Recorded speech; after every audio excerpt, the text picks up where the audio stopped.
Good morning, good afternoon, and good evening, everybody. Welcome to another Super Tees live stream. And in today's play session, given that we got a lot of time before the season's going to be starting, and then we got to really be committed to things before our characters start falling behind, I wanted to explore some specializations that might be sleeper overpowered. These are the things that people are sleeping on, they're snoozing on. They actually could be good, and especially given the fact that there's not a lot of attention on them. So, changes come in, lowers the strong classes down.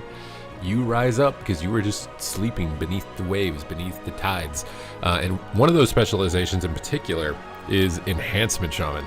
So I don't know if you're coming to this video and you were expecting that. I don't know if you were, but I think Enhancement Shaman could be one of those sleeper specializations. So we're going to be prepping our Shaman up here. We're going to be going Enhancement. We're going to be looking up a strong talent build, hopefully, for it to level as. I am going to be running Stormbringer likely, and Stormbringer is a much more accessible version of Enhancement because Shaman in general has a lot of keybinds. It's probably the highest keybind density class across the board. But if you play Stormbringer, you can bring that down to a pretty small number of keybinds, at least for your rotation. Utility still has quite a bit on the top side of that, but the damage rotation ends up being very easy, where it's just Storm Strike, Storm Strike, Storm Strike, Storm Strike.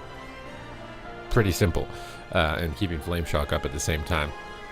Given that they've reduced the ability count on your rotation, it's really nice there, but utility side of things is still a bit bloated on the Shaman front here. And I've just seen a lot of people playing Enhance, and it's been actually looking kind of fun whenever I watch them play it. So I'm thinking, like, maybe it's not that mid, or maybe it's not that bad if it's that mid, because if it ends up being really good and no one's talking about it, then maybe it just ends up smashing everything, right? With our little doom hammers here. So I gotta go look up a talent build here really quick for this. So Enhance PvP talents for Midnight. I know you don't run the Apex talent because they've nerfed it a lot. Or not necessarily they've nerfed it. It focuses around like Crash Lightning, which is just not that good. I think we've got somebody here. We're gonna go after top RBG Shamans. That's not what I want. I want top solo shuffle Shamans. Okay, we got a totemic one here. I don't really want to play totemic, even though people are talking about it and they've been saying like totemic is a thing. I just don't find totemic to be super awesome. So if I copy this talent build and it's totemic, I'm going to be kind of sad. I also just don't like totemic, keeping the totem down and having so much of your damage tied to it. It honestly reminds me of Prismatic Crystal from WoD on Mage, and I just thought that mechanic was not very good. Unfortunately, this thing is not even letting me copy the talent build over, so I don't know what's going on with this. I might just have to go to the armory maybe and try and pull one of Big Dam's. I did screenshot my beta talent tree because I played a lot of Enhance on the beta. So maybe I'll go to that, but I'm kind of lazy. I'd rather just copy a code. One Stormbringer. Okay, we've clicked the Stormbringer Shaman. Talent build. Where's the copy talent button? Looks like it's loading. Oh, maybe not. This is really weird. I've never had the website be like this. Usually it's very simple. Cut and dry, copy talents, move on with your life. But this is not like that today. So you know what? I'm gonna go onto the WoW NA shuffle ladder, and hopefully the shamans at the top of the ladder here are playing Stormbringer, but they might not. The solo shuffle ladder is broken. Bro, how am I supposed to get a talent tree build? What? Everything's on fire. It's an internal server error. You can't see anything anywhere. What is going on, dude? What? How can we not get a talent build from this? I don't understand. Wait, is my stream live? I don't see anybody typing anything. Usually somebody has typed something, which makes me think I did something wrong with my stream. I don't think I did. Okay, we gotta figure this out. What the hell, dude? There used to be a copy talent loadout, and it's not there anymore on this page. You guys can't see the page I'm looking at, but I'm looking at Burlock.io. I just have best in slots for gear. There's no embellishment data because no one can craft anything yet. This is really weird.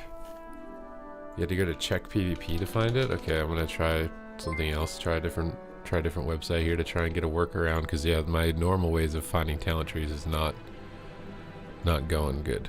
It's not going good. What's up, Matt Mana? You've also had to do it. Okay. Now we have to look at solo. Is this gonna load on Check PvP? Because I mean the WoW website's down, so I don't know where it would be pulling the data from. If this is based off the ladder, unless the ladder data is still there and it's just bugged on its display, maybe. We gotta look for enhancement shamans.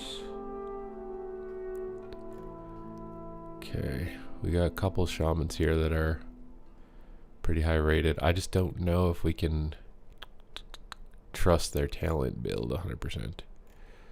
Okay, where is their talent loadout? How do you copy the talent loadout from this also? Oh, here we see it. He's playing Totemic. You gotta be joking me, dude. Come on, dude. We don't want no Totemics. I want a nice, good old Stormbringer. That's what I want. Nice, good old Stormbringer. This guy is Stormbringer. We're YOLOing it. Copy talent profile. YOLOing it. Import. Storms. I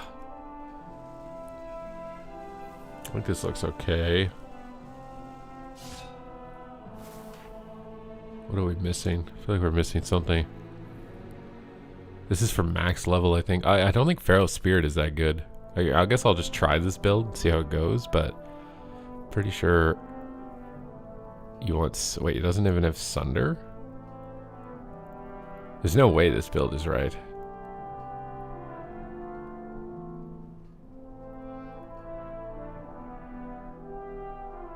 I don't think this can be right at all. What?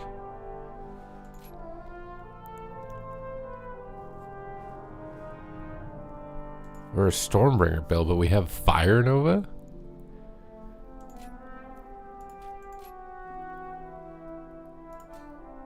I think I'm like 99% sure you're supposed to get this. Because it's 15% haste, which is really good on the Stormbringer window. But what are we supposed to drop to get it? We have Ascendance, that's right. One of these things is not like the other. If it's a max level, yeah, I think that's what this has to be. Yeah, I think if you're max level, maybe you can have extra points to put in some of this stuff, but... So you have to get something up here.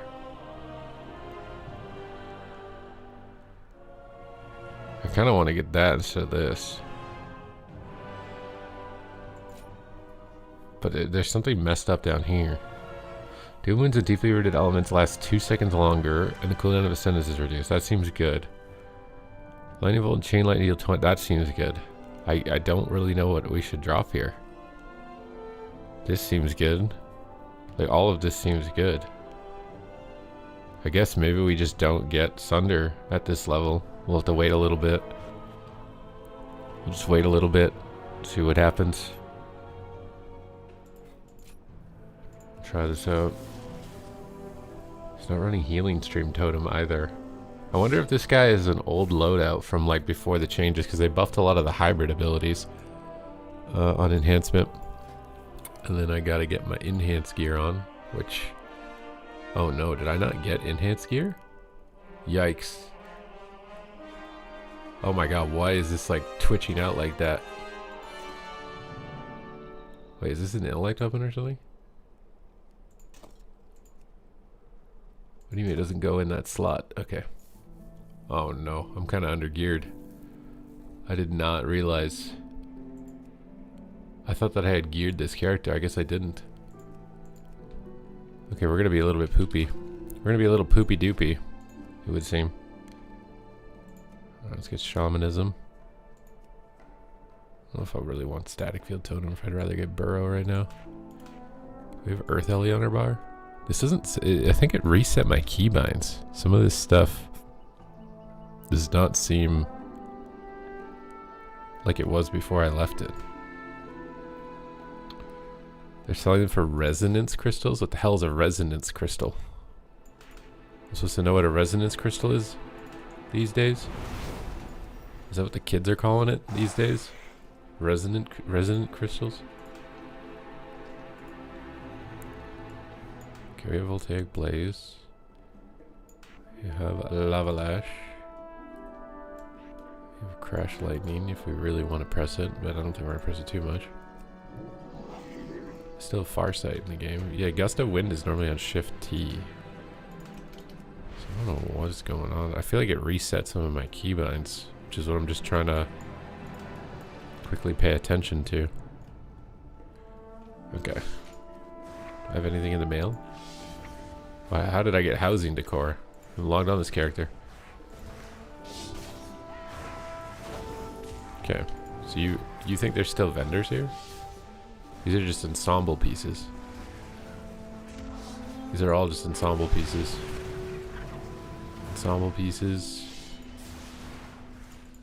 Who sells them?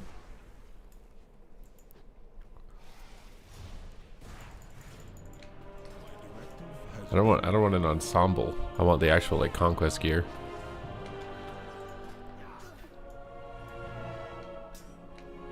You think Shadow Priest is one of the OP sleeper specs? I think I don't know if it's. Would you consider Shadow sleeper? I feel like it is just good.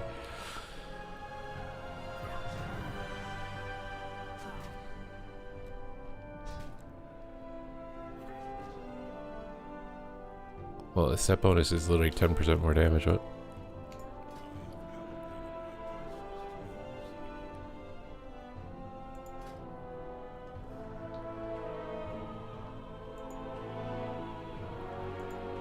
Wait, is it cheaper to just wait till the end of a season and then buy the ensembles for all the weapons?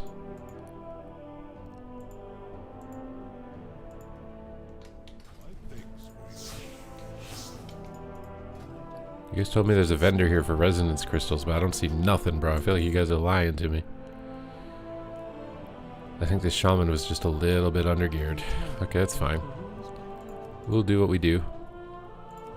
I still think going for dungeons at this level is probably good because you're Giga OP and you one-shot everything. So I think it's a good idea. We need Earth Shield. Earth Shield, Shift 6. The Twilight Highlands. Wait, you're telling me I can buy Conquest gear in the Twilight Highlands?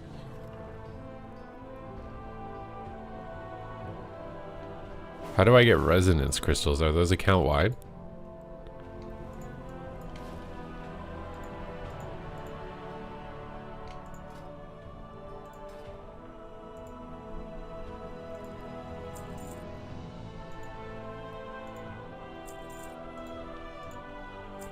Wait, is champion gear something else? Wait, how do you even get to Twilight Highlands? I think we're just gonna go in, bro. I don't know if I'm that undergeared. You can't wait for next week when they nerf your demo lock to the ground? Yeah, they're probably gonna do that. I think demo lock is the most likely on the chopping block. Resto Druids probably again. Guardian Druid and Brewmaster probably are. Unless they're okay with them being... Maybe they want Guardian and Brewmaster to be the best tanks. I don't remember the last time they were the best tanks. I think it's just Blood DK right now in dungeons is underperforming. So maybe they just buff Blood. What's up, Devcom? Hello, hello. The War Within recap. I don't think we're going to do that, but okay.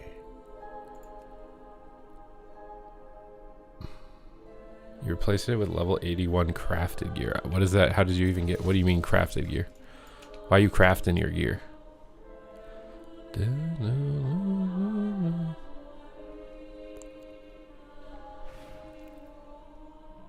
See, most of my gear scales to 157, which I think is pretty good for like most stuff, as long as I have war mode on. But yeah, I don't think there's any gear that scales higher than what I've got.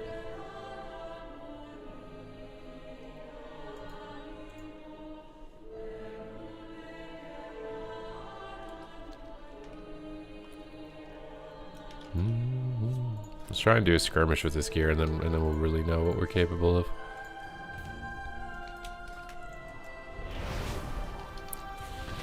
Actually, I think... Alright. Is he not running that talent that applies lightning shield? Is it just because you don't have enough talents?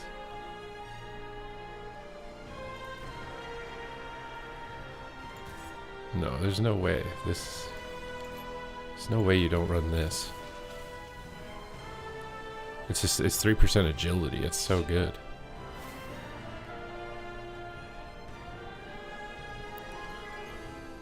Also, I don't think there's any point in Frost Shock.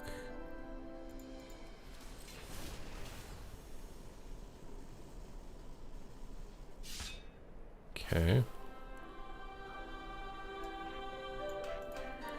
We got to adjust this build a bit. I think it's not the most optimal.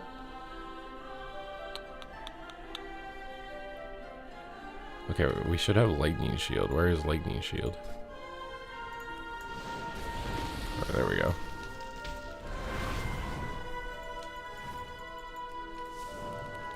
Sorry, this is a kind of long question, but you've returned to retail from Classic, and it's been many years. It seems like you need a set for PvP for arenas and BGs, and then a separate set for World PvP, and then a PvE set. And I have to switch between these depending on where I am. You don't necessarily have to worry that much about a World PvP set. It's not a huge advantage to do that.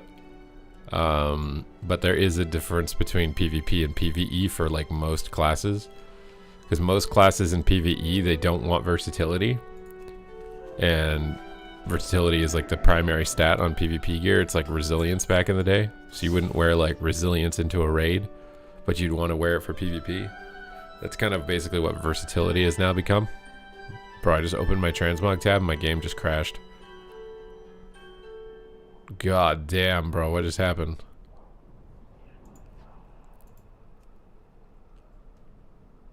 Un spaghetti code, dude. Un spaghetti. What's up, Devcom? How are the hunter specs? They're all doing really good. And what's up, Narus? Hello, hello.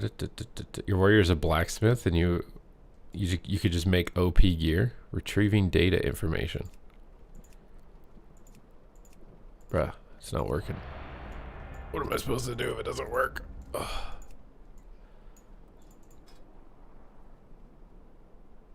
Wait, is my game not restored on OBS? No, it's good. We're good there. You guys are making me worried there for a second, my guy. My guy. Actually, Healing Stream Totem is normally here. We're definitely going to be pressing some wrong buttons, I think, this game. How do we feel about the old classic Boomy? Boomy is really good right now. Boomy is very good. Very good, very... Oh my god, what the hell, dude? When you wear the glaives on your back... Oh my god. I can't tell if that looks silly or if it looks sick. With the glaives layered like that.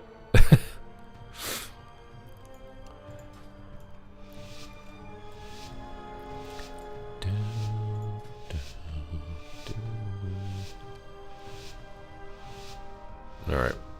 Wait, where's my Bloodlust bind? I don't think I have it on my bar. This is gonna be rough. Earth Elliot preemptively. Pre-grounding. Cheap shots, Trinket Wall. Ascendance. Try to get out as much deeps as we can here. Give ourselves healing surges. Big deeps. Feeling pretty good. Nice. Nice!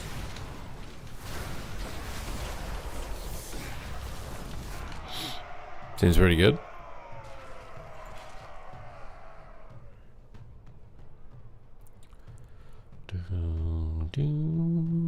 Over the rainbow, blue skies are.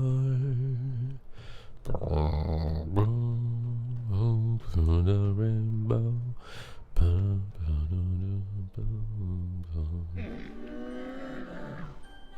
Okay, yeah. Pumps. You didn't know that, Miss Hado? You're that far behind? You didn't know? That marksman pumps? How?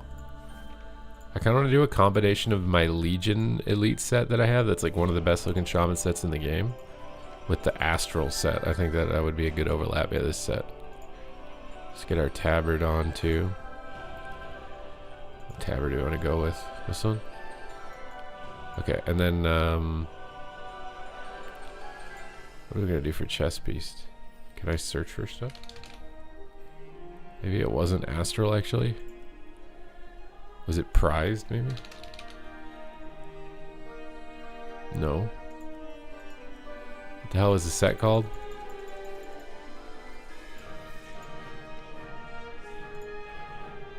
What is this one? No, it is astral. It's just not showing up for some reason. Meh, maybe it doesn't look that good. I thought it might look good, but I don't think it looks good. The reds don't really, the reds kind of clash with each other. Unlucko. Unlucko, dude. Sometimes you just get unluckoed. Oh, that one kind of looks good. Try to make a fusion elite set. Yeah, we're gonna play some enhancement shaman. We're trying to test out some of the potential sleeper specializations right now. Because we already know what the best stuff is, right? Like we already have a good idea. So I feel like getting a good idea of what the underwriting sleeper stuff is a good game plan. Maybe we don't have a tabard.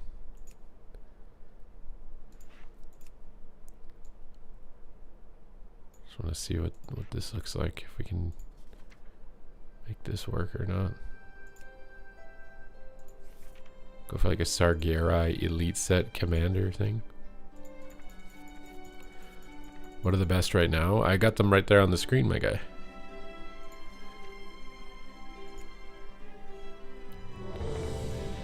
I'm trying to make a Mog and then the Qs pop, bro.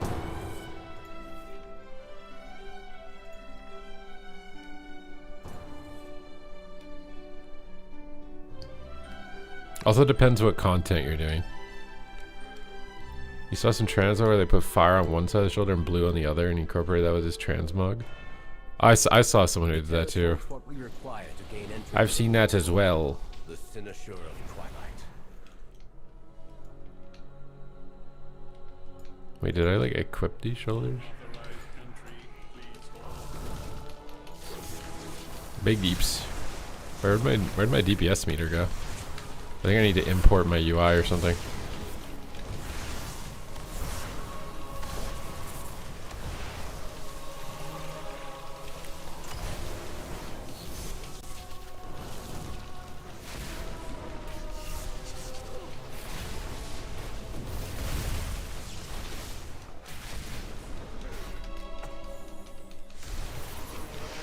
Let's edit mode.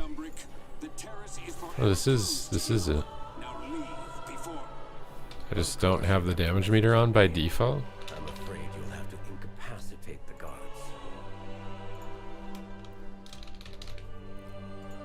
Bro, UI stuff is so annoying sometimes. What's up, Twerk? Hello?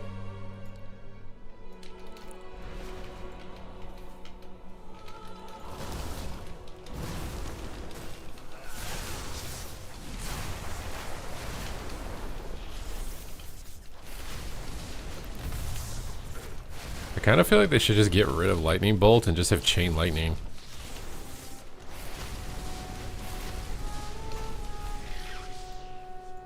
Maybe it's too hard to balance it, but...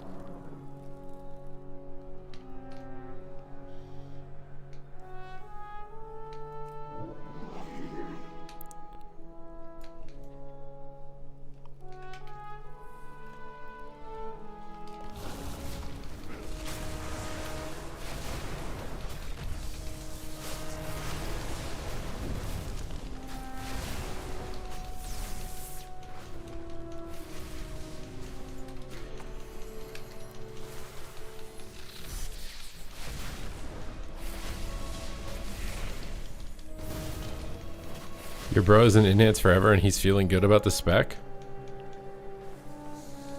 Personal resource display is your health and your mana in the middle of the screen on your character, yeah. I think it's the best location for tracking that information. So I generally really like to do it. I really like to do it a lot. I really like to do it a lot.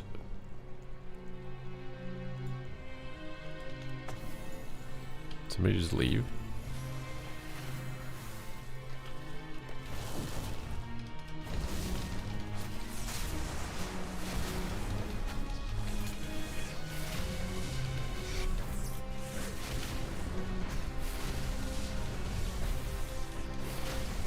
That guy said this is gonna be a really long dungeon and then left. What?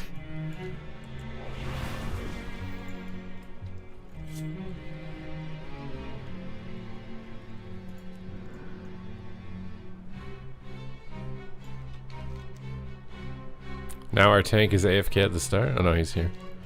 I think. Can you not mount here? We're outside. Come on, man.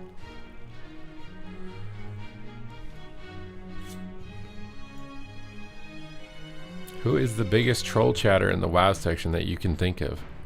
OG Cube, it's not you, bro. I know you're trying to like pat yourself on the back right now, but it's definitely not you.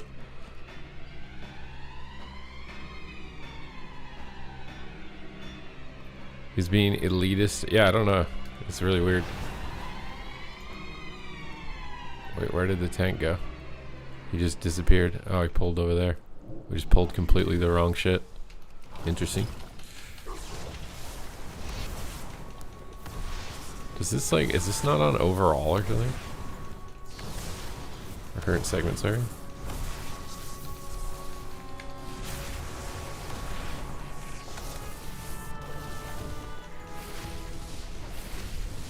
I think I need to put Chain Lightning on my bar, dude.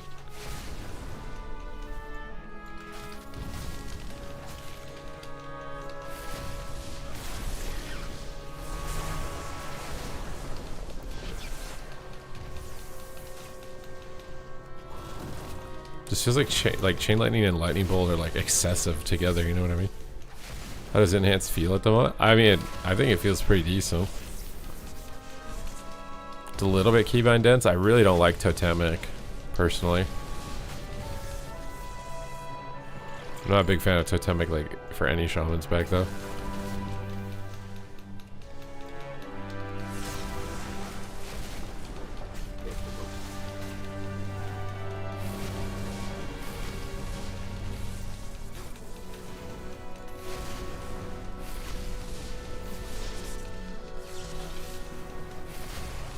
It's so funny because I've spent so much time now in the game, and like I have to like pause and realize like some people have literally not played at all.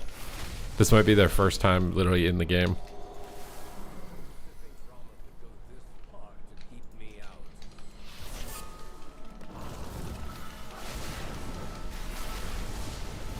I almost kind of want a one button macro and just read the chat. Should we do it?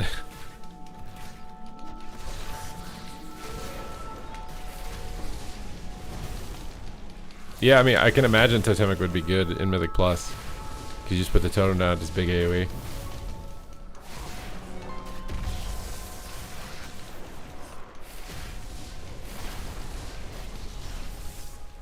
Why can't I see Maelstrom charges on my personal resource display? I used to be able to. Is it because I need the cooldown manager on or something? Go no further, Umbric. These new defenses were specially made with you in mind. I seem to be All students must follow policy. Demands compliance.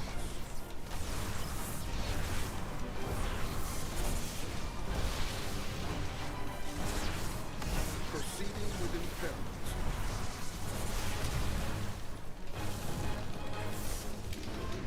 This guy left the group. I swear we're doing insane DPS. Oh my god. I did not know this would root you.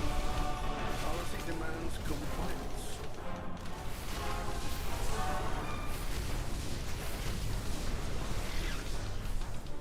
We're in the biggest crits right now, dude. Oh god. Earth Heli time. Rock and roll. Stand by.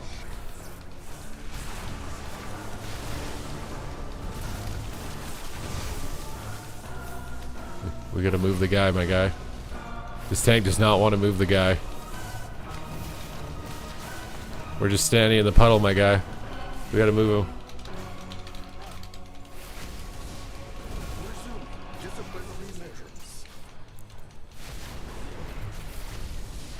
Policy demands compliance.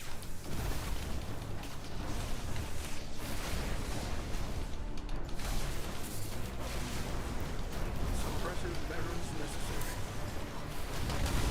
Secures the phase. solution, but effective. The Cynosure should be just ahead. When using your pre-patch Moonkin build, Lune's Chosens, I replaced Trent with Wild Mushroom. Between that and instant Starfire procs, you never have to cast. Yeah, it's really fun. It's a really fun build. Very fun. I kind of feel like you could literally delete Lightning Bolt and just have Chain Lightning. You could delete Healing Surge and just have Chain Heal on Enhance. And you'd have to modify like the throughput on them so they made sense, but I feel like it feels really stupid having like so many options for stuff like that.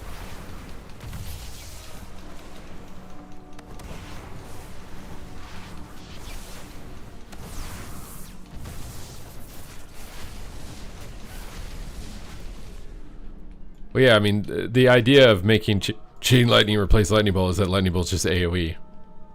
Like, that's all you'd be doing.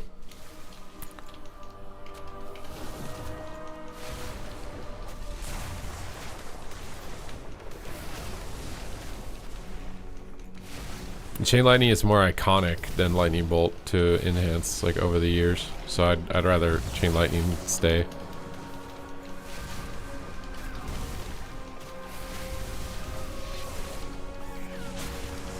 I do not have a Survival Hunter build, I don't think. I don't think I screenshot that. I'm sorry, my guy. Wall here. Looks like it capstone things. Help that a little bit. Got these polymorphs though. They cast shields.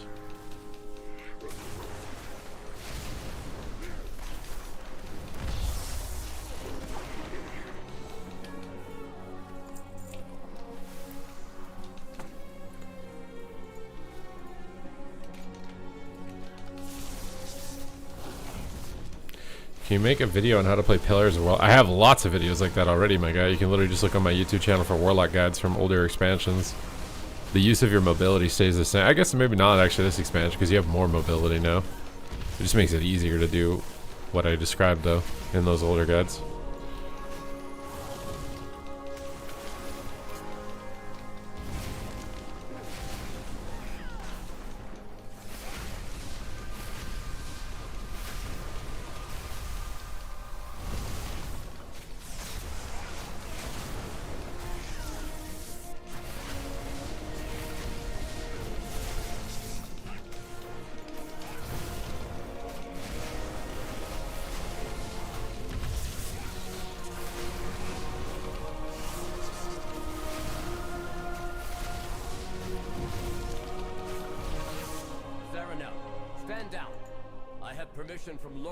What if Chain Lightning just auto-detected? I mean, that would be good too.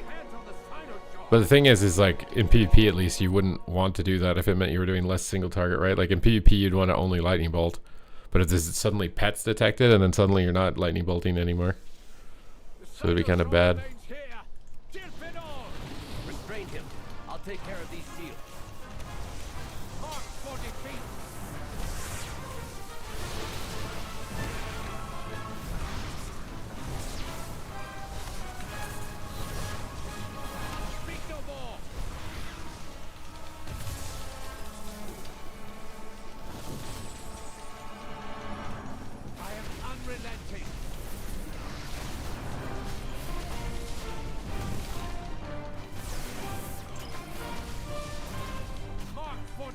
You can just choose it? What, choose whether it converts or not? I mean, it's just in PvP you unkeybind Chain Lightning, right? But in PvE you have to consider both, which is kind of annoying.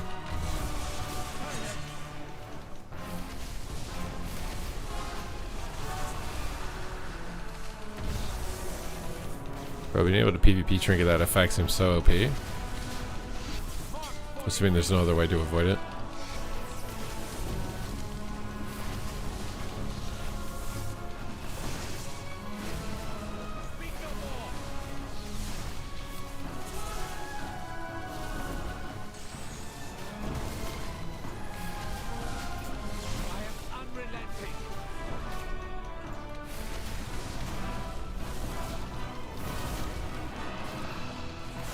We're on enhance today, dude. A little enhance. A little pina colada in my life. Move the wards around the Sinisher.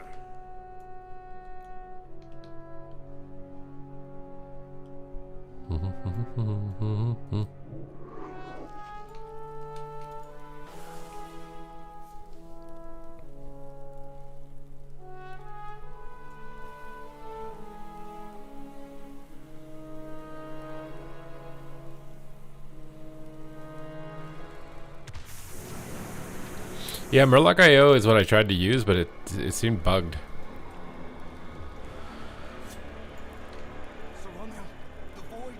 Ooh. Terribly wrong. Oh, whoa. I just yawned and I feel like I pulled something in my lower back. What the fuck?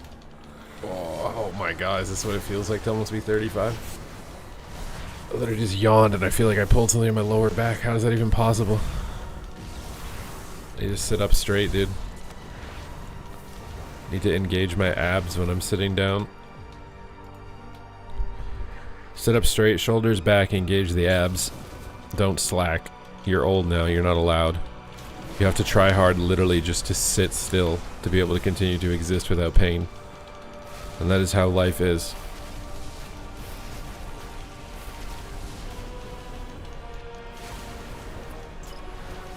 How many classes have you leveled? I think I have 3.5 right now. 3.5.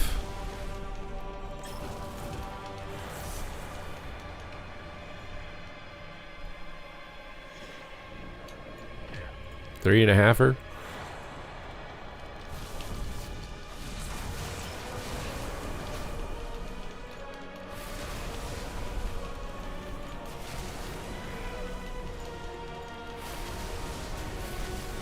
After a certain age, you got 3 to 90 and you've lost the will to live. Leveling drained you that hard? You bent over to pick a sock off the floor and then spent the next 2 days in bed. Dude. Sue the sock company, bro.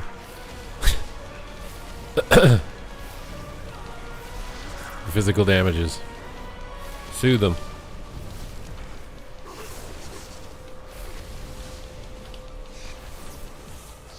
I'm legit putting my 1-button rotation on, dude.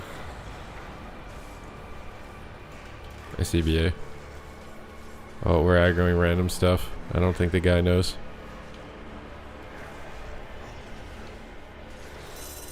Monka.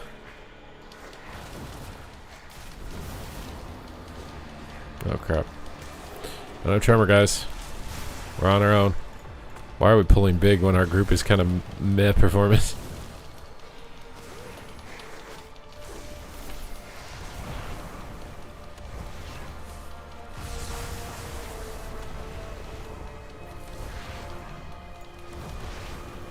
I kicked one, the other guy got it.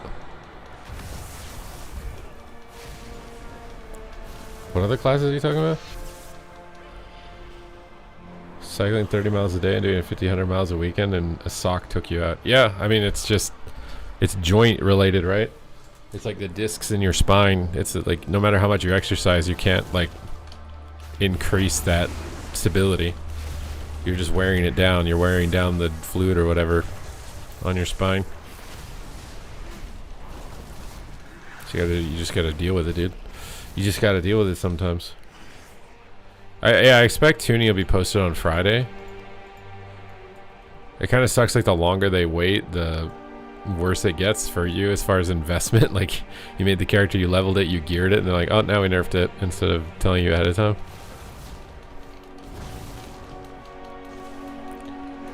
How's it going? It's going great, bro.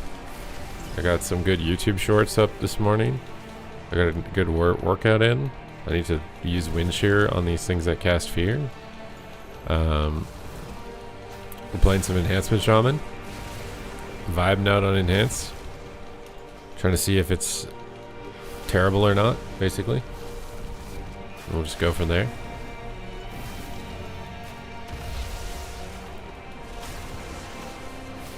I feel like the 1-button rotation is out damaging me. Am I a bad player?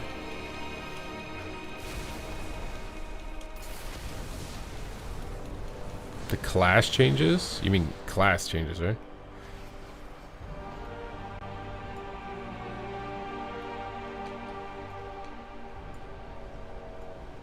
Do totem one button? Oh, wait, totemic?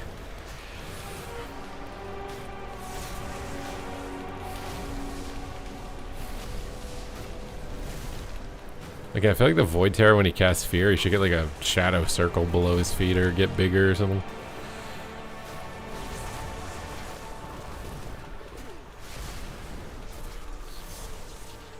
The hotfixes are mostly just bug fixes. Sometimes they do have serious implications on your class, but I really like the expansion. I think it's good. I think it's good.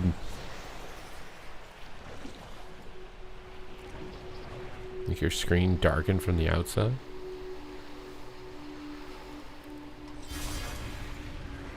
Summon the jellyfishes.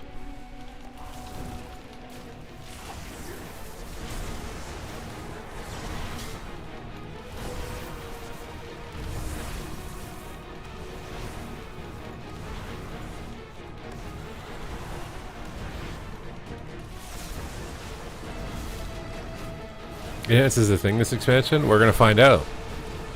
We don't know yet. Okay?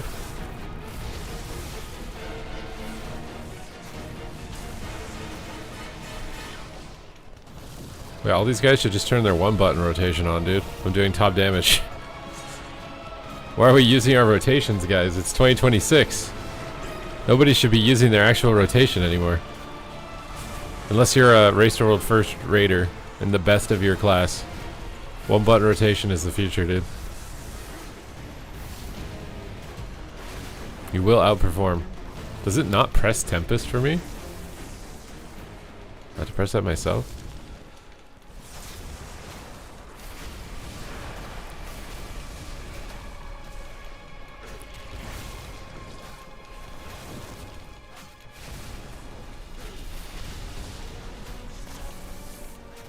How many of you guys have succumbed and started using the one button rotation? Well, I mean, you could keybind the one button rotation to other buttons, right? So you could press more than one button, but it's technically the same button. I should probably do that. My finger is actually starting to hurt a little bit. We found the weakness of the one button rotation, dude. World of Warcraft is slowly becoming just a casino, dude. But like, yeah, you can just drag it multiple times on your bar. There we go. Now I'll be bouncing between two buttons.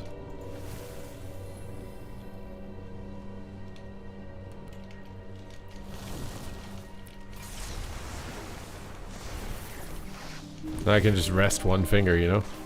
When my index finger gets tired, I can just start using my middle finger, and then when my middle finger gets tired, I can just start using my pinky if I want it on. You just put it on every button and you just rotate through whatever buttons you're pressing.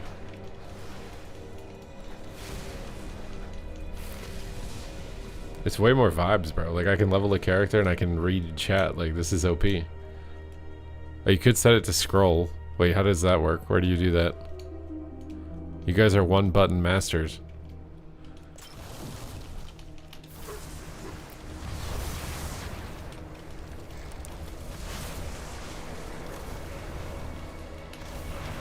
I can't stop the other one, dude.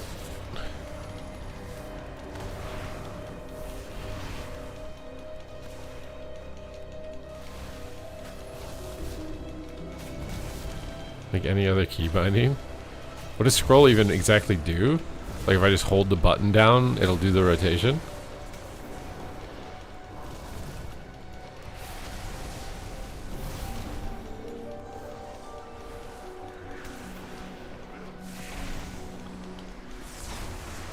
You think it would do more damage randomly if you just spammed the inputs?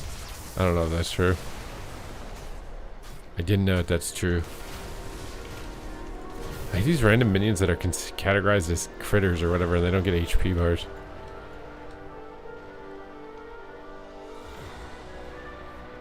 Keybind to scroll wheel up or down? Dude. I don't even, that sounds annoying. I don't even want to do that.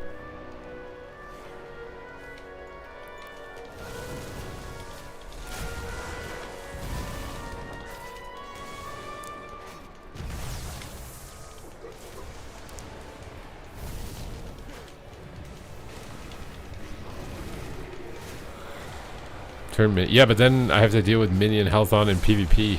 Like, why are these considered minions? Just make them regular mobs. I don't understand.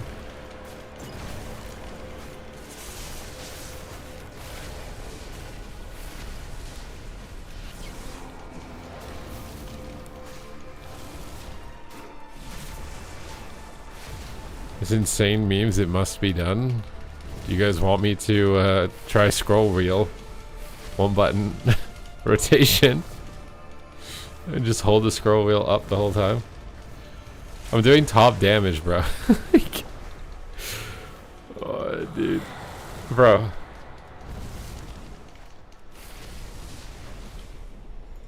Is this how they, like, test their classes now? They just use the one button rotation to see if their balance tuning is correct or not?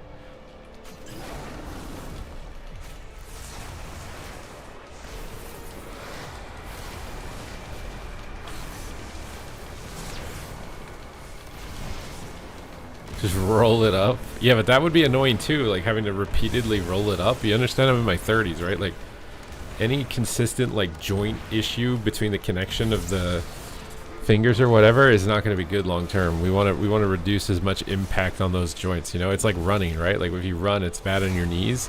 I feel like going really hard on your fingers like that's probably bad for your knuckles or whatever this joint is called at the end of your finger.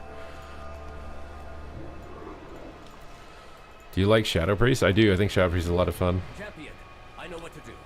I'll need to attune. Yeah, my index finger's gonna have vascularity after this. What is So I'm rotating between two different fingers. You keep it occupied while I channel the spell and end this chaos. My future girlfriend is gonna appreciate me using the one button macro, alright? It's gonna... This is training me, okay?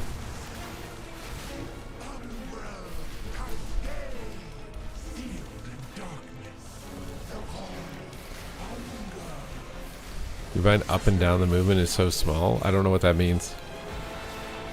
I'm about to hit that guy with this laser. I don't even care. Why do I still have this icon? Oh, does this like do damage to the boss if we bounce it or something? Oh, it does actually a lot. We're playing pickleball, boss. Ah, doom, best day.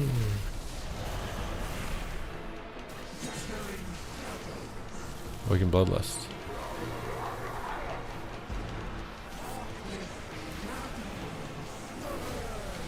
The faster he dies, though, the less chance I have to do big DPS. So single target one button rotation seems like it does no DPS. But AoE one button rotation does really big DPS.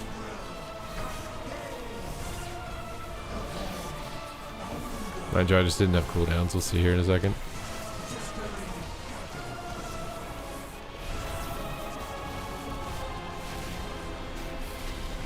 I'm doing a one button rotation for a one button class, bro. The Eye of the Void. Have our way into the Void Storm. Let us inform Lorklar.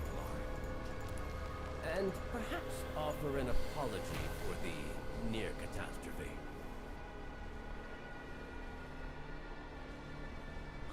Press this, check this, and hold down the button. I mean, why doesn't it just autoplay at that point? You know what I mean? Like, why does this have an autoplay setting?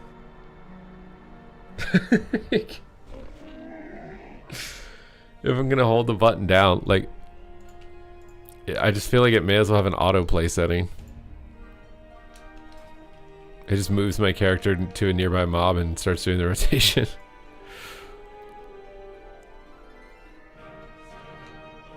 It's interesting to me that people want to automate like the fun part of your class, which is like your rotation. But they, I mean, I guess they would want to automate the interrupt too if they could. If Blizzard just automatically made it so you kick or whatever, he probably would do it. Did that Ellie Shaman create the one button rotation for Blizzard? Hey, it's entirely possible. It is entirely possible, my guy. Maybe he was the motivation, the incentive to do it. Can you imagine, bro? Holy. Yeah, the one button doesn't exist for healers, I don't think. It's only for DPS. DPS getting babied even more now, dude. Omega babied.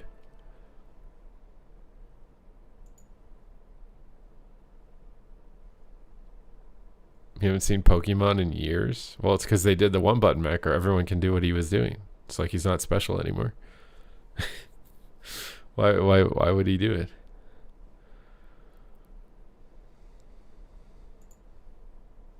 Have you tested the one button on several classes? Not in PvE. It seemed pretty good though. I did it as assassin. It's chill for like streaming because then I can pay attention to the chat. I literally don't have to pay attention to anything else. I can just walk around spamming the one button and then you guys are good.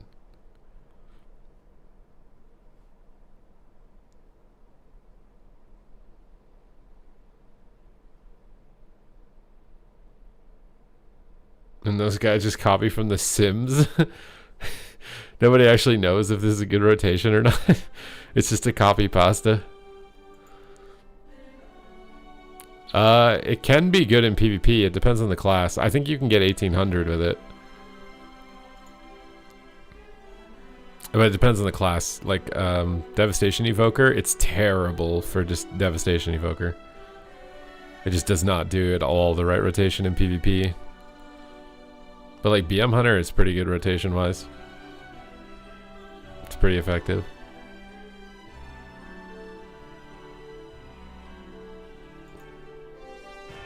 Yeah, a lot of PvE players just go, yeah, exactly. I mean, that's what they should do. Like, they shouldn't tune healers to be able to do solo content. They should just expect them to respect DPS and press the one button rotation.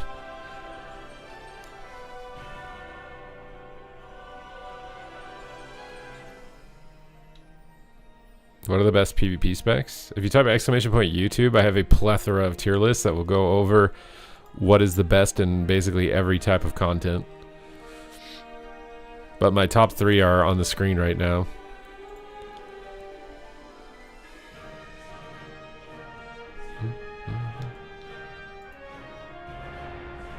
Does it work for Wind? I think it does actually work for Windwalker pretty decently. You'd have to give it a go, right? Like, try playing manually and then try playing with one button. If it improves, then you know it's better for you. Should I use one button rotation here? You guys want to see what one button rotation enhancement shaman can do? You guys ready for this? Should he let me 1v1 him? I want to 1v1 him. Wait. Let me...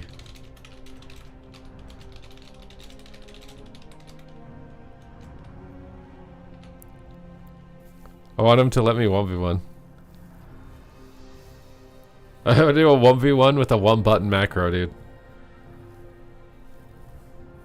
Do you guys think it can do it? Do you think we can win with one button rotation? One button enabled? Enhancement Shaman versus Frost Mage? One button rotation? Who's gonna win?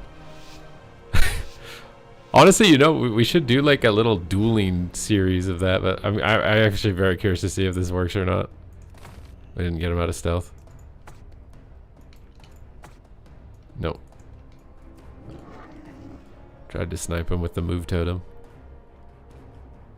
World first one button aura, dude. Alright, there he is. One button rotation time. I'm not even going to interrupt. I'm going to press cooldowns and just do one button rotation and see if it can destroy him or not. I think we're getting pretty... I'm going to have to press a defensive, it seems like. I haven't even used a heal yet, dude. Or a grounding totem. I'm just pressing one button. One button time? Dragon's Breath? Trinketus? We got an ice block? Okay. Dwayne on him. One button time? My Dwayne's getting him, dude. He can't eat. He's trying to eat, but my Earth Ellie's on him, dude. It punched him in the face. Alright. One button rotation, too good. The one button legend. Oh my god, dude. The wall ray? What is the wall ray? No, it doesn't use cooldowns. You still have to use cooldowns. It just does the rotation.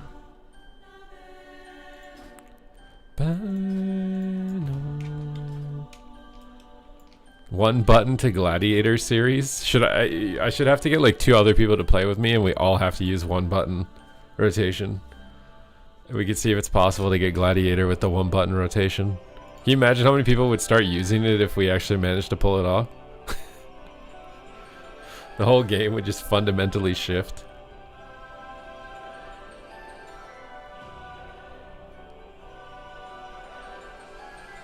Oh, dude.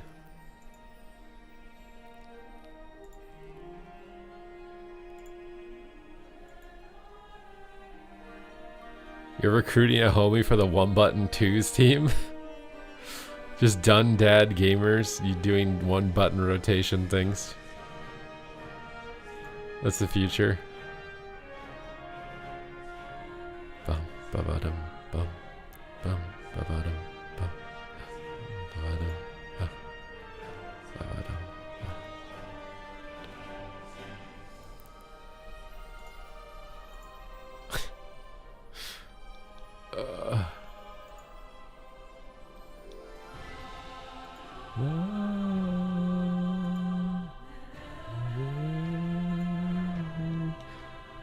It would be nice to watch.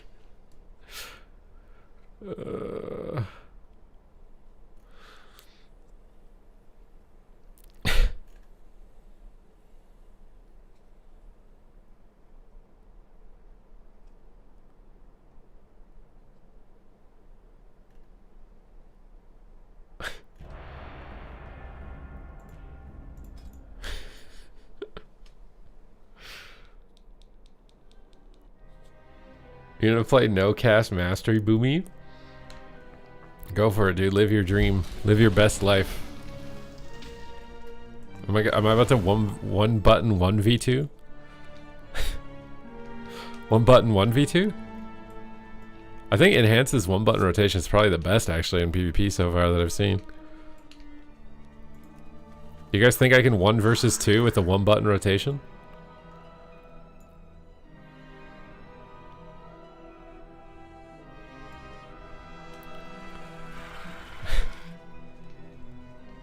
Do you believe? How many subs if I win 1v2 with a 1 button rotation? How many gifted subs?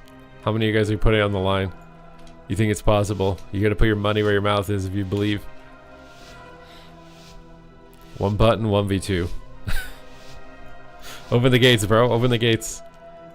Alright, 1 button 1v2. I have to fight a hunter and a rogue, the most OP classes in the game, bro. Okay, here we go. Here goes nothing. 1 button time. Going ham. Walling. Getting stunned. Getting stunned instantly again. We got our Dwayne boy down. I'm blinded. There's no way he doesn't break this, right? Oh, this is hard. They do a lot of damage. These guys are fully geared, I think, too. I'm just trying to heal through it, dude. I'm just trying to heal through it. 1 button. 1 button. Trying to heal. Trying to heal. We're getting silenced. Toast. We're toast. There are no subs, bro. We can't do it. Joe, thank you for the raid. You won't keep telling the Resident Evil bucket story? Wait, you guys are telling people the Resident Evil bucket story? You guys still tell people that? It wasn't that bad, man. Anyone would have got scared of the bucket, okay? Anyone would have got scared.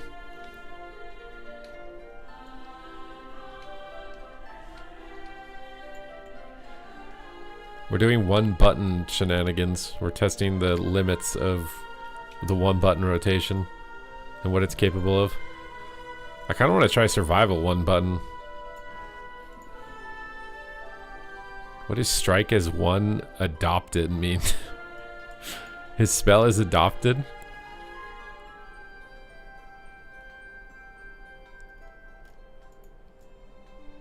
No, the Evoker 1 button in PvP sucks because it tries to do like AoE rotation a lot of the time, which is just not good. It's just not good. He adopted the pet. Aren't all pets adopted? I mean, unless you're a Vulpera, maybe you birthed your own pet, or a Tauren. But I would think most pets are adopted. Or there's a lot of bestiality MFers, dude. Like, I don't think so, dude. We tried Fury, not with the one button yet. I played some Fury Warrior on the beta. Fury Warrior has really good damage, but it's gonna be tough against certain classes like mages and hunters. Probably LEs, like those are gonna be really annoying classes, but if you get good lobbies, it can definitely do a lot of damage. Whereas Arms Warrior has the weaknesses that Fury has, but also doesn't do damage. So you just have weaknesses and no damage. Birthing your own pet is wild. Well, I mean, they could technically, right? Like Volpira could poop out a fox and just tame it, right?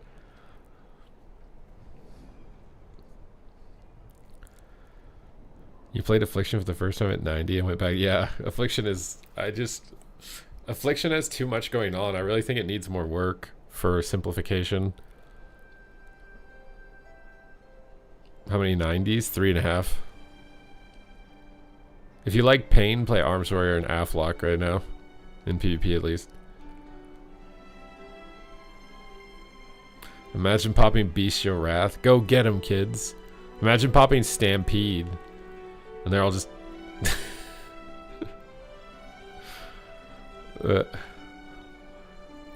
just in diapers running at the enemy.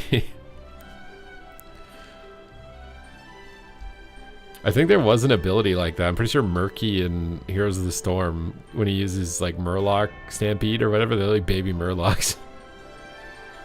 What's up, Corvius? Hello, hello. Were you hanging out with Joe before this moment? It was, I remember. Yeah, I'm pretty sure they were.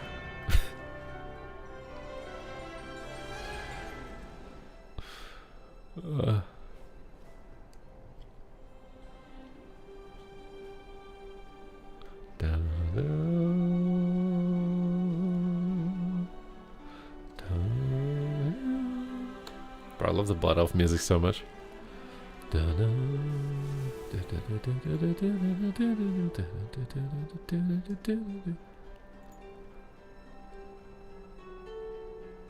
good.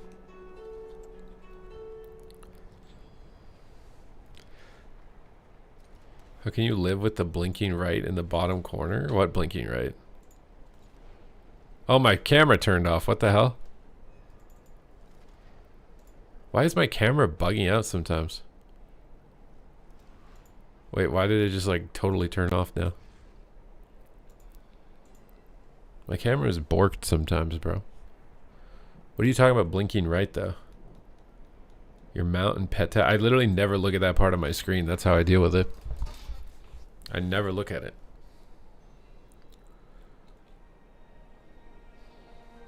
You think it fixed the light? Is my camera lighting really that bad? I feel like this isn't bad. Do I not look like a normal human being?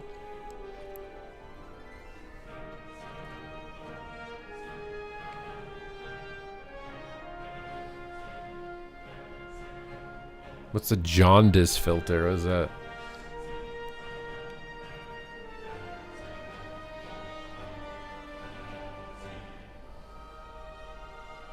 Are you missing colors?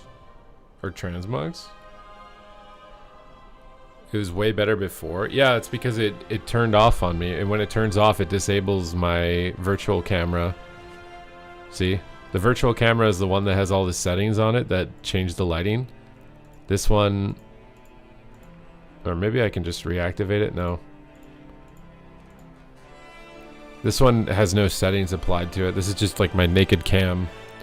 The other setting... I put lighting settings on it, but now it's just randomly breaking and turns off. I don't know why. I don't know what that is. So I go from like the virtual camera is the one that has the settings that change the lighting that look better. It bugs out, so I switch to the physical camera, but then there's no settings running through it.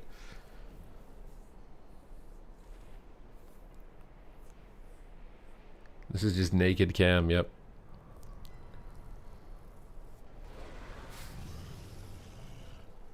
Cam looks fine. What software do you... I use OBS. OBS!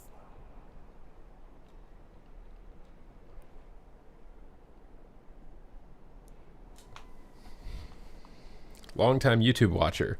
You wanted to pop in and ask a question. You see a lot of survival hunters using the two-hand polearm.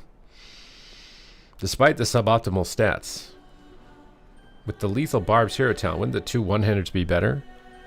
I don't know. I don't play survival hunter, but if I had to guess, I've heard rumors at least that the one-handers they have some scaling issue or something, so they're technically lower damage.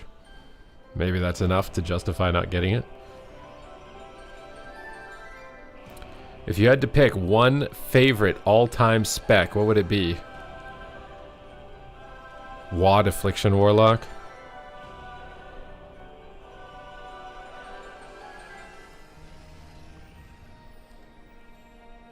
Yeah, I think Wad Affliction Warlock.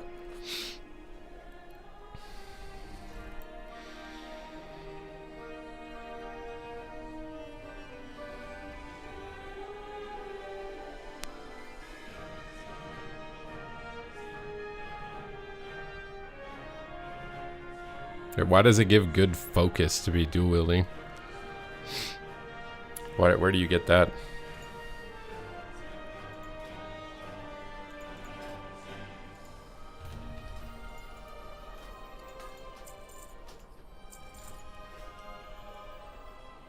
Gladiator Stance Warrior, you like that? Talent and Pack Leader gives focus for basic attacks? Oh, interesting. Interesting. And it actually scales with a faster attack speed? You've tested that? I need to fix my transmog, dude. I feel like I got a mesmog on right now. I got a mesmog. We were trying to make something cool. We were gonna make like a fusion of elite PvP sets, like this one. And then we found the rock shoulders. I think we're really good with this. No, I kind of want to know what the store mount shoulder things look like with this. Wait, do they not show up in the... Where do they show up? I think we had these rock ones we were going for. Hide the tabard. Gotta get a different chest piece. Maybe I'll actually have time to fill this out. I don't know. The Blood Hunter harness. How is it enhanced? I mean, I think it's pretty fun. I don't know how good it is, but it's fun. A chain kini. Should we use that?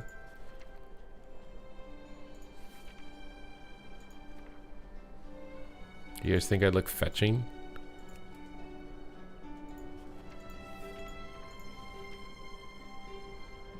You missed the Demonology Metamorphosis, dude? You can play Malevolence, it's kind of like that. The hell is this one that I got? Oh, it looks kind of cool. I don't know if it matches exactly, but...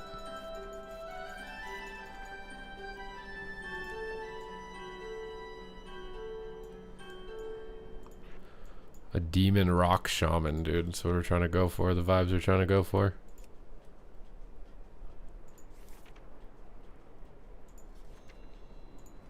We're struggling to find something, though. We're struggling to find something right here. We're looking for something, but I'm like, oh dear. I got no male transmogs on me. Dragonflight last season, if Elishan was insane.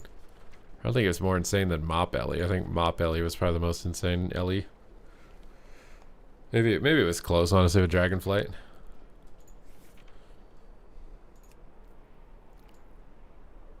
I think I kind of just like that.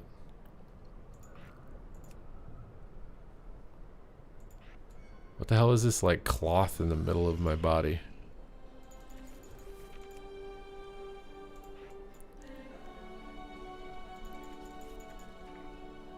It's not my gloves, right? I don't think it could possibly be my gloves.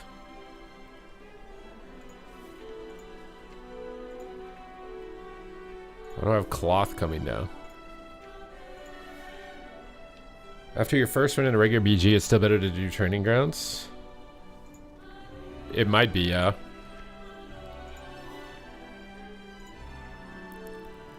Maybe they lowered the honor gains for training grounds, not to deter people from doing it, but so it would take more of them, so the analytics would be good. You know what I'm saying?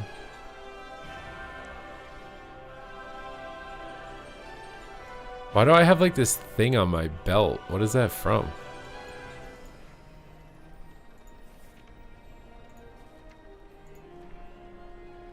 Good evening, D-Teen.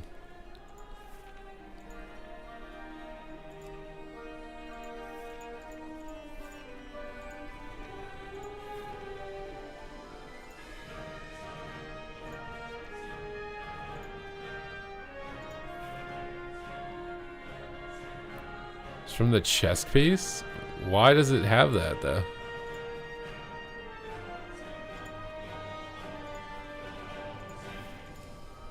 I don't want it, dude. What's up, Belgico? Where are my red boots? I don't got no red boots.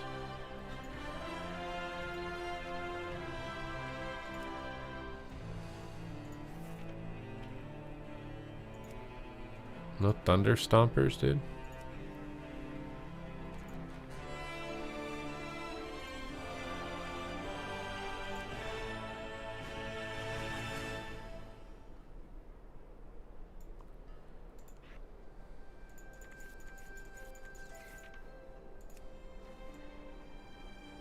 A demon hell rock.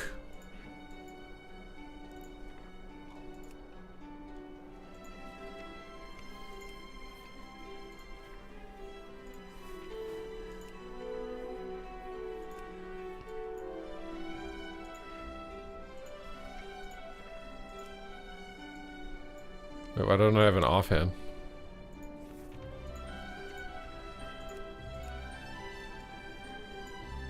What happened to my offhand?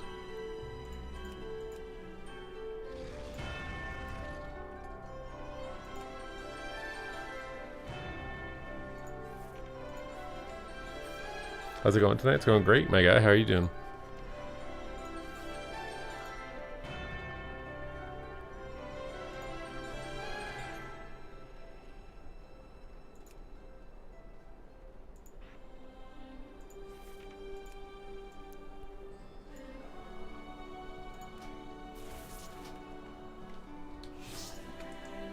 That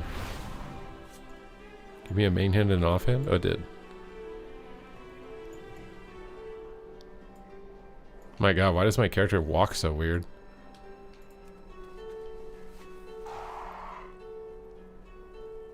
There's a mob in Eversong called a Yoke Pangolin and it's pulling a heavy guard. I saw that. That's funny.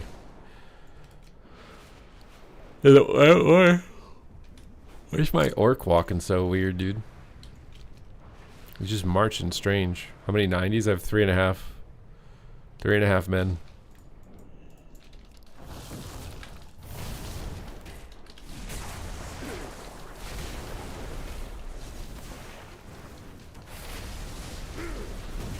What would your advice be to level up from 70 to 80? 70 to 80? Do you mean 80 to 90?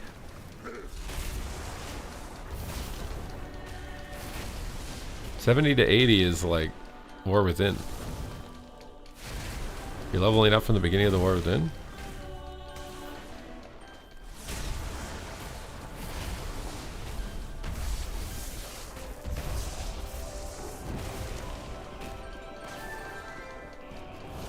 I feel like Enhance visually looks really fun. I just feel like Lightning Bolt and Chain Lightning are kind of clunky, and Chain Heal and Healing Surge are kind of clunky together.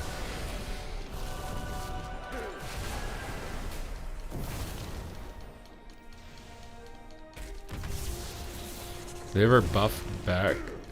What do you mean? Did they nerf XP at lower level?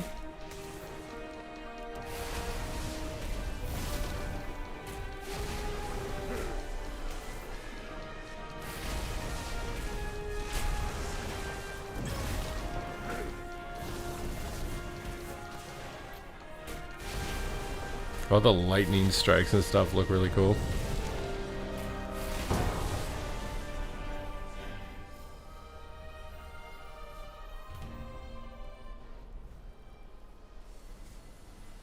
70 to 80 is like 80 to 90 now? Wait, what? Really?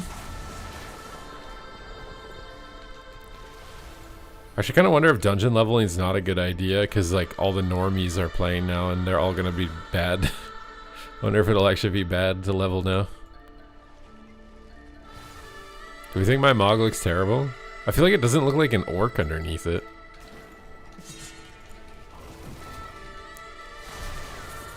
Oh my god.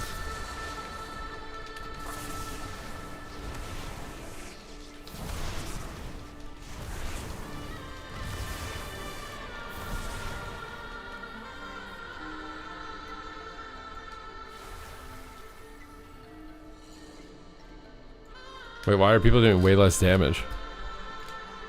Because they're the normies and they don't know what they're doing, or what?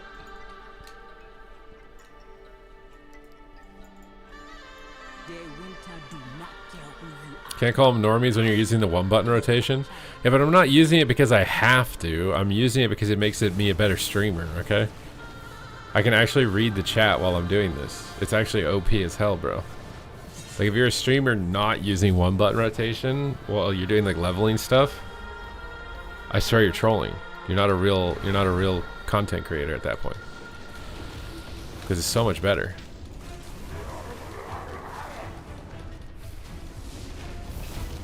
Fair to exactly. See, look.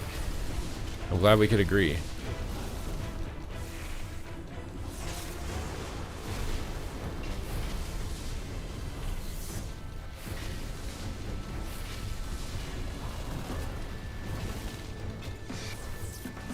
Wait, if you just CC it, it eventually dies on its own?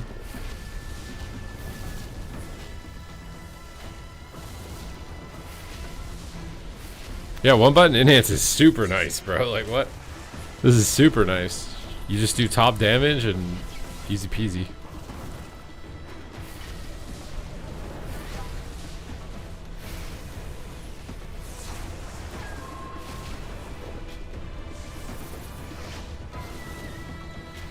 Like, it's all vibes, bro.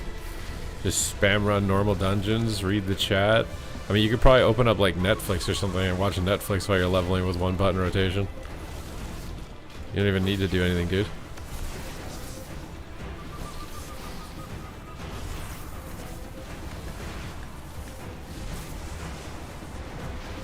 I think Power of the Goldrins we're taking. I haven't tested Goldrin to know. It got nerfed a lot last expansion, so I don't know if they've unnerfed it or if it's still kind of giga nerfed. Come back to the fire. Your last trial awaits you.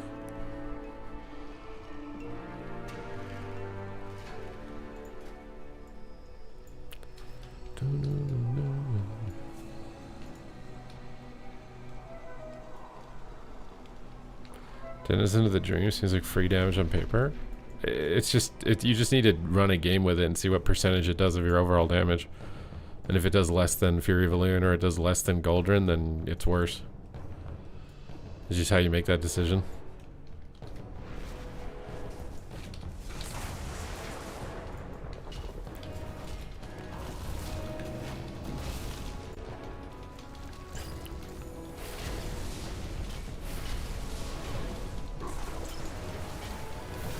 Wild Mushroom versus Trents.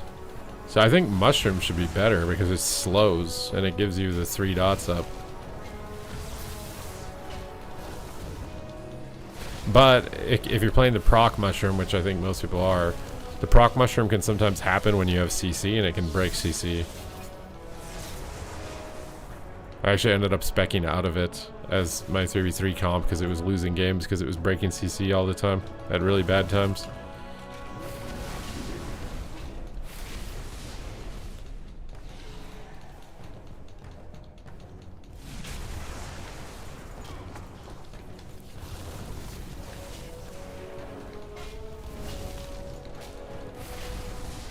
Proc rate seems bad. I mean, again, I haven't run the numbers on it, so I'd have to do some game testing and just spec in and out of things to give it a go to see what the percentage is. I'd imagine they're all pretty close. They're probably all within like 1% of each other. It's not going to be like a night and day difference, most likely.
kind of wonder if they ever get bored of making dungeons.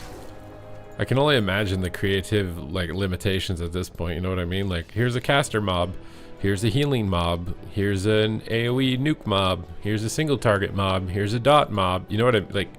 Every type of mob's already been made, and now you're basically just reorganizing The law will not existing fight without concepts. hold.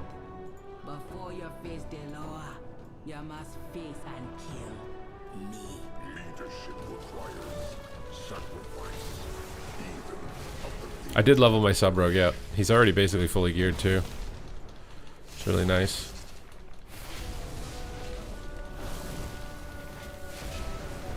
Can bosses still like parry from the front, or did they remove that mechanic?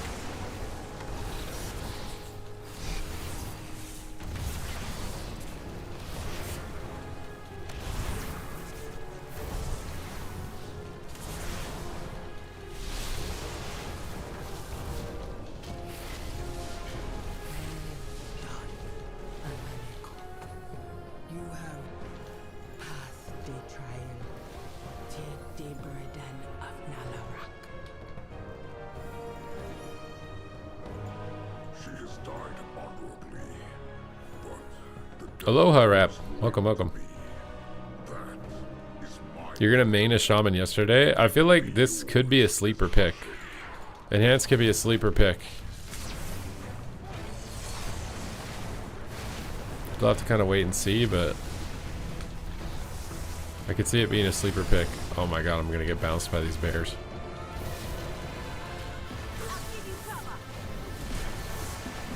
What level is the rogue now? I mean, I think he's over 270.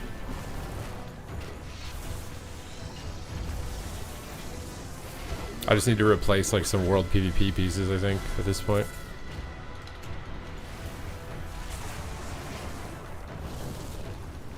Big damn and Saul, we're destroying our main team with it.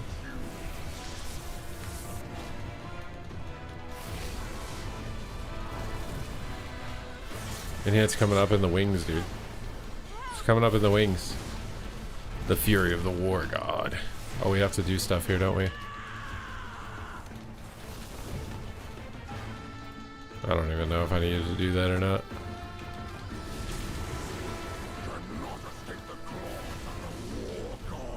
Could not escape the claws of the war god. Is this guy Kratos? The god of war? Overwhelming onslaught. The den of Naralak. Wait, where'd my talent go? The dream.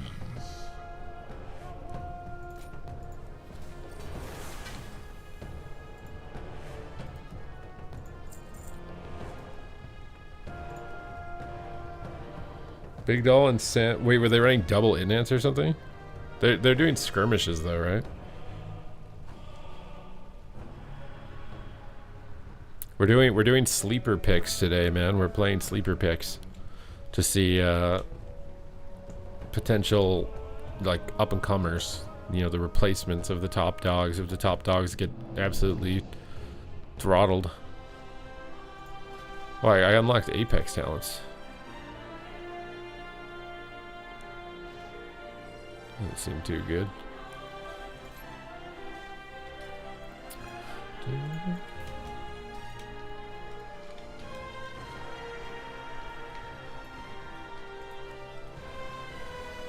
I think you use Apex talents at, you don't use the last one. You don't use rank 3 though.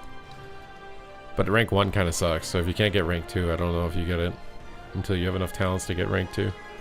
I'm just not high enough level.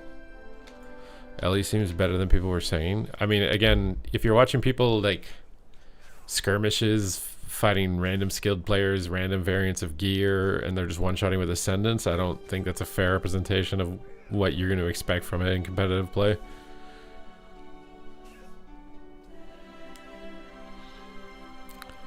I need some water, dude.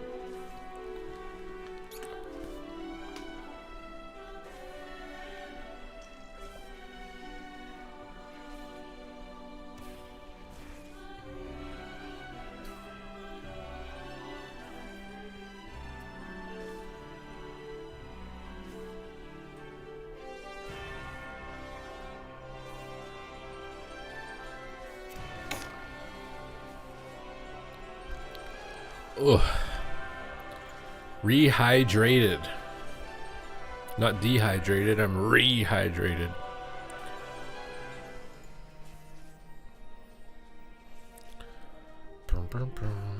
Should I try doing Ellie for a dungeon? One button rotation Ellie. You think it would be any good?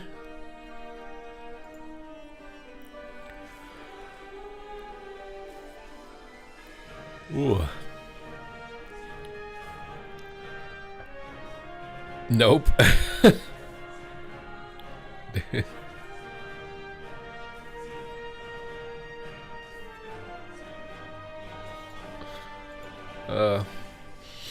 I'm trying to remember to breathe through my nose more, man. I feel like I mouth breathe way too much.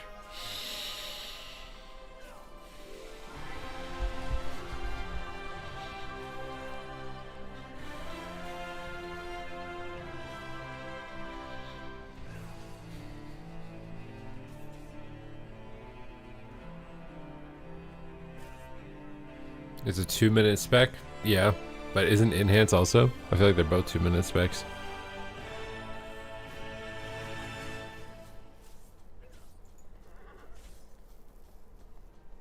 Two weeks before the season starts is too much. It is for us who play the game 24/7, but it's not for people who don't. I don't think I have a deviated septum. I can breathe through my nose like easily in the gym. I actually think it might be like an air problem where I live. Like maybe the air is some crap in it or something.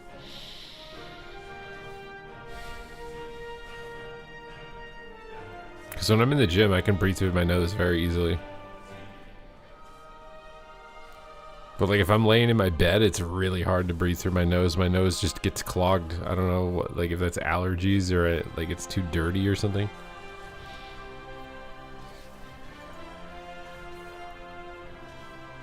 Do we know the color of the... Yeah, it's purple.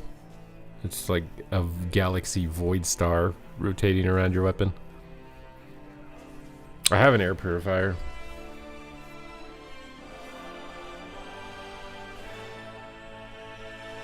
Or maybe deviated septum is something like... It only becomes a problem if you're laying down because gravity on your nose is different, like as opposed to standing. But then I think I shouldn't have any issue sitting. Your nose blocks one side. Bro, our noses are designed stupidly, okay? The human nose is a stupid invention, alright?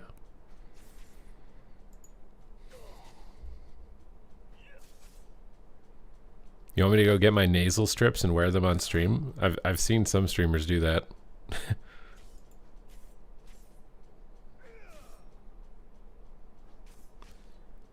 I think the 2-week preseason is only bad if you're like an Omega Sweat.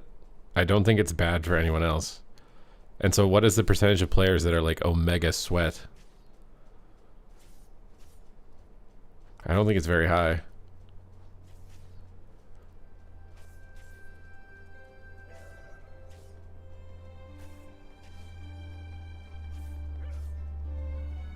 Bro, I hate accidentally biting my tongue or something. On which healer would be the most fun in Raid? I think Prez Evoker is the highest performing healer. I would feel like it would be pretty fun in Raid as well with all the mobility. Keeping track of everybody and trying to get Dream Breath on everybody.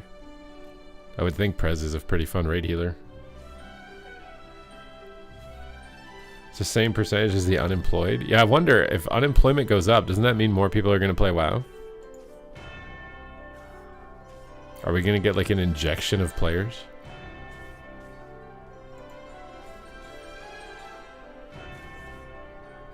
Is it time?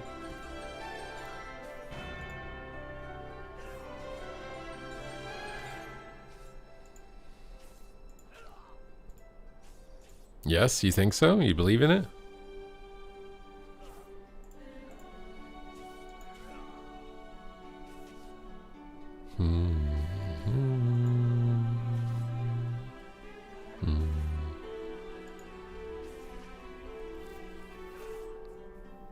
Unemployment equals degen mode. Yeah, that's what I was thinking. So like, we should be getting some pretty soon then. I think we should be getting some pretty soon then.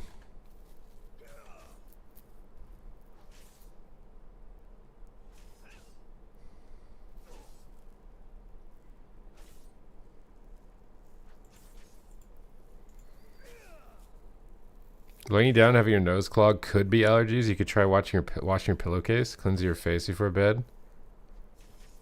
Ask for an ENT. What the hell is an ENT? ENT? There's a 2-hour leveling route for solo leveling from 80 to 90 that doesn't involve delves.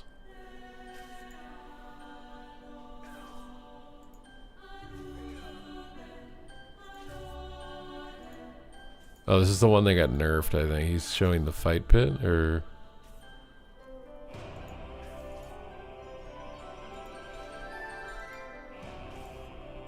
I do not even understand what he's doing. Is he running through all the delves to get the XP from all of them?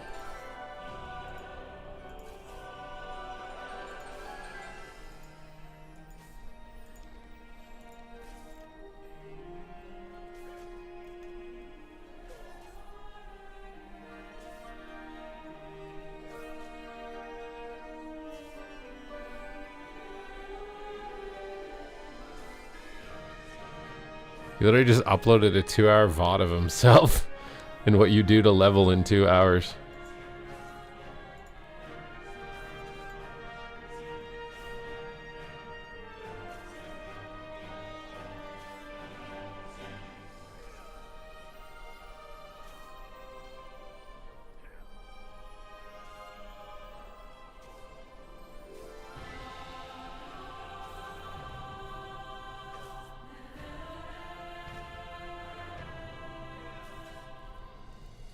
Link it? What you want? You want to see the leveling route?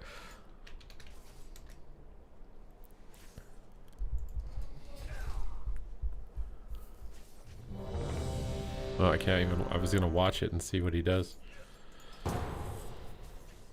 I mean, I would have already been level 90 if I followed that route. Okay, I should already be level 90. He literally just uploaded a 2-hour VOD of himself doing what he did to get 90 in 2 hours.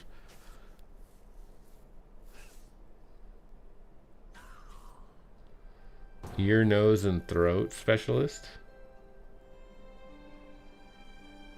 He's gonna turn it into an add-on, so you just follow the arrow. You just follow the arrow for 2 hours, you're done.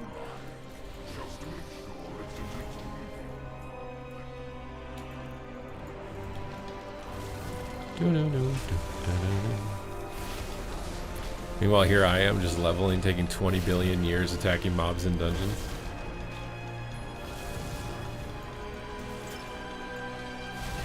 Hey, you think it's because of his gear? That's how he did it that fast? And he has like the whole route memorized?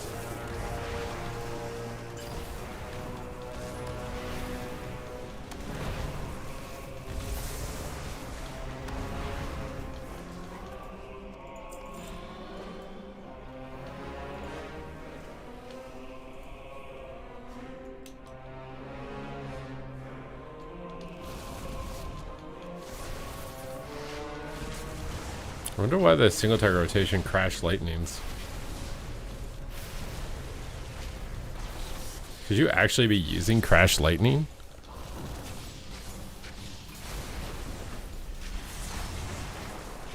Honestly, you know what it should be is after you crash lightning, it should transform lightning bolt into chain lightning or something.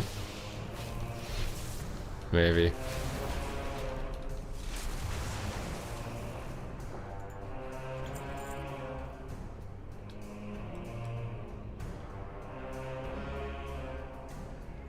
You had a few surgeries? Yeah, but the surgery apparently is really painful. Azael got it, and he...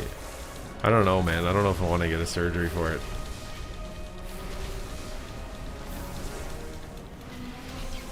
I think I'll just accept being a mouth breather. Should make your next Tempest cleave? You want AoE Tempest. This Tempest not good enough already. You want AoE Tempest. You want Giga Broken Tempest.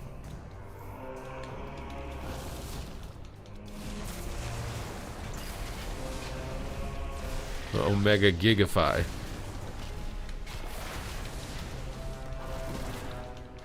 I'm not gonna lie, one button rotation just makes me feel like I'm playing classic. I swear it's actually really nice when you just want to like vibe and do nothing, you know. This should also be like a really good way to get like your friend into the game who has no idea what he's doing, you know? Like he's never played the game before. You just give him this.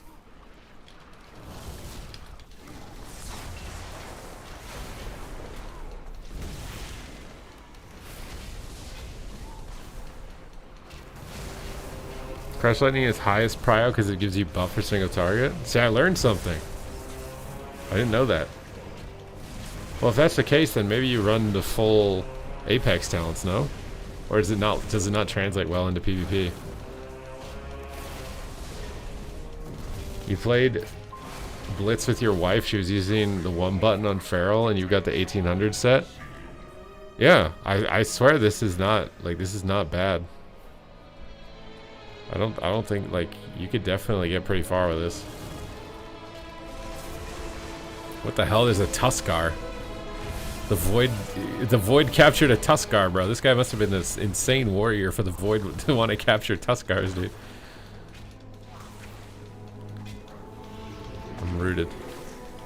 I'm rooted in poison, dude. The Tuskars are OP.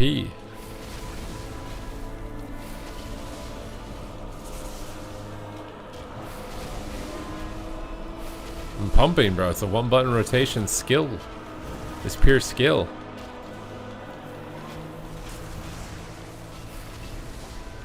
Yeah, I leveled a bit with the one button on Acid Rogue as well. It was pretty strong.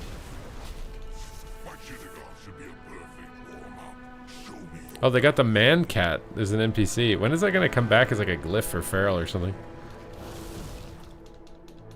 Tuskars will die when they're far away from their habitat. Wait, is that real? Is that true? Did Blizzard screw up their own lore by putting Tuskar in the Void? Is that lore, like, is that cop out so that they never have to make it a playable race? Yeah, Tuskar can't be a playable race because they die if they leave their natural habitat. Is that literally just copium so that they don't have to make it a playable race?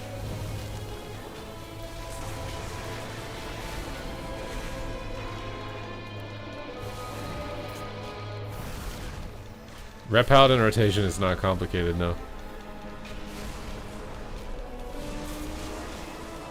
Instead of finishing Ferocious Bite, it uses a rip because it's priority based. Yeah, I mean, okay, but like, it doesn't really matter. It matters a little bit, it doesn't really matter though.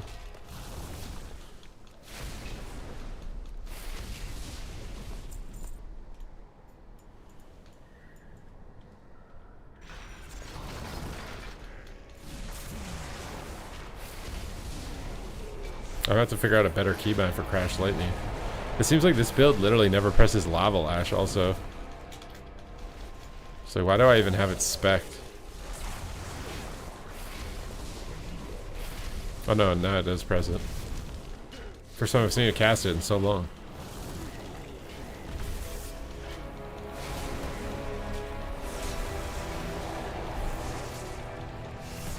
Brew Talk.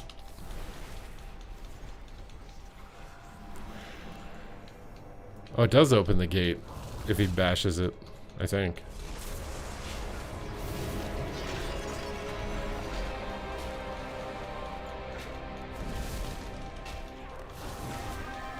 It sucks for Evoker. Yeah, the one button rotation on Evoker does suck. Because of the charged up mechanic, it doesn't know what to do.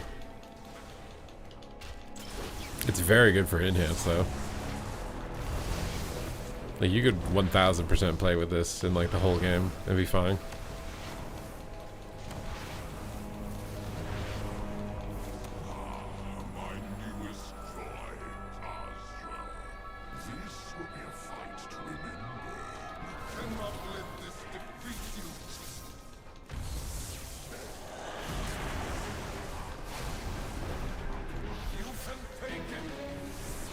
So this like Dominar effect is like very similar to the Crown of Domination that the undead use. It's like the same like concept.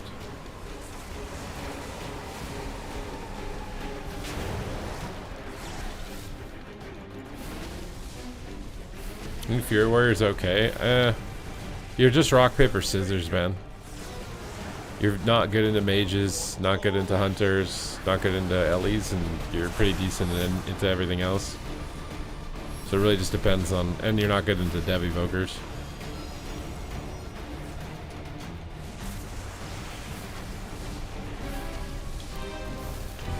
The other cool part about the one button rotation is you can actually like enjoy the animations of the game. You can just smash and scroll and look around and see what the, you know, the atmosphere looks like and still do top damage.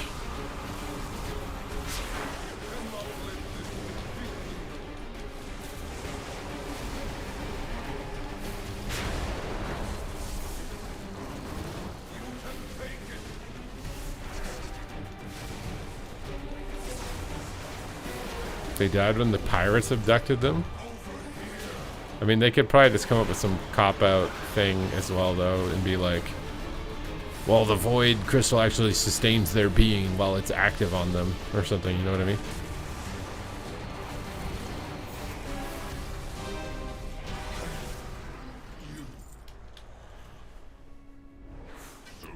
Not mean? Come, busy yourself at Hyperitrox's for your next fight. I expect you to at least provide him with some good exercise. It seems hard to you? Yeah, I mean, melee is a completely different role than ranged or healer. It's the biggest brain adaptation.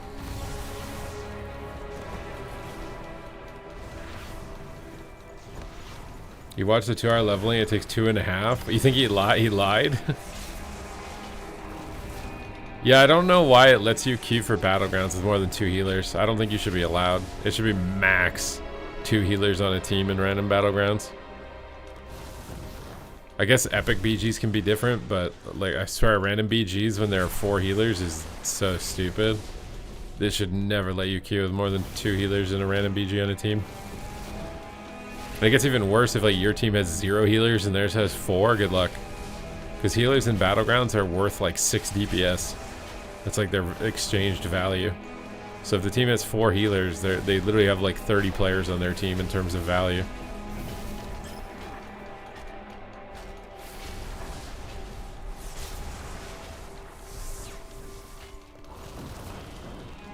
Oh my god, Typher is apologizing today.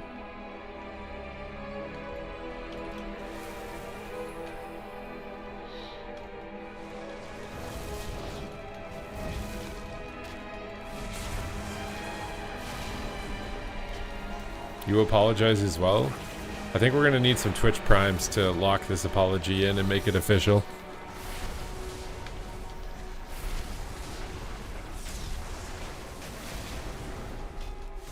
Oh my god, I'm slouching again, dude.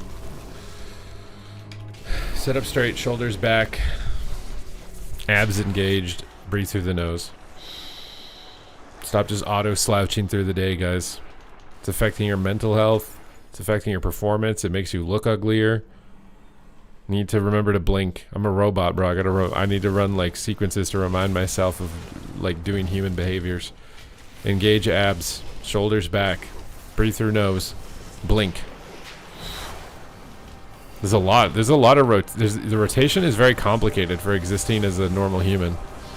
I'll be honest, like you got to remember to blink, you got to remember engage abs, shoulders back. Like there's a lot to the IRL rotation that will affect your performance significantly. I wish there was a one button that I could press that would blink, breathe for me, and you know, it's actually crazy. I'll like look at myself in the mirror when I'm just standing the way that I normally stand. I look so ugly compared to like remembering to engage my shoulder blades and push my chest out, and your shit looks so much worse. Your posture can make you look so much better than anything else.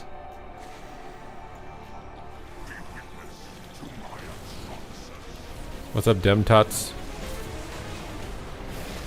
I like the animations on this guy.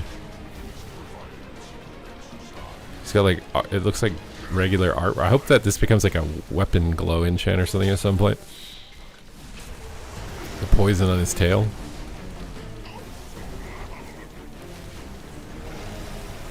One more tune. Good luck, Swartzen. You've put in the work. You put in the works, and now it's your time. You will have all of the max levels.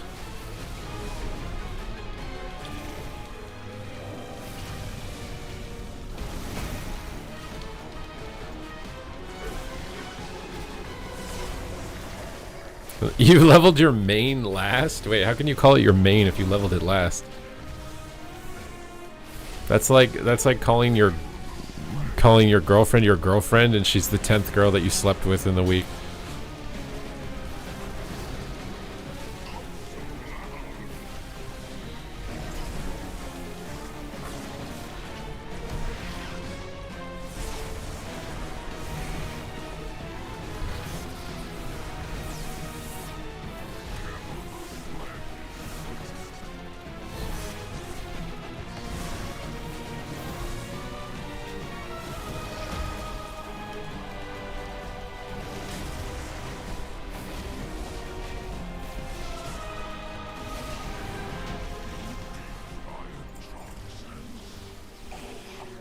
I think Rogue's gonna, I think Sub Rogue will probably get nerfed, yeah.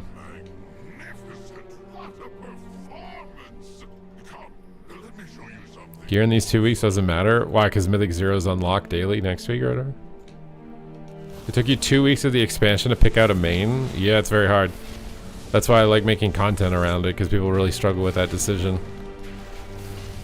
So people making content around it to help people make that decision usually does really well.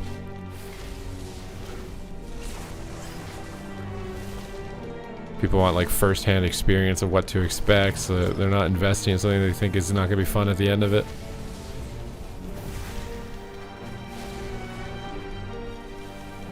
Once Mythic Plus comes out, you're going to replace everything so fast. I haven't done Mythic Plus very seriously to experience that, like how fast you actually replace all this preseason stuff.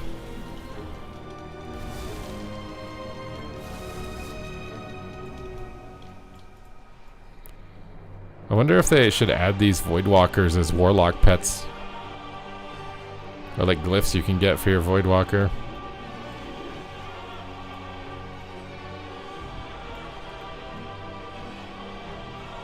Goldrun Denizen doesn't seem great. You're gonna try Umbral Embrace? Was it doing like 2% of your damage or something? Nullatros.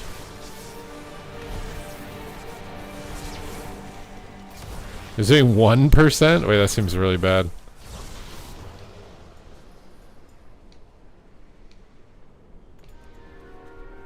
Oh, yeah, good. Do we notice? The healers noticed.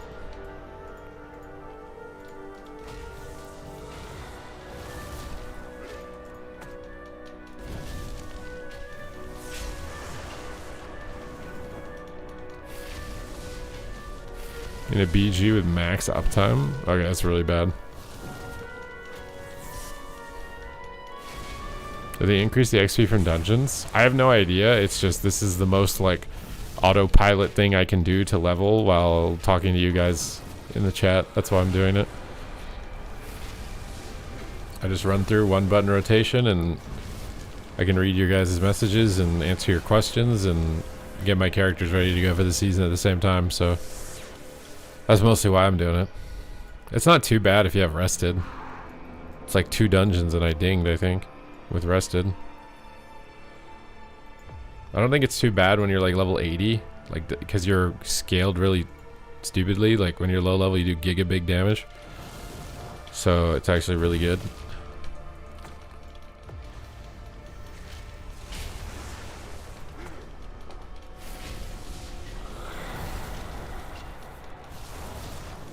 Living herbalism and mining. Yeah, no, that can be good too. When you're in the queue, just flying around and doing gathering professions.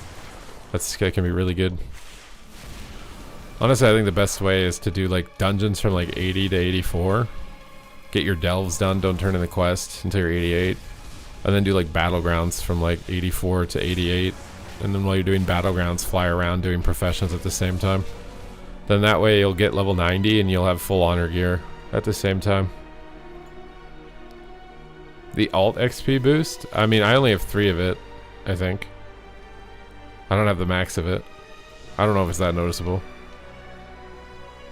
You're spamming the Shadow Guard delve? Yeah, you can do that too. You can do that too. It requires a little bit more awareness though. I feel like these dungeons you can completely brain off. Depends on the amount of brain activity you want, you know? I like that I can just read the chat and talk to you guys and do this. I think if I was doing like a delve, I'd have to be not doing single button rotation and I'd have to be paying way more attention.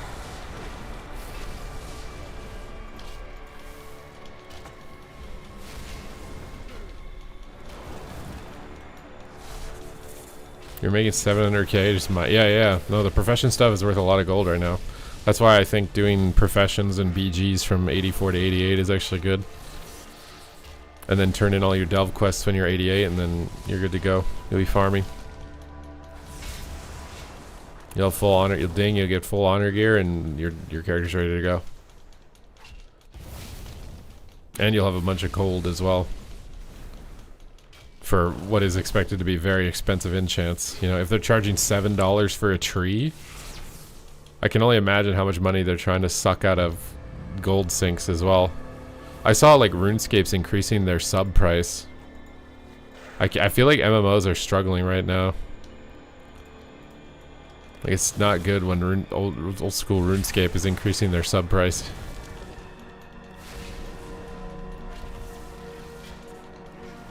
WoW has never done it, so I don't know. I actually kind of wonder what would happen if they did. Like, how many people do you think would unsub if they increased the WoW sub to like $20 a month?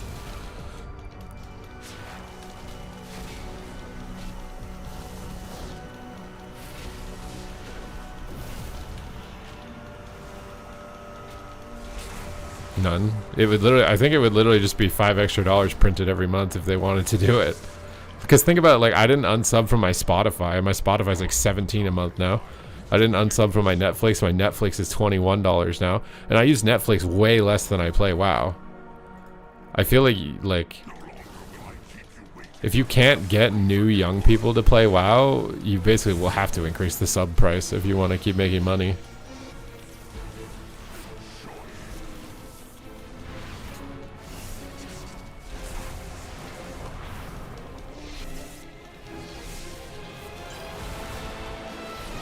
Yeah, they increased the price on exchange rates, you know, because the US dollar is not equal to Canadian dollar anymore, but that's not the same thing.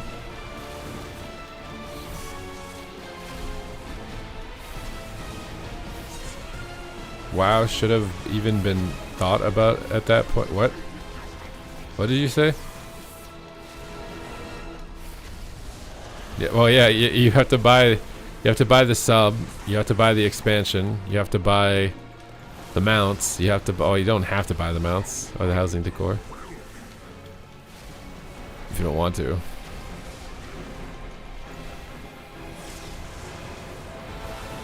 What's up, Undead? We're doing good. How are you, buddy? We're vibing. You don't have a battle res as a shaman, do you? I'm about to start chain healing, dude.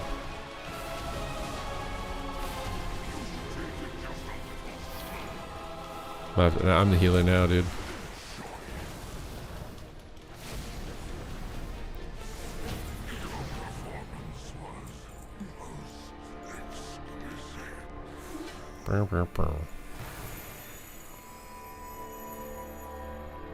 What's up, Haste? I'm glad you like the YouTube videos. Yeah, the squirrel mount actually looks really cool, though. A lot of people get their kids to play WoW with them now. How many parents are having success doing that? I feel like it can be sometimes very tough, challenging as a parent to get your kid interested in the same thing you're interested in, you know? Because they're like, ew, I don't like what you like, mom. You know? Like they're rebellious.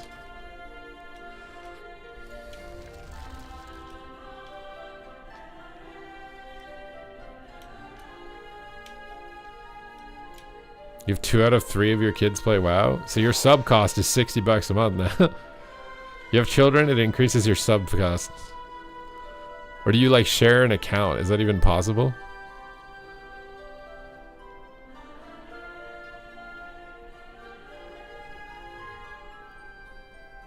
Wait, what happens? They ruined getting kids to play WoW because despite them claiming it's the goal, if they turn 18, they can't keep their tune because they got rid of transferring to an alternate account with the same last name.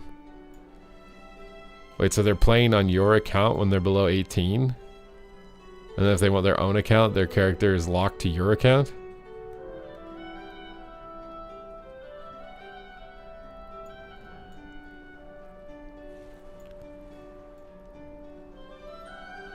Your kid is 8 and I don't want him playing an MMO yet? Just disable the chat and have him run around in the level 1 questing zone for a while. Put him in the Draenei starting area like the play pit at the mall.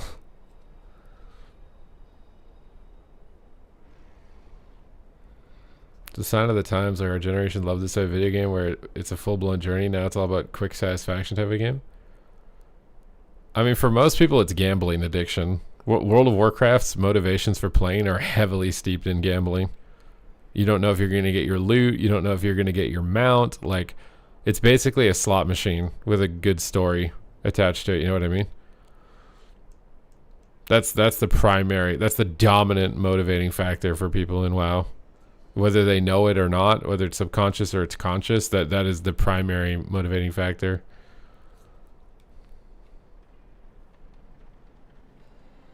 You get hooked by a cool looking character or a story, but once you get into the game, it's the gambling mechanics that are keeping you in the game.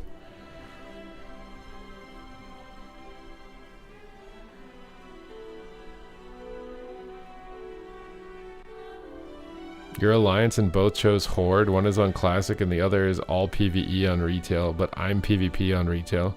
So you can't even get, you got your kids to play WoW, but they're not really playing your WoW. They're playing different WoWs. I didn't queue Epic BGs. I didn't try it. What is a good XP per hour add-on? I don't know. I don't have any add-ons. Are there really people who would enjoy PvE dungeons if there were no rewards? Well, that's what I'm saying. I think a dungeon can be cool the first time you run it. Like, it's like solving a puzzle. But as far as repeatedly running the same dungeon, there's no way. Unless you're, like, artistic and you really like min-maxing it or whatever, there's no way. You'd get bored of it eventually.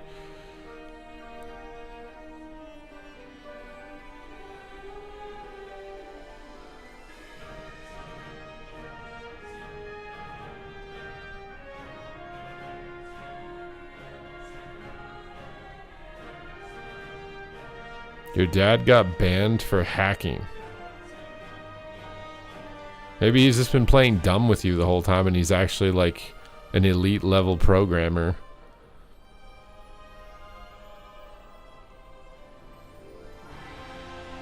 You're in a BG with your son right now. There's no way you guys are all just having kids playing WoW with your kids right now. There's no way.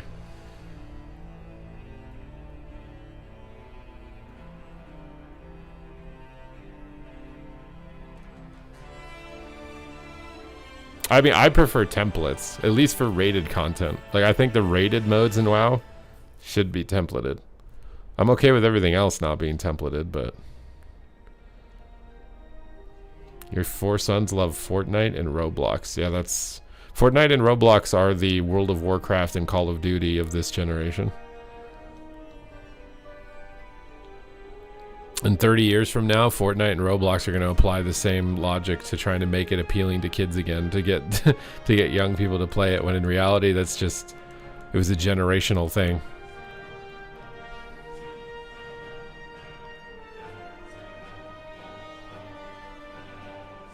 Yeah, you're going to have Roblox for adults, yeah. I mean, it's already kind of creepy, even if it's not for adults. Your dad's the ultimate gamer. The first pick he took was as a baby was next to his gaming PC. What games? I feel like when you ask someone what games they play, you can tell what type of addiction they have. Like if you're a WoW addict, there's probably a high probability you would become a gambling addict too. Because instead of gambling your money, you gamble your time. You go in the dungeon, you gamble 20 minutes to see if you can get a pixel.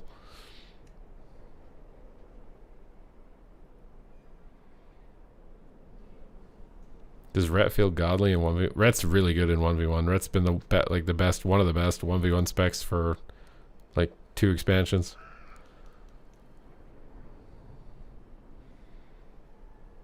You did the same with your daughter. You took a picture next to your gaming PC. Should we watch the new Jeff Kaplan, Lex Friedman 5-hour interview about what? What is that? Is Jeff Kaplan even working still? My oldest son and I play WoW and sandbox games. No, I don't gamble. See, sandbox games I think are probably the most mental health sound video games because they're just creative. It would be like giving your kid a piano. I swear those games are actually the most healthy games.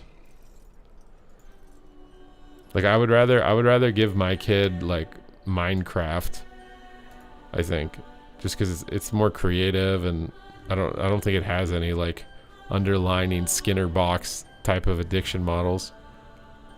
Foundational developer Jeff Kaplan sat down with Friedman to discuss a wide range of topics, particularly his journey in game development, and into detail on why he left Overwatch.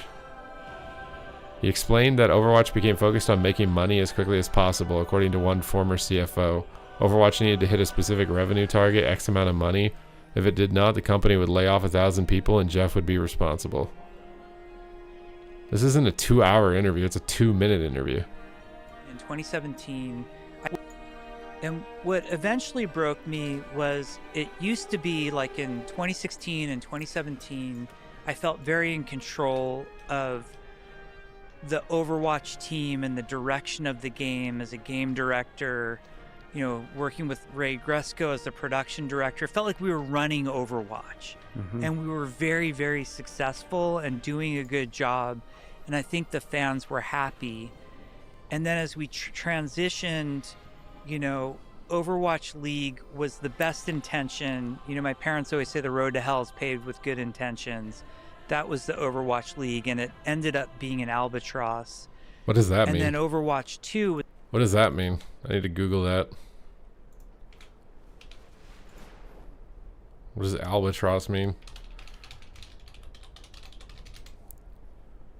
It's a bird. Business. An ongoing burden, a liability, and a hindrance. That what the bro, he thinks Overwatch League, what the he thinks doing the league was a terrible idea, basically.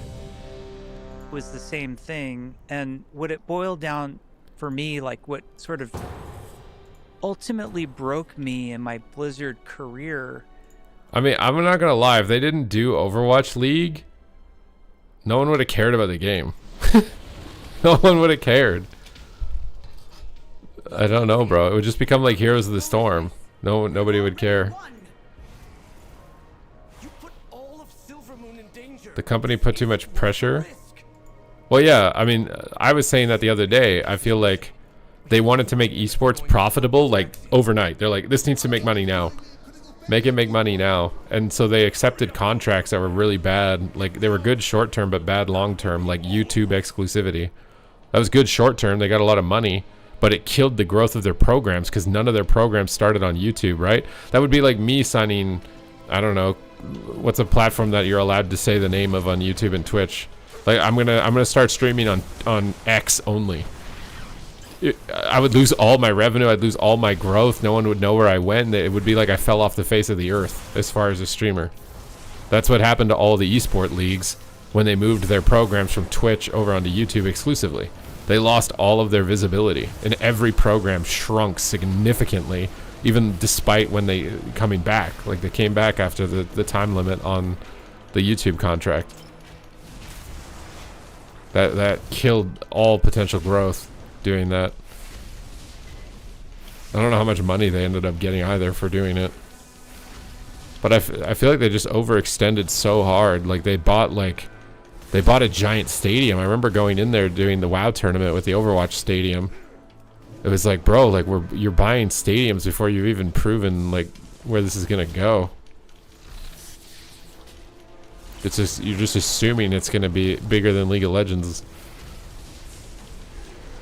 It needed to grow more organically and take more time.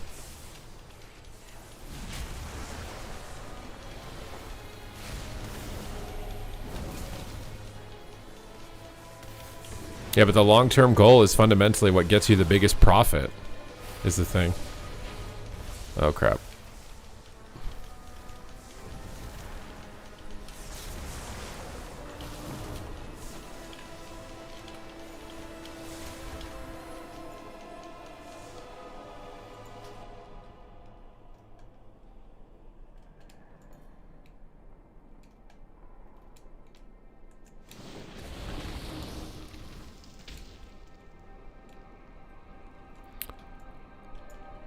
Well, I don't know, they canceled the, there was one game they were working on and they decided to just cancel it. The survival game or whatever. Like but you know this Poketopia game or whatever? I'm surprised they don't do something with that.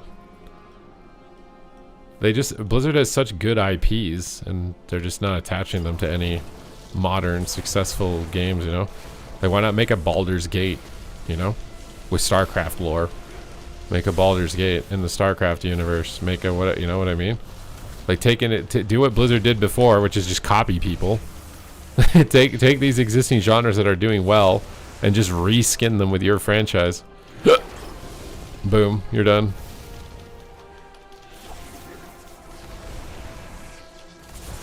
I'm very curious to see actually what happens at BlizzCon. I think that will be a big like telling factor to the direction of like Blizzard overall. Like, are they gonna take risk anymore, or is it just gonna be copy pastas? You know, every game's just copy pasta cycle.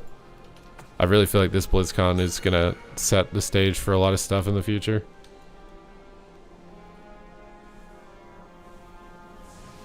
I feel like extraction shooter is already kind of dying down. Like, they're too big. Being a AAA corporation is just too slow. Too much overhead, too slow to react, too expensive. I feel like indie is honestly the future. And with everything becoming more accessible, like AAA's advantage was that they had like physical access to things that regular people, indie developers wouldn't have had access to. And now indie people have access. So that was the advantage you had as corporate AAA. Now you don't have it. So now you're just all disadvantage. You're just slow and can't adapt and can't take risk. Whereas the indie devs, they don't have the disadvantage of not having access to the software or whatever it is that they need to make a game. There's no disadvantage there anymore. So now they have it's the indie wave, I think. You'll just see more and more like PAL Worlds coming out. Because there's no reason to be a slow ass janky corporation anymore. You don't get any advantage. You're just having a shit ton of overhead, too many middlemen. Like, oh my god, I got rid of all of those.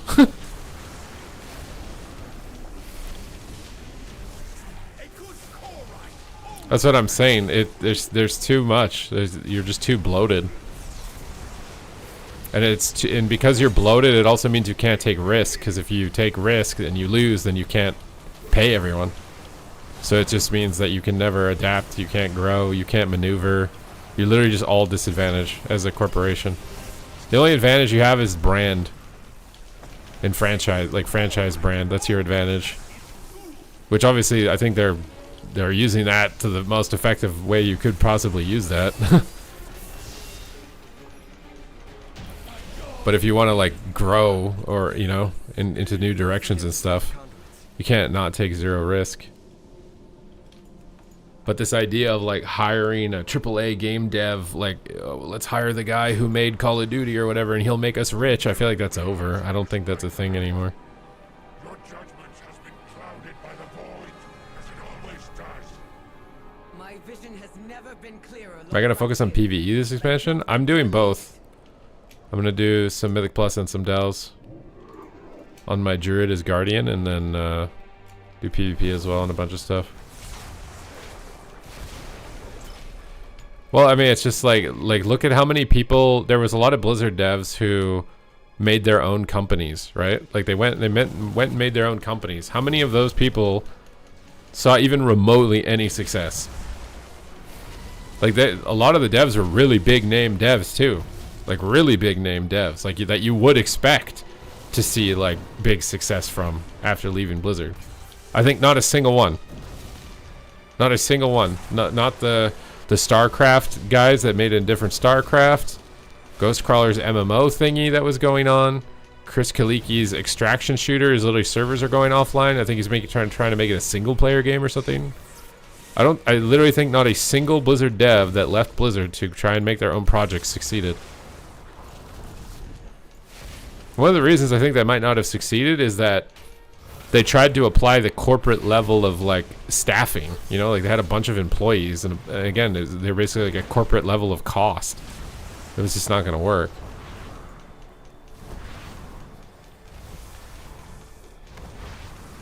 Fellowship, yeah, but even I guarantee, like Fellowship, Fellowship's doing it smart. One thing about Fellowship is that I don't think they have a big team, so maybe they can financially support themselves doing what they're doing, but they're not seeing growth. Their first release of the game was like 40k concurrent players. Their second release now of the content patch was like 30 or 20k. It's declining.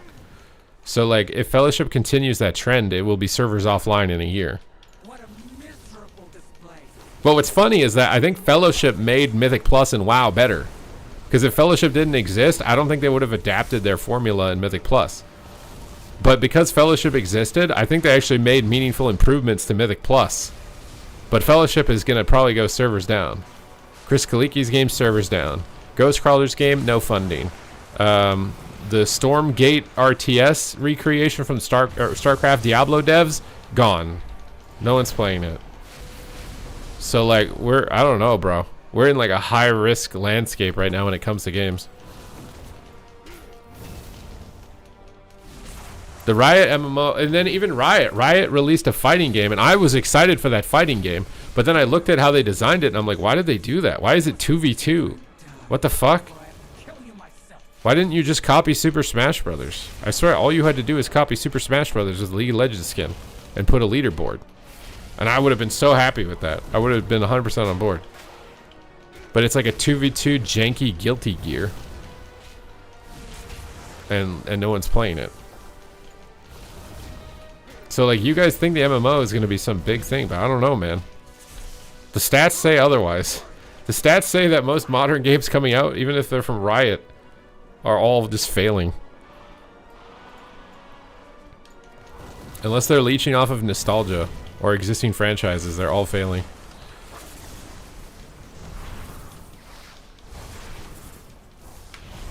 I mean, Ghostcrawler's team had China money. They had Tencent backing them, and Tencent pulled out. Some of the companies did actually have China money backing them. And then you have other companies that are crowdfunding, and then they end up being scams. Like, what the hell, bro? Ashes of Creation? What is that? Like modern game dev strategy is like come up with a really cool concept, get crowdfunding, and then never release it, and then be funded by the people crowdfunding you. You know, like, that's the strat. Don't actually even make a game.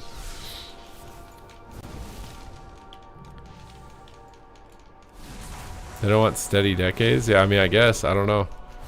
To me, the most successful games are all small, like 3-player teams, and they're really invested passionately, and those are the games doing the best. This like corporate overhead takes forever, just can't take risk. It's not gonna work.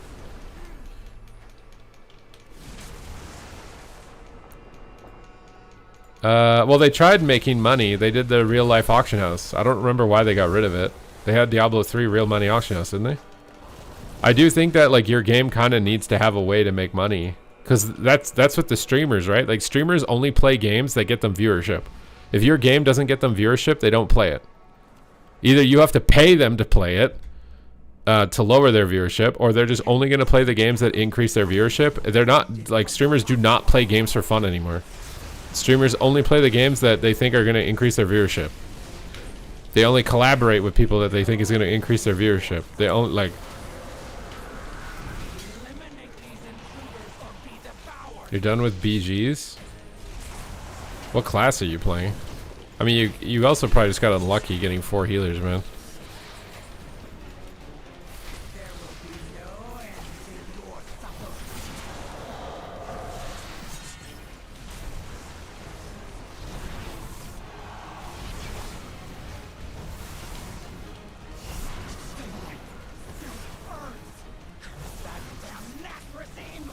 Yeah, exactly. Like the dopamine used to be gold coins in Sonic. Now the gold coins is ad revenue in Twitch Primes for streamers. They don't get the dopamine from the game anymore. That's why I think people like Asmongold are just permanently miserable, because their brains don't get the same dopamine firing anymore from video games. And then if they end up going down the grifting route way too hard, they only feel dopamine during like extreme like viewership spikes and oh my god, look at these tens of thousands of people telling me how right I am. You know what I mean? Like they need that to get the same level of dopamine that they used to get from video games.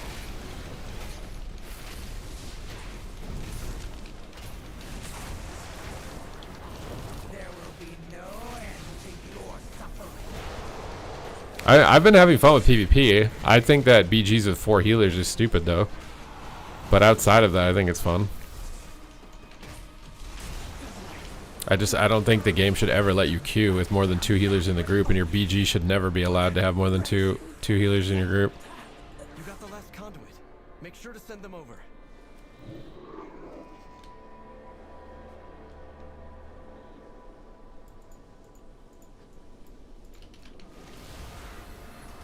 Everything for our brains is motivated by dopamine. It's either to avoid pain or gain dopamine.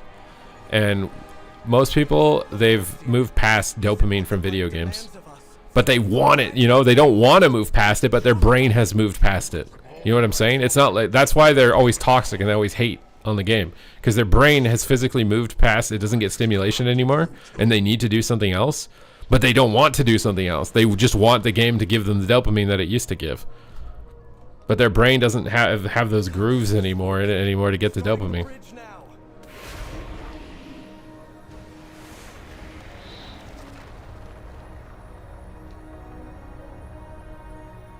They created second channels to play games offline. Yeah, what's the point of playing the game without streaming? I could just be making money while I'm streaming. You know what I mean? People literally, you can't enjoy the game just to enjoy the game anymore. And I feel like a lot of these streamers are actually probably like somewhat depressed. Your brain doesn't have grooves anymore.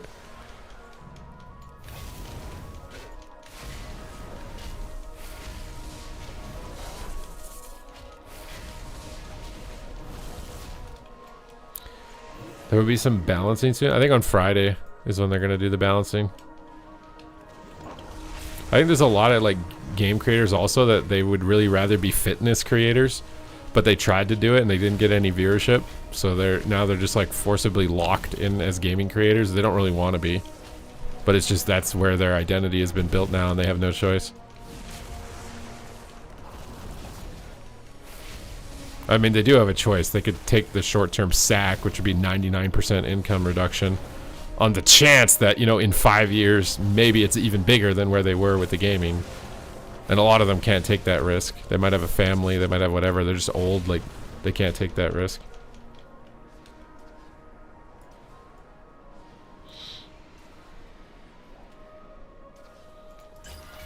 Oh, dude, vitamin D deficiency is such a real thing. I cannot wait until the summer and the frickin' sun is out and I can get my steps outside. Oh my god. I will tell you right now, your overall happiness goes down so much if you're not in the sun. Goes down so much, bro.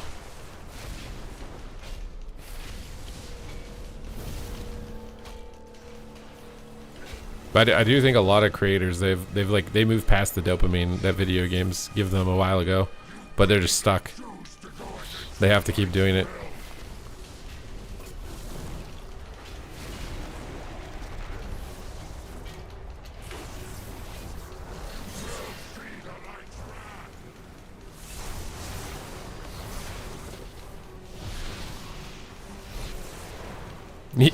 King Potato, you want me to make an alt account and stream shooter games on it?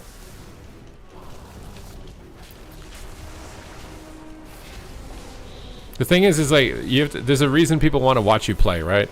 It's either because you're really good and it's fun to watch someone really good, or they want to learn from you, or you're entertaining, so you're super animated and you're PogChamp and you're really funny when you play, or you're attractive and people literally just stare at your webcam while you play is another one. If you're all of these, you're going to be a Giga God streamer. Most people are only one or two of them. So if you're someone who made your name in CSGO because you were really good, and then you just don't like CSGO anymore and you want to stream something else, you're not going to be instantly good at the other thing. So when you switch, you're going to lose all your viewership because people are only watching you because you were good, if that's how you built yourself.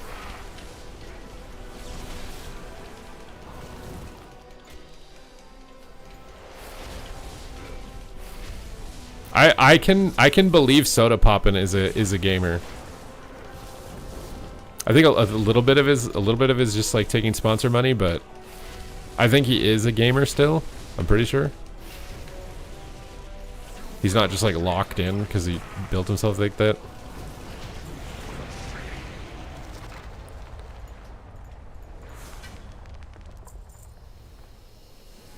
Farewell, old friend. I mean, sometimes you just need a break.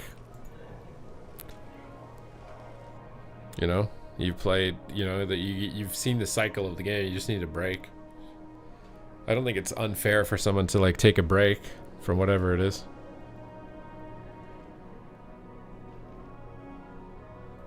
To me, like someone who like enjoys gaming is somebody who isn't making any money from doing it. They're either addicted to like gambling in the game, like Diablo, and like leveling their character up, or they're addicted to leveling their rank up. Like their rank really matters. Like, what rank am I in the game? And it literally, like, part of yourself dies inside if you don't get the rank, right? Like you lose to 100 rating or 100 elo or whatever it is, and you feel really shitty. Like your entire day rides on where your elo is going, with your rating, or what loot drops. Like if that's all you're thinking about all day, like that to me is like that's a gamer. But like if you're a streamer and you're just thinking like, okay, how can I get more ad revenue? How can I get more streamers or viewers? How can I get more sponsors? You're not a gamer anymore. You're just you're like a salesman at that point. You're not a gamer anymore. How does this dude play dungeons 80 to 90? It's because I'm streaming. So I'm just doing this because it's the most brain dead way of leveling, with me being able to read the chat.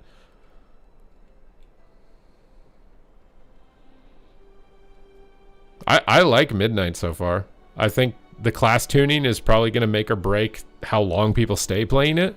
Because if it's bad and people aren't getting invited to groups, or the queue times are long because healer balance is bad in PvP, like that, I think this round of tuning is the most important tuning they've ever done.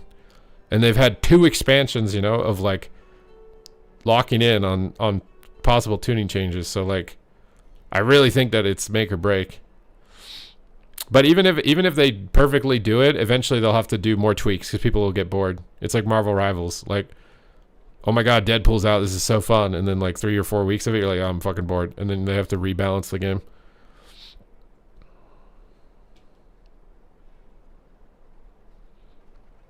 Did you know that about Calvish? What, they went and played League? I mean, Waz is doing it too. The thing is that it really depends on their discipline and their understanding of this, because if they're thinking that like, oh my god, I'm an AWC champ, I'm gonna auto reroll League and be the equivalent, it's not the case, bro. You have 10 years of playing WoW. You don't have 10 years of playing League. Now your ability to problem solve and climb through the ranks will be more efficient, but it's not overnight. So I think a lot of these guys, they switch over, their viewership tanks, they're not really seeing the results that they want to see, and then they give up. Because again, that would mean they're not a gamer. If they switch over and they give up because the numbers aren't there, they're not a gamer. They're doing it because they think that there's a better payout if they switch to League, and they're not seeing the payout, so they come back because it's a short-term better payout on WoW. How long did Zaryu play League at Bronze League? Did he play it like one time and then not play it again or something? Had fun so far as a healer, and it's my first time healing. I've played this game for 10 plus years. In PvP or in PvE? I mean, I'm glad you're having fun. Yes, if you drop a grounding totem after Ray is channeling, it'll still hit you. You have to ground before it starts channeling. For a few weeks. Well, the thing is if you have 0 experience on isothermic camera or whatever it is, where you're like click to move, if you have 0 experience on that, you're going to be really bad. You're going to be really, really bad. It takes a lot to train that, to be accurate with your movement, accurate with skill shots, accurate with last hitting, and you have no experience previously. Like, you will be garbage tier.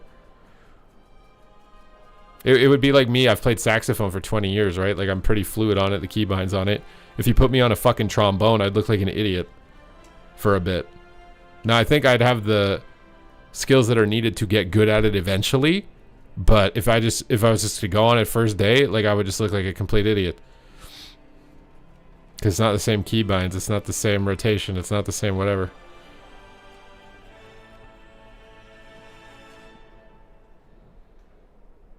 Bear Tank is really OP, but I think they're going to nerf it.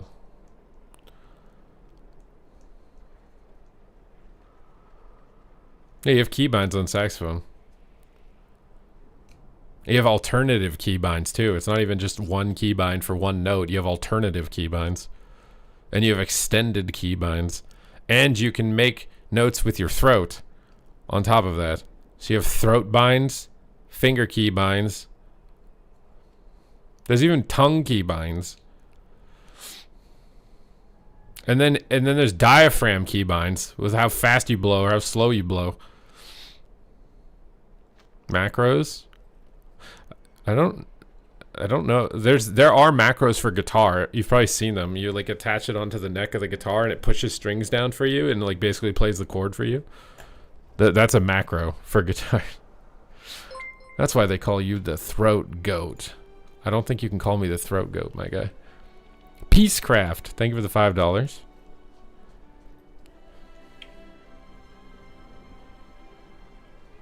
Yeah, the tongue keybinds. Like, if you can make an E sound with your tongue and make it look like this on the roof of your mouth. It gets you a brighter sound. You can do an O sound where you pull the middle part of your tongue down. So you can move your tongue in your mouth like that, basically, with the inside of it.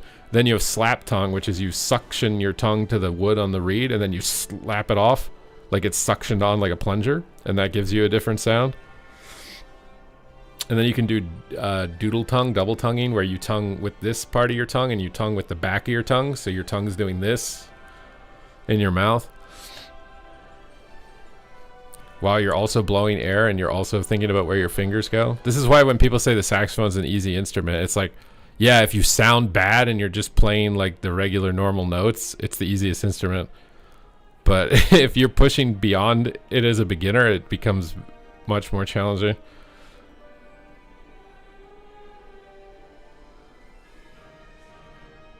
TIL? What does TIL mean? You have to practice a lot with your tongue. You literally have to train your tongue. Because basically your tongue is punching the reed to accent notes that you're playing. So you train your tongue to do that, to be precise. Like you're punching the reed in the right position. And you're maintaining your jaw as well. And leaving an open jaw.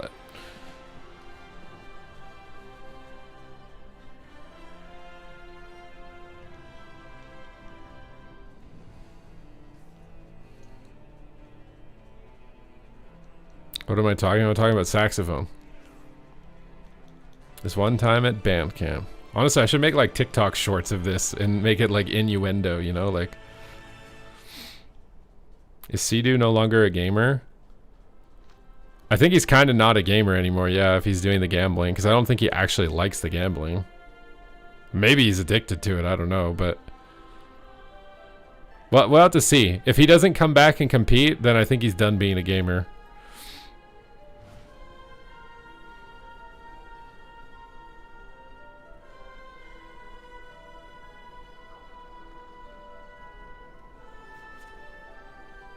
He's playing the how long does it take to get on CoffeeZilla? What's a CoffeeZilla video? Oh, is that someone who reacts to like gambling wins or something? That is a game, by the way, as a streamer, trying to create content that you think will bait Asmongold to watch it. A lot of streamers, that's the only reason they even grew. They used to be WoW PvP streamers with like 200 viewers, and then they made I Hate Retail videos, and of course Asmongold loves those, so he watched those. So then those streamers saw growth. They went from like 200 to 300 to like 500 to 1,000, and then they thought their growth was on their own merit, but their growth was because they made videos that Asmongold reacted to, because they haven't been able to grow since then, because their content is no longer getting Asmongold to watch it. And I always think it's really funny when that happens. Like, that is the most important fucking strat, is that you get Asmongold to react to your shit.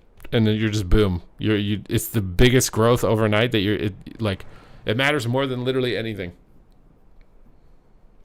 If you care about like overnight success or whatever.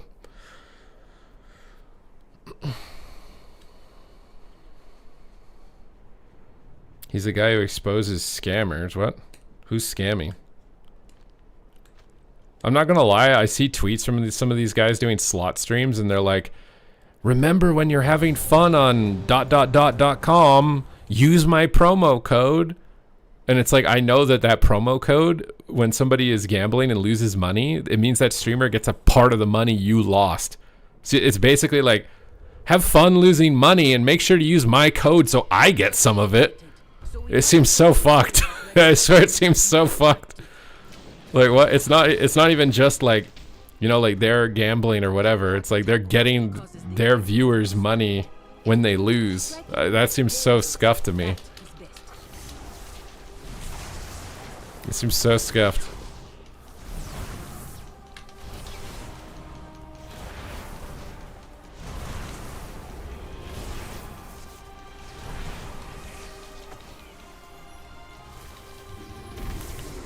What is going on? I have aggro on everything. Oh my god, I'm toast. Why are we doing a big pull? We're a pleb group. Ooh! Our healer is AFK. That's why it's not going so well. Oh my god, bro.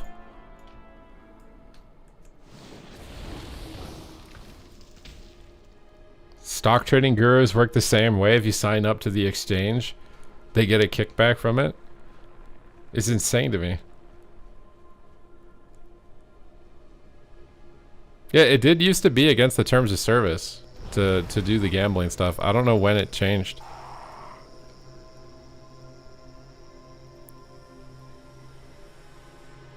I think this tank literally just ran back in again while our healer was like still AFK or something.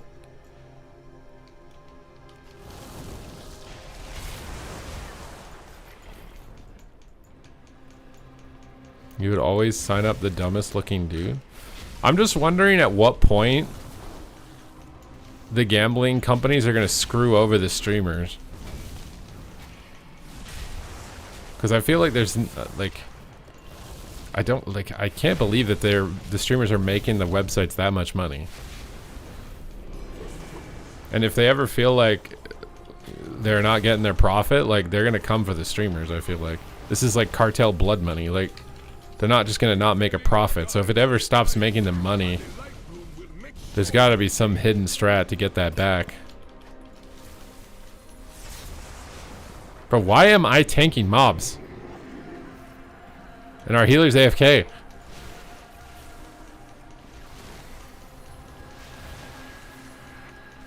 He's literally just running.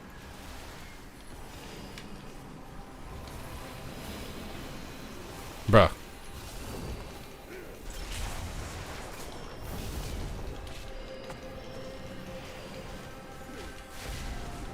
I need to look at the HPS. Our tank is doing more. I'm almost doing more healing. This tank cannot pull like this if our healer is new, bro. We need to not do this. Twitch is gonna get cooked by it. Dude, if them gambling ends up screwing me over and they're all getting mansions and you know, sexy lady time and all that shit, I'm gonna be pissed. I'm gonna be right fucking pissed if somehow they don't personally have to deal with the consequences, and it somehow affects me on the platform. I'm gonna be real cranky, bro. I'm gonna be real cranky. This guy is saying interrupt. Bro, our healer is doing less healing than I am, and he's just like running into walls. Which is like fine, but you can't do these big pulls, bro.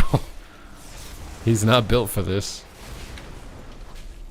He's gonna do it again, bro. I swear he's gonna do a big pull again. He doesn't care. Dude, between this guy being new, which is like whatever, and then this guy trying to be a Giga MDI gamer, bro, we're just gonna die. We're just gonna, do not go in those mobs. Do not, yes, good. Okay.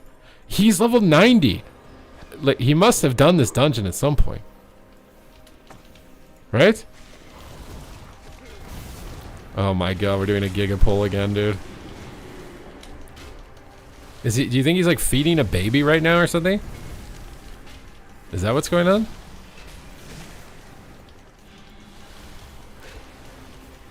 I'm gonna be a second healer.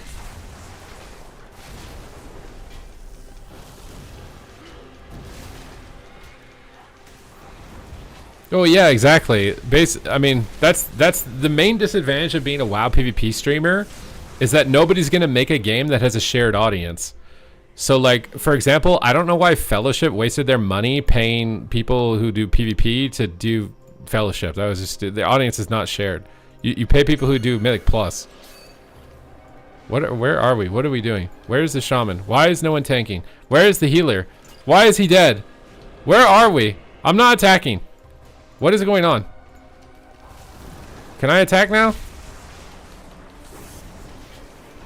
Why are they saying interrupt? This is not an interrupt issue, bro.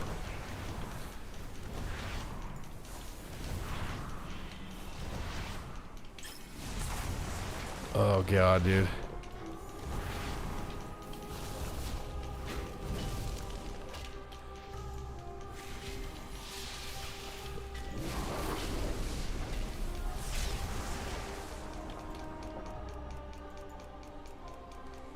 It's way cheaper to let the streamers do it. You think it is? Yeah, but I think it only works if the stream... It's like paying a celebrity, right? Just because they're really big and famous doesn't guarantee sales. Like, the product needs to be relevant to what that person is associated with. So, like, if you release an FPS, paying the FPS streamers to play it, to advertise it, makes sense. But honestly, if your game sucks, it's still not worth it. Like, look at Highguard. They probably paid the shit ton of money to people to play their game. But if your game sucks, you're just burning the money. In my opinion, when I see a game is paid a streamer to play it, I assume that game sucks. Like, if you need to pay somebody to play it, your game probably sucks. That's my view of it. I don't know if anybody else views it that way when they see it. Is like, because to me, a streamer's gonna play your game for free. Like, look at Resident Evil. Resident Evil didn't sponsor anyone. I didn't see a single sponsored stream in the Resident Evil section of Twitch. And it had everyone playing it. Asmongold played it, Sodapoppin played it, because it's a fucking good game. So, like, I know that that's a good game, because all of the biggest streamers went over and played it, and they weren't getting paid. Okay, I think our healer isn't AFK anymore. It had over 600k viewers. Yeah, exactly. And I'm pretty sure not a single streamer was sponsored. I didn't see ad in anyone's title in the whole section.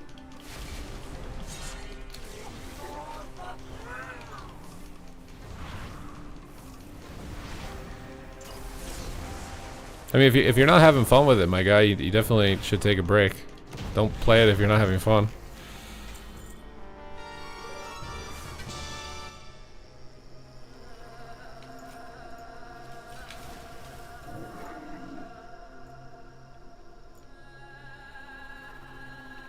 Do I just buy honor gear I need? Or it can't drop from the boxes anymore, my guy, no.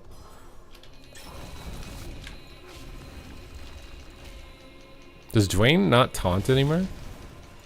Bro, I can't target the freaking pedaling.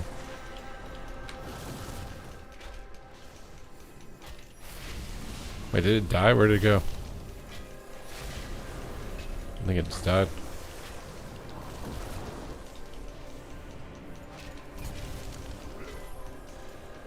This guy juices up his allies. Resident Evil has a history.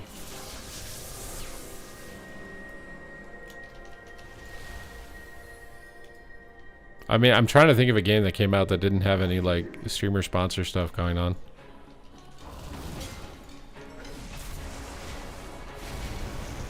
To me, streamer sponsors are just view bots. That you're literally just view botting your game. And the same thing for like streamers is that it doesn't actually, if your stream sucks, view botting it is just burning your own money.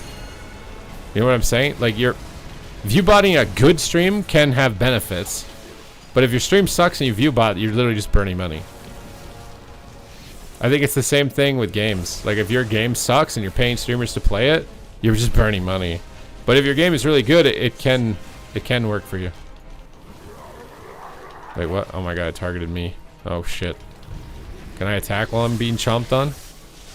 No.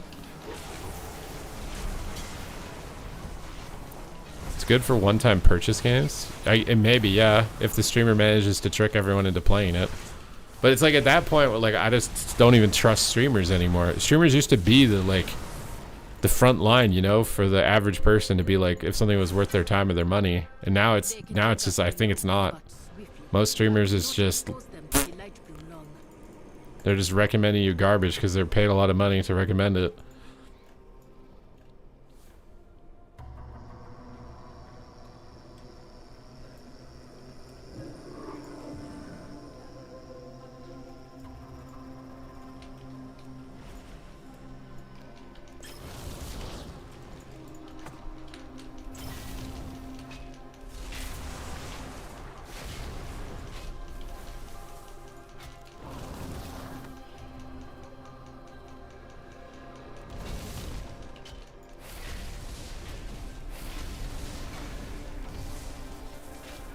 Wonder if Brewmaster will be the top dog.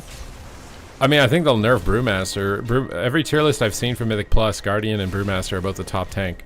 Guardian's getting more attention, I think. Maybe because it's mostly for damage-related reasons, but I think if they did nerf, they'd probably nerf both. How much honor do you need? It's definitely somewhere around 12k. I will block the rootways. He will not escape again.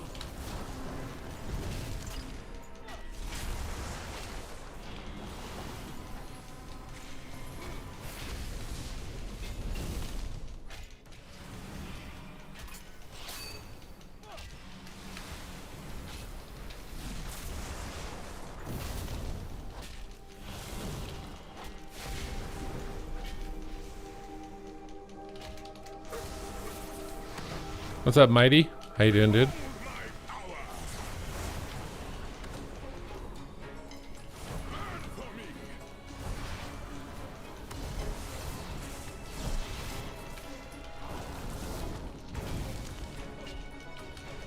They just dropped tornadoes on all of us, dude.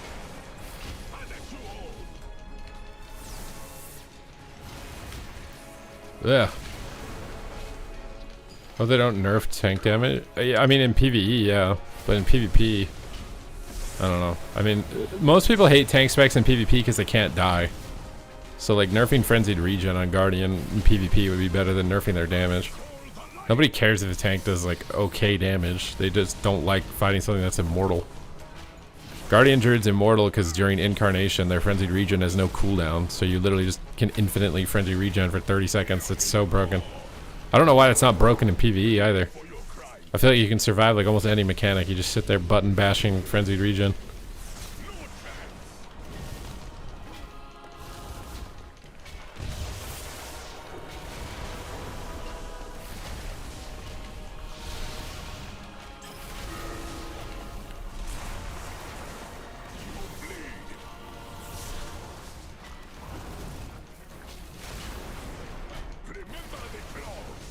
Tank deaths are usually not the factor.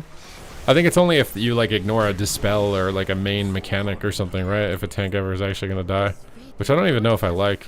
I feel like a lot of the goals they intended for this expansion, they didn't hit. Like, wasn't one of the goals that like healers would heal again and tanks wouldn't infinitely sustain themselves? I thought that was a goal. Did they just at some point decide, no, we're not gonna do that anymore? Because I feel like most tanks, they're completely self-sufficient.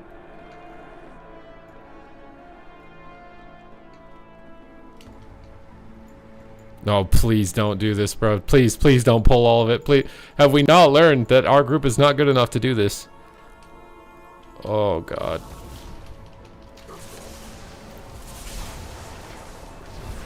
Is it because people in beta screamed? Oh, I see.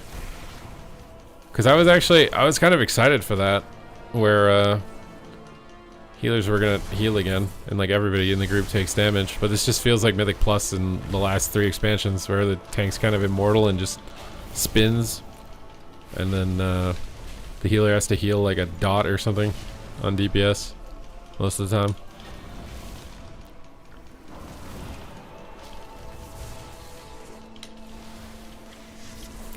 I can't kill those. Oh. My God, bro.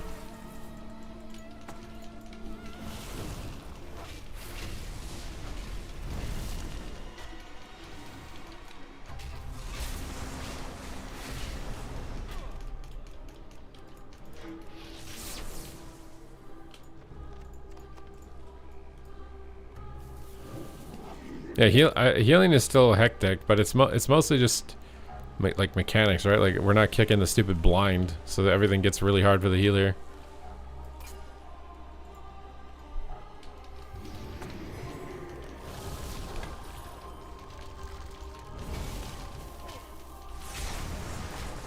My God, dude, there's so much happening. Oh.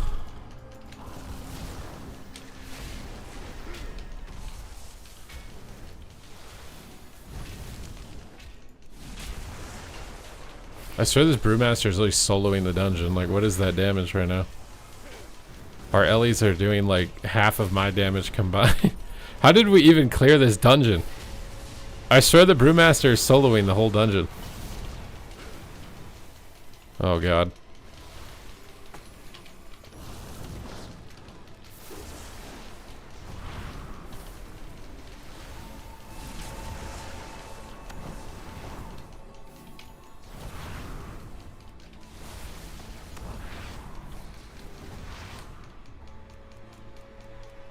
New Nemesis boss ends up being a really fun push for Tau. I might perma swap. Yeah, I'm trying to go for that too. I think that it should be fun. I'm glad that they did. This tank just pulled. Our healer isn't even here, is he? Oh my God, bro. I'm stressing out. Ghost GG, same with the 5 months. Did we pull the boss? Oh my God.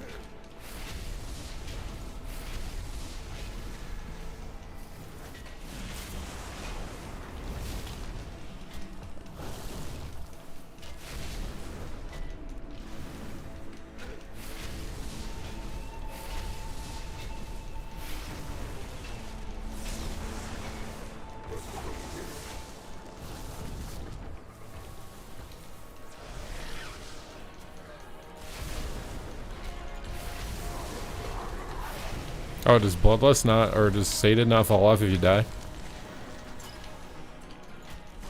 I thought it might in like normal dungeons or something. So we have to not run the beam on the plants? Or do we run the beam on the plants? The 1-button rotation does really bad single target DPS. Run it on the plants, run it on the plants. Oh, we're dead. We're dead.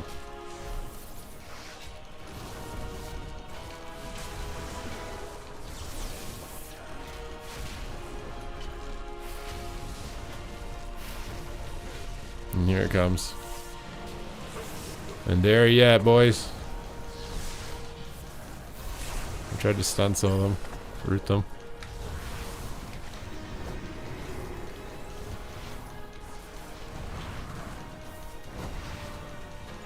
Oh, normal mode is not an auto wipe if that happens. It would appear.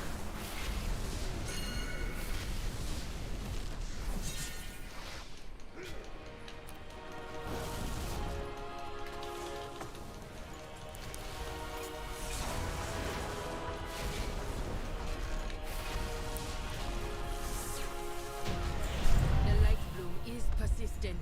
No The loot, truth dude. must be.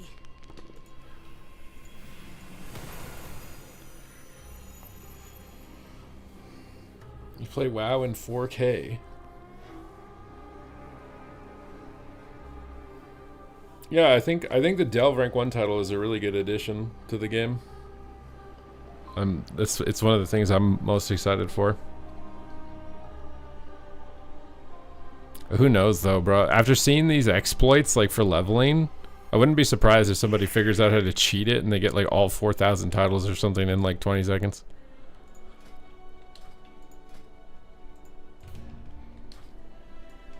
That's my concern. I mean, think about the cheating that went on in Solo Shuffle as well.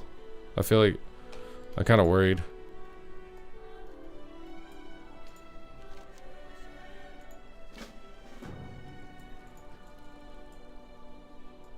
You wish you could be a rank 1 Delver. What do you mean? Like the guy who found the Panda XP and got level 90 or whatever in less than an hour or some shit. Like, it also happens in the MDI. Like, a group figures out, like, a pole that you can, like, snap or whatever it's called. The mechanic's, like, snapping. Where you, like, jump off something and all the mobs instantly teleport to a location. Like, I just wonder if somebody's gonna find a glitch like that or something.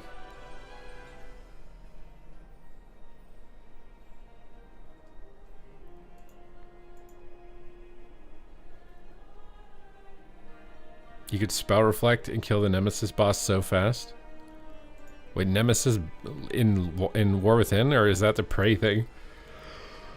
Oh my god! You put a yawning emoji in my chat and it made me yawn. I don't like that.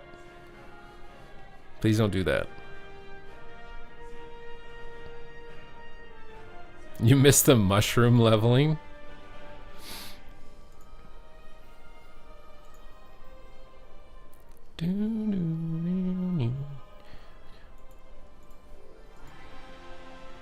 Okay, you put it in a second time, bro. You said you're going to bed, and then you just put it in the chat a second time. Should we watch this Jeff interview about working at Blizzard? I just feel like the entire interview is going to be like, yep, corporate ruined it. I was unhappy I left.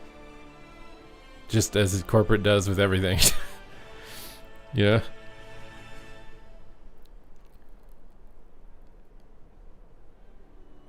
Wait, what? A first look at The Legend of California, a new online survival game from former Blizzard game director Jeff Kaplan.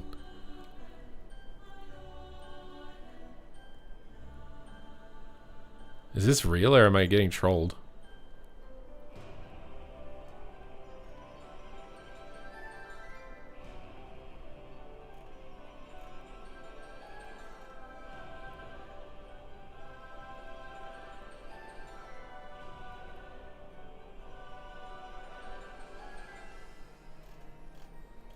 If this game flops from Jeff Kaplan, the AAA game era is over. The idea that like you're a rock star game designer and you just know how to make the best games ever, it's fucking over. At that point, it's over, bro. It doesn't exist anymore.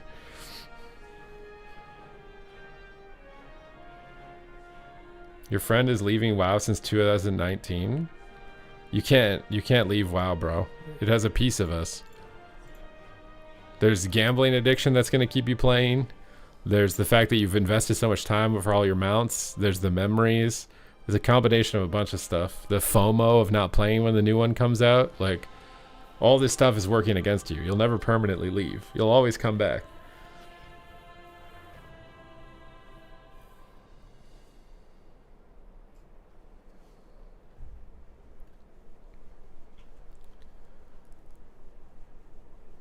Quits the stupid game but pays the monthly sub for it.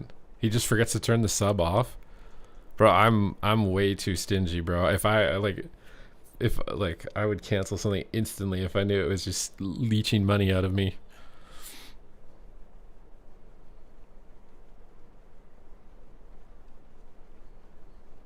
You didn't have to be that honest. I mean, for some people it's going to be any one of those things or a combination of those things.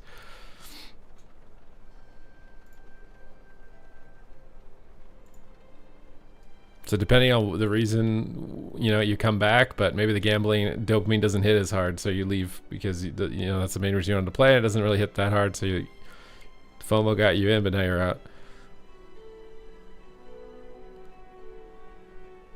What would you honestly do if you turn on the Kaplan interview and for some reason he's going, he doesn't even know who I am, bro. What do you mean?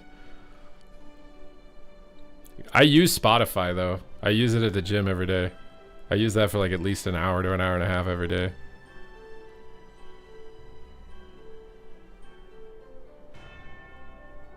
Netflix is honestly the one that I'm thinking about cutting, because like I have Amazon Prime for shipping stuff and they have Amazon videos, so like I feel like Netflix doesn't have anything good anymore.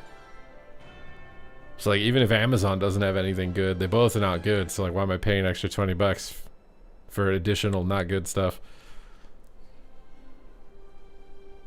Your son was born 11/23/2004. Will never get away from WoW. He got in on the early wave, bro. He's permanent addict.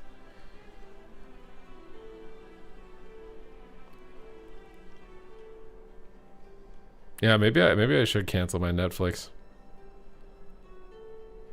Should we all cancel our Netflix subs, guys, and tank their stock overnight? I swear there's nothing good on it anymore. And if there is anything good, I've already watched it like 3 times. The handful of things on it that are good, I've watched it 3 times, and then everything else sucks.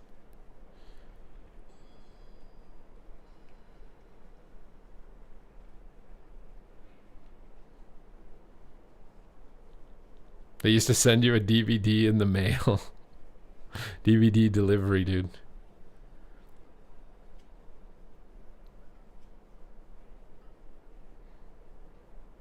That's what I'm saying. Like, Netflix literally just increases the cost. There's nothing good. And so I'm paying more money for nothing. Like, I swear I should cancel it. It's just a waste. Like, how much? For me, I think it's $21 Canadian a month.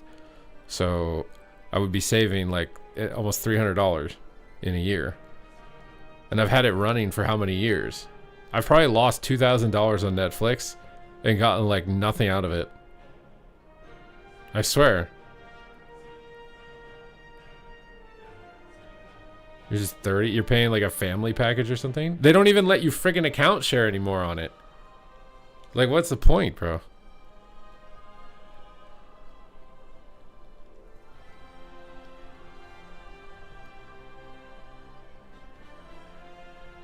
You like it a lot? You got rid of Disney? What do you, yeah, but did you, the thing is if you've had Netflix for like 20 years, you've already watched all the good stuff.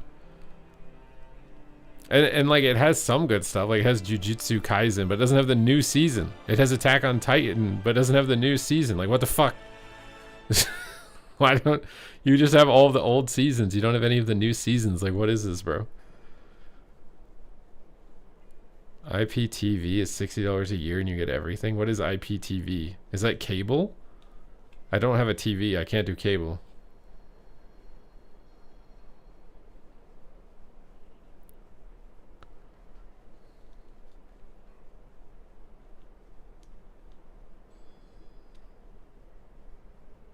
It's not cable. It's like a... It's a gray market. I feel like you're trying to set me up on a scam, bro. You trying to set me up on a scam?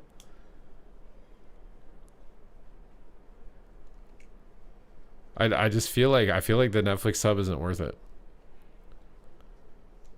Also, you know, I wish that like YouTube and Twitch honestly has stepped it up. They have like a web browser editor you can use. I wish you could like upload music to it. That would be sick. If you could like upload additional assets, like it was literally an editing tool, I could cancel my Adobe Premiere sub. Because it's a pretty decent editing tool. You can like cut it for short form content and pick different parts of the screen and stuff. Like, it's actually really good. You can't add additional assets except externally. So I have to like make the clip on my Twitch browser, then download the clip and then put it in Premiere Pro and then edit in like little sound effects or whatever that I want to put in it. If I could just do that through the browser, it'd be insane.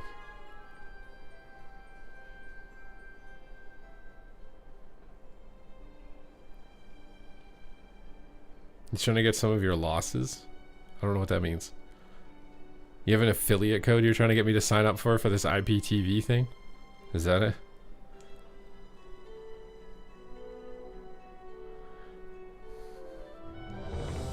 You gonna put the affiliate code in, bro?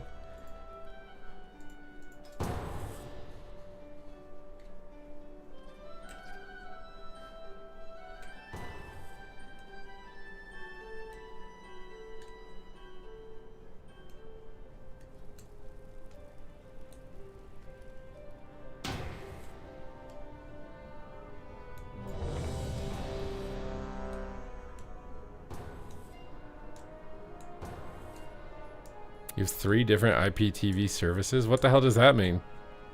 Does it cost more money? Why is there a Fel Brazier just out in the street? What the hell, dude?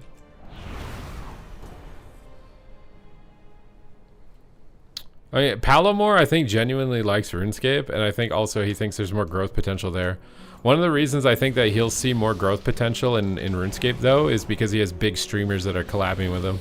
Whereas in WoW, like, the PvP streamers don't collab. But in RuneScape, they collab, and that's the best way to grow. It's funny seeing you play PvE. I mean, one, there's not really anything else to do. And 2, it's actually been pretty fun. Like, I've been enjoying my druid. And I need to level my characters. There's not a lot to do. I have to level my characters, so... You know, it is what it is. No, I swear Palomore's stream is doing a lot better than I thought. But I think it's mostly because he's getting to collaborate with the big RuneScape guys. Like, I see him all the time. He's collaborating with Sardako, I think it is. And his viewership increases significantly when that happens. But in WoW, no one does it. I try to do collabs with people, and they don't accept it now. Like, if Mez is on, I go, like, press the collab button. They don't want to do it. But, like, yeah, he's getting big opportunities. And that's, like, the best way to grow. It'll have a cap. Like, I don't think... If I had to guess, like, the most you could grow out of that is, like, 500 viewers. But you can live off 500 viewers.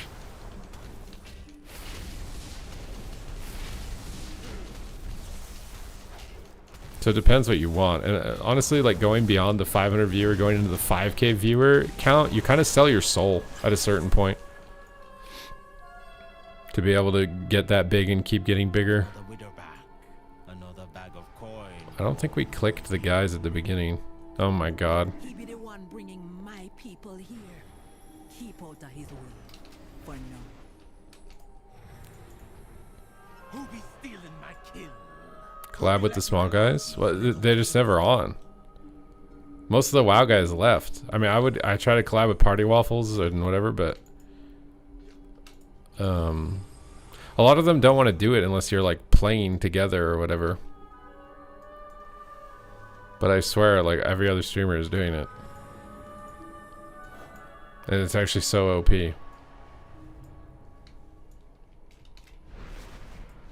What does my people spy with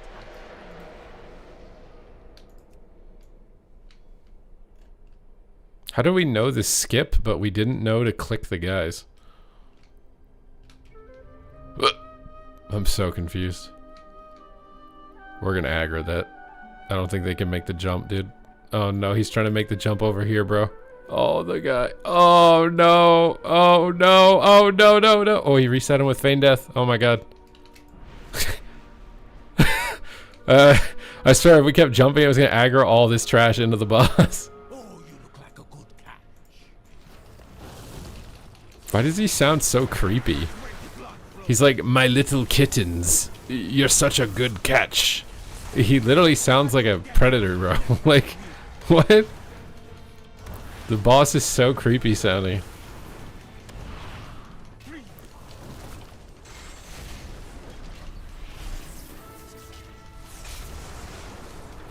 Is Arms Warrior any good? I don't think you want me to answer that question.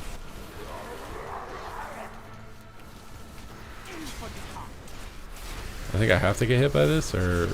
Yeah, it moves with me. Enhance is underrated? I think it could be a little underrated, yeah. Well, Pilaf plays Fury Warrior, he doesn't play Arms. Fury Warrior is doing fine in most content. Arms Warrior is the one that's not.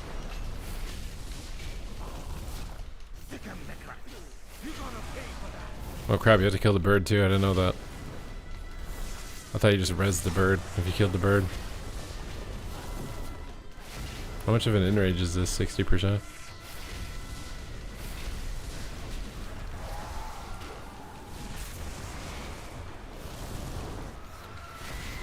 I swear the PvP section in WoW could grow so much more if people collabed like they used to. Like back in the day, you used to watch like ZPie and Looney streams and Mitch Jones and Wreckful streams, and everybody was playing with each other and having a good time. Like, That's when WoW PvP was popping on Twitch. I kind of think Solo Shuffle killed the PvP directory because now no one ever plays with anyone. You know what I mean? And if they are, they're doing tournament practice and their comms are muted. And I rescued all that was still Actually, it's both a blessing and a curse. Like Solo Shuffle means I can stream whenever I want and play whenever I want, but it actually stopped people from collabing. Yeah, no, the gambling collab is, that's what I'm saying. Like the Tom Clancy guy, or it's not his name. Who the frick is the CEO of Twitch? Whatever his name is, he literally says like collaborating is the most important thing. He's actually right. He's 100% right. Because you 100% stop growing when you don't do it. Oh god. If the maker of that monstrosity be here, we must stop them and make sure their creation is put down. Yeah, they don't stream their rank 1 push. Exactly. Any actual 3v3 gameplay is either privated or whatever because they don't want to leak strats or get sniped or whatever. So you don't get that like old school WoW PvP Twitch section vibe anymore.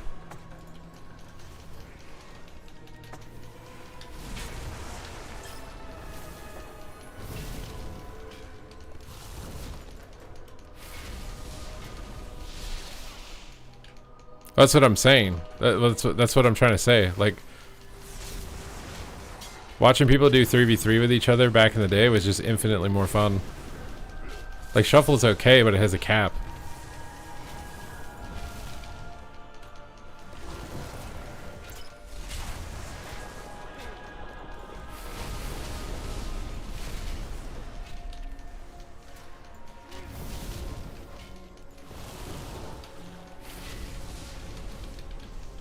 They seem furious when they're playing Shuffle. Why didn't this guy kick? Dispel me! Ah! It'd be worse than we thought. How many of my people have died here?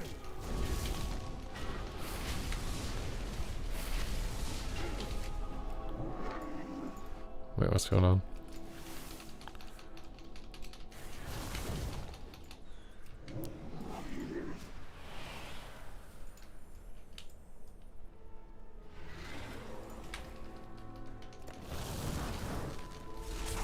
Where are we going, bro? Oh god, dude. No way we're going that big, bro. There's no way. There's no fucking... What? Do we think this is the MDI right now? I'm not running into that. There's a caster mob back here. I don't think this mob moves. Is he still going into the next pull?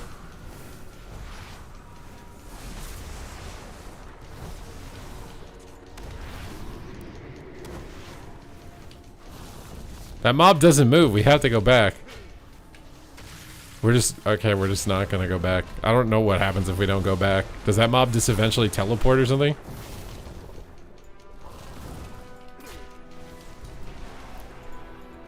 Can I hex this thing? Like, how do I stop that?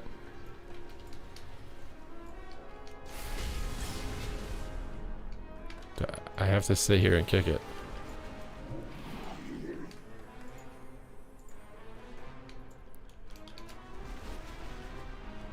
Putting on dueling tournaments and stuff. Yeah, that stuff is fun. Again, it's collaborating, right?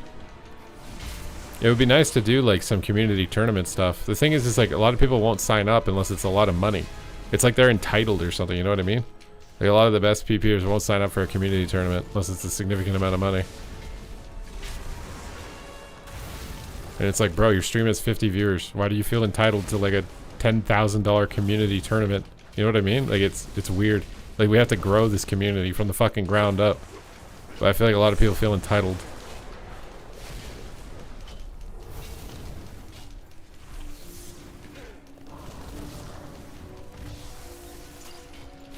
What's she doing?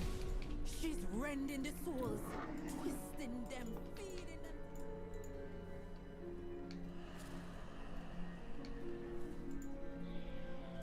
them. Holinka wanted to do an in-game tournament in WoD.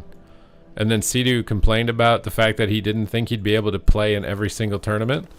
So Holinka's like, okay, we won't make it. I still can't believe that was the reason why.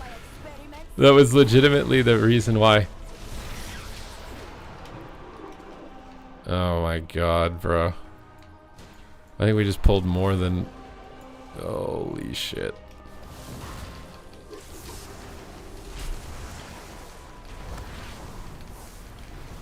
Exposure is worthwhile as payment for smaller streamers. Well, it's like when we had GCD TV back in the day, a lot of like the pro players didn't sign up to play for it in its in its infancy, but we managed to grow it to the point where it started to get a decent prize pool. So like a lot of the pro players did decide to compete in it.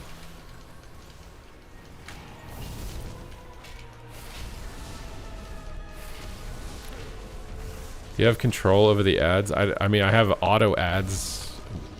Like, I can't control when they happen, I don't think.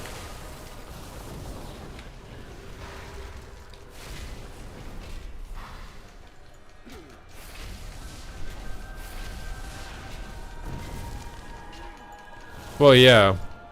The tournament only got viewership because of Peekaboo and Soda Poppin'. If they did that event without that, like, I mean, there's, what's his name? Dalaran Gaming on YouTube. He does dueling community tournaments all the time. Literally. Like, I see every day he has VODs of, like, dueling 1v1 tournaments like Soda Poppin' used to do. And they look fun, but they get no viewership.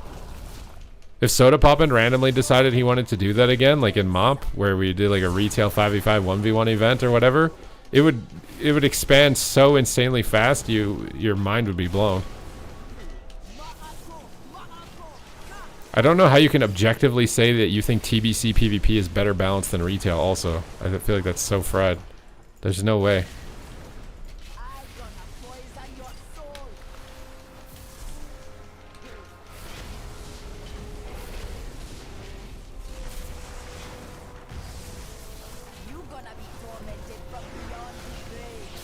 Yeah, Showback was on retail. I don't know why though. I think they all just got sponsored and the sponsorship's probably over now or something. They wanted to see if it was gonna get them on board and it wasn't, so then they quit or whatever. I've had to guess. Or their viewership went down and so they switched back.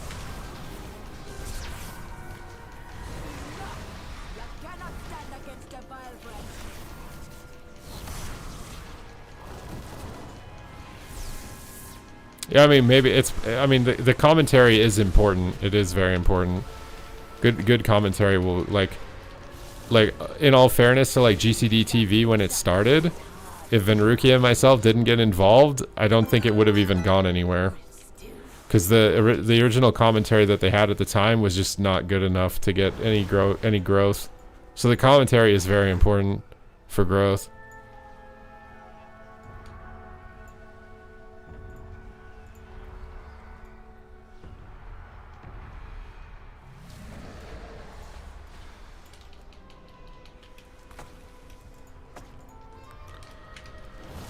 Yeah, I mean, I thought Showbeck was doing some Gladiator thing in TBC, so I'm surprised he even touched retail, unless he got sponsored, which I think he did. Isn't he on Mythic or whatever? All the Mythic guys just got auto sponsors for Midnight.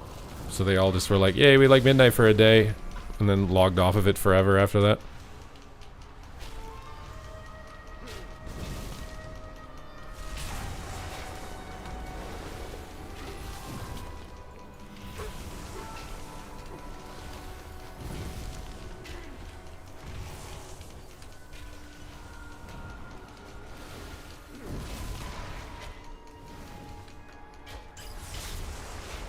Again, my issue with doing something like that is that I don't think anyone would sign up. I could host a community tournament. I could try and crowdfund the prize pool to make it more enticing. But I legitimately don't think that I would be able to get a prize pool big enough that, like, I would even get enough signups to do a tournament. The only tournament format that seems to work right now that I've seen is Flark's tournament format. But I need his add-on to be able to do it. It's like a really complicated algorithm or something that formats the tournament for him. That format seems to work because it's a format where literally anyone can win. So more people will sign up if anybody can win. If you do it like a regular tournament format, it's like if the best team sign up, you're probably not going to win.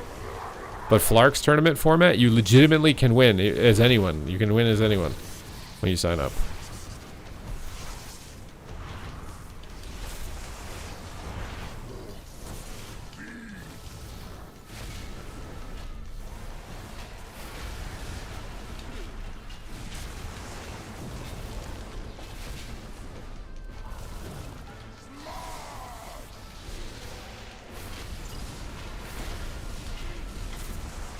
Well, yeah, the commentary for WoW is especially important. Like, the commentary is literally what makes it watchable. If you have bad commentary, no one's watching it. It's terrible. You 100% have to have good commentary in arena esports, at least in battlegrounds as well.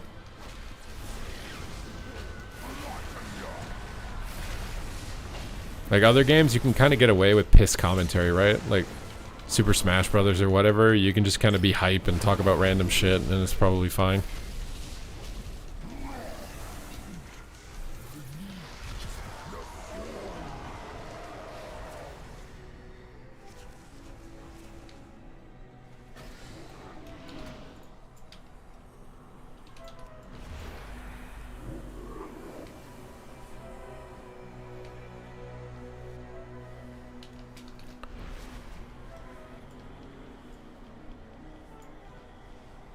Is there anything profitable to buy with Voidlight Mara? How do you have so much? I think it's just transmog and mounts, isn't it?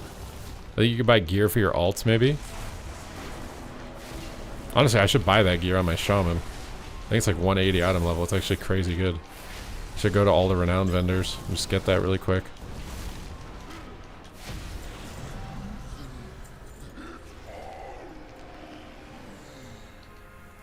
I'm gonna do that right now, actually. Have you ever asked Blizzard for help?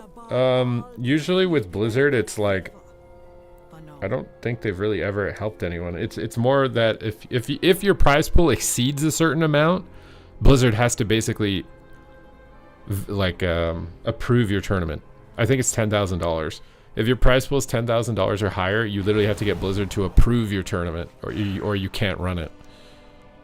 But I don't think they would like directly just like give you stuff to run one. They might give you like in-game items, maybe. Like maybe I could ask like healing stat, but the thing is people won't compete for that shit.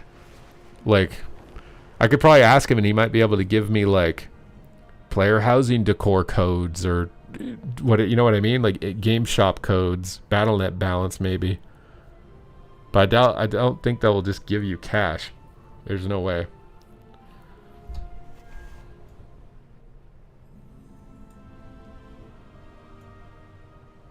Attention everyone. A cause for celebration.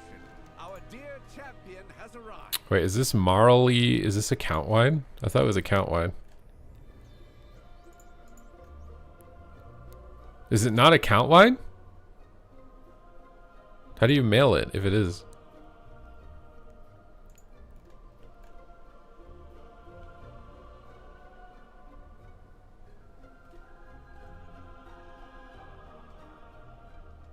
Not WoW, but they almost fully sponsored a Warcraft 3. That was probably associated with their remastered release. That would be like the equivalent of AWC.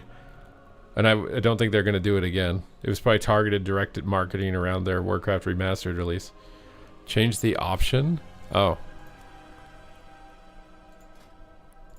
Do you get taxed? Oh, you don't get taxed. Wait, where's the piece of gear? Yeah, see this? Like that's super juice. That's super juice. You should honestly, the renown is OP for like these items. I don't know if that's the only item you get. Is that the only item? Is there more? Is there just toys? I think it's just toys.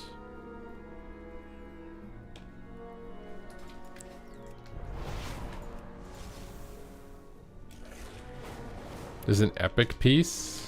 Yeah, but not from the vendor, it's from a quest. I don't think you can do that while you're leveling either. It's like a max level thing, isn't it? I'm pretty sure. I wish these dungeon quests that are like on the map, you just got them when you joined the dungeon. It's kind of annoying that you don't just get them when you join the dungeon. Read your above comments. Wait, where? Valera? Oh, how do you level Valera?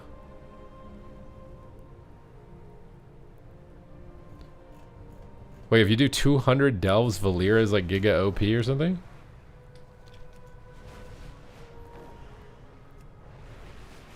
I wish the dungeon quests were literally just in the dungeon. Some of the dungeon quests are like attached to like a side quest chain or whatever, but like this one, like why is it outside the dungeon?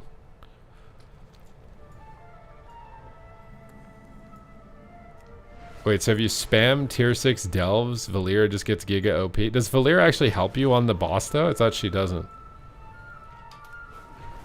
You're telling me I should be doing delves right now?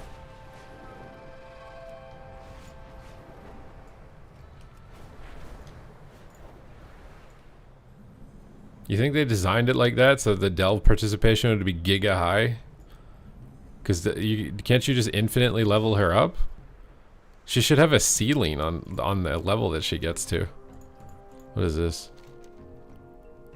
I don't know what that does. You get a 180 neck from this guy? Oh.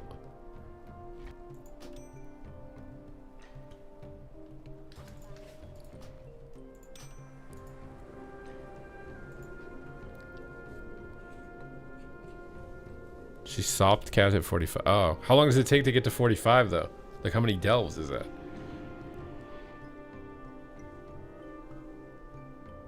Bro, that's an insane amount of delves to get level 45. I feel like they need to... I feel like she should be capped on the boss at like level 30 or something. Cause like what? Are you really expected to do 300 fucking delves? To be able to kill the challenge boss or whatever? That seems insane.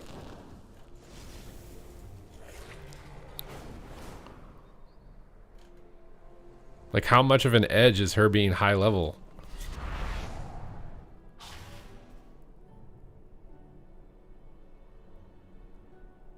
Yeah, it's one piece per renown.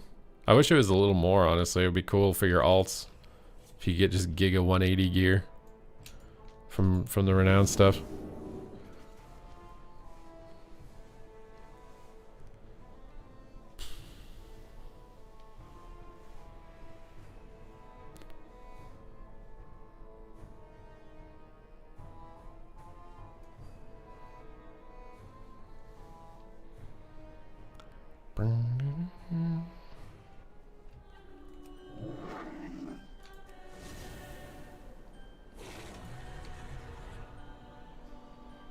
You can't get them above tier 1 this week? So that's kind of how they capped it?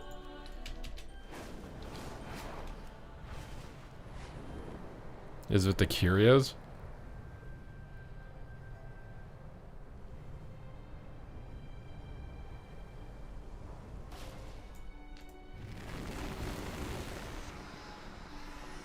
Because like I don't want to do 500 delves so that Valeera is max level. That sounds so bad.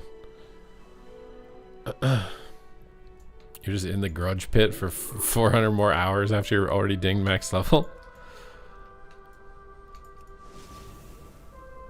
I don't remember where this vendor is. Oh my god, why am I not flying?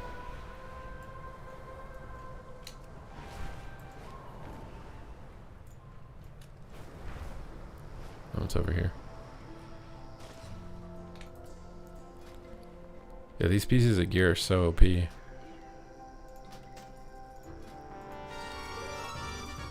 wish that they were on my other slots, not my epic pieces. The Gulf of Memory? What the hell is that one? I don't even think did I do that one?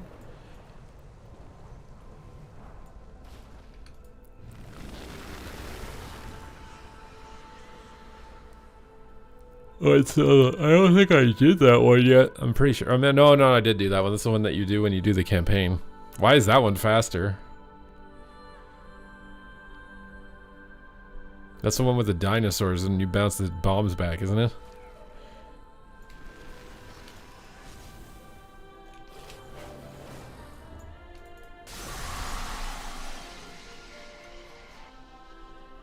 Get this ability that does massive AoE damage. Oh. So you're saying that I should be doing delves right now? I hunger for the opportunity. That's what you're saying. Come, let us forge a weapon worthy of your allies.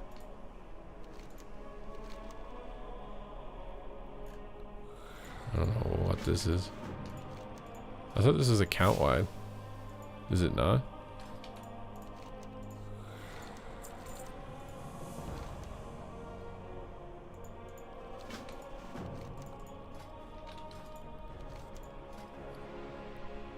Man, why is this all the gear that was already 170, dude? I was really hoping it was gonna be like some other stuff. Bro, these cloaks are poopy. Oh, the tabards are kind of cool though. Oh, he's cool. I like this guy.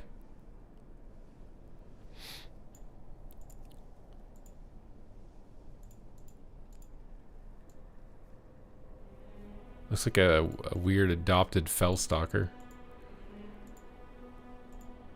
Oh my god. Why does he look so evil, bro? Look at his smile, dude. Look at his grin. Dude. That is a cool looking nether ray, though. I think I remember farming this in Terakar Forest with the daily quest, I'm pretty sure. Maybe it was Ogrilla.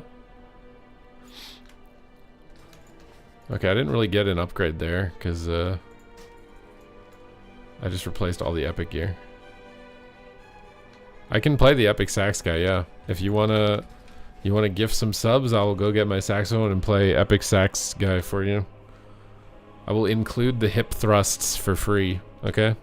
You'll get epic sax guy with hip thrusts included for 5 gifted subs.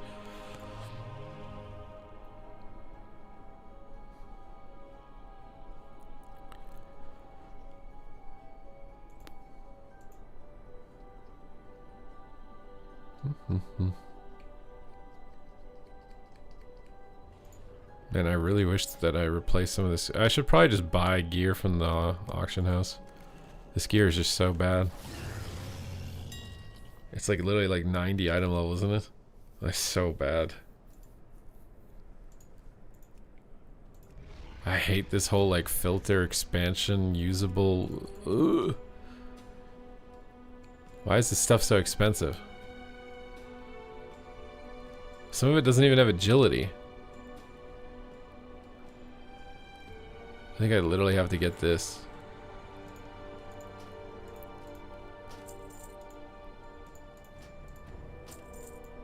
What else do I need? I feel like I need so much. I need pants and boots.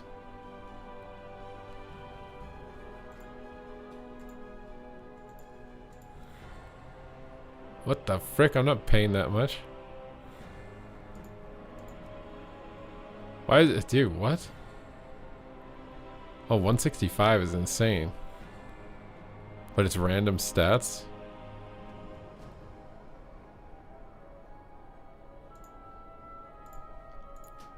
Or does it... Oh, you can pick the stats after.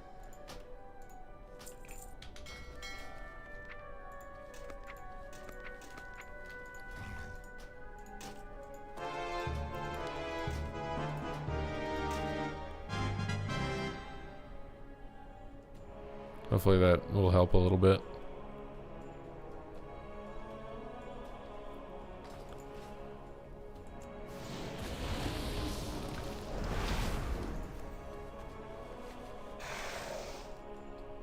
I think buying the cheap gear is definitely worth it.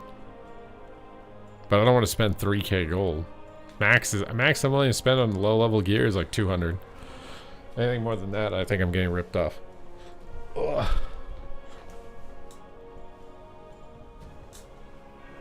My freaking pants are riding up, dude.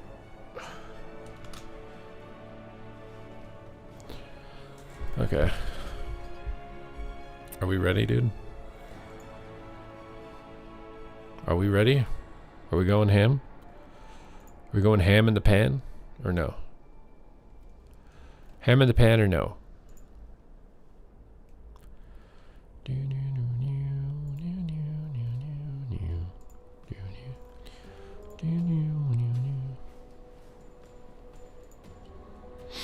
Honestly, like that battleground tournament that Weed Tyler was doing, the thing with that though is that you literally have to do it every weekend. Like GCD TV only grew because we did it every single weekend.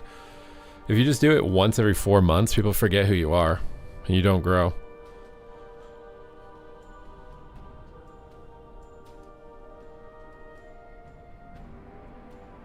Should we watch this?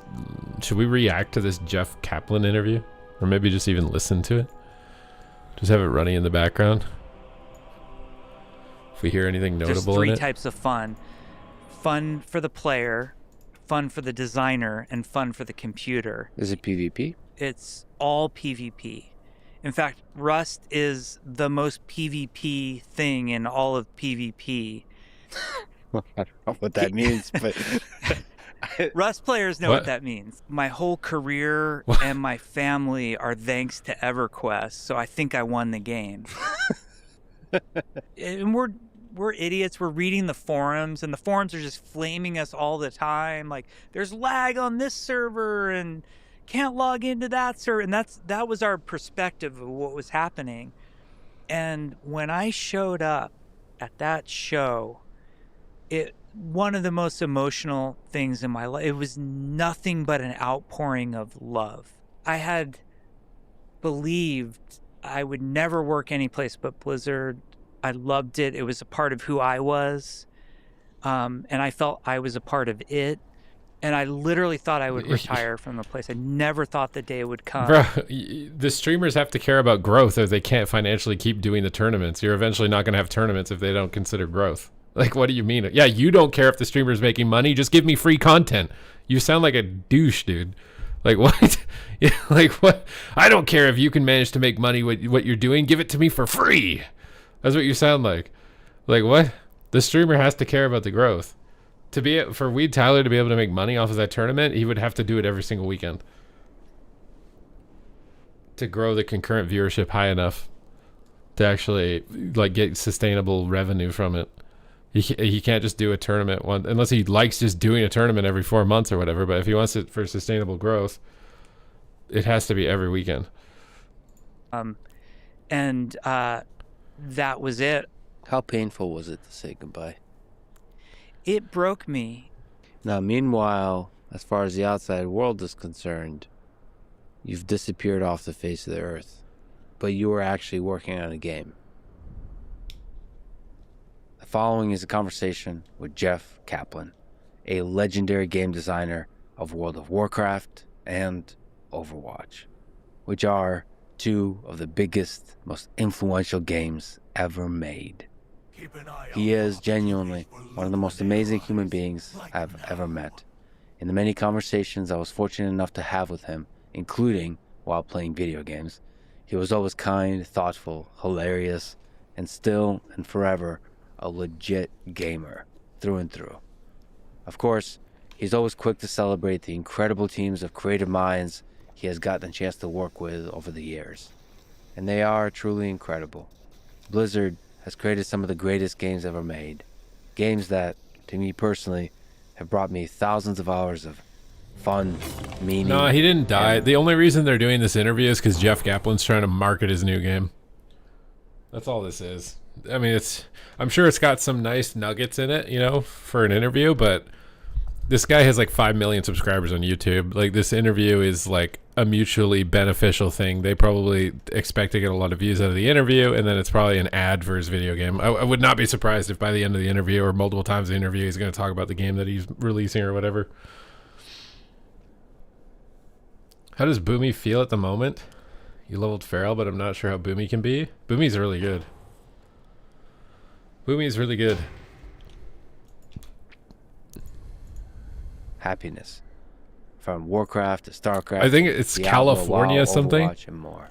I'm not So sure. for that, a big thank you to Jeff, to the entire Blizzard team, and to every creative mind in the video game industry, giving their heart and soul to build video game worlds that we fans get a chance to enjoy. This was a super fun, inspiring, whirlwind conversation. I don't have a spec right now. No, I'm sorry. With one of the most beloved gamers and game designers. I still haven't locked in on one. Full of memes, lulls, wisdom, emotional roller coaster moments, and of course, Blizzard video game lore. Jeff left Blizzard in 2021 and has been secretly working on a new video game. Oh, what do you know? Called The Legend of California. 5 seconds that into the I video, got I a know chance why to this play interview exists. with It's Jeff. marketing for the game. It is incredibly beautiful. They're Set. this guy's being paid to advertise his new game, and then they also get the benefit because he's got a very big name, right? Like, he's a very coveted name in gaming history. In the 1800s Gold Rush It's era of literally an ad. California. I could see It's the an open gameplay. world online multiplayer game part adventure and action. It's literally just part an ad, bro. survival. It's a Sometimes 5-hour creating interview a ad. feeling of loneliness and desperation. And sometimes just awe, watching the sun rise over a beautiful It landscape. sounds like a ChatGPT It's unlike script. any game that Jeff has ever worked on. His voice and sounds so it's a game that I inauthentic. genuinely can't wait to play with all of you. Can't wait to You can play wishlist with it all on of Steam. you. Join I'm not the alpha later in ChatGPT. March, I think. I don't hate and myself. Early access is on Early the way. access is on the way. This is the This Let's Friedman is- podcast. To support it, please check out our sponsors in the description. He where sounded you can excited also for find saying links. sponsors. Check out our Contact me, sponsors ask because they give me questions, money. give That gets me feedback, excited. and so on. And now, dear friends, here's Jeff Kaplan. He either sounds like he's You talking were like Jeff first Kaplan a is dead or he legendary doesn't video care at all. game Player, in particular in EverQuest, Turning all my game sounds off. I before can't you hear ever it. became a legendary video game designer. They're going to talk about how he used to on, rage World post of on the Warcraft and on forums. Overwatch. Isn't that which I think funny? is a I swear wild Jeff journey to Kaplan go got through. hired by Blizzard because he used to gamer to rage designer. post. He used But to literally first, let's go rage way about back. Blizzard When and he did got you hired for that first reason. fall in Now love if you with rage video post on the games? forums, they just I was permaban lucky. you. I was born in I think that it's fucking golden hilarious. era They of literally hired co-op. Jeff Kaplan because he was So, such a I literally hardcore like remember the first time sweat seeing and Pac-Man. cared so I was much with and my was just Uncle rage Ronnie, posting on the forums all the and time. He just kept feeding And they me hired him quarters. because I of think that. He wanted to play, But I swear, if was someone too posted scared like he to, used so to post, now they would his just get little banned. nephew, he was They just wouldn't giving even be quarters to acknowledged. They would play just get banned. Pac-Man. I remember being at my brother's graduation in Philadelphia. They had an Asteroids machine in the lobby. That was one of the first coin-op machines I had played as well. And my brother and I we would try to get the high score, and we'd finally get it, but we had to go to bed early because we were little kids. And then in the morning, somebody else had like beat our high score. And then It's an interview I with Jeff grew up Kaplan. in Southern And California. a really big YouTube interview in the guy who doesn't 80s. seem I to was like his born in job at all because he 72, sounds so, soulless in I his was a entire kid introduction. with that skateboard BMX culture where we'd ride 2 towns over. We knew all the pizza parlors and liquor stores and arcades, and we just lived in that. Okay, we're getting the coin-op life story of phase. Jeff Kaplan. That right was where the love started. And then you started to see things like Pong. You go over to a friend's house, they'd have Pong. And it was just mind-blowing. Like, we're playing this thing on the TV, and it was so much fun. Atari was a big thing at that time as well. But the big one for me was actually in television, because my dad was an executive recruiter. Oh, Nepo baby. And one of his clients was Mattel. I learned a And lot he said, already in this "Hey, interview. It's they an gave me ad this and he's a Nepo thing," baby. And he would get discounts or free games. And my brothers and I just loved in television. Like, we would just play it endlessly. And Also, the he's probably comparison really was always wealthy like, growing is this up because game close to all of what's this in the video game shit was arcades? really expensive back then. And it was just such a golden era. And I think the big moment where it really blew open and kind of hit the next level was when the NES came out. And that, like, NES with Super Mario was We're kind literally of just going to get a gaming at history the lesson next on video level games. at that point. And I have like warm, fuzzy memories even thinking about it to this day. I remember we played You know, the Super most Mario fun part for about that weeks, my Mario game brothers was and on I. Super Nintendo. You had a And then I had PvP a friend mode. come over. You had and like he showed me all Luigi the and Mario, secret and there were stuff like spiked in shells that would come that out. I didn't and there know were power existed POW at the blocks and time. shit.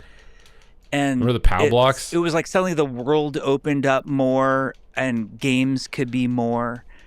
And then there was like a big PC gaming push that hit me. My parents ran their own business. Like I said, my dad was an executive recruiter. And they bought an He sounds like IBM. the guy. He And sounds this like is Pirate when it was Software. DOS Yeah, I used to before work at MS-DOS Blizzard. existed. Why does he keep saying And that? I was so disappointed because, like, other kids had the Amiga or the Commodore, which, you know, they were better for gaming than the IBM at the time. And my mom, she really encouraged my brother and I. She bought us Zork. You know, it was just Infocom word games, and where your imagination would take you. Like, Zork holds a place in my heart I think few games will ever touch. It's a text-based game? Text-based game. You know, you just type in "Go West," open mailbox, and Okay. but it's that power of imagination. It's why the book is always better than the movie, Yeah, so you're starting to see these creations of worlds that you can navigate. Yes. You can step into this world and you can lose yourself in that world. Yeah, you're transported. You're living there. Was Zork Okay. popular? Zork was insanely popular. And then there was Zork 2 and Zork 3. The trilogy, Zork trilogy. I see it. And it was The weird, guy like, interviewing him doesn't give a sometime in the single fuck. 90s, there I was swear he there doesn't was give a this single fuck. Era of what they called CD-ROM. The guy games. interviewing him That's does how they not care at all. branded He's them. like, "Thank you for the And they money made for a the game return ad. to Yeah, I'm Zork, gonna let you but ramble about this it shit. I now don't had care about it at all." He graphics. doesn't care whatsoever. And somehow that I just could just sense shattered it in his everything voice. because the Zork you knew in your head didn't exist anymore. Yeah, Zork was fantastic. I think it might be open Like, I think source Jeff is now, pretty which I think authentic. is I think he's just a little fabulous. nerdy. But I highly recommend Zork. But the guy doing the interview gives zero There was fucks. also in He those does not days care on at the all about what PC he's saying. that worked on our IBM was Ultima, which was the Richard Garriott series. And he was Lord British. We knew him as Lord British. He put himself in He's the game. memed on it because of it. And you want to talk about world building. There was Hugh Forrest, and there was all the characters. How does he have 5 million And subs? I swear this is The trash. first Ultima I played He was just Ultima sounds 2. so 'cause uninterested. Ultima 1 was before my time. And that series, it was this RPG group-based PC game. And the worlds were just so rich. Like, you could get on a rocket ship. You're playing in this fantasy world fighting demons, and yet somehow you could get on a rocket ship. And then there was just all of this sort of crazy stuff that would happen in games that are based in the world. Like, there were You know that bouncers in meme the of the towns dude who's and like leaning merchants. into the hot But if girl you and really it's like, wanted to, you could so try to yeah, I'm like rob this these really cool people guy, or and like the kill girl's like Lord totally British. uninterested. That was That's literally something what this interview that was sounds super like. hard. And when you're just a jackass kid, you spend your time endlessly trying to do these things over Does he? and over. It's and just because he has the same Ultima political was leanings as the really a bigger guys. profound, So they just like kind of they experience just for they me. congregate And to of course, him that and led to Ultima they get- Online, which is a legendary game in itself. his Perhaps connected voice. to EverQuest. Yes. Sort of starting to build these worlds that are massively multiplayer online video games. Can you take me to that journey? Like, as you start to get online MMO world, what were influential? What were fun for you? Well, the big one for me was EverQuest. But like you mentioned, Ultima Online sort of was the predecessor. It came before EverQuest. And it was like I want to rephrase his question like, can you please shut the fuck up and just pay me? I don't care about what you like about video games in the I 80s. missed Ultima Online. Like, I would have had that experience. And when you hear the Ultima Online stories, they're some of the craziest, funniest.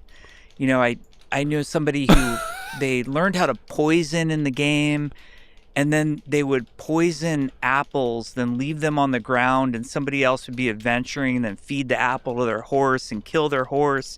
Then they steal all their stuff. And, Ultima Online was it was the earliest grief-based experiment, really, like when you're treating the humans like ants in the ant farm. That was kind of Ultima Online. So Yeah. my first you can't trinket that. what defined online gaming for me was Quake and Doom and Duke Nukem. All those games are so It good. started with Doom, and they Duke had Nukem was so good. basically LAN. You could network with your friends, or you could connect with a modem and hook up with somebody. And that was like a mind-blowing, just seeing another. So literally an hour of this entity interview in is a just going to video be him game. describing And every that's a console in person on the chronological other side order. of Is that what this is? That was magical. Like that moment happened, and that person could be in another room or across town from you. And Quake kind of took it to the next level. Like, that's where everybody knew what they were doing. The systems were more refined, and this Quake community formed with all of these, great websites, mods. You think I play the divided sax into- for subs there because were I have two no castes soul for the of players. saxophone, bro? What? The What? low ping bastards, the LPDs, and then the rest of us, you know. And I remember rolling into Quake matches, you know, on a dial-up modem with a 300 ping connection, and I thought it was the greatest thing ever. And just connecting with people. Like I said, the websites, to this day, the only gaming website I read. It does sound. We're just getting like a chronological story of every single game Blues that's News, come out. which Is what it was feels like someone actually teased me recently. I linked them a story. I'm like, oh, did you hear this new thing's coming out? And I sent the link, and they're like, dude, this is from Blues News. Like, what time machine did you just step out of? And a guy named Steven Heaslip, I'm probably pronouncing his name wrong. I apologize. And it was actually through that site that I learned about EverQuest. Hey, do you guys remember when you watched your first They movie? had those, It was magical. Programmer plan updates, the .plan files, and guys like Carmack would, you know, they'd post about what code they were writing or how they had optimized something or just their personal life. Like, you know, the Ferrari It's a Jeff talk Kaplan would always interview, but it happen honestly just sounds once like it's they 2 had hours of achieved, rambling and it's an ad for his success. new game. And there was an id programmer named Brian Hook, and he said, I'm leaving id to go work at Verint, which became Sony Online, to work on this game called EverQuest. And I was like, how does anybody leave id, the greatest institution in all of gaming ever, to work on any other game? I'm like, this guy must be crazy, or whatever this EverQuest thing is, I need to see it. I need to know what's going on. And if he hadn't made that post, I never would have checked out EverQuest. We'll talk about EverQuest, but since you mentioned Carmack and Quake, what can we say about the genius of John Carmack? Why was he such an important and influential human in the history of gaming? Those early geniuses at id, like, I wouldn't be sitting here talking to you right now if they hadn't had the breakthroughs that they had at the time. Gaming engines were evolving, but the level of breakthrough that they achieved with Wolf 3D, that was the first. I remember playing Wolfenstein when it was a 2D game. Mm-hmm. You'd run around, you'd dress up as a German, you'd throw a grenade. Yeah. To see it in 3D. And it's funny, you look back at the screenshots or videos of it now, and it seems almost childish, like, oh, why were you so excited about that? And you were transported. There was the intimacy of first person, you know, putting the hands in front of you, holding the gun, being transported to Super Nazi comment about Germany, but you're the hero fighting the Nazis. And then the evolution, like when Doom came out. It's just him doing a chronological I'm a huge description Army of of every video Darkness game fan, that's come like out. one of my favorite movies There's of all nothing new for me to time. say. And I was like, this is Army of Darkness, the video game, you know, like, give me the boomstick. Here we go. Did he make Boomstick for the Survival Hunter? graphical advances, but it wasn't just how the game looked, it was how it played. The smoothness kept They getting put better. this guy on the phone to negotiate the end of the Iran war sharpness if he of was the the threat that he'll gameplay. keep talking. You have to credit id in They those would days, surrender and Carmack instantly, and bro. Come Romero. I, as somebody who worked on an FPS, that wouldn't have existed without them. Credit where credit's due. And by the way, we should say, as a gamer, your range is incredible. You are a legit first-person shooter gamer. He said so you uninterested. also obviously love the more Obviously MMO, love the more world, MMO world rich exploratory kind of game. kind So it's fascinating. But yeah, there's on the Baby. technology stack that brought Yeah. something like Quake or Wolfenstein 3D to life. He has to have 5 million There's a subs because he's so threshold that you bad. pass It of has to be like realism one of those things where you're so bad it's where funny. you can immerse yourself into that world. There's no I had way. the same exact experience with the Wolfenstein 2D. Taking a I step cannot to believe he's so 3D. good at it. And it It's honestly a was skill. Like It's tears a in my skill to eyes. sound that Like, uninterested. this is incredible. Like It's my just memories, of incredible. Wolfenstein Even when he 3D says the word is it was, incredible. like ultra realistic. I swear this is a skill. Still He's is the actually same insane. now. I'm taking it back. Yeah. But it was the He's feeling like actually you're legitimately there. like insane at this. Yeah, what an incredible age, and some of that, the storytelling. I've never heard a less lot of that is disingenuous the, human the being. technology that brings that kind of 3D world to life. It was incredible. But before we get too far on that tangent, you mentioned grad school.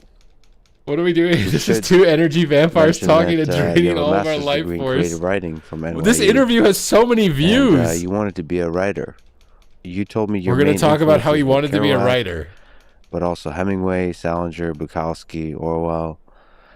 What drew you to storytelling in that medium of writing? What aspect of the human experience were you trying to put down on paper?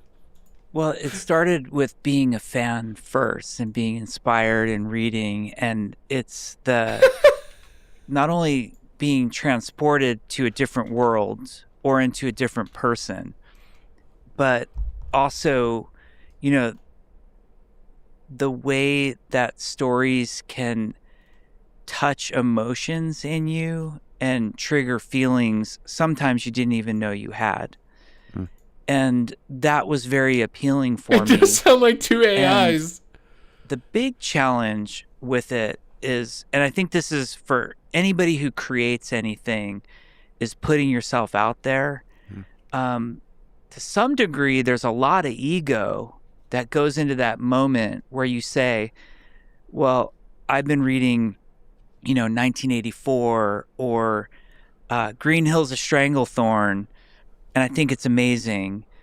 And now I'm going to try to write something that somebody is going to read. That's a giant leap of faith. It's a moment of putting yourself out there completely. And there's got to be some part of that that's ego. There's some part of it that's masochistic. And I think for people who want to create and build stuff, they can't help but to do it. You don't really have an option. That's just how you're wired, and you're going to do it anyway. And Is he I like self-admitting or something people that like he's got an Dickinson ego? who can just write all the poems and leave them in a drawer to be discovered by somebody else. That's one way to go about it. It just Yeah, Franz sounds Kafka, so. a lot of the stories he wrote never published, and he asked for all of them to be destroyed. And then it's only because of his friend that ignored his request that we even have many of his stories. So, like, to be that kind of, clearly there's some masochism there, some tortured soul. Yeah. But then there's also the ego, like you mentioned. I was entertained by the story of James Joyce when he was a young man, 18, 19, declared that he's going to be the greatest writer of the 20th century. And he turned out in the eyes of many to be one of the greatest writers of the 20th century. But there's like millions of kids just like James Joyce, writers, they're declaring exactly that turn out not to be. But that is, in some cases, in many cases, maybe most cases, you have to have that ego. Yeah. To say, I'm gonna, yeah, right. I read 1984 and now I'm going to write the next 1984. Yeah, and I do think ego is a big part of it. It's one of the many lessons I've learned. Hearing your Kafka story is funny because fast forwarding to how my writing career ended, I literally threw away everything. In a dumpster. I used to keep copious notes, like journals, my writing journals, everything I ever read, every story idea. I probably had 20 volumes of just handwritten notes. And then I also kept personal journals of just, to keep the writing habit up of just, what happened in my day, how I was feeling, all of that. And then either digitally or typed, I had all of my manuscripts and I threw it all in the dumpster. What was that decision? Do you remember that decision? What was that? What was It's that? probably because like he had to move and he didn't want to deal with just it. Take that part of your life and just put it in a dumpster. Yeah, it was, I think it was necessary. It was necessary. This is like rationalizing it after the fact, which is easy to do, Yeah. But at the time, I think I was so broken and so defeated with failure that I needed the moment. It was like throwing in the towel for a boxer. You know, it's that moment of like, is this supposed to be I'm a not like gonna win this inspirational fight. interview? And you need to move on from it. And if there was any element of that sitting around, I'd be tempted to try I'm again. not gonna lie, the or way this bring it interview out has of the sounded drawer so 10 far years is, later. yeah, I was a Nepo baby. My parents were really rich. They gave me all these really cool video games and I liked it. I tried to be a writer, but I'm a Nepo baby and I kind of sucked at it, so I gave up because I didn't randomly luck into being good at it. That's how this interview sounds to me so far. I could summarize the last 20 minutes in 20 seconds. Later. We should mention that you did give it a real try. You've mentioned receiving over 170 rejection letters in 1 year when submitting your stories. Oh, and then So the there's a game lot of ad. Yeah, the rejection. game ad. So there's a too. long chain of rejection. And then what was that like? The rejection. It was hard. I had moved from New York. I did the most terrible, dumb thing that I knew I was doing at the time. I had a really great group of writer friends from grad school in New York. And I think writing's a very lonely, solitary thing, but weirdly, writers kind of support each other and just, who do you give the story to? You know, you don't want to give it to your mom or dad. You know, you kind of want to give it to somebody who's going to really punch you in the nose and tell you what's wrong with it. And I that's a had good left that quality. I'm writing glad he was doing circle that. to move back to California. Did you take That's the a bunch first of like drums, take positive your typewriter, and quality drove so far across, throughout the interview. across the United States, and then wrote a book about it, or just to take Kerouac's as an example? Anyway, sorry. You went. I might have been more successful had Yeah. I done that. So sorry. So you went back. So I moved back to California, and I did it for a girl. And I think within 2 months of moving back, we were broken up. So, and I knew it when I was standing in my studio apartment when it was empty in New York. Did and I you was about talk to her close the like door this for the last interview? time. I had that like, you know, little me on the shoulder saying, What? dude, what are you doing? You're making one of those epic life mistakes that is going to come back to haunt you. And I ended up alone in California, and I think it was a good 3 years that I structured my life where I was going to write for 8 hours a day, because it's that writer's habit. Like, you have to just force yourself. This is a job. This isn't a hobby. Whether I like it or not, rain or shine, sick or healthy, I'm going to write for 8 hours a day. And I did. I was fortunate. Like I said, my dad had his company, and he hired me as a research associate. So I was calling up, generating name lists for a recruiting company. And I would take, whenever there was East Coast assignments, I would take those so I could start at like 5 a.m. And I created all of this space for me to write. CC. And I had a dog named Jack, who was, he was Jack Russell Terrier. And so everybody's like, you're a writer. You named your Jack Russell Terrier Jack. I'm like, I named him after Jack Kerouac. It's poetic and epic. And Yeah, I just look like a dumbass. But it was just me and this dog.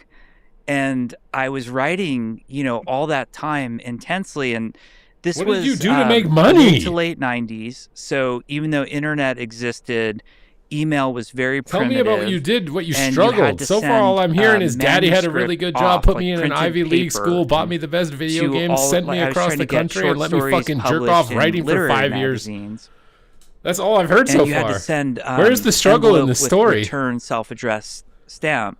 So it was expensive too. Like, if you didn't have money, you were just, there was a cost to it, to every single one of them. You had to pay for the rejection letter that you would eventually receive. Yeah.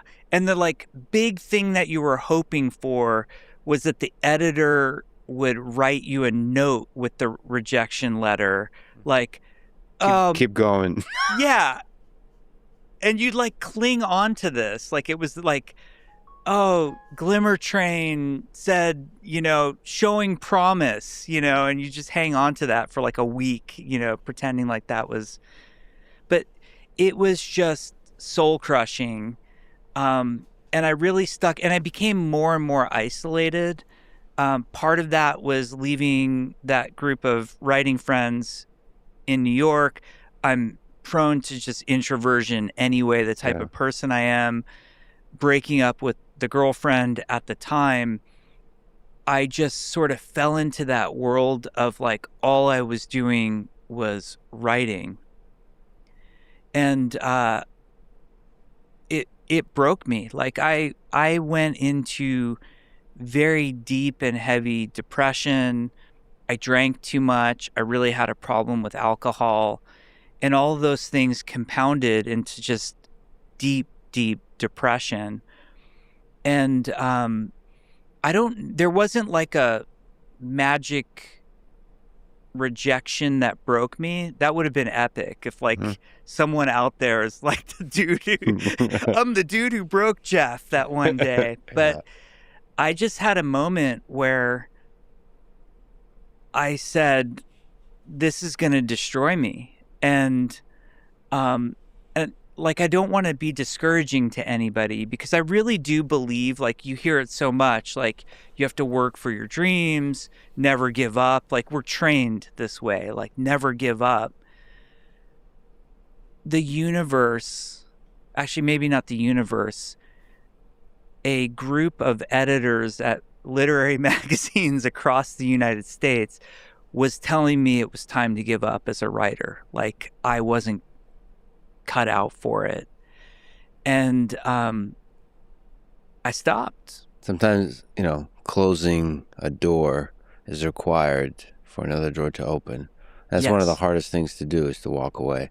Yeah, and I think rightly so, our parents, our coaches, our mentors train us not to give up. I don't remember the YouTube guy. And I think a lot of us take pride in that. I'm never going to give up. I'm going to do this come hell or high water. And sometimes there's that reality, especially when you're now in your mid-20s. There's a lot of specific details of the story that we don't have. Am I really going to be it's 5 hours. Like a lot of this story sounds like to me is like, how good is your writing? Now I want to see it. Like how much did you work on it? Like, you say all you did was write, but like, did you, like, I want to know the specifics of this stuff. Like, why'd they decline you? What like, can we listen to it on 2 times speed? Like, I feel like there's a lot of missing information, Like, is this one of those things where it's like, he felt pressure to be really successful at it because he had rich, successful parents and like they were putting that on him? Or did he really just genuinely like it, but he was bad at it? Like, sometimes you're just bad at stuff, right? Like, you're just bad at it. Well, not everybody's genetically dispossessed to be able to do everything that they could ever want to do. Normally, like, you can get pretty close, but there's so many holes in this. You know what I mean? It feels like there's so many holes. Yes. Like, am I ever gonna like, does he deep down feel like he should have been a successful writer and he's just bitter that nobody was accepting him? Or is it like he knows that he wasn't a good writer? What is the deal? Sort of find the light here, and maybe, and it's so hard to have this moment, maybe this isn't my calling in life, especially when you don't know what the next calling is going to be. God, it's so painful. It's because you've invested so much of yourself, of who you are, of the dreams you've had, of this just whole conception of yourself, and you're watching yourself slide down. I can't believe this guy has 5 million subs on YouTube. Isolated, suffering more and more. And yeah, you were really depressed and your dreams all failed, and that you were just describing how terrible you did, and yeah, you were a failure. Yeah, like, what the fuck? Why do you have 5 million subs? You just have You're to so bad. figure out how to get out of that. Someone should have told this guy to not be a YouTube interviewer. Like, they told Jeff Kaplan to not be a writer. What am I listening to? And it is true. In that situation, the way to get out is the dumpster. He's the example of never give up, because you can be as bad as this fucking guy is at interviewing and get 5 million subs on YouTube. Don't listen to Jeff Kaplan, because you could be completely terrible and somehow do this. Yeah. Just to cut it off. Is there advice you can extract from that? There's a lot of young folks who are in that same situation. Yeah, this is one of those hindsight things where, having gone through it and ended up okay on the other side, which you don't know at the time, when you're a young person in your late teens or early 20s, there's so much pressure on you. He created AI. And I really so he's think not adults an don't interviewer. help. That's not how he built his you audience. Run into the younger nephew or whoever, and you start to say things like, "Oh, what's your major? What are you going to do with that? Yeah. What do you want to be?" It's such bullshit to do to a human being. Yeah. You're so lost in the world. I mean, most of us are lost our entire lives, but especially in your 20s, you're lost. So questions like, what are you doing? What's your major? What's the career? And so on. That's not the point, man. I'm trying to find, I'm trying to move through the world. I'm trying to run through the world to find. It's because you don't want to pick the wrong one. That is the scariest thing. You pick a career, you pick school, you invest in it, and then you get to the end of it after 10, 15 years, and then you end up fucking hating it. That's why it's fucking freaky. That's why it's freaky. That's why you want to chase the thing that you love. But sometimes chasing the thing that you love, even 15 years later, it's not the thing that you love anymore, and now you're locked into the thing that you didn't love. Like, that's why it's so much pressure on people. And you feel like you only get one shot at it, It's not like WoW where you go respec for 50 gold and you get all the talent points that you spent the last 15 years getting and you can put them in something else. It doesn't work like that. Find the thing that sparks my heart, to find the passion, to find what I'm meant to be on this earth for. And that is a real hero's journey of searching as a young person. That's a real, all the adults with their wisdom, they've stopped searching often. They've done the lazy, the comfortable thing. They found their thing. And so now they look back. They don't remember how much suffering and how much uncertainty. I remember how much suffering. I failed 3 times as a streamer. I got rejected by Blizzard, like a major rejection by Blizzard early on, and I still kept going. Maybe you don't remember because you're a fraud and you nepo and you just put up there for no reason. I don't know. The young people. What do you mean they don't remember? I There's guarantee you anybody who's done anything remembers all the fucking shit. What? Confusion, there's pressure, like the pressure we exert on younger people for having it figured out it's insane. So the advice that I always give, and it sounds so stupid, like this sounds really trite, but focus on what you want to do, not what you want to be. What?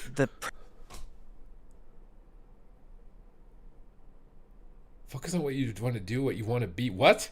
What does that even mean? Pressure that society kind of puts on us is, oh, do you want to be an astronaut? Do you want to be a firefighter? Do you want to be a writer? Do you want to be a game maker? And I think we get lost in the trappings of like a vision of what that role is and how to perform as a fake actor in that role versus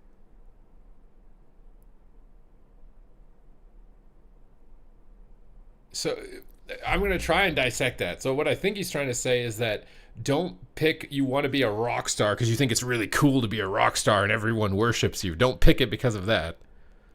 Pick it because you like the little details of becoming a better singer. Like, oh, I like learning about how to control my voice and my diaphragm and expressing emotion in different manners, blah, blah, blah. That's what I think he's trying to say. Don't just chase something for the fake shell of the identity of the thing. Chase it because you like the mechanics of what it does. Like if you chase being a doctor because you want money, you're going to get in there and realize it's a mental health nutcase. Like you're going to be completely destroyed if you're just going into being a doctor only for money, I feel like. Is when you're off the clock and no one's asking you any questions, you're not at Thanksgiving dinner and your uncle's pressuring you into, what your future is going to be for the rest of your life. When you go home, how do you spend your time? Like what makes you happy? What brings you fulfillment? And through those paths, you're going to find out what you're going to become, not what you want to be. It's you upload what do you the want to 5-hour react like this? What do you mean? How does that? The whole VOD? You want the whole? It's basically going to be on the YouTube as a live stream. So far, from what I've pulled from this interview, is that the interviewer seemingly does not give a flying fudge what this guy has to say at all. And 20 seconds into the video, it's an ad for Jeff Kaplan's game. Check out Jeff Kaplan's new game. He's such a... I'm doing a better job than he's doing. Jeff Kaplan is a legendary game designer. You can see his new game here. Tell us about you sucking as a writer for 20 minutes. I can't remember what the name of the game is. It's something California. Something, if you just Google Jeff Kaplan California or something. What do you want to do? The thing that brings you joy on a moment by moment basis. Yeah, that's brilliantly put. And speaking of which, that's where you took the pivot. You switched to video games. How did that happen? Gradually, I'm gonna die. You shouldn't be an interviewer, bro. I'm gonna die. I'm gonna fucking die if I have to hear him ask a question like that again. Oh my god. I've never seen somebody who doesn't want to be there and is only there because it's gonna get him money more in my life before. Oh, he's not even faking it, is the other thing. Oh my god. What? Gradually and suddenly. So when I had that fateful moment where I just sort of gave up with writing, I had these days where I'd structured 8-hour chunks of just, this was writing time. You know, I sit solitary, typing, all that was gone. And, you know, I could still support myself, which was nice. And then I had this free time and I wasn't spending it with anybody. I was just alone. Me and the dog Jack. I mean, in reality, he's probably set. I don't understand. Like, his job at his dad's company was probably pretty well paid. And like, so he probably wanted to be more than that. You know what I mean? He probably didn't want to like live in his dad's shadow type of deal. He wanted to be more than that. But in reality, he was probably fine financially if he failed literally everything he ever tried in his life. And I just poured it all into EverQuest. Yeah. You know, I This interview is so funny to me, bro. It just sounds like I'm a Nepo baby. My dad bought me a lot of really cool consoles and paid for me to go to writing school, and I fucked off doing that for 5 years, failed at it, and then played a lot of video games. It's just, the story just sounds funny to me, bro. It just sounds funny to me. It was 1999 when that game came out, and I had a friend, Victor, like kind of a lifelong friend, one of the few friends I had who played computer games, because there was a stigma to that. Mm-hmm. You know, it wasn't, you didn't walk around telling people you played games. They thought you waste your time. And my friend Vic had bought EverQuest. I'm like, that's that game that guy Brian Hook went to work on. Is it good? And he's like, yeah, you got to play it.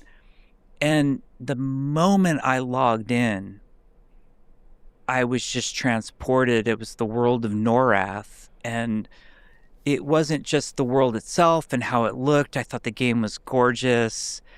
It was the mechanics, you know, that I was this halfling rogue that, you know, had to go out and adventure in the world. And when I killed stuff, I got experience, and I needed better loot to kill more stuff, to get more experience. And the sort of draw of progression in the game, it was amazing. And I just lived my life of, I can't wait till the next time I log in. There was a lot of escapism going. It wasn't all healthy.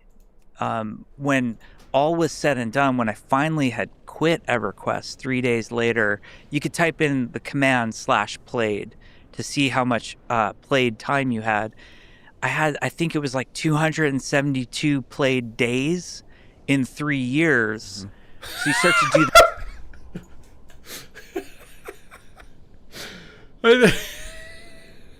I'm just, this life story is just, I'm just feel like it's making me laugh too much. The math on like how much time in those 3 years I was living in that world.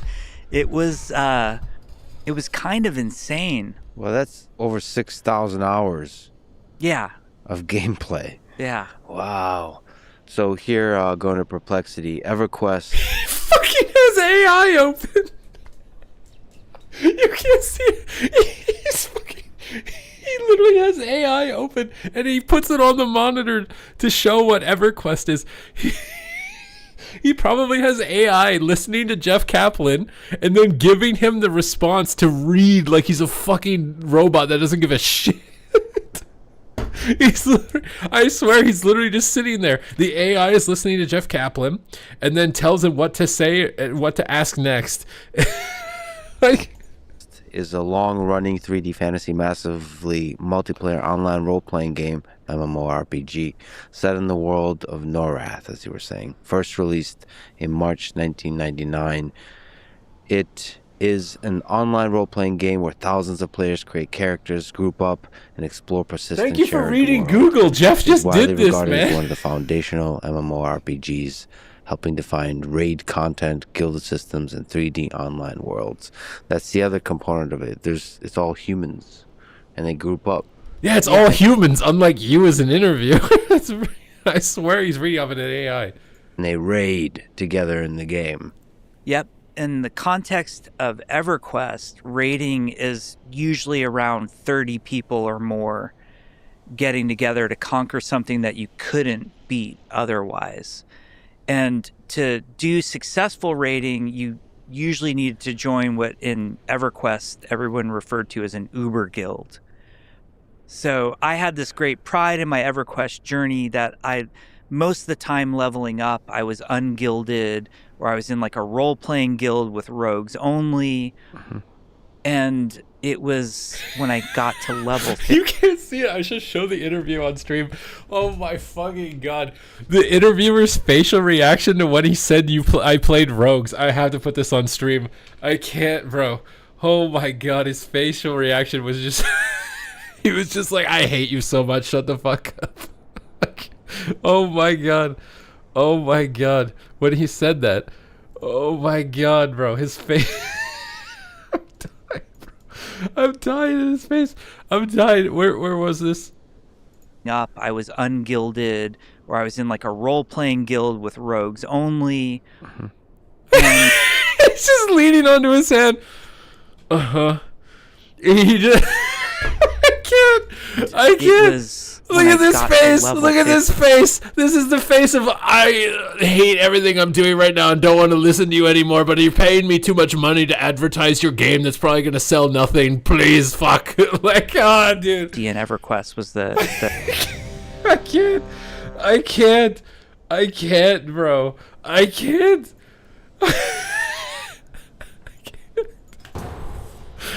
Holy shit. Holy shit. What?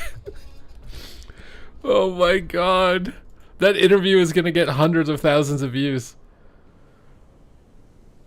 It's like a therapy session with a therapist that doesn't care. Exactly. Like, what? What am I watching?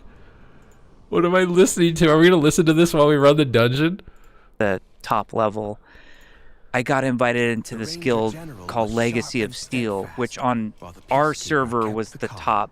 Every server had a top guild, and I was on a server called the Nameless server, and the top guild was Legacy of Steel, and that, the thrill of getting 30 people together to go see if you could beat, you know, Nagafin, who was the fire dragon, or Vox, who was the frost dragon. I want to see what his face looks like when he's talking about Nagafin, coordination dude. to pull it off. It was insane how fun. Like, you would literally scream out. You're alone in your room at home, but you felt like you were there with these people, and you would audibly cheer out when you won. This is like and a high feel school depressed when bully you lost, being and forced to listen to the it was a nerd that he game of pushed into the high highs fucking and locker low because the lows, nerd and made a it- shit ton of money later It in did his everything life. right. It was Like, amazing. So that was a big leap for you to go from the proud lone warrior to a member of a guild, Uber Guild.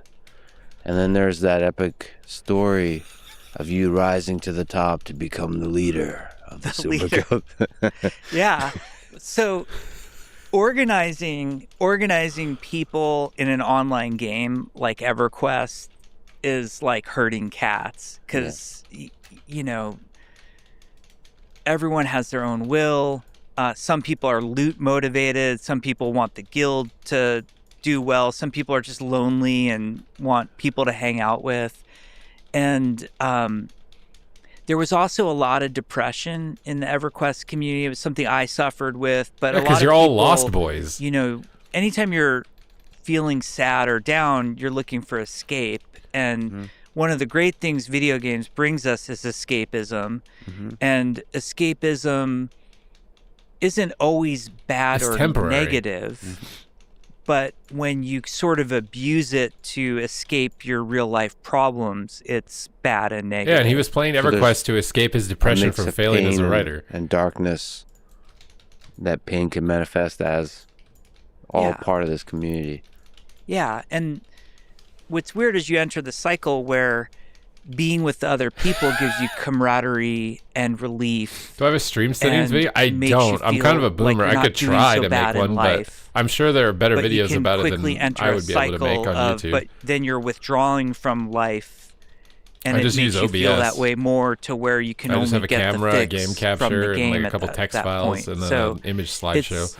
Psychologically, there's a lot going on there. And so you had to work with all of that. You have to get a bunch of people together to do a You raid. have to sit in your basement who are and all play human video beings games. going through It was really hard. Complicated psychological journeys of their own. Some are talking shit. Some are just quietly lonely, just looking for some loot. In the late 90s, everyone was talking shit. You know what I mean? Like, the gaming culture was just a different thing back then.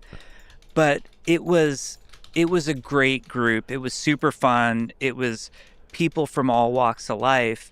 And to coordinate these people, like, you just had to repeat everything like 200 times. Like, okay, we're gonna port from North Row. Everybody get to North Row, and then you'd have to repeat that for like 6 hours to have any chance of like 20% of the people showing up in North Row. And I sort of like, at first I joined the guild, I was just like the bright-eyed, bushy-tail, like I was like one of the few rogues in the guild. I just wanted to be helpful. I really admired the people running the guild. Like, we had a great guild He was the biggest leader. trash talker, I bet. Nobody ever and it was just tells a really you the fun bad side of what experience. happened in the And, past. I bet he was the you biggest know, trash talker. The guild leader one day just disappeared. Like, he quit and he was going through, you know, his own thing. And that's what would happen in EverQuest. Like, people would just kind of disappear all of a sudden. There wasn't a, hey, in about a month, I'm going to stop playing because I'm starting this new job. People had to quit in some dramatic way where they just disappear. And basically our guild leader stopped playing. Did you miss them? They when stopped getting disappeared? dopamine, bro. Like, we should say that most of the people, maybe all of them, were anonymous. So you just have a Yes. username and you don't really say who you are in real life. Absolutely. In those days, there was a great stigma to mentioning your any real life info. You just kind of kept it all really close to your chest, and you never knew. Yeah, because you couldn't trust anyone on the internet back then. You kind of assumed everybody was male, Safe assumption. and then it was a surprise if they were actually female. Like my wife, for example. That's how I met her. You met her in EverQuest. I met her in EverQuest. That is a true love story, right? Yeah. there. Yeah. Wow. The funny part for me with EverQuest is, you know, you play a game as much as I played EverQuest, and people are like, you threw years of your life away. Like, you can't win a game like that. And I'm like, I don't know, like, sitting here today, my whole career and my family are thanks to EverQuest. So I think I won the game. Yeah, you're like the well actually guy. Well, Well, yeah. Exactly. your life, it will be on a Wikipedia page somewhere that says, well, here's an example of somebody Yeah. why video games are awesome. Yeah, I mean, some of the, I should mention this as an It's aside. kind of For me and many survivorship people I bias, know, right? I think a lot of people in video yes, games, it ends up hundreds ruining of their life. hours, but some of the happiest hours and days of my life. It's like being a gambler looking and back, you won it all the worked slot out. machine, but most people don't. During it, you are pretty low, and you think, what am I doing with my life? All that kind of stuff. Yeah. But like looking back, just all-nighters you pull playing a particular video game, allowing yourself to really fully He be doesn't even immersed. remember the name of it. That's why he said a seeing the sun particular come video up. game. By the way, many of those games for me were Blizzard games. It's an incredible thing that video games have been able to do. I think, it used to be, and still somewhat the case, that books do that kind of same thing. They take do. you It's on a just your journey. attention span is completely But fried. video You can't games do for a it. long time, you're right, they had a stigma. Like, I couldn't tell people. I felt like I was doing like heroin or something. Like, Yeah. I felt like I was doing this secret dark thing. It's usually it usually is in the dark. There's just a secretive nature to it. Like I'm doing something really dark and shady. It wasn't mainstream. It wasn't. It wasn't there was a stigma to Until it. it started making And money. One of the weirdest And then it- parts of then it- that now it's is, mainstream. I mentioned like you could type in the /played in EverQuest. Well, if you did the /played on how much TV people watch, Oh my God. what would that look like? It would blow Yeah. 6,000 hours out of the water easily. Well, in 20 years ago it would have, not today. Now it's the phone. Yeah. But then it is hard to say goodbye to that world. Yeah. Those are also really painful times. How hard was it to say goodbye for you?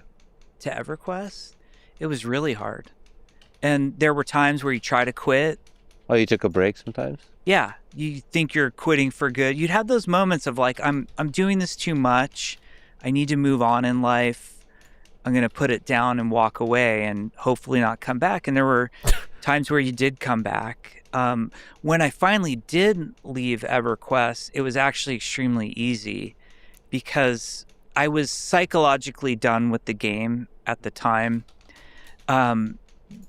It was not shortly, but not too long after a new expansion had come out. At the time, it was Shadows of Lucklin, which didn't speak to me like the expansions before. Like the one before that was called Scars of Velios, which It didn't was an speak to me. amazing Bro, expansion. he's learned corporate speak. And I had gotten It was a job dog at shit. That's what he Blizzard. would have said back then. And I It didn't guess I'm just an speak to me. obsessive person. So all the time and energy that I had put into EverQuest, the second my first minute started at Blizzard, that was my new obsession. So speaking of which, you have to tell the epic origin story of how you got the job at Blizzard. Because you're a forum As we rage said, You poster. were this legendary and now legendary troll. on This is why I bet he EverQuest. was the biggest Username shit talker back to go. then, because the You story's gave a lot of public edgy about him feedback being like to a the big devs. shit talker on the forums. Telling them in now famous. There's several rants. He's probably like There's a deeply famous insecure one from failing as a where writer you, and really tell many toxic of them in to do a bunch of EverQuest, if I had to things, including guess. to pull their heads out of their asses. You were loved and respected because you gave a lot of specific ways that the game could be improved. And that's an important thing to say. You weren't just talking shit. You actually really loved and cared for the game, and you gave them, in the language of the time, So it's advice not on okay how to talk like you improve, did back then, even their if your game. intent is right. And it's funny because like you look back to those messages, it's inspiring to me. It should be informative and inspiring to a lot of people because you're really legit full-time talking shit. And now, and always have been, like one of the kindest, most loved human beings in the entire gaming Because it industry. would be image destroying. Anyway, how did that lead to you getting a job at Blizzard? So when the first guild leader left Legacy of Steel, the founder, he was a guy named, his online name was Dread. That was his name. He left. And our guild was kind of in this listless spin for a while. And eventually somebody stepped up and took his position as guild leader. And that person's name was Ariel, who was this blonde wood elf warrior female who always refused to wear a helmet because thought their character was so pretty, wanted to show their face all the time. So Ariel was a great guild leader for us and made me like a assistant guild leader, raid leader, officer type in the guild.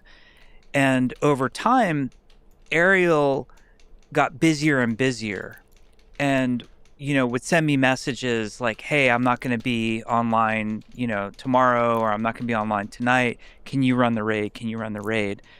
And running the raids was very natural for me, and it was my first experience with leadership in my life, of like, how do you motivate people, like what does motivation look like, what does discipline look like, how do you inspire people, when do you force people versus encourage them, so it was you probably just a talk learning shit the whole time experience for me on the fly, and I had the safety net of the real guild leader would log in eventually. I should mention, I'm just now reading about, doing a bunch of research on Justinian of the Roman Empire, and he rose from being a peasant to being emperor. So I see a lot of parallels in your life journey, from peasant to emperor. But how is he peasant? At least EverQuest guild leader. That's as much Uber as I can guild. say. Uber Guild leader, best guild on the nameless server. So as time went on, Ariel became busier and busier, and then one day they contacted me, and we were having this like whisper back and forth, and they said, you're going to have to take over the guild. I'm just too busy. And then it came he doesn't out know what whisper means. later. Well, let me back up a second. I started fooling around, like around this time, Half-Life 1 had come out. And with both Duke Nukem and Half-Life 1, one of the incredible things that those companies did back in the day was, when they shipped the game, they shipped the editor on the CD. Mm-hmm. And if you were curious enough, you could like fire up that editor and fool around with it. So I made a Duke Nukem level, and you'd send it off to like those UK programming magazines, and you get excited because your level was in some random magazine. That editing stuff is what Blizzard needs like to Half-Life develop. levels.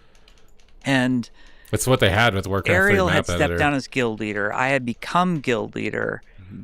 And then at one point, Ariel contacts me and says, hey, you were talking about those Half-Life levels you made. I want to see those. I'm like, oh, that's cool. Like, I didn't know you played Half-Life. Like, yeah, maybe we can get a server up and I can play them.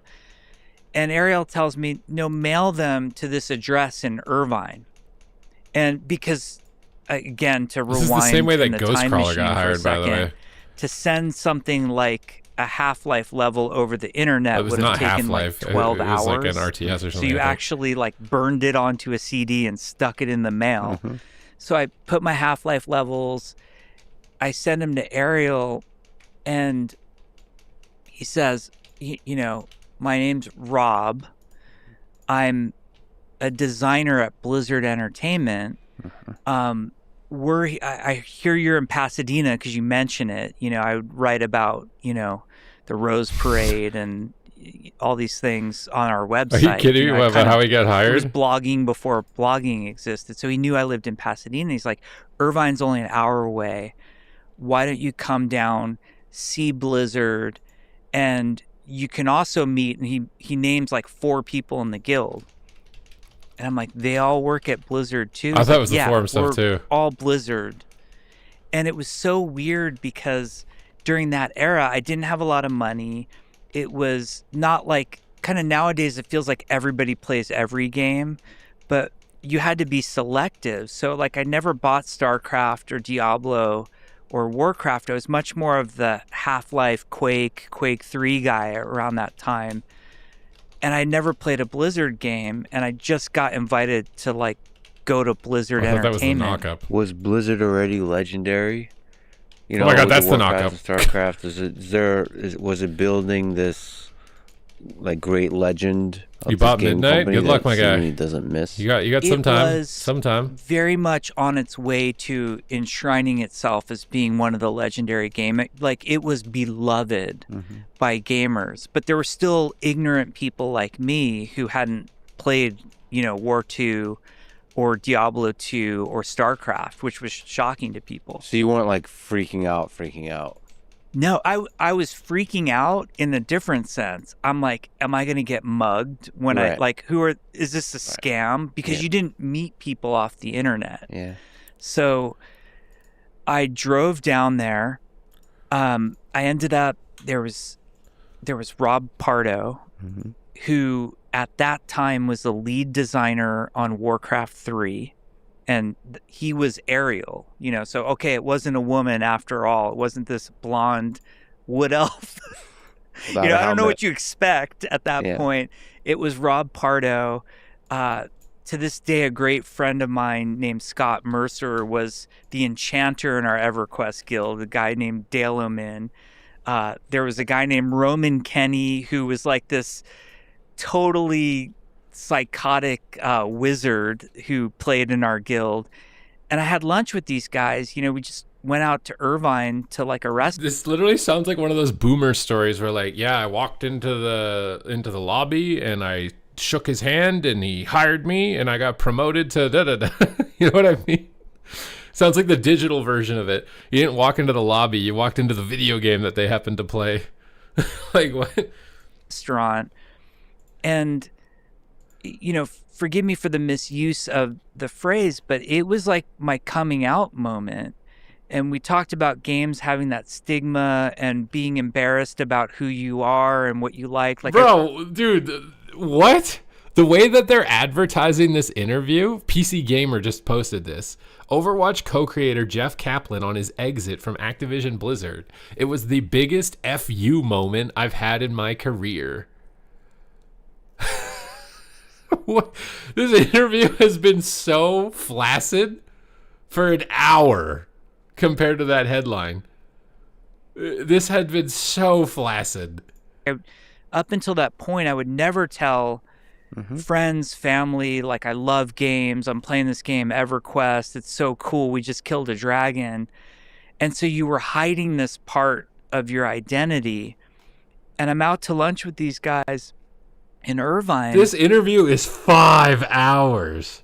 When do we get to the point where he's like, yeah, F Blizzard? He talks about early Blizzard culture. Maybe this will actually be interesting. Do we care about him getting hired? Like, he literally just randomly lucked out. I feel like this is more interesting. That worked.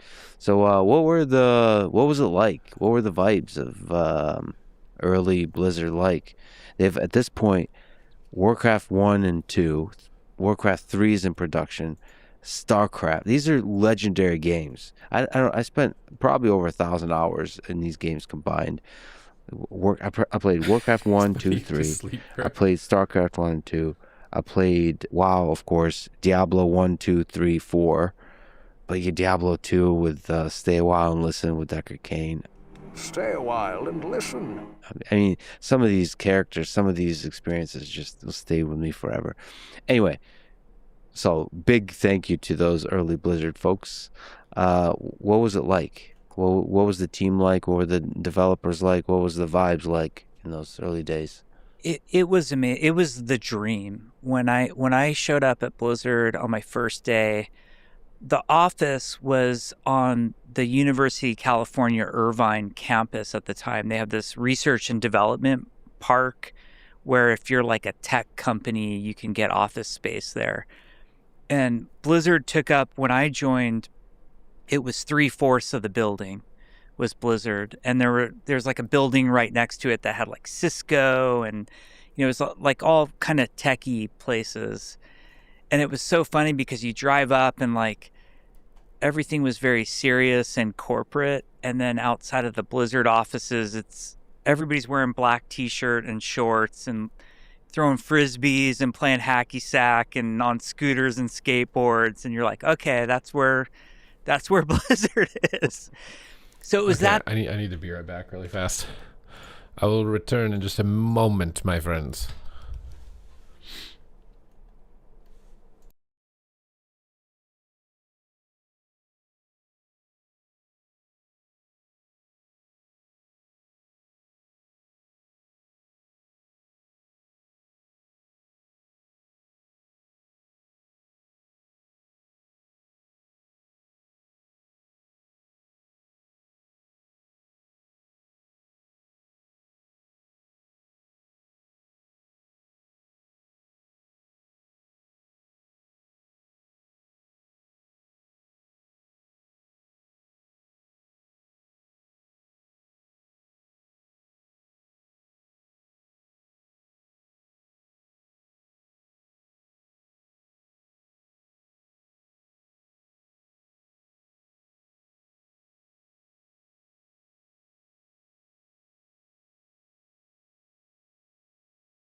like I don't want to sound like a dickhead, but I'm going to sound like a dickhead. But the likelihood that this game that he's made succeeds is probably less than 1%.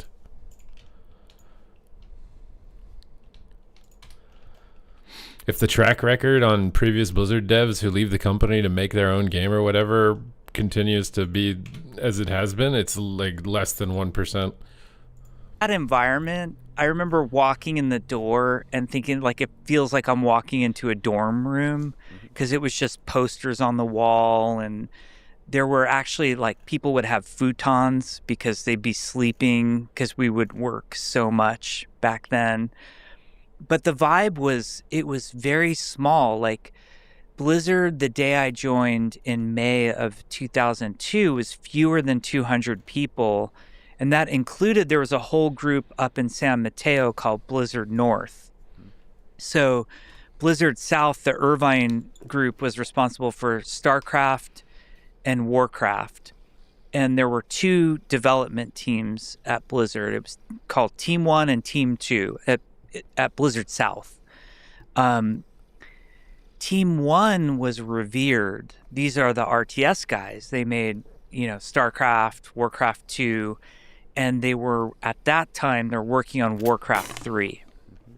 Warcraft 3 was so good. Team 2 was kind of the redheaded stepchild. Like, apparently before I joined, they had tried to spin off a second team multiple times and failed. And then they finally decided they were going to make World of Warcraft. There was a game called Nomad. I don't know what that game was exactly, but that was what Team 2 was working on at first. That got scrapped, and Alan steered the team towards World of Warcraft. And there's an amazing designer named Eric Dodds. He'd go on later in his career to be the game director of Hearthstone. Him and Ben Brode basically were the core designers behind that. But Eric and Kevin Jordan were these two key designers working on World of Warcraft for Team 2. And then you had this tech group that was headed up by John Cash. And John Cash, the first day that I showed up to work on Team 2, they said, you have to go get your login from John Cash. I'm like, John Cash from id. And, John Cash has a skin. You could be John Cash in Quake 3. So, and then he saw me, and he was a huge EverQuest player. And he was like, you're the guy who runs Legacy of Steel. I'm like, you're John Cash. And we had that moment where we kind of fanboyed out on each other.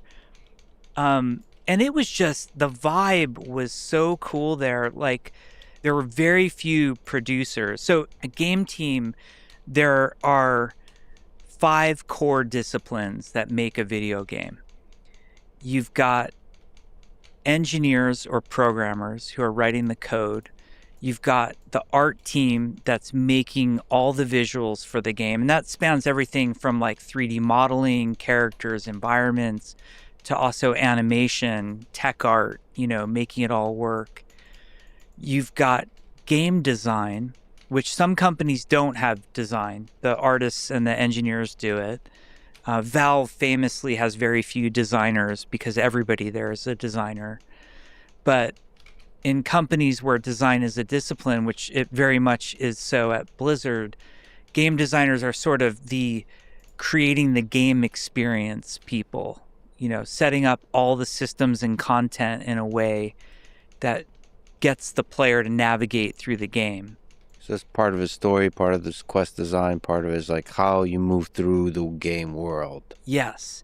So game designers, there's a spectrum, like same with art, same with engineering, of roles within game design. Some are more heavy on the system side. So like any game that you've played where loot drops, Diablo 4, World of Warcraft, Escape from Tarkov, whatever. If there's loot dropping, a designer has planned out very carefully what drops where and at what percentages. That would be like a systems designer. A content designer is somebody who's going to make quests or write storylines, or there might even be a narrative designer, which is even more focused on story. But designers, run the gambit, and then you've got these jack of all trade designers that can do it all. So that's the design group. There's production, which is project management. And production is different at every game company you go to. So if you talk to someone from EA or Blizzard, production might be very different. They might be the boss. They might actually be a designer, or they might be more of a project manager. And then one of my favorite disciplines on a game team that's often overlooked is sound and, audio, which is comprised of the sound designers and composers. And there are two things, I think there are two things that no one realizes how much they bring to a game until they're missing. And that's audio and lighting. Because most of the time we're playing without these things and it just feels a little off and wrong. And when you have a great lighting artist or you have a great composer or sound designer, the experience, you're just tapping into these senses. Yeah, it's because it's otherwise. Auditory. People just don't respond. But the same. that's who comprises the We're game more visual team. than we are auditory. The lighting, all the different kinds of graphics, would that be under the art team? Yeah, lighting, you're going to have lighting under the art team, but they're going to be best friends with a graphics programmer. Okay. And, like I mentioned with design, there's this wide spectrum. On the engineering team, you have some guys who are like architectural geniuses who are coming up with, the server client model or the networking or whatever. Others are more like gameplay focused. On Overwatch, we had an audio programmer just doing nothing but audio hooks for the audio team. Stream physics, the equivalent of the teacher putting a video on for the class, use a CBA to teach you're going to have graphics programmers. What do you mean? Will work with people like the lighting artists or the environmental artists, character artists on shaders, and I don't know why he isn't talking about the basically any specific way to elements that make he the was game. involved with. They'll always ask, "What's your vision? What are you trying to get?" What it did you? to What look were like? you They'll want an involved with? illustration What is your of what should specialization? the world look like, and they'll be the ones who say, "I know how to write code that will let you do that." So you partner a great graphics programmer with a great lighting artist, and that's actually the Basically, there's a bunch of idea guys, and then there's a bunch of people who actually know how to write code to make it happen. Unique is if we were to line them up on some crazy spectrum, on one end you're going to have the artists who they're creative, dare I say emotional, they are artistes on that end. And on the other end, you have the most logical, brilliant programmers who their minds just work very differently from the most creative art. Artists could be sitting, you have a meeting with them and they'll just sit illustrating. If there's any piece of paper, they're drawing on it. And programmers, they're just so brilliant and organized in their thinking, and everything's so logical. And then in the middle are people like the sound designers, the game designers, and the producers. They're kind of a little bit in all those fields. But it's the brilliance of taking people who are so vastly different in their interests and talents, but aiming them it's a bunch of really creative people who need people who can actually make it happen. Of the game That's all it is. Really make something special. And there, you showed me the size of the team for World of Warcraft, but you've also are well known for working on quite small teams to create these incredibly huge games. What is the power of a small team in this kind of context where there's that creative tension? Is it I think a small because a team's small way team better. avoids maybe the compartmentalization, like the modular, where the artists now have their own wing building where they never talk to the engineers, that kind of thing? Absolutely. You hit the nail on the head. The bigger the team, the more you become a cog in the machine. Mm-hmm. And on a small team, the way I like to describe it is you get to have a loud voice. Mm-hmm. If we're a small team, let's say we're going to make a game and it's at sort of the incubation period of a game, and there's only 10 of us, all 10 of us are in the room for every decision. You know, I'm not a server networking guy, but I'm in the room for that discussion. I'm not an illustrator, but I'm going to sit in the room when we decide what the art style looks like. As soon as the team starts to grow, we become compartmentalized. It's exactly like you said. And there's a weird thing that happens. It's just kind of a human nature thing. The less you interact with somebody, the more you sort of become alienated from them and vilify their point of view. You tend to look at what they do and say with skepticism rather than trust and belief in them.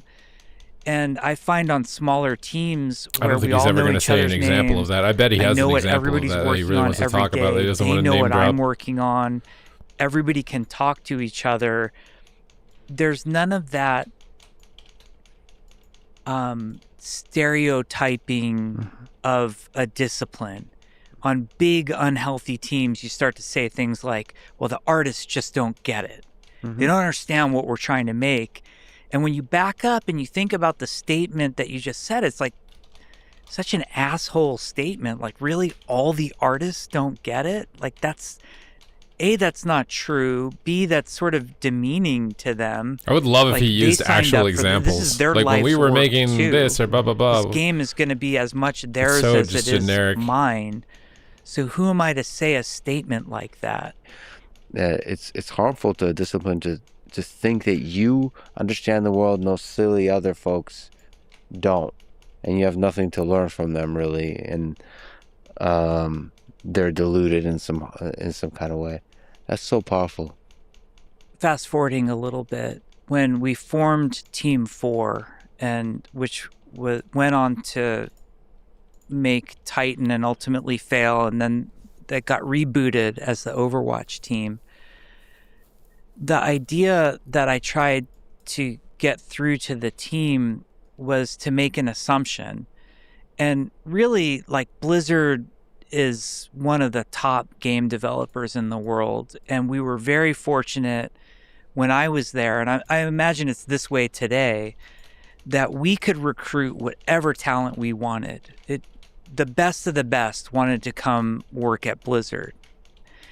And if you sort of go through the paces of that and say, okay, when we recruit somebody, let's say we're recruiting an artist to make props, boxes, chairs, whatever.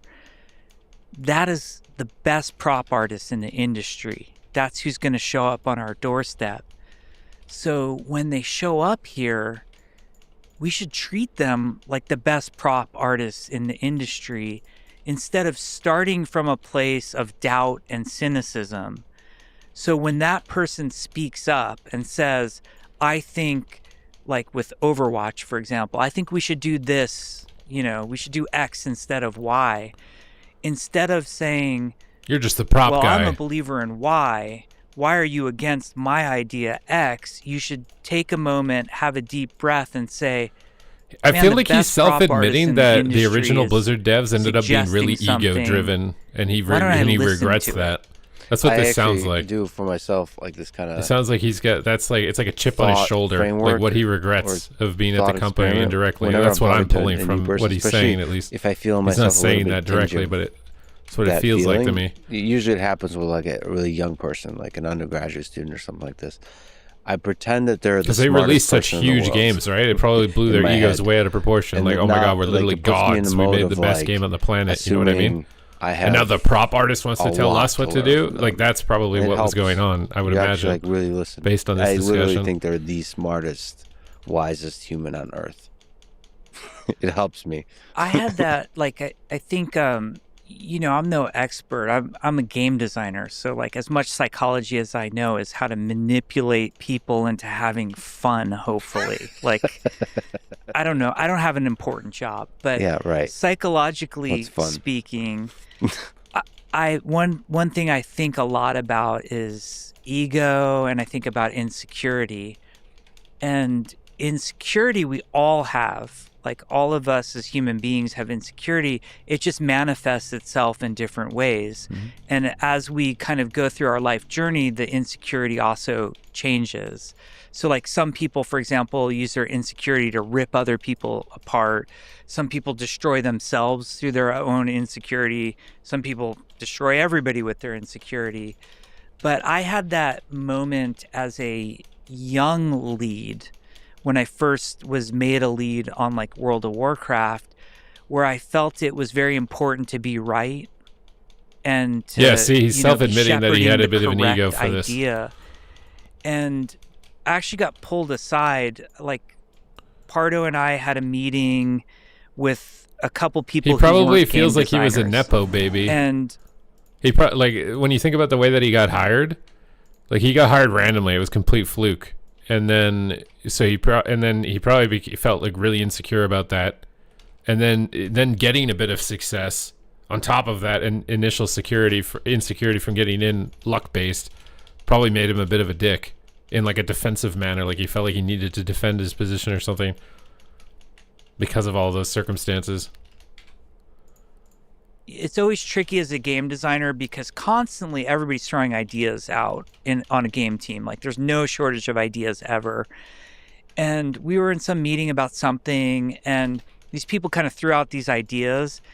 And I wasn't mean to them, but I very kind of systematically, like an insecure, ego-driven new lead would do. I kind of, well, let me tell you why that's wrong, and let me tell you what we're going to do instead. And after the meeting, I mean, if you're right, you're right, though, with that approach. You're a very smart designer, but if you're wrong, you're just going to look like an idiot. You shouldn't do what you just did to those people. You should always listen to what he sounds people like the have to guy say from and try to make their Whiplash, the ideas teacher work. from Whiplash or something. And I just, over and over, I was like, okay, anytime an idea comes my way, let's try to make it work. And it went from this kind of thing that I didn't believe into to actually like a core part of who I am today as a leader, as a game designer, as a game director. This does sound like and therapy, some of yeah. the best ideas. I mean, I like that he's talking about his mistakes, though. This is way more interesting to listen to than him talking at the beginning about the Atari and my dad bought me a video game. So this is so much more interesting to listen to than the beginning part of it. I'm actually surprised he's being like, I thought he wasn't going to, because some of the conversation before this was kind of very generic. This is more specific example. I didn't expect him to actually give specific examples.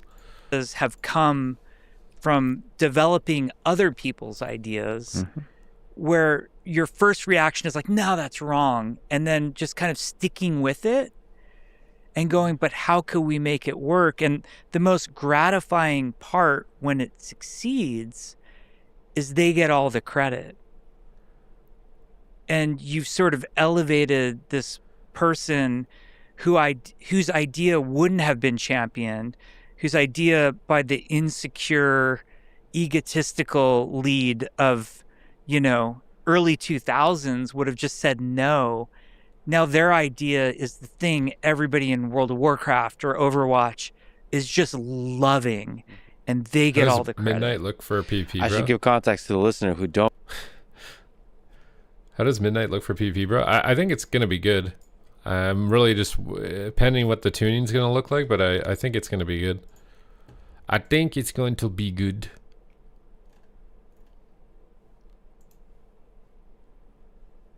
Don't know about the great Jeffrey Kaplan, that you're one of the most humble and always give credit to the team for everything and anything. And so everything we talk about today, I know you're probably... He literally just admitted that he was a dickhead and had to be taken aside, and now we're saying he's the most humble person ever? What the fuck is this interview sometimes, dude? resisting constantly giving credit to the team on everything.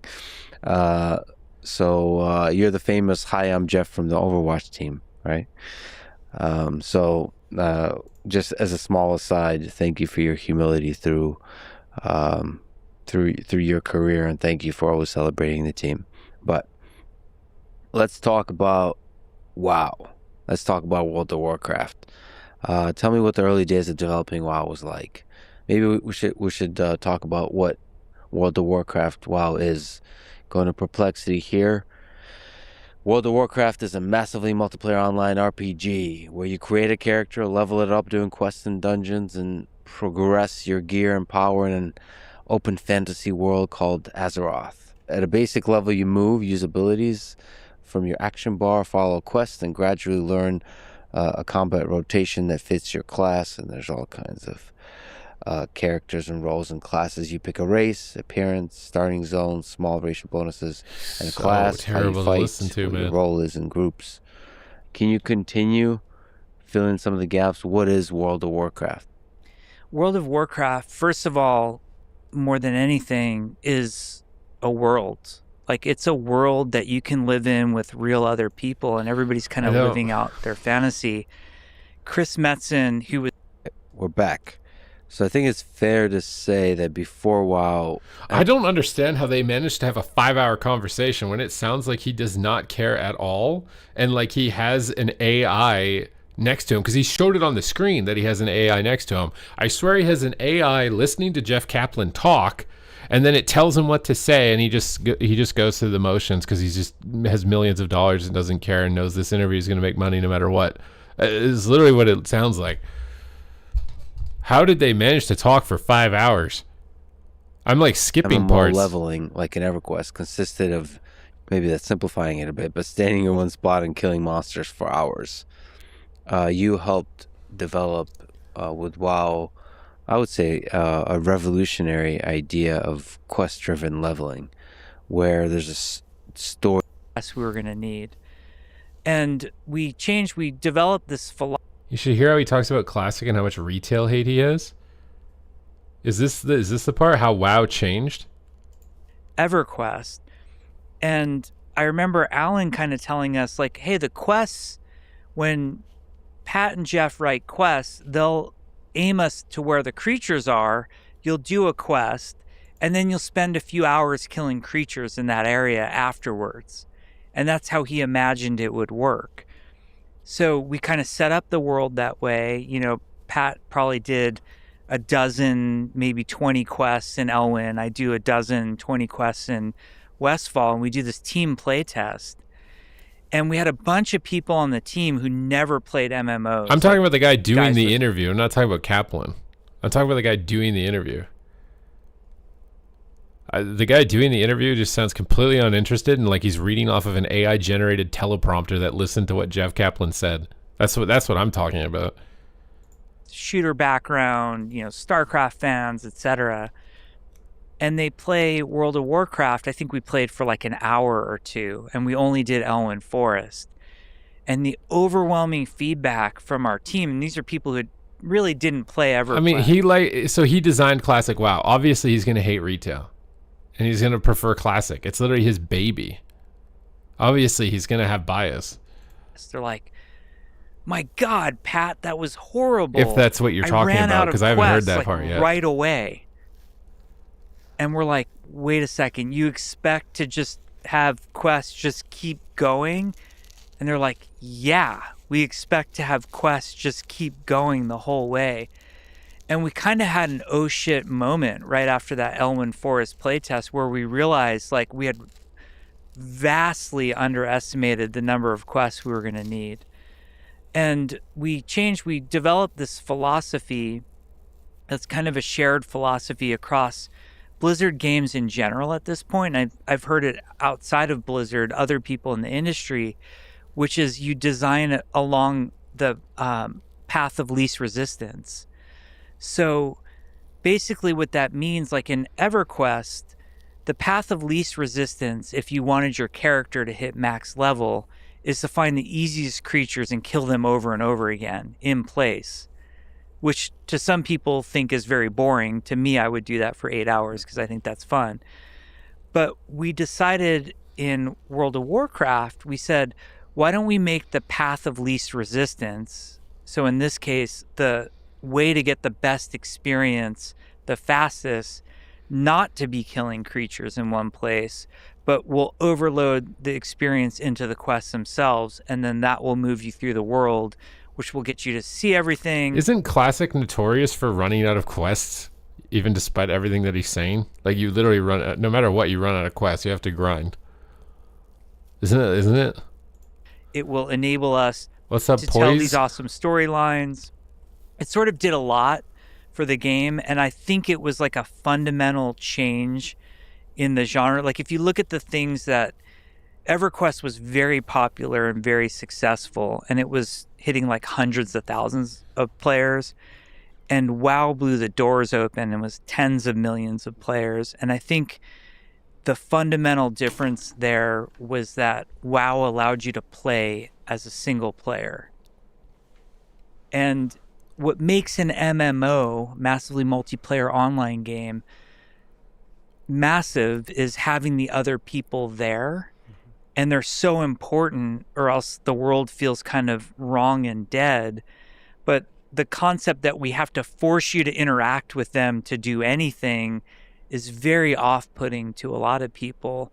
And the fact that people could come into WoW and just kind of the game design way of describing it as directed gameplay.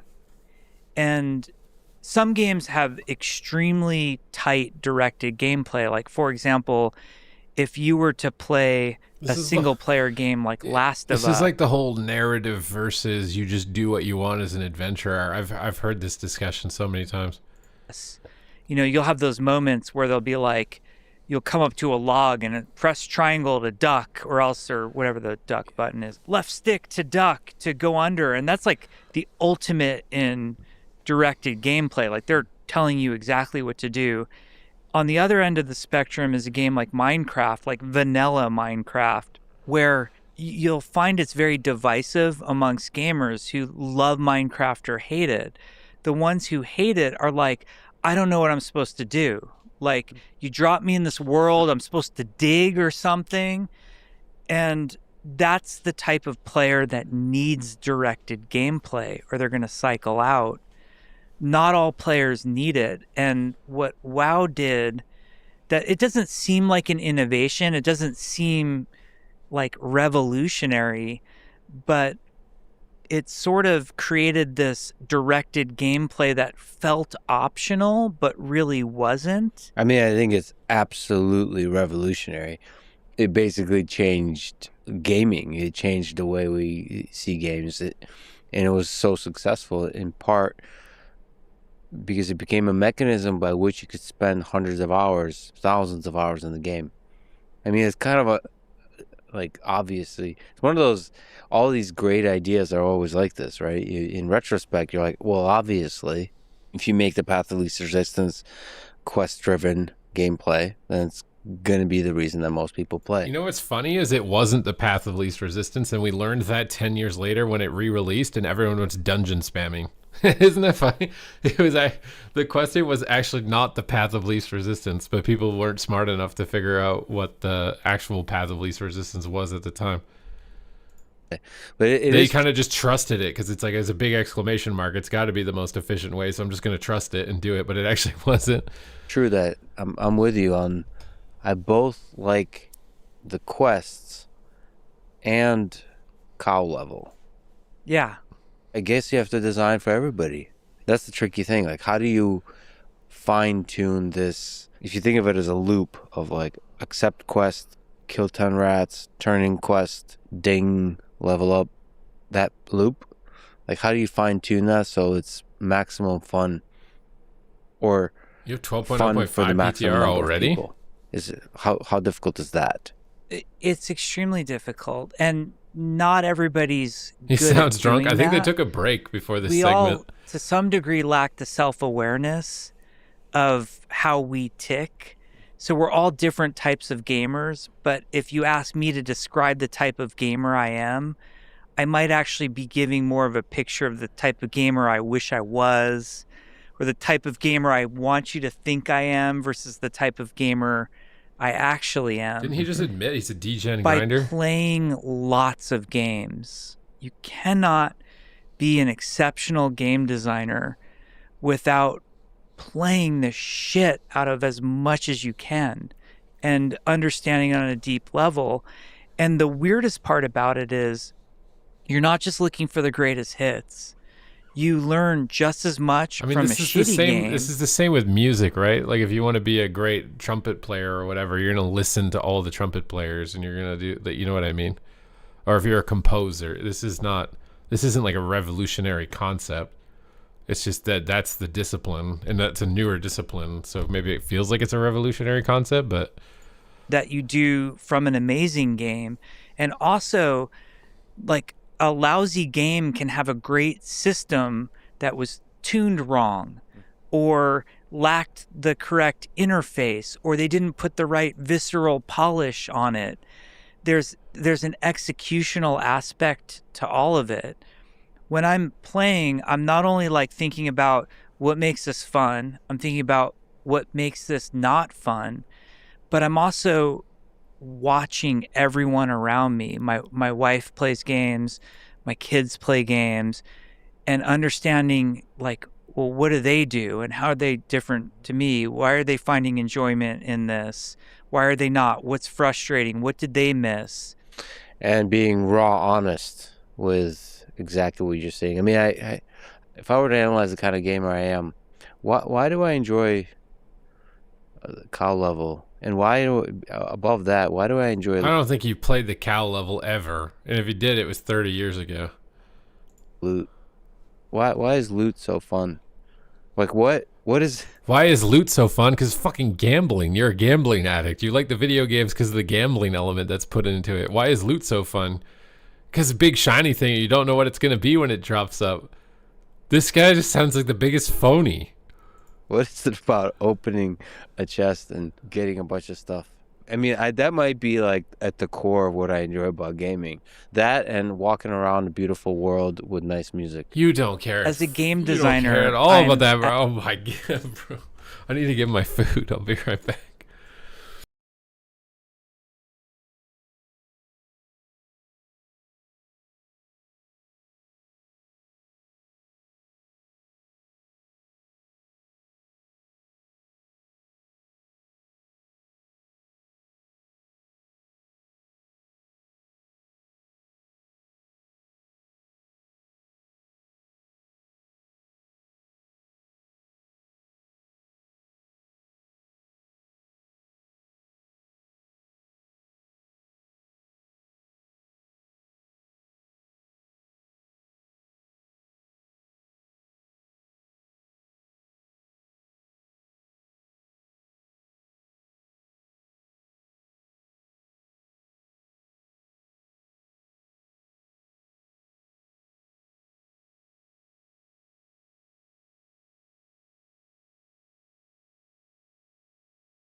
Don't even try to watch his take on classic versus retail. Wait, who? The interviewer or Jeff? Which guy are we talking about? At best, a quack psychologist. You know, we Yeah. can motivate you to do some weird things. The two driving motivators are extrinsic and intrinsic, and all of us at different times in our lives, in our gaming careers, whatever, we can shift from being intrinsically motivated to being extrinsically motivated. Obviously, loot is a big extrinsic motivation, but even saying that is too simplistic. Like, for example, on the loot boxes of Overwatch, there is a masterfully designed system that was designed by a game designer, not by a business person or whatever, like not a commercial person. But beyond that, we also had a really good team who said the visceral opening of the box, the sound it makes, the graphics, like the way things You made a fucking slot machine. Why is he like this talented guy made this amazing? He's not corporate. It's a fucking slot machine. What are we fucking bragging about making? fill out and animate. All of that is as satisfying. Yeah, I'm sure the animators and stuff had to do a great job, but it's literally just a slot machine. What are we like? What? As well. And you're trying to, like, there's the lizard brain part of it, of like, how does it, like, I see chest, I know it's gonna feel good, it's gonna feel good. And then there's the spreadsheety part of it, of what does it have? Is it an upgrade? And I think great game designers know how to tap into both of those things, you know, tap into the intrinsic and extrinsic. There's like when I was studying writing, you would study the elements of fiction, and you know, these are just like basic things like plot and character development and setting and theme and whatever. And there's no like textbook that exists for game design, at least none that has been introduced to me yet. But I think about like elements of fun. Mm-hmm. What are the things that create fun for players? And they're not the same. Like it really, every human being is different. Like progression is fun. Sense of progression, that I'm investing, I'm putting an investment into this game, and then the game is recognizing my investment. That things like leveling, things like the amount of gold you have, those are all investment based. There's mastery. There's just pure raw skill. Creativity is one. And hand in hand with creativity is customization. And some of those can be aesthetic, like look at my customized character, and I have the black curly hair, and I put an earring in my character, and I'm customizing in that way. The other is customizing my build. I'm going to come up with the Whirlwind Barbarian, and I'm the first to do it. These are all elements of fun that designers can tap into, and in fact are frequently tapping into. But they're never defined anywhere. And I find that players drift. Like, I'm the type of player who's not really loot motivated. I'm more motivated by seeing the content the world has to offer. And often that takes me on a detour of being loot motivated, because there might be a dragon or a demon somewhere that I can't beat without this level of armor and sword. So now I'm loot motivated for some period of time to get back to being content motivated. Or if I'm having trouble defeating a boss, I might have to go back and look at the skills and abilities that my character's using, and I have to go into creativity mode. Oh, he has that one AE where area of effect, where he puts a curse on me, and you know, if I had this counter ability to the curse, I could beat the boss to get the loot, to get to the next boss. These are all cycles that are tapping into all those different elements of fun. The bags? And ultimately, you want to give subs again to clean my bags? These bags on my shaman are a mess, okay? It's the druid's bags that we cleaned. So we're going to need some gifted subs if we're going to clean the bags on this character, okay? It's a character per character. In discovering what the world gives you, has to offer to you. And you have a lot of hats as a gamer. So you love the RPG, MMORPG world, but you're also a big shooter guy. Can you explain to me what fun in a shooter context is? We'll talk about Overwatch, is a specific kind of fun. Maybe you're also a huge fan of the. It's the same thing that's fun in archery. What the fuck do you what? Work on. Okay. We're doing this. Wait, I'm dead. Oh.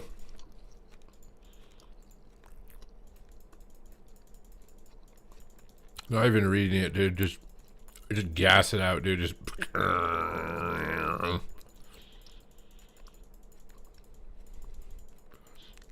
There should be a vendor all button.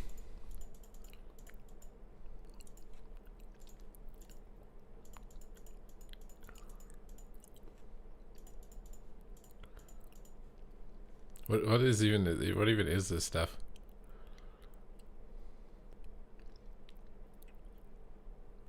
This has been removed from the game. Then why the hell is it in my inventory if it's been removed from the game? Deleting these. You can't destroy that. What?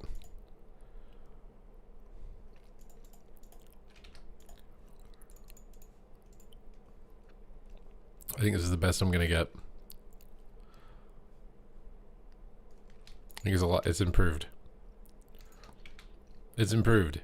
Ultra realistic shooters, Call of Duty. What is the definition of fun there? The definition of fun is that it's really terrifying to go into an actual military combat area. This lets you simulate that with a similar chemical release in your brain. And the other fun element is you get to aim at people like archery. And when you successfully aim at somebody, it feels fucking good. There's strategy. Do you know what corners they're going to go around? What type of equipment do you have that you can outwit your opponent with? You rank up. That's the progression. Oh my god, I climbed another rank. There's a lot of skill and mastery.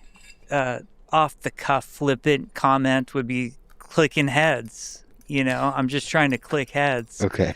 There's an intimacy also to the first person camera. And now, not all shooters are first person. There's a large trend these days to third person. I really think PUBG and Fortnite sort of opened that third person shooter door. And you're seeing games like Arc Raiders are third person. But to me, nothing is as pure as first person. Like you're literally living in the world as that That's being. a subjective you can opinion. look at your hands, and it's that pure, visceral test of skill of can you click on the thing fast enough. And when it's PvP based, you know that's coming at you. Could you lay out for people who don't necessarily know what PvP and PvE is, and single player, multiplayer, massively online multiplayer? So PvP is player versus player. So that means a combative, you know, if Lex and I are up against each other, we're attacking each other. We call that PvP. You can get killed by another player. Player versus environment is anytime you're shooting computer-controlled opponents. So if it's a game about dragons, the dragon is the environment in PvE. And we should say that PvP and PvE, the P might be multiple players. So it could be 5 versus 5, 6 versus 6 for PvP, and for PvE it could be like raids where it's multiple people, large groups of people going against the AI. Yep. So single player, that's a game that you play totally by yourself. Like you don't play with anybody else. You can't play with anybody else. It's not networked to play with other people. For example, I'm playing a game called Story of Seasons right now on the Switch, which I just play by myself. I have my farm. You know, there's a town. I'm meeting people in the town, and no one can come and join me and interact with that. So it's a very controlled experience. Single player games are very difficult, or they can be very difficult and expensive in terms of production to create. Like if you think of a game like Uncharted or Last of Us, you're producing a movie made by Naughty Dog. Like those are kind of the preeminent best single player games you does he talk could about? talk Wow. about. They're very handcrafted. Every experience is made just for you. In a way that a lot of other games don't get right. So what does it take to take this speeding this gigantic game, this game played by millions of people, loved by millions of people, and delivered in a way where it's like it all just works? To have a level of polish is like a studio-wide culture that has to be instilled in everybody. Like no one can be satisfied with a bug. Every game is going to have bugs, and Blizzard games have bugs. It's a question of how quickly do you fix them and with what urgency. And as players ourselves, if we're playing as much as anybody else, we're going to be motivated to fix the bugs. There are some really tactical aspects to it too. The quality assurance department at Blizzard is the best in the industry. Like the people who come and do QA at Blizzard, they're passionate gamers. Many of them want to be developers themselves, and they're not just doing it for a job. They do it because they fucking love the game. And the relationship we tried to develop between us on the development teams and QA was extremely tight. And whenever possible, we also tried to sit as many QA members up with the development team as possible. Depending on the logistics of, in the early days, we didn't always have the space for all of QA to sit with us. We were very fortunate on the Overwatch team to have a large amount of QA sitting with us. And then developing that relationship, in the early days, there were these fears of like, well, QA can't talk to the developers, and trying to shatter that. Because some of our QA members knew the game so inside out, you would just say to them like, hey, dude, just message me anything. Here's my home number. Like, call me if there's a bug. If you think we're going to get raked over the coals on this, you got to speak up. I don't care what the chain of command is. Like, we got to fix this thing. So QA was amazing. I mean, so can you speak to QA, quality assurance, at the peak of the craft? What does it entail? Like, you're basically experiencing the game and trying to figure out on a particular slices of that experience that can be improved. Yeah, people simplify the role by just, oh, these guys just get to play games all day and then like let us know if there's a bug. They are so systematic in the way they test stuff. They come up with these plans that are actually amazing of like who's going to test what. There's a lot of regression testing that goes on. Within QA, there will also be compatibility testing. The Blizzard compatibility department was amazing. Like they had every card, every machine, every configuration, and they would roll through to make sure there wasn't some quirk that was going to come up on some video card or some motherboard that you weren't expecting. But it was all very systematic. It wasn't just Wild West, let's play the game. And then as a developer interacting with QA, you would find that there were certain specialists, whether like for example, on Overwatch, there were a couple of players that, like we all were shooter players when we were making Overwatch, but I'm not like esports level shooter player. I'm like, Gen Xer, remember Doom, how good I was type of shooter player?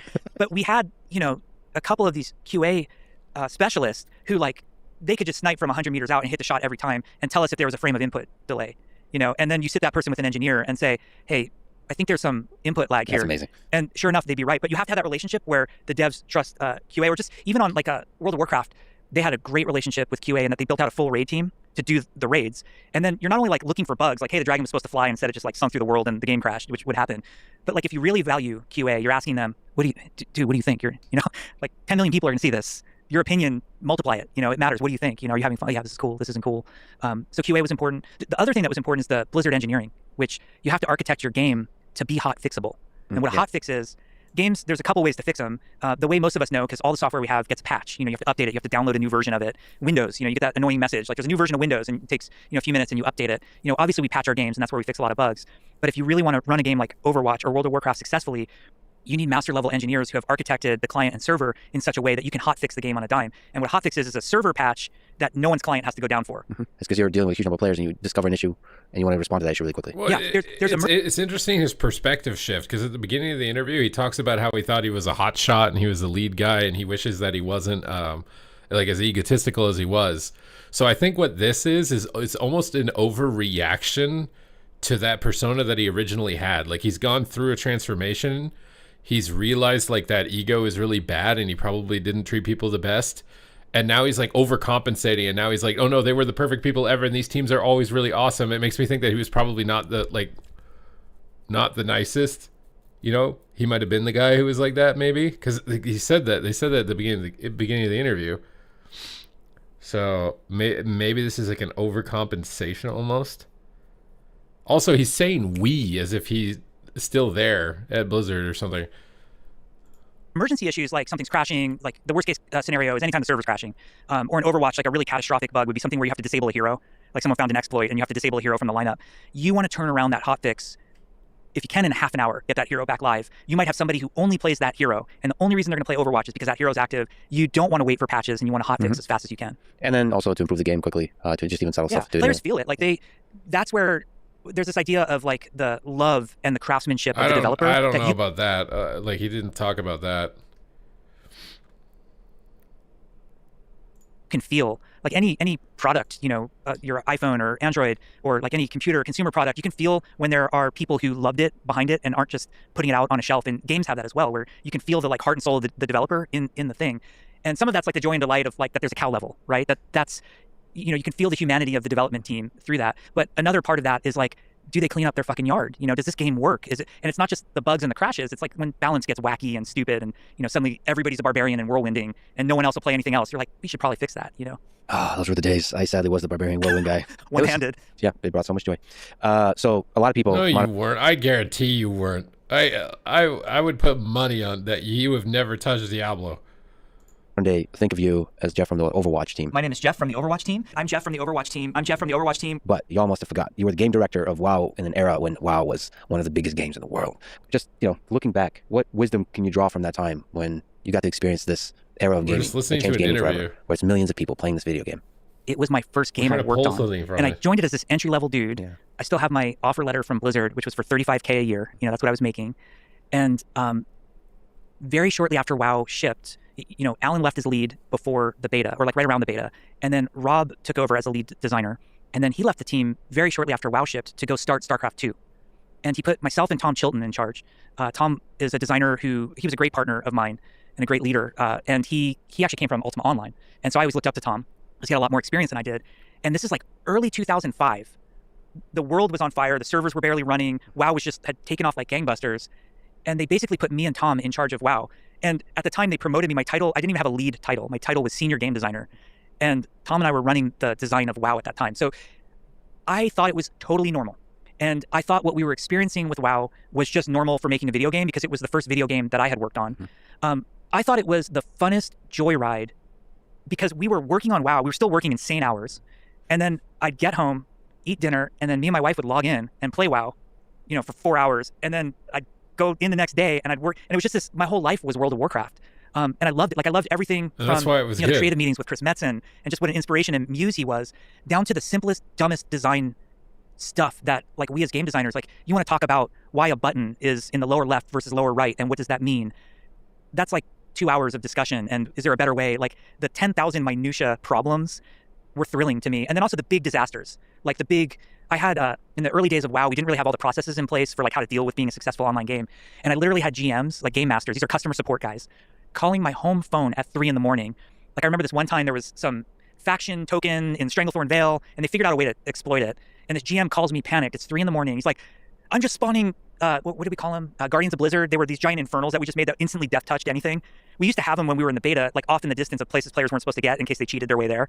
And this GM is just spawning them all over Stranglethorn Vale because he's worried because the players are exploiting. And it's like 3 a.m. and I'm talking in hushed tones because my wife is sleeping right next to the bed. I'm doing this because it was actually like before the cell phone days when I actually... This part of the interview sounds so much better than anything else. This sounds like this is the best part of the interview. Landline, but that's just how, and I loved it. I loved the thrill of those big moments, the minutia. And I felt like through the running WoW Live, which was me and Tom together with an amazing team, we kind of learned how to be the WoW team. And putting WoW in a box and shipping it was like only chapter 1 in a 12-chapter book, essentially. And that first, how to run the game, how to patch it, what type of content, how to deal with emergencies, what should our customer support be like? I mean, we would debate, should we have a launcher or not? You know, in the early days, the only reason the launcher existed in WoW was to run anti-cheat on your machine. And we had a moment where we figured out how to put that into the game and out of the launcher. And it was the first time I ever really had an in-depth conversation with Mike Morheim. He's like, you got to bring the launcher back, guys. We're like, why? He's like, there's no better way for us to talk to our players. And I remember trying to hide the launcher. And to this day, Mike was right. Like that launcher turned out to be the best thing we ever had. That's essentially what Battle.net has morphed into these days. But all those decisions, when it came time to make Burning Crusade, you know, at that point, Tom and I were leads. We were full. They had actually promoted us. There were 2 big exoduses. They honestly could have changed Battle.net into Steam. Like they could have literally been Steam and enabled other game developers to put their games on Battle.net. They could be making all the money that Steam is making. I swear. Like imagine if Blizzard, when Battle.net is like more solidified as a launcher, and then you could pay to put your game on Battle.net for other people to find to play. Holy fuck, they would have made so much money if they did that. I think the reason they didn't do that is because one, they wanted it to be high quality Blizzard, which is like a little bit of ego. It's like a little bit of ego, but then it's also, I respect it. You know, you don't want to just people paying to put random trash games on your launcher or whatever. But they could literally have been Steam. They still probably can be Steam, but maybe not so much. Like back then, like, oh my God, so many people would have loved to be able to publish their games on Battle.net, and Battle.net could have literally been Steam. I swear.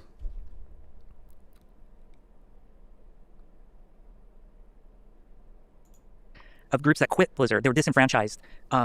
If you can believe it, like, well, now just they're shipped World of adding Warcraft, random and games. This whole group just Yeah. walked out the door. I was actually sitting, my desk faced Morheim's office, and I watched them all go in and quit. And they were the group that formed Carbine, which made the game WildStar. Ended up taking them 10 years to make, and they were just really unhappy with World of Warcraft, and they were unhappy with I don't know what they were unhappy with. They were unhappy enough to walk out the door right after we had shipped WoW. That's incredible. But what is it? Just because they put their heart and soul in the game and they maybe get exhausted in a certain kind of way? Yeah, and I don't want to. It's not fair of me to speak on their behalf. I think they were promised some compensation that they didn't immediately see. I don't know if the game. Like, here's the weird part when you make a game. When you come up with the idea and you start pitching it to people, that's the best the game is ever going to be. And then you work on it. Like, games I worked on take 5 years. Overwatch was 2.5, 3 years. Every day you get close to ship, the imagination of the ideal game gets farther and farther from the reality, and you're always shipping this like greatly sacrificed thing that nowhere near matches the imagination of the inception of the idea. So you become disenfranchised with the concept. So in some sense, you're constantly in a state of disappointment. You're basically shipping a lesser thing than you've been dreaming about. So Yes. doing less and less and less, saying no and no and cutting and all that kind of stuff. Yeah, it's difficult, psychologically difficult. But nevertheless, the result when you zoom out is one of the greatest games of all time that millions of people played for thousands of hours. It's just, what did you ever have an experience, a realization how huge WoW was in terms of not like statistics on the server and so on, but the cultural impact it had? The first time was the first BlizzCon, which was in 2005. So when WoW shipped, and this is so weird to tell people, but on the team, not everyone, but a lot of us were very demoralized after WoW shipped. There were all sorts of issues with the servers because the game did way more successful than we expected it to do. And the server load was just nuts. Like we were doing our best to hire database programmers, because we just didn't know how to deal with the sheer scope of the game. But when you're an individual, and at that time, like I mentioned, there were multiple exoduses of people who quit Blizzard. They went and formed a couple notable studios. One was Carbine, the other was Red 5. And we lost like kind of our core people. Like when Red 5 started, that was our team leader. That was Mark Kern, and our art director, Bill Petrus. They quit. When Carbine started, it was, I think, all of our animators and some of our best programmers. And like, it's really demoralizing when you lose team members like that. But then we were also underwater. Like the servers aren't running. We're not able to keep up with demand. And we had to start putting patches out. And now we're making patches like, for a while we had one animator who stuck around, and then eventually he left also. But you're doing like, okay, we got to now do a patch without an animator. A lot of our art team was gone at that point, and you're trying to keep the ship afloat, and the morale It was makes you just wonder in the shitter. why. Like, Why would they leave? It's got to be compensation based, right? Like you just ship this thing. Now you've got a big reputation. You can get a better offer somewhere else. It's got to be compensation related, right? Like, very down on Team 2, the WoW team, it's called Team 2, and that we had somehow failed. And during that time, there was this idea to do BlizzCon. And the way that started was EverQuest had done these like meetups because they knew it was like a big guild social game, and people would get together at like some hotel ballroom, and you'd sit with your guild at like a banquet room table. And to give credit where credit's due, I remember sitting in the meeting for what was to become BlizzCon. It was Pardo who said, Blizzard's bigger than that. We're not just one game. And I know everybody's focused on World of Warcraft right now. We should do BlizzCon. And at the time, we had a game called StarCraft Ghost was in development, and that was getting ready to show. And there was Frozen Throne, which was expansion to Warcraft 3. But like, we knew we were going to make StarCraft 2. And then there was a lot of motion happening with Blizzard North, which is a whole separate story. But there was like, hey, we could really do a cool show. That's this BlizzCon thing.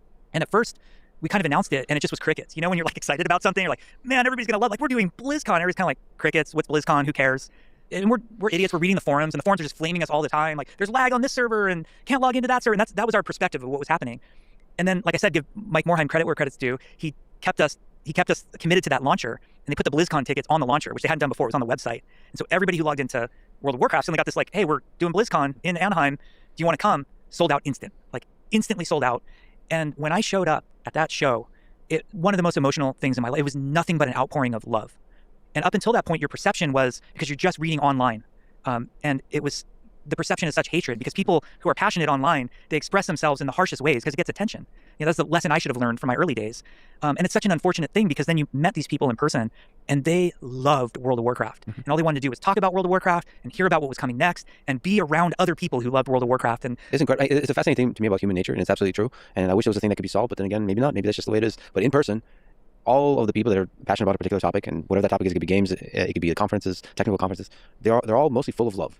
And just the way they talk about stuff. It's because you don't want to get punched in the face, bro. Like,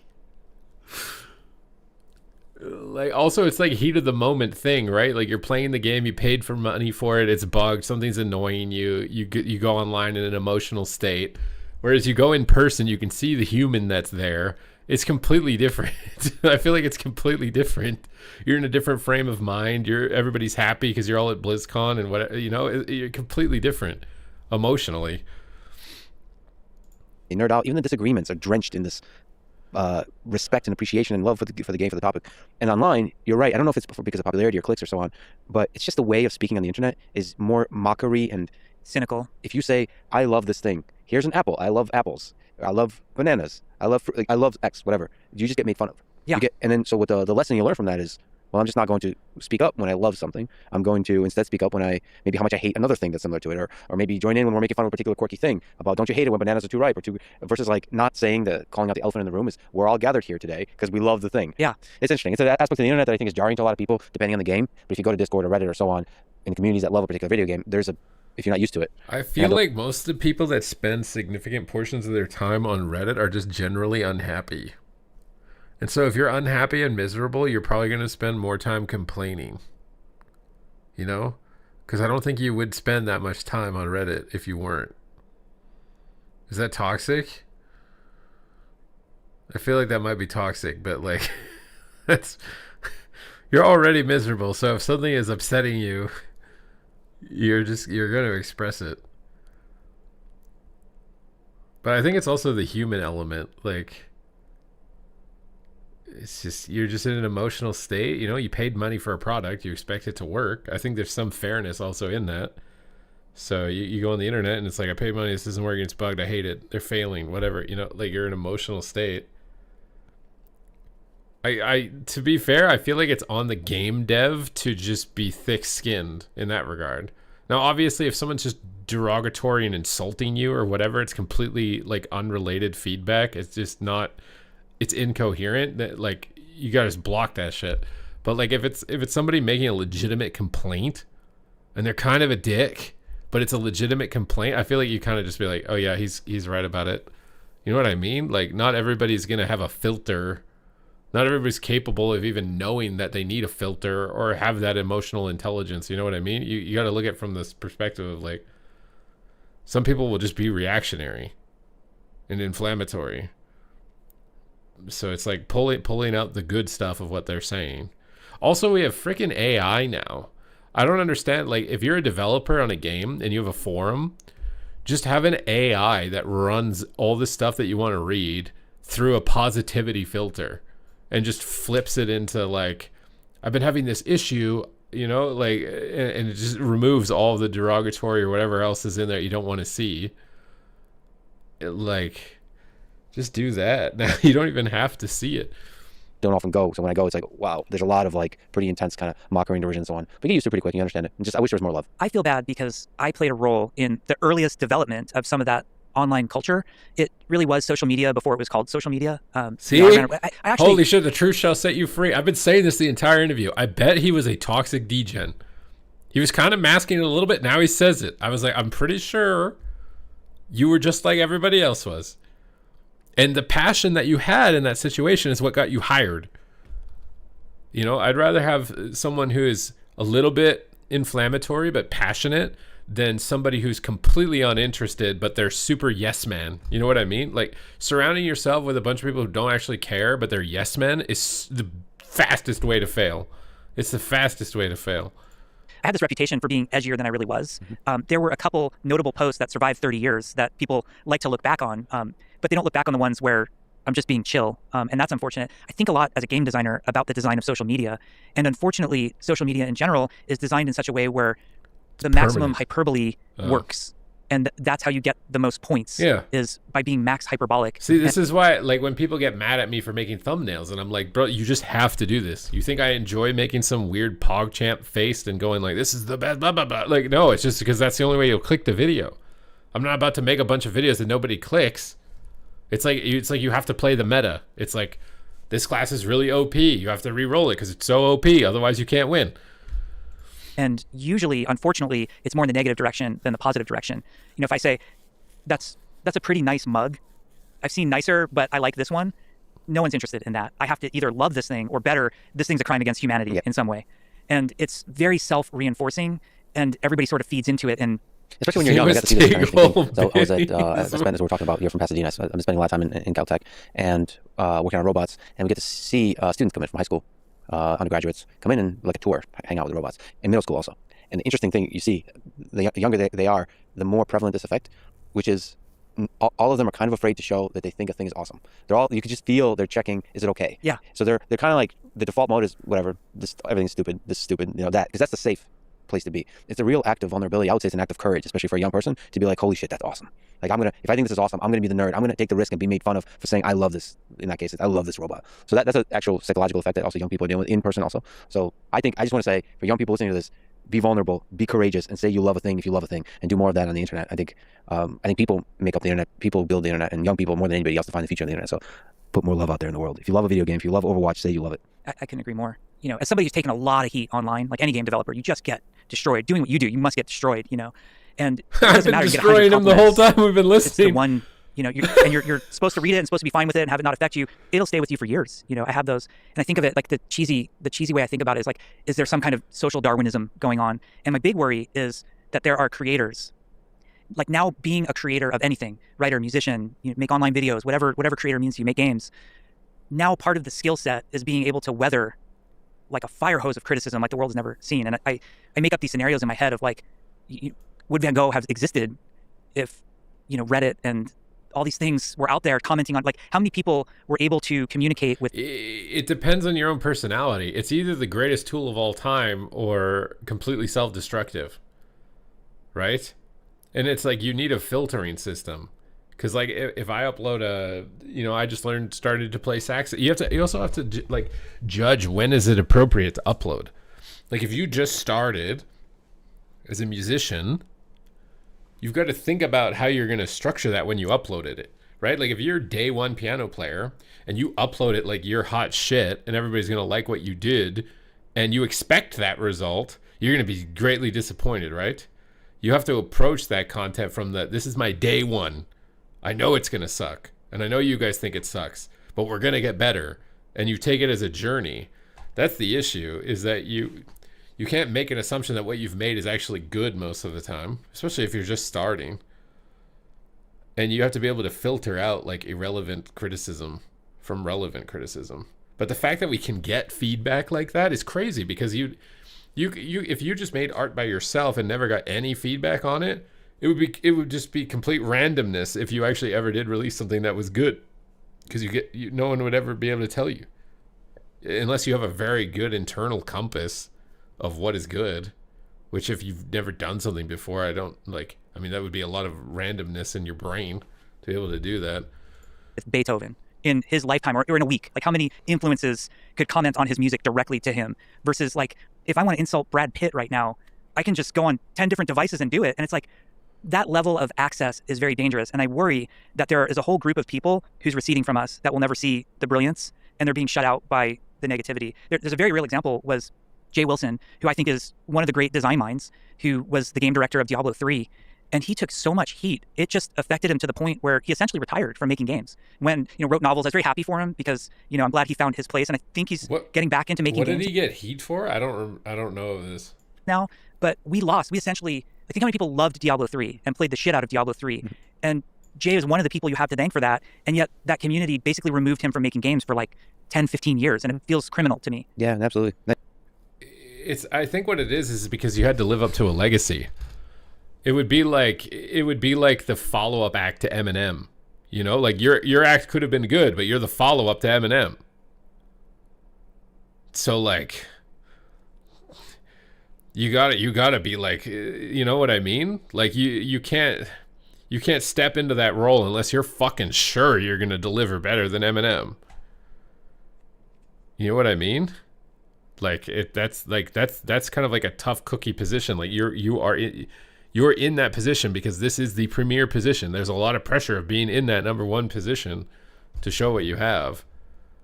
So I don't like, and part of the climbing up to that number one position is being able to push through all of that criticism and also self-doubt, like the greatest people of all time are their own greatest critics as well. So like those guys see exterior criticism coming in, but they're already doing that to themselves. Like if you think you're just hot shit and whatever, and you're the best thing on the market, and you release it and everyone's mean to you and that completely crushes you, like you were already going into it from a losing position. So this is a call to action again. People out there support, especially young creators, support them. They need it. Like you think negativity has no cost, but it does. You're robbing the world of some of the great creations, and also allow creators to suck and to improve.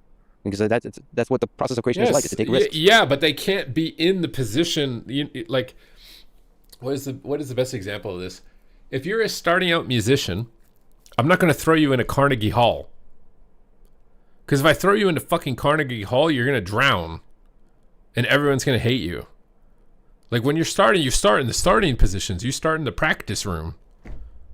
You put in the reps, you put in the hours. Like, so that when you do get to Carnegie Hall, you don't have to worry about this. You already did everything. And take risks, meaning being vulnerable. He disrespected the original. Yes. So he was the follow-up to the thing that everybody loved, and he thought he could do it better. So he altered it to leave his own mark on it and to try and probably a little bit of spite towards the previous guy, as well as wanting to leave his own mark. And that didn't resonate with people. And so then they chased him out. Because obviously from his perspective, it's like, I'm in this position to be a main game designer on the follow-up of this, the trilogy or whatever of Diablo. I need to leave my mark. It happens in comic books. It happens in everything. Whenever it's passed from like the source material to somebody else, this always happens where the person is like, I need to be better than they were, and it needs to have my mark, and I need to be the reason it's, you know what I mean? Being cringe. So doing the thing that like the embarrassing failure where you're standing there in a silly clown outfit on stage dancing and nobody laughing. Like I would go to band camps as a kid, and one of the band camps at the University of British Columbia, they would make you go on a stage and perform something every day. Every day you would go onto the stage and perform something in front of all the other kids that are at the band camp. And they would tell everybody be supportive for it, even if you sucked or whatever. But that was to get you over that. It was to like get you used to it. Like, here, you're in the hot seat now. Get used to this. And it's comedians go through this all the time. When they talk about this all the time, when they bomb, right? The act just doesn't work, and you have to go through that, and you have to support the creators through that journey. In order to have great things, we need to support those folks. So after shipping WoW, Wrath of the Lich King, again, many consider it to be one of the great expansions for WoW, you stepped down as WoW's game director and switched to developing Titan, this epic, huge game that promised to be the sort of the MMO to end all MMOs. I mean, it's kind of a legendary vision for a game, right? It's gigantic, with a lot of, like you said, a brilliant team, a team that's now hardened and knows how to do a great game. But it was canceled after 7 years in development. So tell me, what was the vision of the game and what happened? Sure. So as we were They didn't want to create a competitor for WoW, I would imagine. experiencing success with World of Warcraft, there was this concept in the studio that WoW wasn't going to last forever. WoW would be maybe successful for 5 years and eventually kind of age out. And the studio would be in real trouble if see, that is interesting introspective. They thought it was going to fizzle out after 5 years, but now we have Ian saying it's going to last 20 years. Now there's a disconnect. Now there's a disconnect between during its peak, they didn't think it had confidence to last 5 years. But now, I mean, I don't know how well it's doing. It could be doing insane. They don't report the sub numbers anymore. But now it's like we have 20 years of this. This is interesting. we didn't have another massively multiplayer online game sort of waiting in the wings. So starting around, I want to say 2006, maybe 2005, the talk of starting a team really picked up momentum. And we were working on Burning Crusade. Rob Pardo took the helm to start sort of Titan development. We didn't even really have a team then.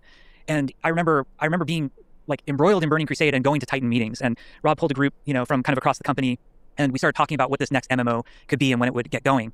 And eventually it started in earnest, like real development around 2007. The first team members joined. And it was a really ambitious project, including like building a new engine from scratch. I think maybe the first team member was a guy named John LaFleur, who was just a stellar game programmer. And the engine, which ultimately failed for Titan, ended up becoming the engine for Overwatch, which is a great success story for him. And the idea behind the game, it was going to take place in Future Earth. And the players played as secret agents. And by day, they all had day jobs. And by night, they went off and did cool secret agent stuff.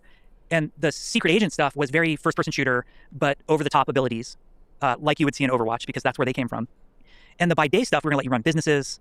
We took a lot of influence from games like Animal Crossing, Harvest Moon, The Sims. We had a brilliant game designer and game director named Matt This game Brown, sounds sick. who was the creative director on The Sims. He came over. And so we had this vision that there was going to be all this like daytime business house stuff. You could build a house. You could live in a neighborhood. And beyond that, there was also a vision on the technical side, game design and technical side, that unlike World of Warcraft, which the modern day term for is that it's sharded. I don't think he said the so meaning people play on engine's the different reason realms they or couldn't. servers. And a WoW server, I haven't been on that team in a very long time, but back in the day, you might have 5,000 people on a WoW server before they have to spin up another WoW server. The big idea behind Titan is that everybody would play on one server. It was a one server, one world game. And the world was massive. It was going to take place in future Earth. And we were literally building, like, we had what we call Bay City, which was San Francisco. We had, Hollywood. And then we had to build all of California between that. And we also wanted to build like Cairo and London. And there's this realization of like, how do we connect all of these? The game had driving in it, like full-blown like GTA style driving.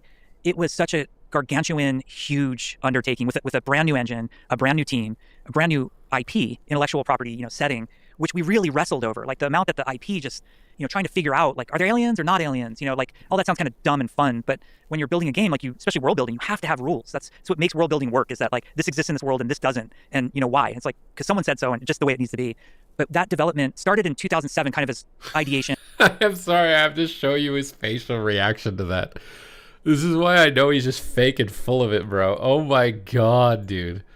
Oh my god, the facial reaction that I just saw from the interviewer guy when Jeff Kaplan said that stuff. Oh my god, dude, that was brutal. Trying to figure out, like, are there aliens or not aliens? Watch this. Like, am I all watching that in sounds slow kind of motion? dumb and fun, but when you're building a game, like especially world building, you have to have rules. That's what makes look at his world face. building work, is that Watch like this exists in this world and this doesn't. And why? It's like, because someone said so, and just the way it needs to be. What? But it looks like he's struggling to stay awake. He looks like the kid in school who's struggling to stay awake, that wants to look at the alarm clock to see if it's like time to go yet. That development started in... He looks like he's forcing to keep his eyes open, man. I can't, like, oh my god. I can't, dude. 2007, kind of as ideation, brainstorming, early work, really got going in late 2007. And then I had to ship Wrath of the Lich King. And it was... We had we always did a champagne toast. He's definitely rolling his eyes right now, because I'm kind of starting to roll my eyes. I think it was like election day and my birthday and the day Obama got elected. And then I left the WoW team on that day. It was like memorable in all those ways. And then I joined the Titan team. And that game, we went on, like the fast forward part of that is we shut it down in 2013. That was one of the most painful development processes that I've ever been a part of. And probably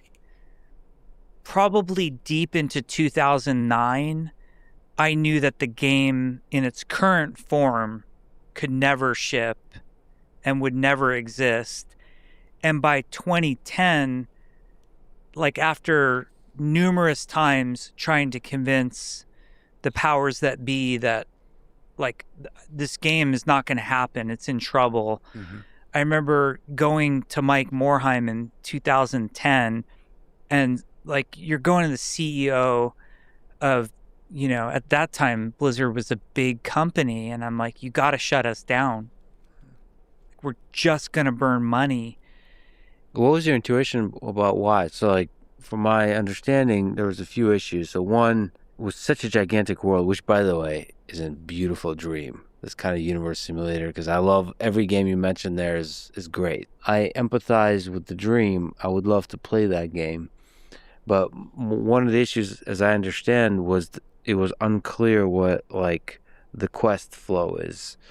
Like, what are you supposed to really do in this game? What's the thing that connects all of the pieces together? Why do you know that? He hasn't said that. What the fuck? So it was a multifaceted failure for many reasons. Ultimately, the failure of Titan lies with leadership, team leadership, myself included. Like, there's just no getting around that. And then on top of that, like a lot of games you can point to as being like an engineering failure, like the servers didn't work, or like an art failure, like no one responded to the look of the game, or a design failure, like it's just not fun or it's tuned poorly. We failed on art, engineering, and design. And I'm cautious about calling out art because then how the hell did it become Overwatch? Because Overwatch is like one of the most aesthetically pleasing games ever. What? How is that why it failed? I would have thought it failed because it's a fucking gargantuan project. You want it to be Grand Theft Auto. You want it to be Animal Crossing. You want it to be like an FPS. You want it to be... that's why I would have thought that it failed. But like, what? Some of the best art ever made at Blizzard was made for Titan. Yeah. My criticism isn't of the art that was created. My criticism is that we never had any art cohesion. So the art looked like it could have come from 10 different games. And we should say... What? Overwatch doesn't look like that, though. What?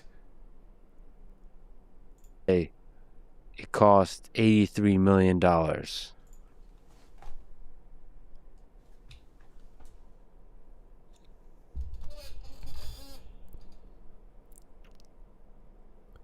Oh, they only used 1/4 of it. Across those years. So, large team doing a lot of stuff, but not converging towards a game that can actually ship. Correct. As like a game designer, I use semantics a lot, and I like to define my semantics so people know where I'm coming from. Talking about ideas versus vision for a second. Ideas are easy. Ideas, I can have 10 in 10 seconds, let's make a 2D platformer about a mouse, whatever. Like you can, I want a secret agent by day is, doing all this cool shooting stuff. By night is running a flower shop. Ideas are just infinite, at least on creative teams, you have no shortage of ideas. What I call vision is the ability to not only take a great idea, but shepherd it into existence. And you're doing that through inspiration, first and foremost. If you need a team to make it, you need a team to believe in the vision of the idea. And then there also has to be a technological plan for the idea. There has to be a design. This just sounds like we spent too much time shooting the shit and never actually did work. That's what this sounds like right now. It's like that's why we couldn't finish it. Is because we just sat around shooting the shit and here are all the ideas. We just shot out 10 infinite billion ideas and it was too hard to put it all together. Design plan. There has to be an art style for the plan. There has to be a pragmatic production reality to the plan. And Titan kind of was like, that was the hubris of Blizzard in that era at its height. Too ambitious. We were over... They thought they were rock stars, I think. And that they could do no wrong, basically. That's why they say, like, when you win, that's like the most dangerous time is when you win. Like, you have to be so careful when you win.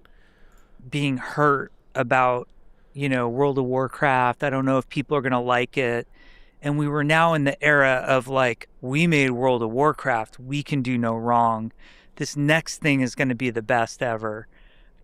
And there was also a lot of what I call anticipatory hiring, or like there's opportunity hiring and then there's also anticipatory hiring. I have the exact opposite hiring philosophy. I won't hire anybody on any team until like we're feeling like we got to work overtime, or like we might not ship if we don't get, somebody else in here. Well, that's because your company made gajillions of dollars, so it felt like you could just piss money and it didn't matter. Right? Like that's the issue, is that you guys won so big, you didn't really need to consider that. You could just throw money, it wouldn't matter.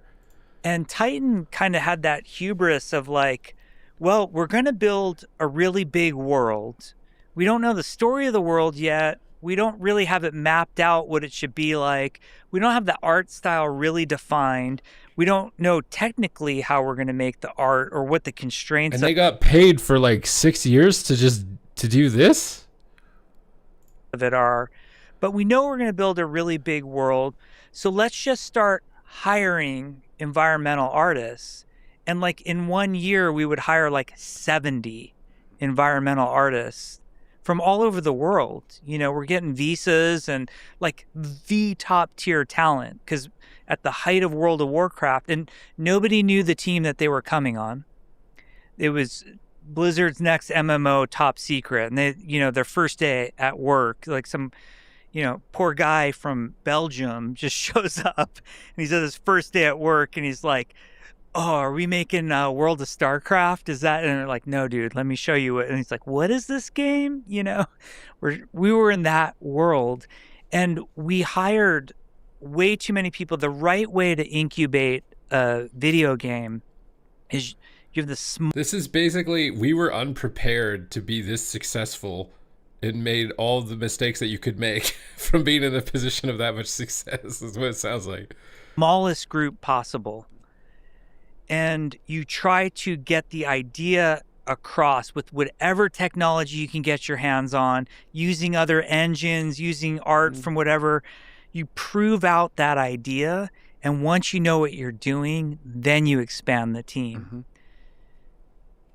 You know, the cliche of idle hands is the devil's work or whatever. You have these like brilliant team, huge, and we don't have a roadmap for what we're making or how we're going to make it. And now you're having to deal with all these people. Like, they're coming into your office.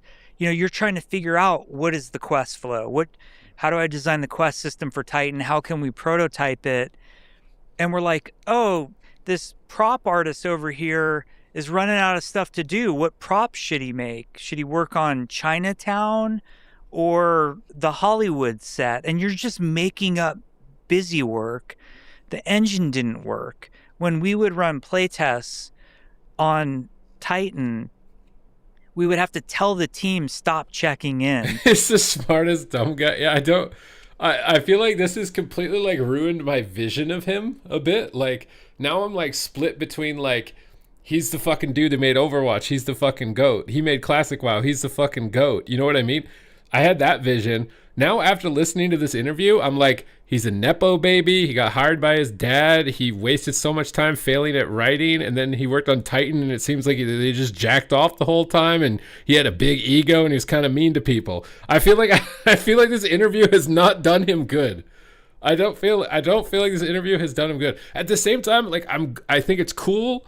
He's like admitted growth from it as well, but it's kind of shattered that image that I had, because it slows us down. We have this really great technical artist, a guy named Dylan Jones, and he was on Titan with us. And I remember in like the last days, we asked him, because he was a very active user. Titan editor was called Titan Edit, or TED, which is, to this day, it's making me have serious concerns that this game that he's made, it's high guard. TED is the proprietary tool for Overwatch, since Overwatch came from the Titan engine, which was Tank. And we said to Dylan, I want you to log your uptime in the editor in TED. And in a 40-hour week, he was only able to work for 20 hours. And you can imagine you're building a team of the best in the best in the industry, and they can't work. So not only are you just burning cash faster than anybody on the planet, it's also like, imagine having fighter pilots. This interview feels like it's supposed to be an ad for his game. Like, at the start of the video, it's an ad of his game, but it feels like it's like a therapy lesson. It's like a therapy session for him to go over everything he screwed up in the past and just like almost like trauma dump it. Like, this is it. Because like, I mean, why are we spending so much time talking about how you guys jerked off and didn't do anything on Titan for 6 years? That's not making me think this game you're going to make is good. Like, just shortcut this conversation. Like, you can admit, like, yep, we failed there, but this is what we did to make it good. You know what I mean? Like, spend less time talking about how you guys had no vision and didn't do anything because your dev work wasn't, like, just stop talking about this and talk about Overwatch and talk about, like, but we pulled this together and we turned it into this, which was really good. You know what I'm saying? Like, we're lingering on this too long. We get it. You got lucky. You got in this position. You fucked it up. We get it. Well, I don't need to hear about it anymore. We get it. Pilots, but we don't let them fly. Yeah. Like the creative frustration and the way that manifested itself, and how demoralized the team got. It was a disaster. And so many elements of that were done completely. That's what I'm saying. Like, differently. if you're someone who invested in the next game that he made after hearing that, I would just be like, what the because you would have expected somebody who just came off Classic WoW, developing the best game ever, is going to go in here super passionate. They have a great idea and know how to execute on it because they just delivered this. Instead, it sounds like they just fucked off and hired a bunch of people to try and do the work for them or some shit, and nothing actually got done in 6 years, and then we can't do it. We have to skip this, bro. Like, for edit this out of the video, which bro. Turned out to be this incredibly masterful execution on a short time scale with a small team, with a clear vision. I read that sort of, if you were to compare Overwatch and Titan, so the defining characteristic for the Titan team that said yes to everything, and the Overwatch team said no to everything, meaning focus, like deep focus on the execution of a very clear vision. And maybe that's the process of designing games, like you said, is, on a team that's full of incredible ideas because it's creative minds, it's constantly saying no. It's a really painful process. Well, I mean, that is part of making something great. You can't, an infinite amount of ideas is going to go nowhere. You have to eventually cut it down. It's like you have a full marble slate. What are you going to turn it into? A rabbit? Or I'm going to turn it into a jetpack? Or I'm going to turn it into blah, blah, blah. And then it's just a fucking nothing. Because you have to do that. But perhaps it is the responsibility of leadership to just keep saying no, which sucks. I guess it sucks to be a leader on a team in that sense because you're constantly saying no. Being a creative leader, you're in two modes. You're pushing or you're pulling. And whatever mode you're in is the exact opposite of the team. Mm-hmm. When they're not... I need to be right back real fast. I have to put my chicken in the fridge. Ugh.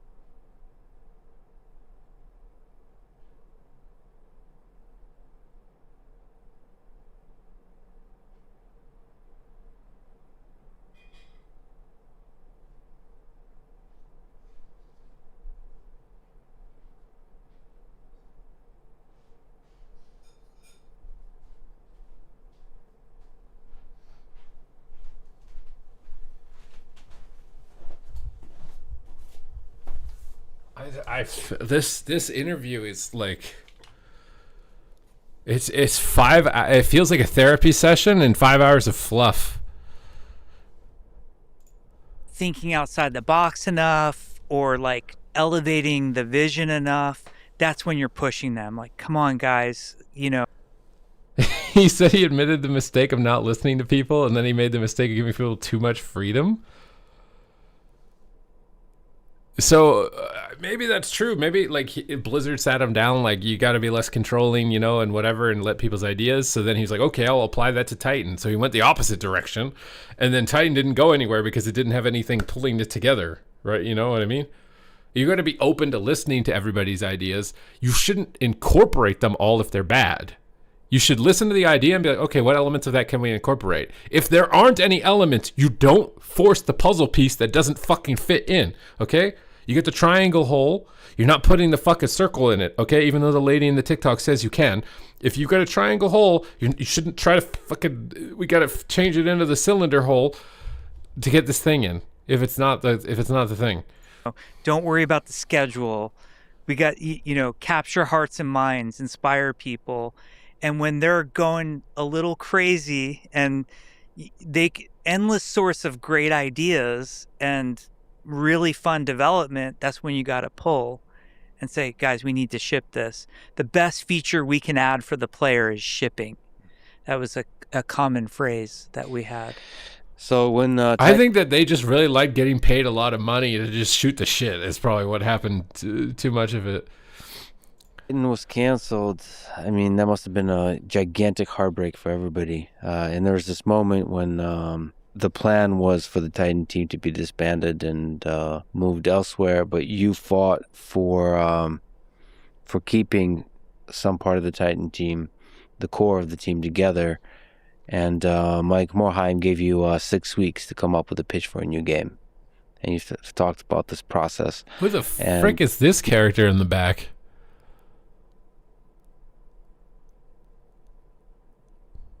I don't even know. Some of these I have no idea who they are. What is it? You've mentioned that there are 3 possible ideas, directions. You're thinking about a StarCraft MMO, maybe an MMO in a new IP called Crossworlds, and then the third idea was Overwatch. Can you take me through those 6 weeks? Yeah, the 6 weeks, it was supposed to be the greatest time ever, if you think about it, because you're a game developer at Blizzard and you get to come up with a new idea. Mm-hmm. So that sounds awesome. Like, to everybody at Blizzard, to all game developers, it sounds great.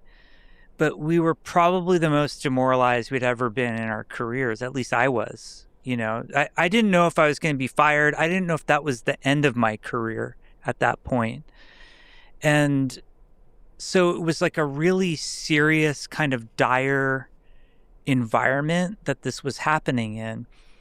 And we were given 2 criteria that we had to hit for these pitches. The first one was that we had to ship within 2 years. And that is I swear. So what this whole situation sounds like is like he did a really good job with WoW, and Mike Morhaime was like, bro, I trust you. You fucking got this shit. And honestly, like, even Mike Morhaime and their team before, they took years to release a game, right? Like, I remember waiting from StarCraft for StarCraft Wings of Liberty. It was over a decade, but it was worth it because it was fucking good. So he was probably thinking, like, you know what? You did this. I trust you. Do what you got to do. Here's an infinite amount of money. And then they just jerked off too much, and nothing actually like solidified over that time. Very ambitious time frame for crazy. Any game. That's crazy. But for a Blizzard game, it's kind of insane. Yeah. And then the second, okay, the second is even more ambitious. It seems like he's the type of guy who needs a deadline, though. You know what I mean? Like, if you don't give him a deadline, he's just gonna go and just wander. So maybe giving him a deadline is why it ended up being really good. Crazy was whatever we made, whatever we pitched had to have the potential to have World of Warcraft like revenue. Yeah.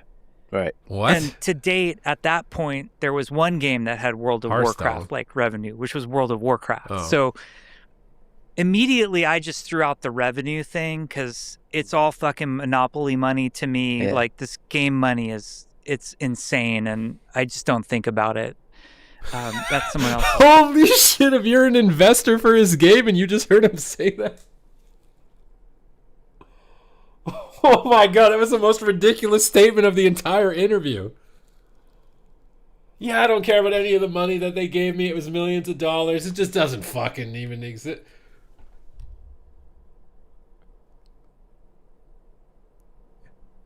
Investors trusted you with the money to make a return. You got to make some type of return. I mean, I'm a creative person. I'm a musician. I get the whole thing of, like, we want creative and we want vibes and stuff like that. But when someone's giving you money, you don't even respect. That was insane. Problem. But I did want to be as realistic as I could about the schedule part of it.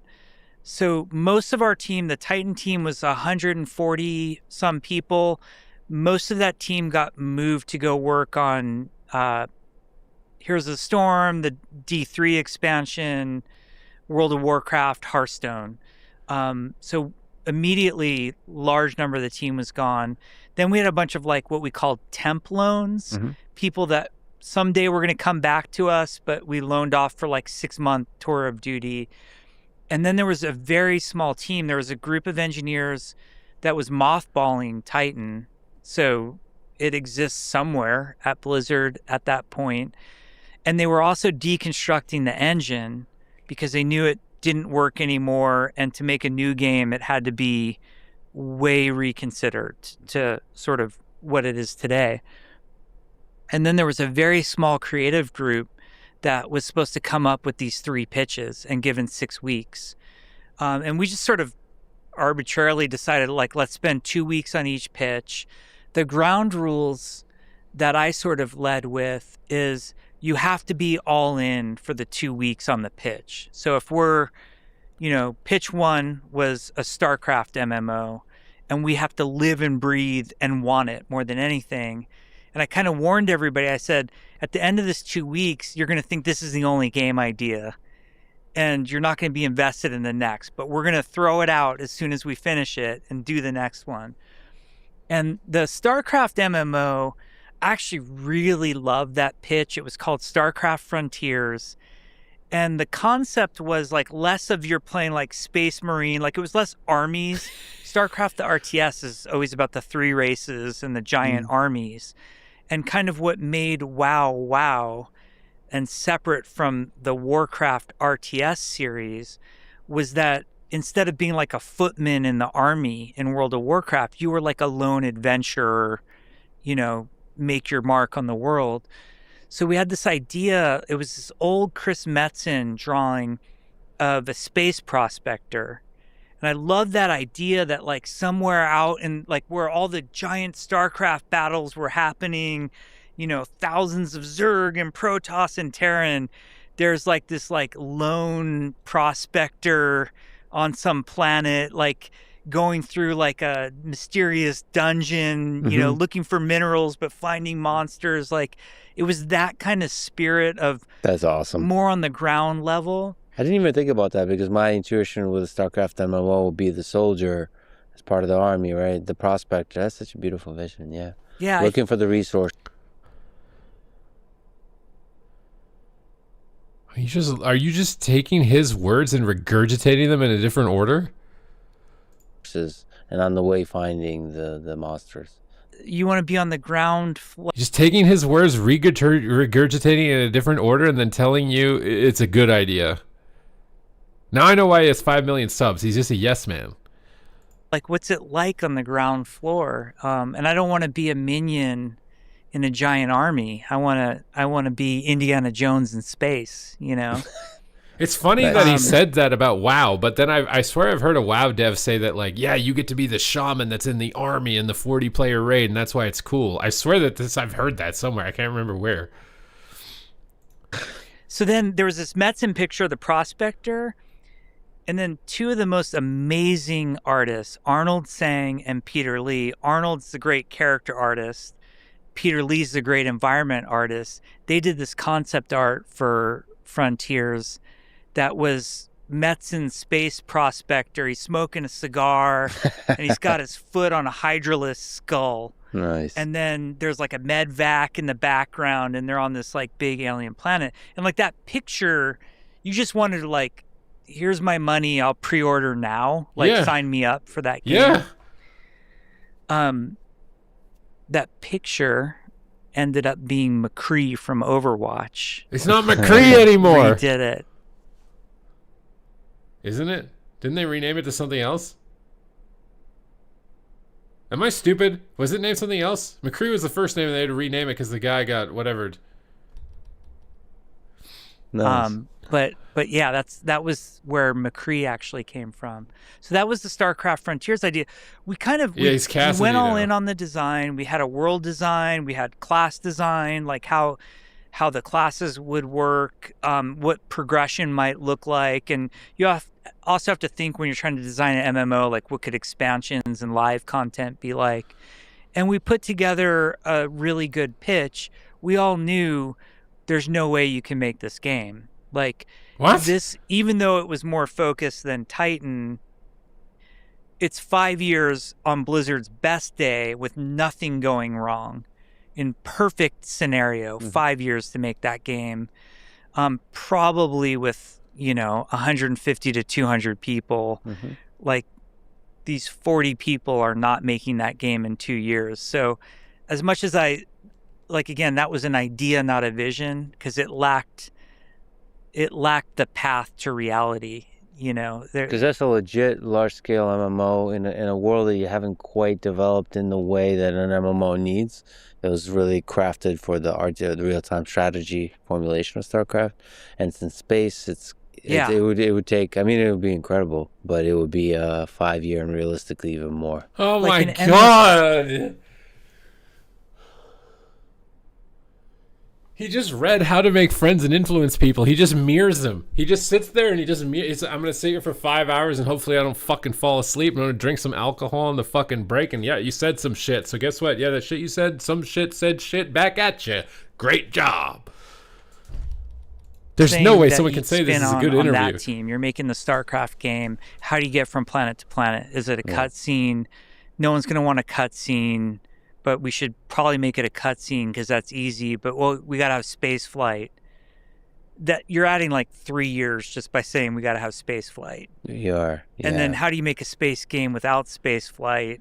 We've all played them. We know those games. So are you essentially, when you're brainstorming like that, and by the way, it's such an incredible thing that for 2 weeks you're just really falling in love with the game altogether and trying to figure out if it's actually possible. So if you're developing that, are you just constantly trying to say, like, what is the simplest possible thing we could do that's a complete world? Like, are you constantly trying to simplify, or are you allowing yourself to go big? So when you're brainstorming and you're with the team and you're the creative leader, it's, guys, what's fucking amazing? What's big? What do players need? There's a Blizzard design value called what is the fantasy? What is the fantasy? You want to be in space. You want to be in the StarCraft universe. And then your job as the game director, and if you have a great creative director, art director, tech director, the director should be scoping it back into reality. The mistake I see on a lot of game teams is scope becomes a production problem.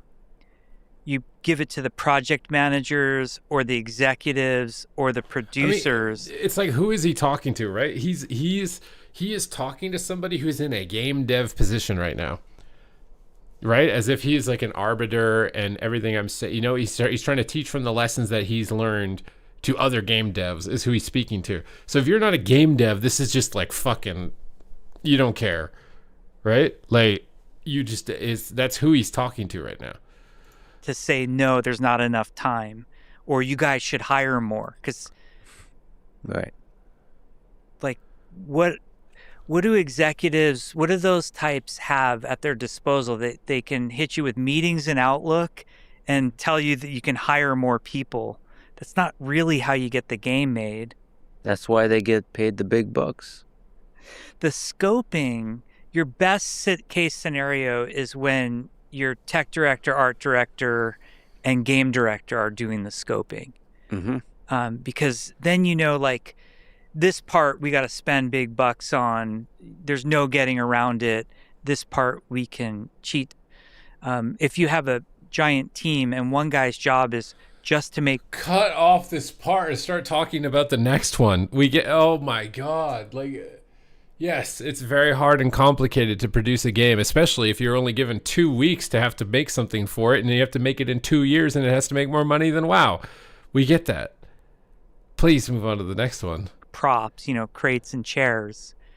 The guy's going to make that's a AAA awesome developer who's going to put his heart and soul into it. If you let him, he'll take, 6 weeks to make a crate. You have to have that moment where you're like, I kind of need 200 crates. So just spend like a couple hours on that one. And that's a hard thing to say to somebody. You're doing this kind of scope carving while also talking about what is the fantasy. So there's a tension there that you're constantly dancing with. So you're allowing yourself to think big, but then scoping it down and doing that on a scale of days in this case. Like, yeah, you already know the scope. He said it's 2 fucking weeks. What the fuck? I feel bad for Jeff. Now I take this back. Jeff is rambling because this other guy is fucking incompetent. He just gave Jeff nothing. He's like, yeah, I already talked about it being 2 weeks. Like, what is he gonna say back to him? You know, because of the scope. He told you the scope. It's 2 weeks. We had 2 weeks, so and I don't think he was like, yeah, we had 2 weeks. Like, what the fuck? Did you just ask me this? I was working on weekends, but we weren't getting the group together, so it's like 10 working days. And then you like shut it off and go to idea number 2. Yeah. Okay, thank you. Idea number 2 was Crossworlds. That was a Metzen vision for a universe, and like, I'm glad Metzen's back at Blizzard, and I hope they make this game someday. The way Chris described it was there's a planet on the edge of the universe that's like the Mos Eisley spaceport with all these, freakish aliens and people from all walks of life, and it's kind of seedy and criminal. Mm-hmm. And there's traders and smugglers and diplomats, but this one planet is sort of the planet that they've agreed to like meet on, and this is like the neutral place. And then the game was going to take place on that planet. So this is awesome. So that was more of like a world IP driven one that was really inspired by Chris. And that allows you to play with different characters, different. I like that. I like that idea a lot because it's the meeting place of different worlds, and then you can allow your imagination to drive what the world.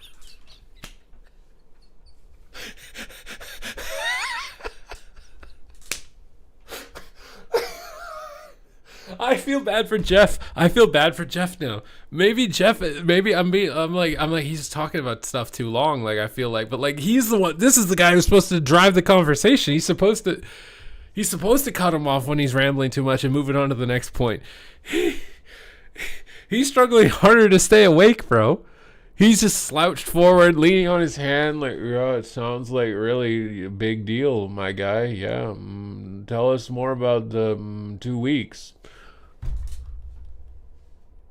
From which they came from are like, so you don't have to design those worlds. No, you don't have to design them, but then they're yours. Like if the players really are reacting to like the green people planet or whatever, and someday you're like, hey, what expansion should we make? I don't know, green people planet. Yeah, like let's do it.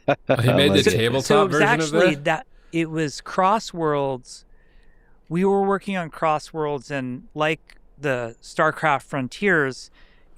For Frontiers, we were having a class one of the most interesting thing about Blizzard is it's interesting to see how much is lightning in a bottle. You just got lucky. Because, like, how many people have, like, Mike Morhaime made a studio, released a game. I have no idea how successful all that shit is. No one talks about it anymore. It feels like it's completely disappeared. Ghostcrawler moves over and does his own thing, and then the funding gets pulled because it would have probably been like this Titan situation where it was just years of eating up money like Ashes of Creation. And then Chris Kaliki left and made the game, and then those servers are going down. And then we got Jeff Kaplan here, who's going to be making his own game. I'm just saying, like, the track record on this is not very good. The track, I don't want his game to fail, but like the track record on this stuff is not good. It's not good right now. How class progression work, like the game designery stuff. And on Crossworlds, we were having a class meeting of like a big decision in like RPG type games is always, are you doing like skill based or class based? Mm-hmm. And it's usually some combination of those. But class based, you're like choosing, I'm going to be a warrior, therefore I use sword and shield, and I do these things. Where more of a skill base is everybody's kind of an avatar, and then the skills that you pick define. So I might take that I know how to use swords. So you're kind of making those decisions. And with all things game design, there's no right or wrong. It's all trade-offs. So the trade-off decision we were making is like, oh, I think we want to be class-based with this Crossworlds thing. And we were in a design meeting, and one of my favorite designers of all time is a guy named Jeff Goodman. He was one of the original WoW encounter designers. He designed like Onyxia and all the big raid bosses. Like if someone has a favorite raid boss, Jeff probably designed it. And he just kind of off the cuff said in this meeting, he said, I wish instead of making like 6 classes, I wish we could make 50 classes. And I wish instead of having like, 100 abilities on the classes, the 50 classes all just had like 1 or 2 things that was really interesting about them. And then the class meeting ended, like we designed That's our what 6 Helinka was classes gonna make, in was that meeting. Ghostcrawler, I thought. And then the meeting ended, and I was back at my desk, and it just stuck with me what Jeff had said about the way he wished he could design the classes. And then I also had, MOBA. we had Yeah, this he was playing directory some of League of all Legends. the amazing Titan This is copy art. League of Legends. And I started pulling up Arnold Sang's characters. Arnold's vision and his art is second to none. And I started taking some of the old Titan characters that we had designed. We had a class called the Jumper, and the Jumper could like teleport forward and rewind time and come back. And the Jumper used dual wield pistols, which was at the time designed after my dual G18s from Modern Warfare 2. It was my favorite loadout. I was just cribbing Infinity Ward. That's where Tracer's guns came from. And we had all these like different guns, like some that bloomed and some that, had this like really crazy recoil. And we had other types of guns. And I took every version of like the Titan Jumper and I just distilled it into what I thought was the best version of the Jumper, which was, the dual wield pistols, the blink, the recall, and time bomb. And then I took Arnold Sang art and I went, to Arnold and I'm like, what if this wasn't like a class? Who is this as a person, not a class? And Arnold, what if she's British and her name's Tracer? And like, that was the origin of Overwatch. And some of the pragmatic part of that was I knew that Jeff Goodman was going to be on this team, and I knew that Arnold Sang was going to be on this team. And it's a play to your strengths moment. Like, what could we make in 2 years with the talent we have? And what is realistic? Like, what could we realistically make? And so then I just sat there and I sort of, I went through a bunch of Titan classes with a guy named the Gunjack who became Reaper. We had, actually the Ranger got split out and became 76 and became Bastion of all things. You're describing the game of Overwatch where exactly that vision from that meeting came to life for you, as opposed to having a small number of classes with a large number of skills. You have a large number of heroes with each their distinct look, distinct set of skills. Yeah, and the personality. Can't, bro. I can't. He has to have ChatGPT on the side listening to Jeff Kaplan, prompted to be like, summarize what he said and mirror it back to him. And he's just waiting for that to be generated and then reads it back to him. I swear, this video is going to get so many views because of his legacy. But this feels like a terrible interview. He was a big part of it, like capturing. This interview isn't feels some so generic, terrible. The Jumper, it's this person, Lena Oxton, and she has a life, and we're gonna, make you interested in her. Yeah, there's like a deep backstory, and that's also what's interesting about Overwatch, is that backstory is not like revealed in a direct way. It's like seeps in indirectly. It was in a direct way. There's literally a character cinematic for it. I mean, we get you don't play video games. Your favorite level is the cow level. You literally just saw it while doing this interview, and we're like, oh, that's my favorite game thing, so I can identify with the gamers. You didn't play a single game. If you played Overwatch, you would know that the storytelling of the characters is incredibly direct. It's literally just, here's the cinematic of this character, their personality, what their abilities look like, their aesthetic, everything. It's completely direct. Throughout the game. So the backstory is implied almost. and it's told not directly. So there's a lot of ideas like this, and so this is the thing that the team converged to. Yeah. Well, and it was funny because like we're having these cross-world, like people are, writing design docs and doing concept art for cross-world, and, we'd have some brainstorm meetings every day. And I put together, it was a 7-page deck, Overwatch deck. And it was called Monetized Shooter at the time. Yeah. And it just said Monetized Shooter. And then the first slide was League of Legends plus Team Fortress 2 logos. Yeah. And then I had like 6 heroes like sloppily designed. And as everybody was working on Crossworlds,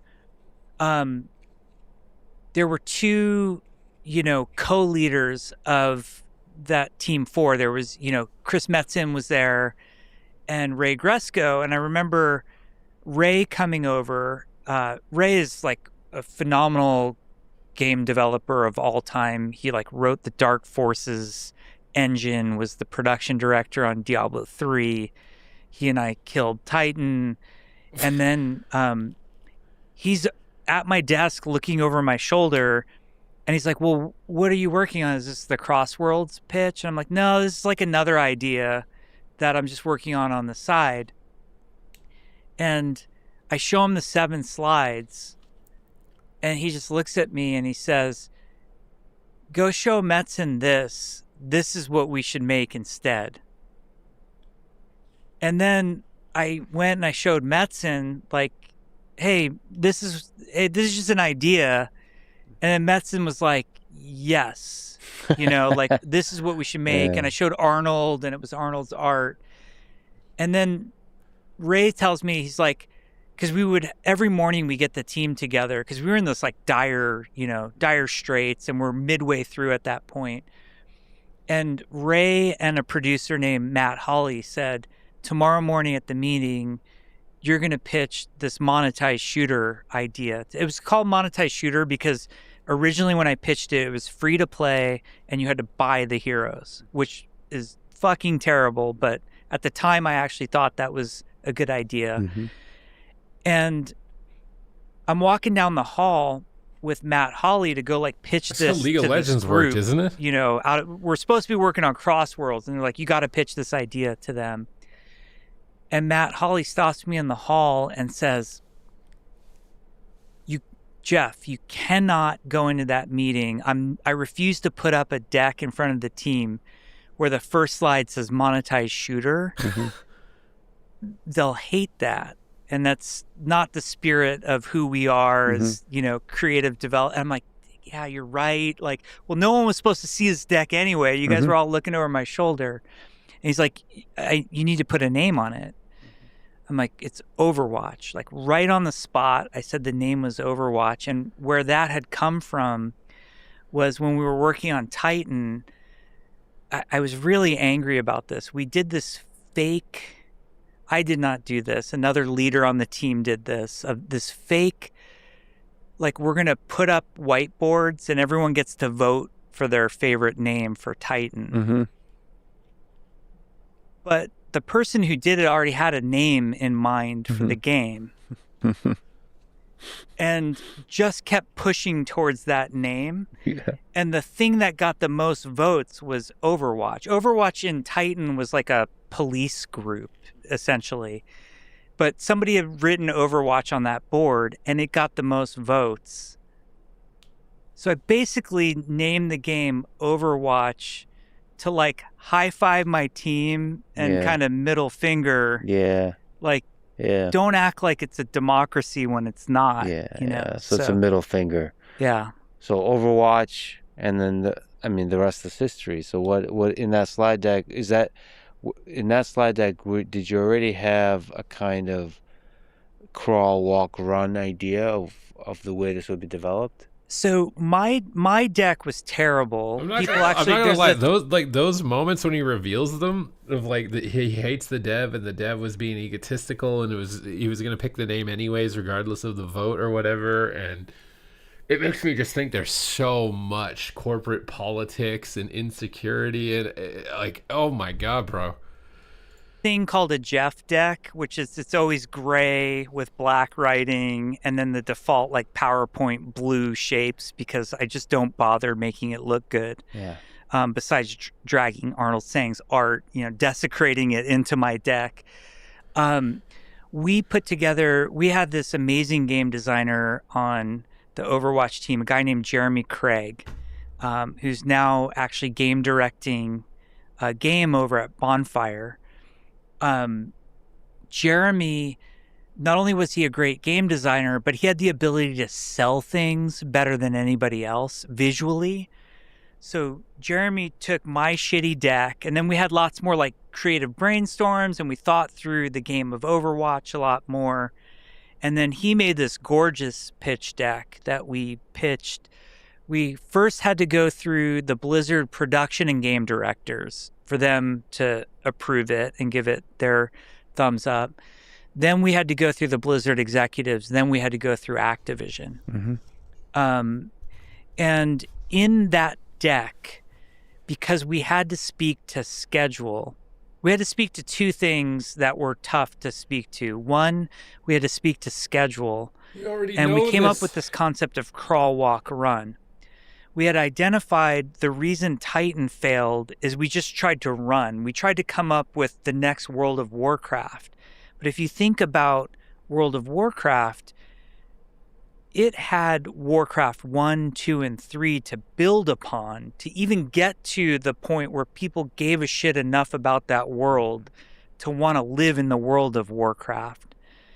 So the idea was that instead of trying to cut right to World of Warcraft, let's try to honor Warcraft 1, essentially. So this first game is just to establish that there's a universe you might give a shit about. Mm-hmm. We also knew that the time frame we were given of 2 years, there was no way to create a compelling PvE experience. So we just kind of randomly put dates in a slide of crawl, walk, run, thinking it was aspirational, and really we were just trying to save ourselves. Like, don't cancel us. This team can make something great. I'm not gonna lie. The way that this interview is staged, to me, from what I've seen based on tweets related to this interview, is that he's basically using his legacy. He's gonna use that. It's an advantage to use that. But like everything I've seen is like, this is why Jeff Kaplan quit Blizzard. Like he's also aware that there's like a lot of negativity towards Blizzard, right? So he's trying. I feel like that attention's being milked to market his game. Like I'm not one of those creepy or not creepy, but corporate monetization guys, and I'm making my game, and here's all the attention of it with my legacy. You know what I mean? Which is, to be fair, I think that's a good strategy. I think this is a terrible pause frame to get on his face, but I think it's a good strategy. But I'm starting to feel like that's the point. That's like the underlining reason to it's just a tactic. Art that we had to talk to too was like a mobile strategy. Like at that time, it was like everything has to be also on mobile, which I think is the dumbest thing ever.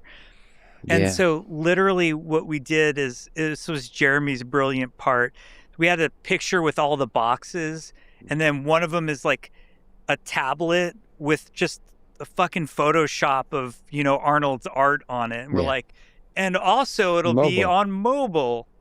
Brilliant. Yeah. But I think this crawl, walk, run idea is really nice. So that the initial idea is you would have basically a shooter with all these different characters, all these heroes, and then the walk would be the PvE version of that, co-op.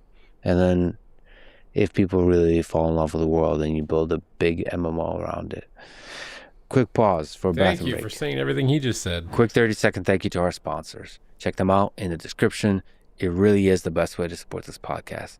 Go to lexfriedman.com. And we should also say that there's a whole world that was built around Overwatch, and one of the ideas I want to watch this part.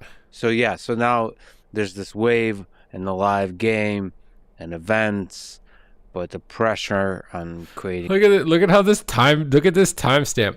They waste all of our time talking about random piss for like 4 hours. And then when we get to 4 hours, this is why everybody wants to watch this interview. Why did you leave Blizzard, Jeff? You just made Overwatch. It's the biggest pop-off ever. Why would you leave? That's why everyone wants to watch it. It's not until 4 hours in, and then almost immediately after that, it's an ad for his game. It's an ad for his game. Overwatch 2 was building. Yeah, we had a coalition on the team that was really wanted Overwatch 2 built instead of the live events, and then the executive pressure became monumental. And what would have been correct was to do more world events, like keep it going. But the major derail was Overwatch League. And we really, like, the weirdest part about Overwatch League is I believe in it. You know, I helped pitch it along with some other people. We thought it was like the future of esports and doing regional-based teams, ensuring minimum player salaries and player protections. Like, there was a lot of very good about Overwatch League. And there would be teams associated with... You know what's funny about that? You know what's fun? I have a different approach to that. To like minimum player salaries, I actually think it's bad. Because I think as soon as a pro player knows they're going to make $100,000 or whatever, they don't try as hard.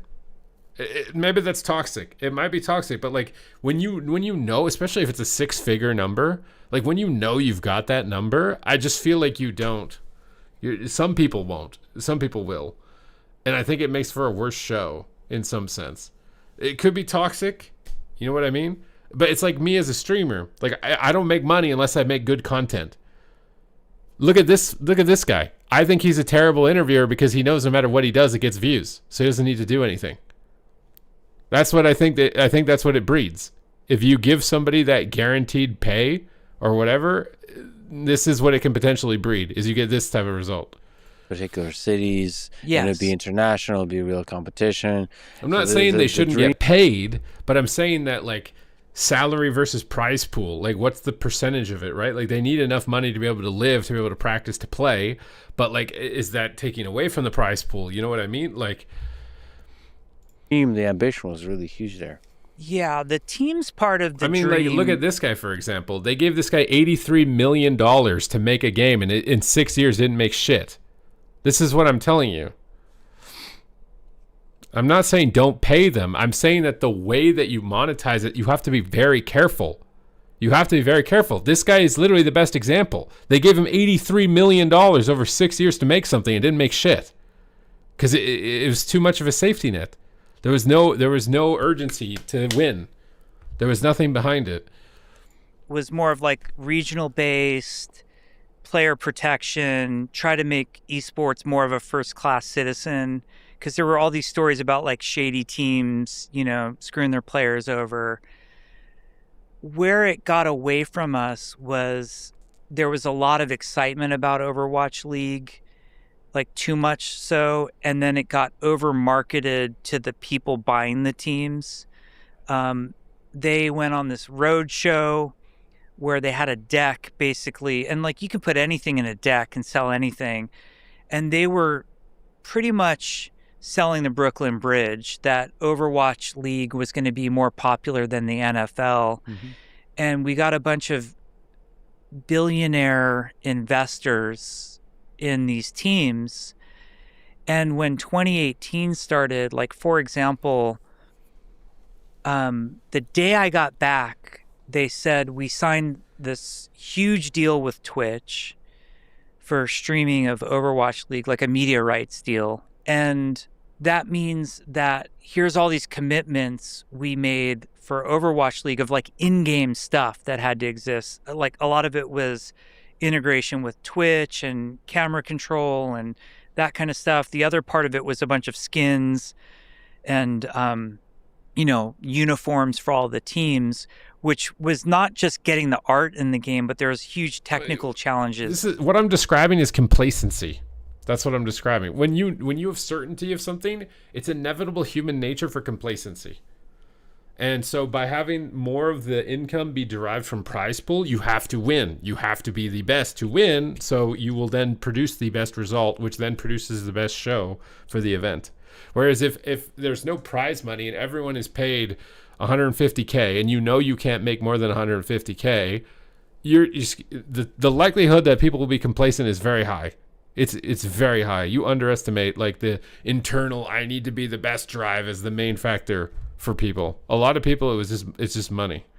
To like how all that worked and was efficient and hit the right, memory footprint and all that kind of stuff. And so why is the camera even looking at this guy, dude? All of your plans at that point kind of go out the window. Like, you're not going to work on new world events. You're not really even focused on Overwatch 2. You're just kind of treading water.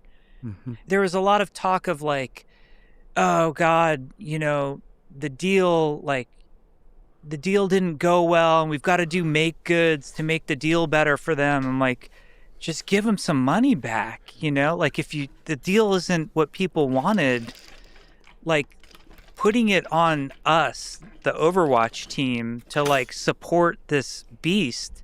Yeah. And it was a great idea that the wrong instincts and sort of, I don't know how to phrase this in a way that's not damning, but there was too much focus on let's make lots of money really fast. And a lot of people got dragged into it. And while Overwatch League was great for Overwatch in terms of the players that it brought in, like, and the Overwatch League players, they were awesome. I love them. The Overwatch League staff at Blizzard, some of the nicest, most motivated, great creative people. Like, well, yeah, exactly. If you're on a team and you don't win and you can lose your salary, that's the motivation to win and be the best. But if you are guaranteed your salary, even if you lose, that's where I think there's a problem. Because you're not going to create the best show that way. It's going to be too much complacency. All of these organizations got built, and they were all great. And you guys are talking that like as if these sports guys are all ethical. There's a lot of sports competitors who literally throw matches for betting websites. You want to pretend that like everybody is just on board with being the best or whatever. They literally will just throw matches because they can make more money from a deal with some sports betting company than they'd get from the salary for winning the game. Cards waiting to fall.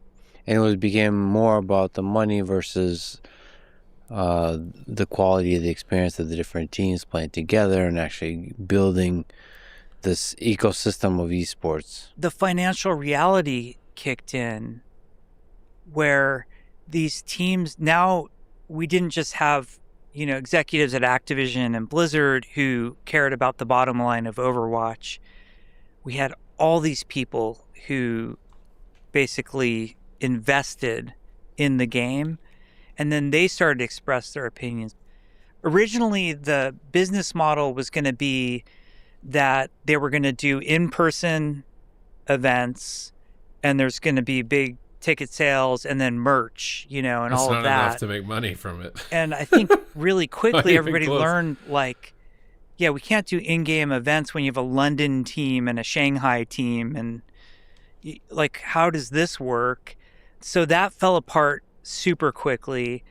The merch was good, but it wasn't going to be making NFL level money, whatever insanity anybody thought that was going to be. So everybody quickly defaulted back to, hey, didn't Overwatch make like $500 million just in the live game last year? You wanted to say billion. What can we sell and what can you give us? That pressure comes onto the team. And then the pressure to ship Overwatch. Well, that's the thing. That's the thing. The esport is like the decoration on the top of the cake that gets people to come to the cake. You know what I mean? Like, it's the thing that appeals to get people to come to the cake. It's not the whole cake.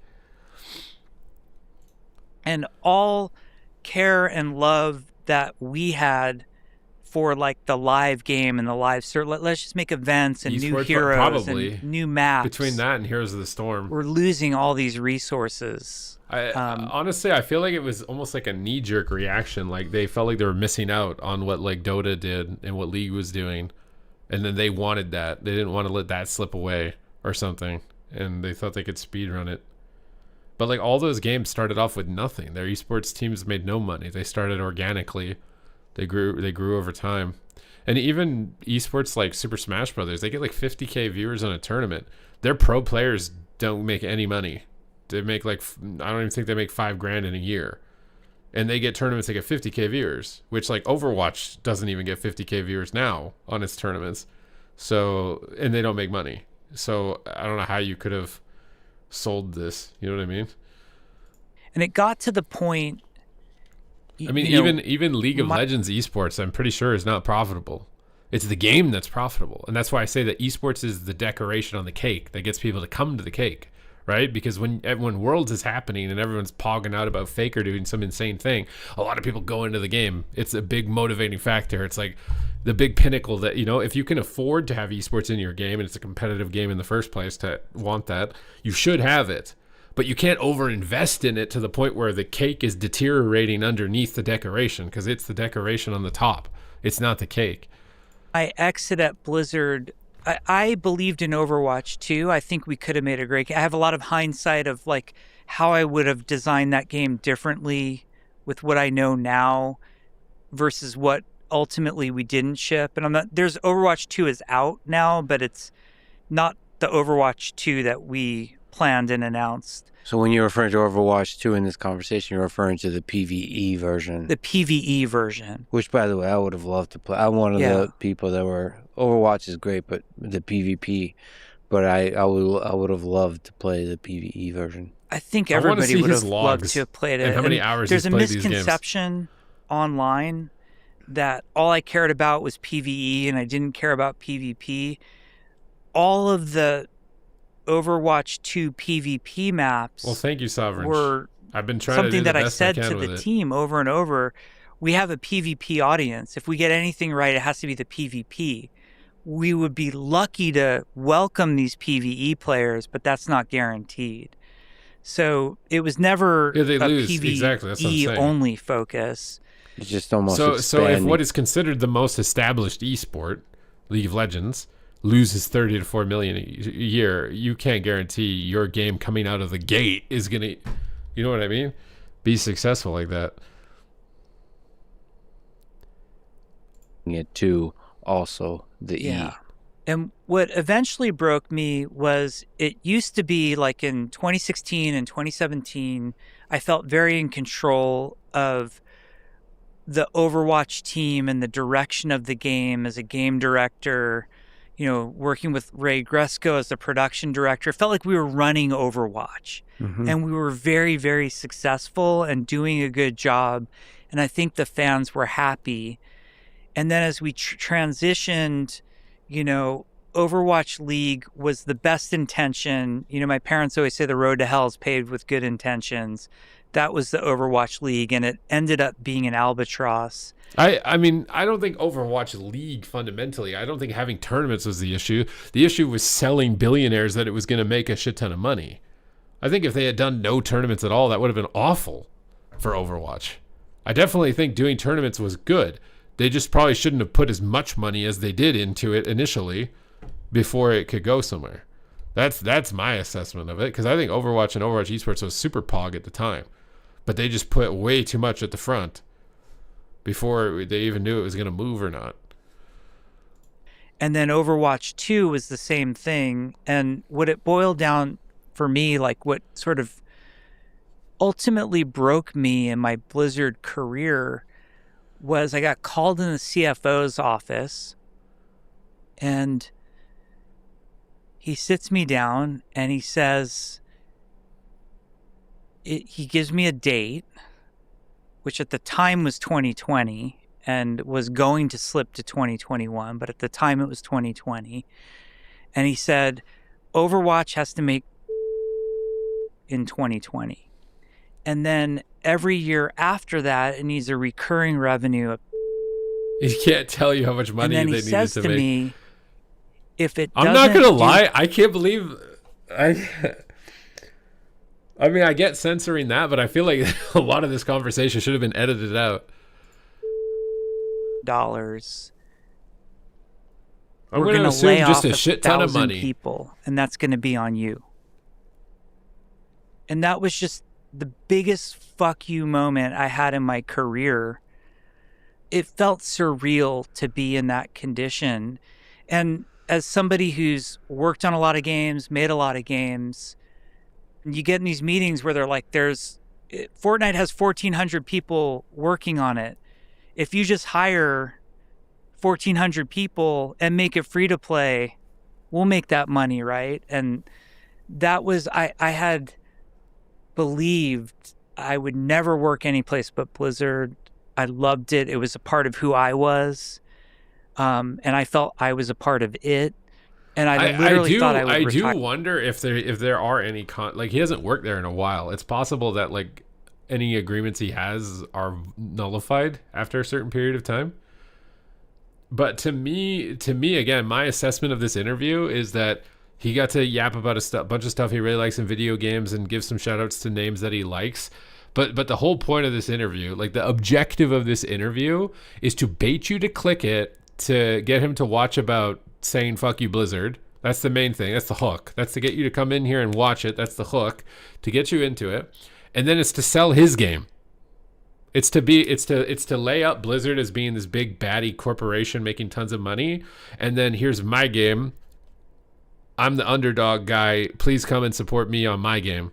To me, that's how it comes across. From the place, I never thought the day would come, and that was it. I was like, we're done here. Luckily for Blizzard, that CFO is no longer there. I mean, Blizzard.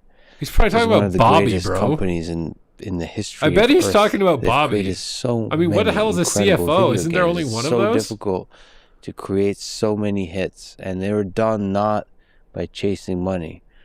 They're done by small, incredible teams, the hodgepodge that you describe, taking big risks and falling in love with the thing they do, and then just chasing it, working extremely hard. And just because you figure out a way how to make a lot of money doesn't mean it's not at the core. Maybe numbers you can't. I don't know. This incredible creative journey. That's yeah, that's the other thing. That's the other thing. You can take sketchy sponsors, right, to keep something financially alive. I mean, like, if I got the opportunity to do a gambling stream, I could be making way more money. If Valorant is taking gambling sponsors, that's how they're keeping it afloat. Overwatch didn't want to do that. Overwatch did not want to do that. I don't like him as an interviewer. Like, I don't think there's been a single point where I was like, oh wow, that was a great way to like segue this conversation and bring back what he said. He's just word salad regurgitating everything that he has said back to him and trying to make it sound like he is interested and has any understanding, is what it sounds like to me. Difficult to pull off.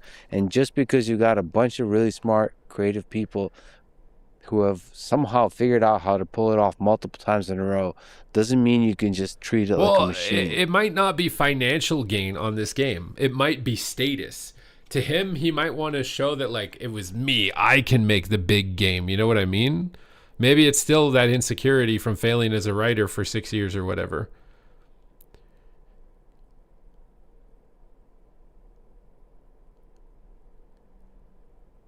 He is one of the most intelligent podcast hosts.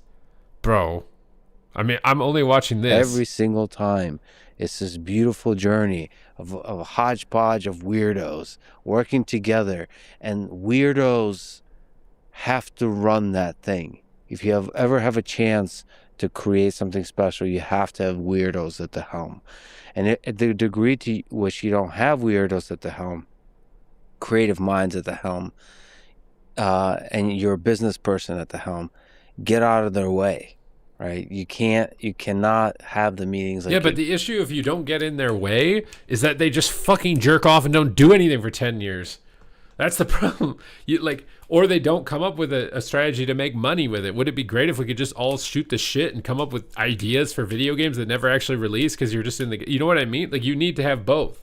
You need to have a balance of it. If it's too much of fucking release the game today and make $100 billion and we don't care about your creative freedom, it's going to suck. But if it's also the creative dude just sitting there jerking off for 10 years with an infinite amount of ideas and never gets anything going, you can't do that either. You can't do either. Like, what? Describing. And I don't just speak about this particular company. It's just the entire industry. there's so much Call joy them to be had if weirdos. we keep creating great games. And I just hope we get to see those great games. I think there's a message to creative people out there and people who make stuff. We're so focused on the love of the craft that we get lost in it, and we love doing it. And we're not cutthroat, and we don't have that kind of ambition. We have a different. See, he's describing what I'm describing. This. It's the infinite procrastination as an artist. You don't want to release it because it's not perfect. It could be better. We need to work on it more. We can't release it. It's not perfect. This is what I'm describing. Versus, you need the person who's like, this is the day we need to get this out. Make it, what it needs to be.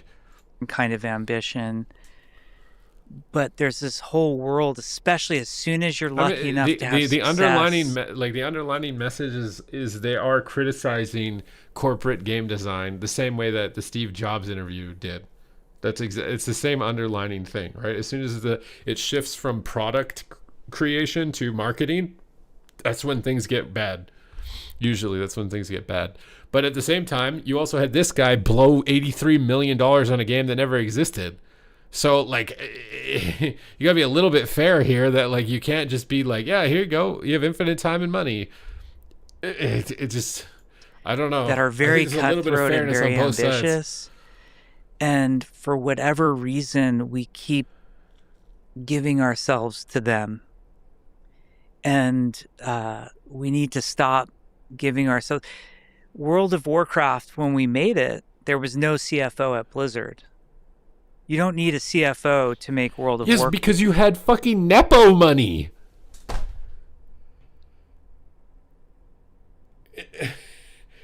What? You guys got to shoot the shit because you had Nepo money. What? I don't understand, man. Craft. You need artists, engineers, designers, producers, like, and yes, an audience. you had that opportunity with Nepo money to make WoW, and then you also had 6 years with Titan, $83 million, and you didn't make shit. You see how this can go badly, right? You got WoW, that worked, and then you had Titan, and that didn't work. You could see why, like, if you were an investor, not Nepo money, and wanted a return on that, if I gave you $83 million, and at the end of 6 years you told me you had nothing and you were scrapping it, holy fuck. What? Team. You don't need to bring in, just because you're making a lot of money, it doesn't mean you need to now start adulting by bringing in a CFO. You can figure it out. And there are great finance guys. Like, I've worked with finance guys who get it and get out of the way and respect, and they're gamers and they sort of understand. But, like,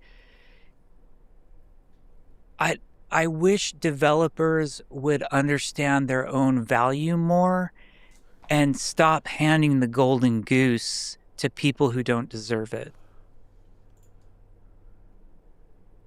That's a fucking cryptid message, bro. Like,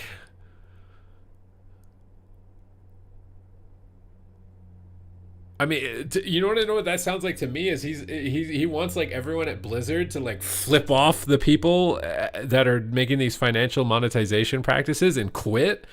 And but what's fucking insane to me is that the individuals who have done that have completely failed. They've completely failed. Ghostcrawler's game shut down. Team isn't working on the game anymore. Chris Kaliki's game is shutting down. Mike Morheim's games, I have no idea what happened to that. I was super excited about that. Like, Mike Morheim took a bunch of team and he made a studio, and I don't even know if these games exist. I don't even know what they're called. Like, they don't even exist. Like, I don't understand, like, this whole, like, yeah, just tell them to go F off and make your own thing, and that's going to work for you 100%. I don't know.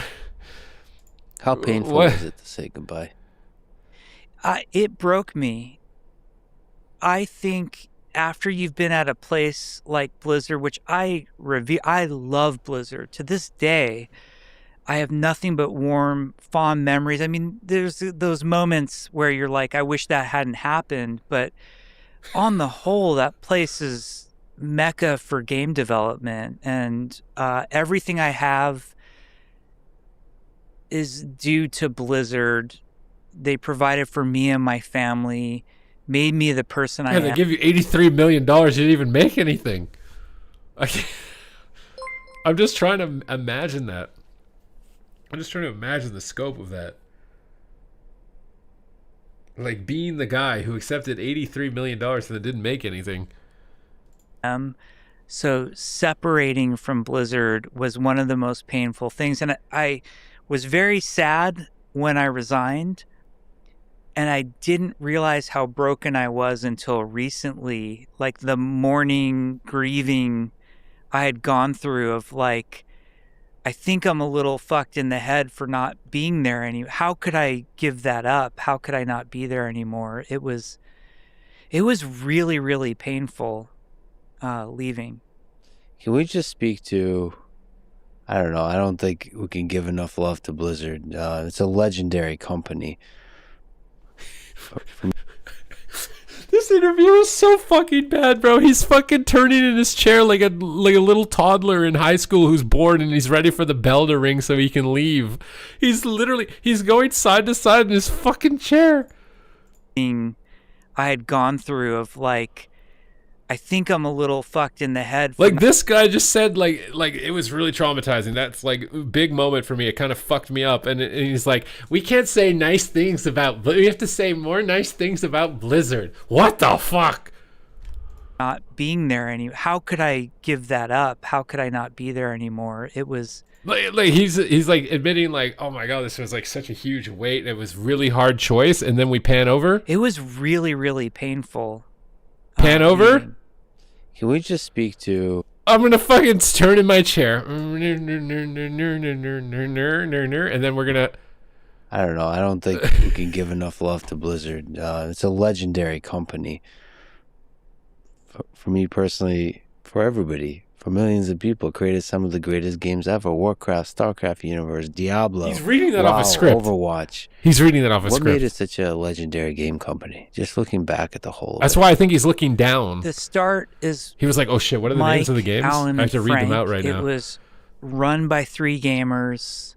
They were, all 3 of them, programmers. They made the games before they just ran the company. So they knew what each of us as developers beneath them were going through, and they protected us. They shielded us from all of the nonsense. And even when they would align with a business person, they had a COO in the early days named Paul Sams. And Paul protected us. You know, they found great people who got it. The company, when I joined, was like 95% developers and like 5% operations. When I left, it was, 50-50, and that's like a 4,500 person company. That love of the games and the respect and good treatment for game developers really turned it into the place that it was. Just the commitment to excellence, the high quality bar, and then finding these passionate people like Chris Metzen. Wait, who are you talking about, or man? Sam Didier. They were like the visionaries of early Blizzard, Alan Adham, of just these worlds that we're still making. Well, yeah, because he wishes the old culture was there. I think he wants to be working at Blizzard, and he wants to be working with the old culture. I think that's what this guy wants. That's what he wants. He didn't want to leave. He didn't like that it was based. He said it earlier. He was like, "Why don't we just give the investors their money back?" But the big suits at Blizzard are not going to want to do that. What do you mean, give them their money back? What do you mean? And we're still playing in today. It was infectious and it was inspirational. And he's living in the past. He really wants that. He wants the old vibes. Or whatever, right? It's like the glory days also, right? Like that was his all-time peak, I can only imagine, between working on World of Warcraft and then working on Overwatch, although he had that big failure in the middle with Titan. He wants to be living in that situation. But I don't know if... because it gets back to his game at some point, so... You wore the Blizzard blue with an esprit de corps. Like you felt proud to be part of it, and you felt like you had made it to be there. And everything you did wanting to respect and honor those who had come before you. I know it sounds almost cheesy saying it that way, but it really had that sense of reverence. Like you knew you were part of something special. You didn't take it for granted. Yeah, that's the sense. Reading everything, that's the sense I got. Everybody that was a part of it, that truly honored that time. Just to take a small slice, what were some of the brain? So you mentioned Chris Metzen. You gave so much love to so many people on the team, but I got to ask about Chris Metzen, who I would, by the way, love to do a podcast with at some point. Oh, by the way, I've just done a terrible job here, and somehow, please, my God, now I want this interview to happen. What were the brainstorming sessions with him like? It seems like those. Okay, this is at least not a bad question. I will say that. At least he didn't just repeat back exactly what he said with no direction at all, and it's at least an interesting question. Pretty awesome. They were the best. Like, you could walk into a room. Like, the way I would work with Chris is early on when I was more junior, it was just sort of getting creative direction from him. Hey, Chris, I'm about to work on this zone called Westfall. What are your ideas? How could I capture them in gameplay? Well, that won't quite work. How about like this? It was more like that. Later on, like I still remember the first discussion I ever had with Chris about Wrath of the Lich King. I went up to his office. I'm like, hey, we're finally doing it. We're doing the Northrend expansion. What excites you about Northrend? And that's all you had to say. And he would draw a map, and he'd start pulling up old, like, Warcraft 2 and Warcraft 1 manuals and, showing you, like, pictures he and Sammy had drawn and, like, maps and all of it. He would just go on for an hour, and then he's literally talking about WoW. How am I not doing anything related to WoW? He is literally talking about WoW. We're watching a former developer of World of Warcraft getting information about what the work culture was like, what's going on with that. Like, I was interested to see what he had to say, what exactly he could say. How is this unrelated? Would sort of digest. I just listen, taking constant notes. I'm photographing his whiteboards all the time. And then I go back and start to put those into design flow of like, okay, what's a zone? What's a dungeon? What could be cool? What should come first? What should come last? Lich King, for example, we wanted to try a very specific design to counter a problem we had in Burning Crusade, which is everybody entered through the Dark Portal, through Hellfire Peninsula. All the server programmers hate you because everybody loads into the same zone at the same time. Lich King, we split them up for better player flow. Plus, it's more interesting. The more choice you have, Sid Meier says games are a series of interesting choices. So we give them 2 starting zones, but that was the flow with Chris. And so often we would just like, okay, in that first meeting, Chris had put a zone called Grizzly Hills on the board. Well, I don't know anything about Grizzly Hills. Mm-hmm. Hey, Chris, talk about Grizzly Hills. If you didn't interrupt him, he'd just go for an hour and you have no idea how much of it like he had pre-thought about or had existed in previous lore, and how much of it he was just making up on the spot. Mm-hmm. He's just that charismatic and captivating. Creating these worlds and being able to brainstorm through them and together. I mean, that is what you're doing. As a consumer of those worlds, you kind of take it for granted that they're incredible, but like you're crafting them. Like you're looking at a blank sheet of paper and then together coming up. My job, as I saw it working with Chris,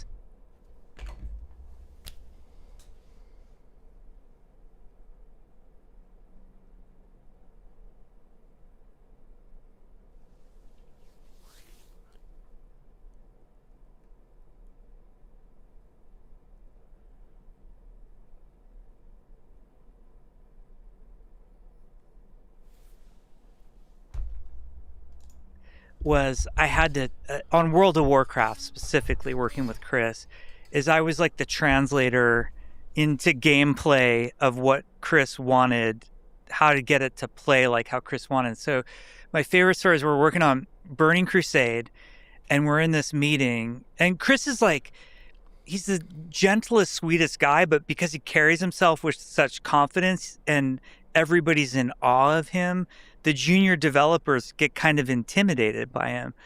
So we're in this meeting and we're talking about Silver Moon City because we're introducing the Blood Elves. And Chris is like, in Silver Moon City, it's got the tallest fucking tower in all of Azeroth. I mean, it is the tallest thing. You know, it's mind-blowing, the awe of it. Only the Blood Elves could build it. Fast forward like 2 weeks later, I'm walking through the hall and I see a bunch of level designers and artists. They're all like crowded around the screen. And on the screen, they've dragged Blackrock Mountain and Karazhan and the Stormwind Cathedral. I'm like, what the fuck are you guys doing? And they're like, well, Chris said that the Silver Moon Tower had to be the tallest thing in World of Warcraft. And so we're measuring how tall all of these other things are so we can make the tower taller. And I'm like, guys, Chris doesn't know how tall the burning steps, you know, and the cathedral in Stormwind is. I like their effort into that. What do you mean you're telling him he doesn't know? I like that they did that.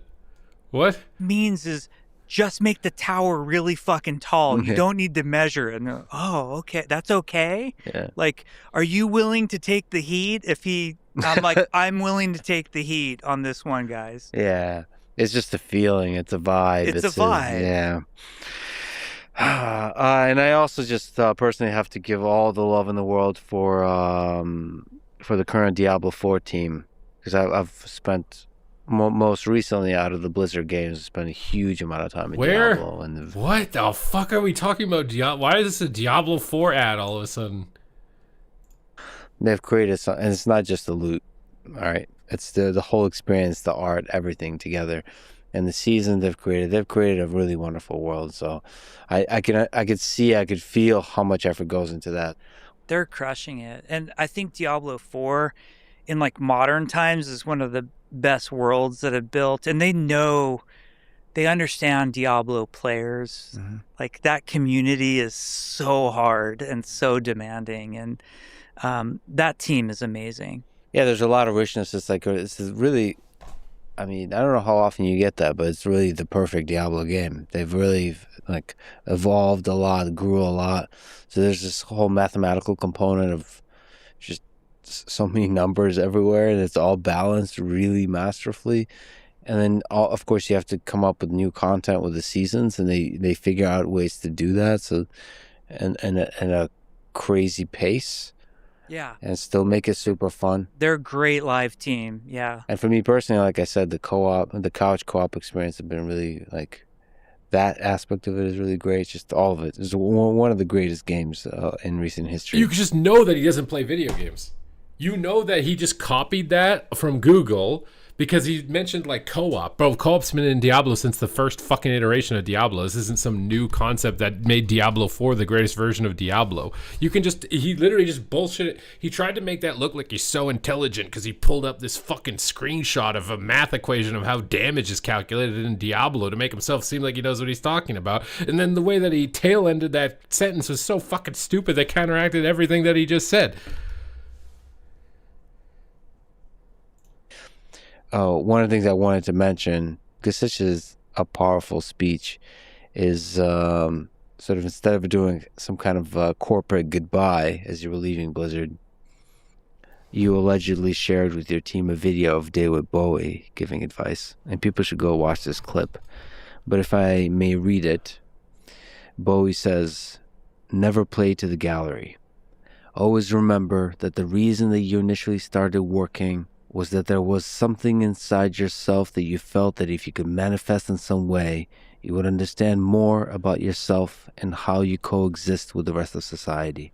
I think it's terribly dangerous for an artist to fulfill other people's expectations. I think they generally produce their worst work when they do that. And the other thing I would say is that if you feel safe in the area that you're working in, you're not working in the right area. Always go a little further into the water than you feel you're capable of being in. Go a little bit out of your depth. And when you don't feel that your feet are quite touching the bottom, you're just about in the right place to do something exciting." Speaking of which, you are just about a place to do something exciting after leaving Blizzard. He's just reading it, dude. You told me that you tried to take some time off. How did that work out for you? Not so well. My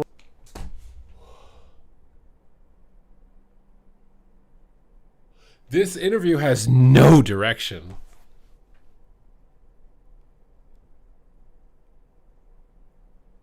What even it? Was this just meant to be? Yeah, let's just let Jeff rant. What? wife, who is wonderful, told me I needed to take at least a year off and just, I've been Must going be really nice to be hard. that I've gone rich you could just take a 19 year off. years, barely taking vacation. And I let Blizzard consume me, and, I was crushed by leaving because I loved the place. And I didn't know what to do with myself. I was pulling weeds in the backyard. Literally gardening. Yeah, well, she won't let me garden in the garden because that's hers, but I'm Yeah. allowed to pull the weeds. Right. So I got very good at that. I was very proficient. And then of all things, I cracked out on Call of Duty Black Ops Cold War, and I unlocked Dark Matter Ultra, which I'd never. That's like a crazy achievement It's to do just in that scripted, game. but somehow. So I did that, and then This is so. I random. couldn't help it. Like, it's how I'm programmed. It was like, at this point, it's late spring, early summer, and I'm just sitting in the backyard. And I just started writing with Notepad about, here's a game I want to make. And it was so terrifying because for 19 years I had worked with the It was greatest... so terrifying because you had an $83 million budget and produced nothing after 6 years. I feel like that would be pretty terrifying. I would be terrified if someone gave me that much. Like, that's a huge weight. Like, I would never want to make a game again if I did that, bro. Like, oh my God, if somebody trusted me with $83 million and I didn't make anything after 6 years, I would be so far in the dirt, embarrassed, and not want to do anything. Like, what? Developers, I thought, in the industry. And, there'd be moments where it's like, okay, I want to do like a game world map. Like, hey, Aaron, you're amazing at making game world maps. Like, you do that. 7 years. I need some story hooks. Hey, Chris, what do you think would be cool here? Like, it's so collaborative, and I was surrounded by the best of the best. And there I was by myself. And I was out there again, and I loved it. It brought all the joy of game making. I thought games were no longer fun to make because it was only about business, and somebody's asking me for unreasonable amounts of money and unreasonable amounts of time. And I had forgotten the pure joy of the craft of making games. How much did this game cost to make? I want to know. I was designing, I was going online, I was watching YouTube videos to learn Unreal and Adobe Illustrator and all these things to like help me make games, whatever, Blender. I had no right to be doing any of that, and it just felt why so wouldn't amazing. you have any right to do that? You can learn how to new skills and what? What do you mean you felt you had no right to learn? Like, it's your own time, man. That would be like me going like, I have no right to learn trumpet. Like, what the fuck? It's my own time. I have every right to go learn it if I want to learn it. What the hell? What? To do it. And I sort of realized I came to two realizations. One, I never want to work for someone else again. I never want to create something and then have somebody take my baby away from me.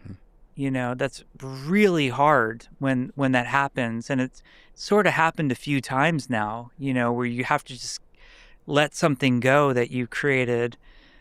And I wanted it all to be focused on the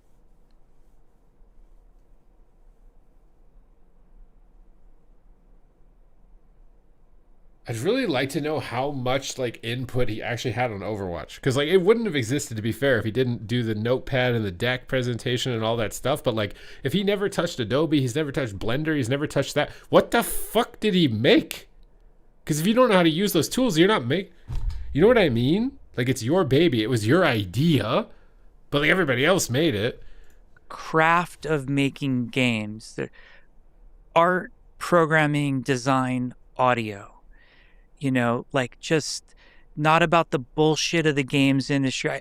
I'm not interested in the games industry. I'm not interested in the business of games. I'm not interested in the entertainment industry. It's just game jamming, making stuff that we're going to play together. This is the same thing that happens to musicians, I'd imagine, right? Like you start off your grassroots in your garage and you somehow go viral and you become super famous, and now the record labels want to fucking control you and they're telling you what music to make because they know what the marketing is for it, and you feel like your soul is gone because you're not making the music you want to make. It's the same shit. It's the same shit.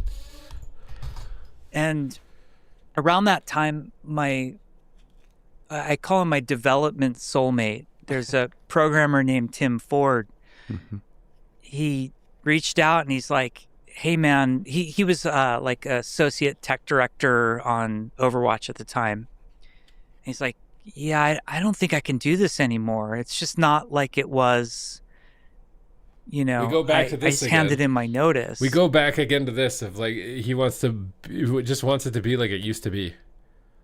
Which, I mean, if he can take a year off and not work and has a family, I mean, he obviously has some money. So how he managed to get money after an $83 million flop on Titan, and then, to be fair, the Overwatch League was probably not like his decision making, but like after all that, somehow still has enough to do, you know what I mean? Have a family in Irvine and be able to do fuck all for a year. Like you can create that. You are now in the position where you can create that. You can create your studio. You can create that culture that you wanted to create that you missed. Like you can now be that. You don't have to be the victim. You're the guy at the top. You get to be the next guy that makes that. And I'm like, whoa, you know, well, if you want to do something together, like, fuck it, let's take a stab and, you know, just see what happens. And Tim came over to my house, and, well, before that, he says, my last day's on Friday, and my exit interview's at like 1 o'clock. I'm going to be over to your house at like 2 o'clock that afternoon. And I'm like, well, don't you think you should take some time off, Tim, you know, before whatever's next for you? Take a month off, you know. Meg, his wife, will appreciate it, you know, just go pull weeds in the garden for a while. And he's like, I'm a programmer. All I'm going to do is program for a month. If I take a month off, I might as well start programming our game. Mm-hmm. Which, brilliant. It was so awesome when he said that. Brilliant. He came over and I pitched him this idea for a game, and I pitched him, let's start a company.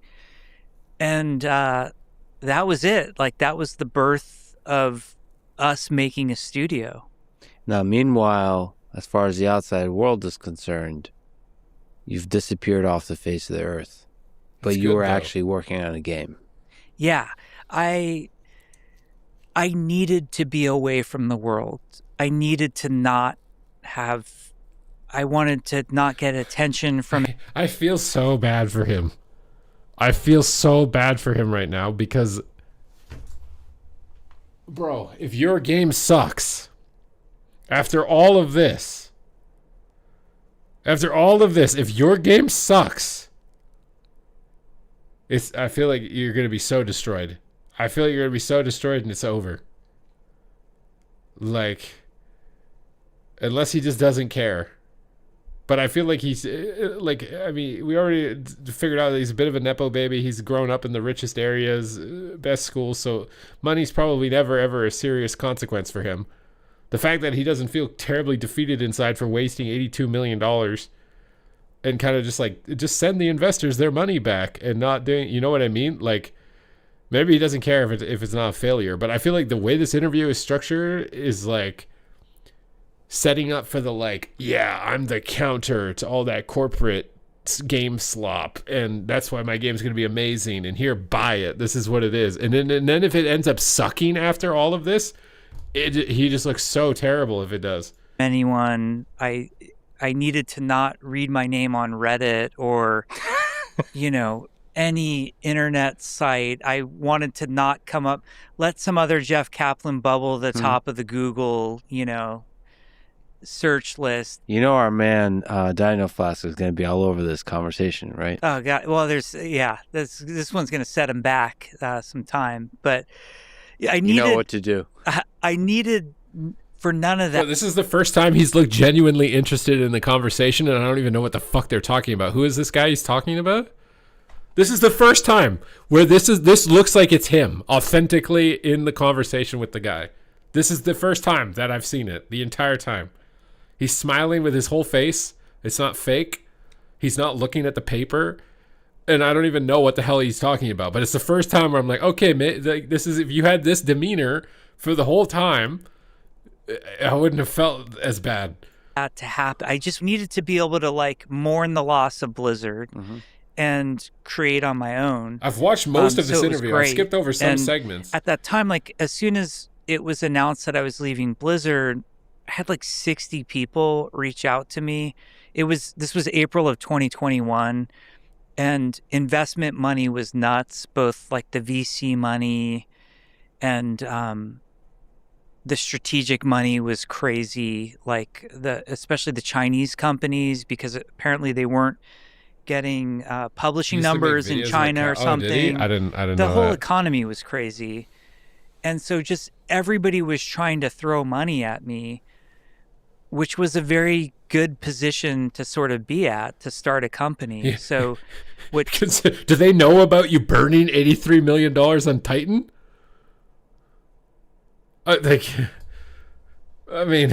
Bro, what do you if this game sucks, I swear he's screwed. I swear he's screwed if this game sucks. Him and I did. I swear this interview is really damning if this game he makes is not good. Was say, we're not doing this for money, but here's the game we want to make, and it's going to take this many developers, and we think it's going to take this length of time, and that means the budget is this. And I think it's we about to need show the for game in a any of second. these people who want to invest in us, we got to hit that number, but after that, we're not going to go for more money. It's not an auction to raise as high as we can go. We're going to optimize for control. I don't know if this is something that you can talk about, but I got a chance to see the game for a few hours, and I have to say it's incredible, Jeff. It's incredible. But I almost immediately fell in love with the world and everything I saw. See, I'm tempted to say some of the things I saw, but it's just an incredible game. It's like So how much James can you talk Bond in a about it? country. Do you know what it's going to be called? Can you talk about Outlook. that? Do you know about the company? Are you allowed to say any of that? Sure. The most unconventional way to talk about this stuff for the first... I don't want to flame it, but it just looks generic. It's just a Western shooter. That's what I got from that. Not terrible, not insane, not time. So our company name is Kintsugi-yama, which most people will struggle to pronounce. Nice. And the company name has a deep meaning to me, which I'm happy to explain later if you're interested. And the game name that we're working on, it's called The Legend of California. And it's an open world game. People are going to call it a survival crafting game. Dreamhaven was on there. That's Mike Morheim's I think it's studio. an action game. That was on that. Wait It's a minute. game that takes place. It's got to be that gold rush. So I think it's an action game. World game. It has Dreamhaven here. That's Mike Morheim's studio. And it's going to be on Epic and Steam or something? I don't know. People are Yeah, going I to thought they disbanded too, but it says Dreamhaven on it. call it a survival crafting game. People like to compartmentalize these. I think it's an action game. It's a game that takes place on a mythical island of California. Mm-hmm. In the 18... Mythical Island of California. What? hundreds. In the gold rush. If you're In Gold trying to Rush. if you're trying to nail the most important time in California history, it's got to be that gold rush. So it's this beautiful almost ultra realistic version of California, but it's in an alternate history, alternate version of California, where it's an island, almost like a Atlantis Alternate. type of ethereal island, but still very realistic to what the California terrain is. Correct. And that time period. So it's this weird. This sounds like it's like lingering work that he had on Titan. Like maybe he worked on the California part of the Titan project and he has like lingering ideas about that conceptually that he wants to bring to life. Maybe that's why, because it seems fucking random. That seems just like amalgamation of this ultra realistic and the surreal. The theme of the game is very weird. They tried We're to call not me trying to Red make Dead a and combine it historical with game. Rust. There's no historical accuracy to this. In fact, the island, when first discovered, is uninhabited. That's already not true, as we know. There were lots of people in California. It's an island, which we know is not true. Then We why wanted call to it feel authentic California? to that time Why the fuck are we calling it The Legend of California then? period because we think that Now I'm starting to wonder, you know, like he had an argument with that guy about naming the game or something in the past. Maybe he's mad because he came up with an idea that was as bad as this name and got shut down on it or something. Because, like, what? What is this? What is the name of this? What? time period is cool. Prospectors, you know, cowboys. Like, it's a really fun thing for us to explore. All of those themes, people in mines. We want to build mines, and we just want to create a world that you can live in. I love creating worlds. Everything that I've worked on before, from World of Warcraft to Overwatch, it's always been, how do you create this place for players to escape to? So it's an online multiplayer game. I should say the experience of it is just gorgeous. And then the music is wonderful. I'm glad you like it. And one of my favorite things is just going down to the mine and digging. I mean, that's done extremely well. Yeah, because this guy's got $30 million and paying you a shit ton of money for this interview, probably, and you just had to go down there and pretend to like it for 5 minutes, and then you're never going to touch it again, especially if it completely flops and you have no chance to suck money out of him in the future. That's what's going on, man, but okay. And as you described, the whole world is voxels, so it's generated. Can you explain how that works? Yeah, as a world, we handcrafted the world. So like the shape of California is always the familiar shape of California, except it's an island. So, you know, there's no Nevada on the eastern side. We handcrafted all of that. It looks gorgeous. And places like Yosemite are where you would expect Yosemite to be. And so I don't know all what of those that is. familiar I don't live there. landmarks are there. But then we have... You made an island of California, but it's not California, but it has some things from California.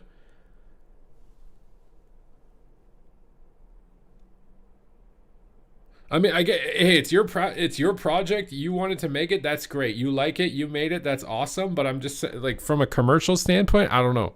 Dozens of points of interest, and those move around the map, and depending on the map seed. And the map is also tiered in terms of difficulty. We don't really have levels in this game. We have tiers, and there's only 4 tiers right now. Maybe that will change. But what do you mean, the levels? way that the map tiers itself each time changes with every world seed. So not only any server that you join will have a different seed in terms of how the tiers play out. So Mojave might be the easiest newbie area on your server, but on my server, it's endgame tier 4 area. But all of our notable points of interest also move around. So we have a really amazing point of interest that we call Dread Rock that's inspired by Alcatraz. And like, sure, sometimes it's in San Francisco, but sometimes it can be sitting in the middle of the Mojave Desert also. It integrates I'm it into tripping the balls right environment now. What? to where it makes sense.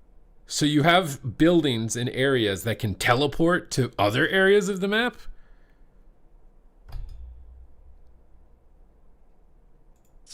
Yeah. To be in that environment. And like you said, so much of what makes a world is... He's back.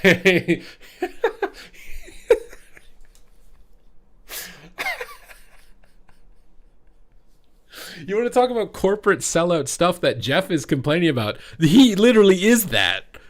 He does not care about the conversation at all. He literally is that. He's just like, yeah, you have a long legacy. People love making hate Blizzard content. Yeah, let's do an interview. And you'll pay me for it, and we'll advertise your game in it, and then I can pretend it never existed after this. Sound and lighting. Yes. And that's definitely a thing that I've noticed. He sounds like he's falling asleep. Sound and lighting, it's something I really noticed when you cut that check for this interview. I mean, it's probably the most beautiful sunset and sunrise I've seen in a game.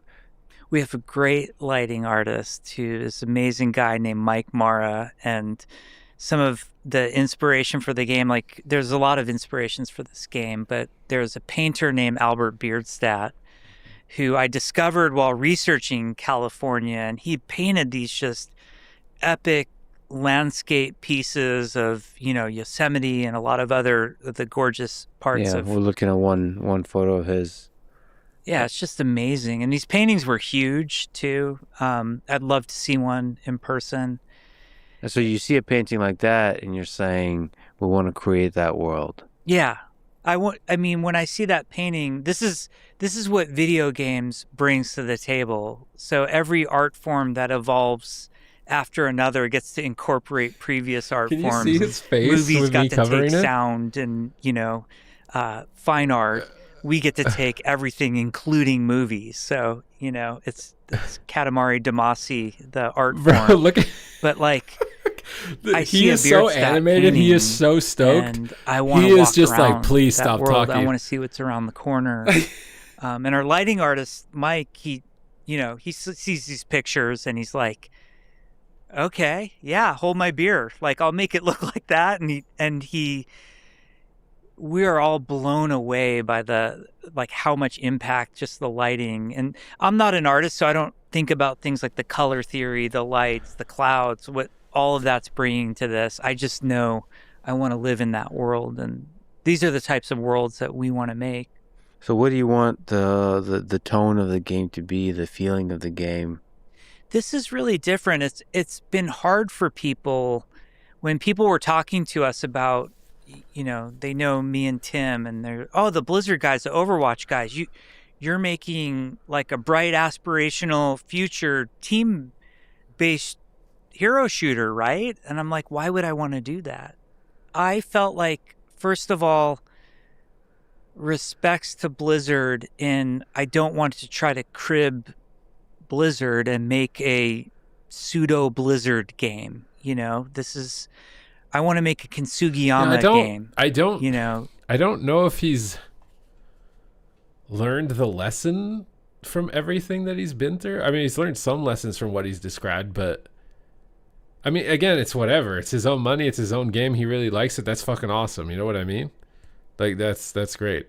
But like from my commercial standpoint, I don't understand what it is. It's California, but it's not California. The fucking buildings teleport. And it's an FPS, but it's like, it's not a competitive game.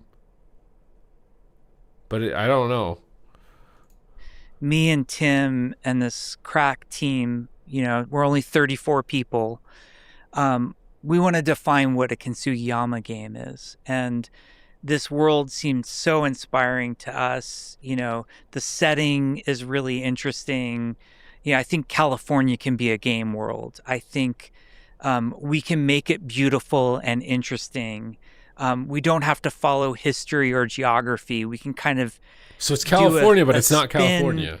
Where, it feels authentic. We can have guns that feel like they're kind of from that time period, but we're not spaceships and aliens and steampunk. Mm-hmm. That's what we would have done at Blizzard. We're going to be a little different here. So the tone of this game, Metzen would describe Blizzard as the hero factory. We make, and what he means by that is not only are we making heroes, but we make the players into heroes. Mm-hmm. This game is going to have an edgier tone.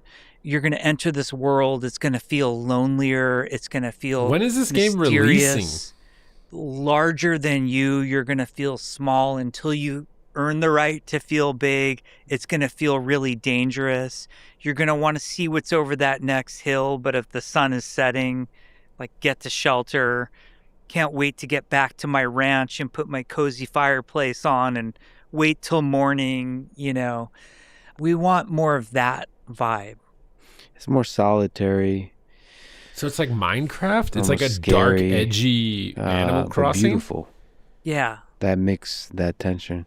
I'd hate to ask this question, but given our previous discussion about a timeline slide, but what do you think a timeline looks like? When Please do you do not think tell me it's possible not for coming out. somebody in the world to be able to play this game? So this is the beauty of me and Tim kind of getting to run the show and why we're excited about it. We can kind of do whatever we want within reason. It's never coming out. So we're just going to kind of quietly put it up on Steam and see what happens. Nice. You know, no like big corporate marketing group would ever why think did you to do this that in a interview? million years without like some, you know, $10 million announce or whatever. What the fucking shit is this strategy? I mean, if you just wanted to make your own thing and that's it, great. But the way they've structured this interview sounds like you want to use this to advertise it and make it a big success. But it sounds like he's like conflicted. I feel like he's probably internally conflicted where like he's achieving what he wants to do. He's making his vision and it's his game and whatever. But he also kind of probably wants it to succeed, but then doesn't care about it succeeding. But then it's not gonna. It's coming out quietly. It's gonna just do what? Like what the? What are we doing? We'll just kind of put it on Steam and be cool if people wishlisted it. There's my plug. And then I think we are shooting to have some sort of public-ish. Bro, if nobody, his game is multiplayer, isn't it? If nobody plays it, it can't exist.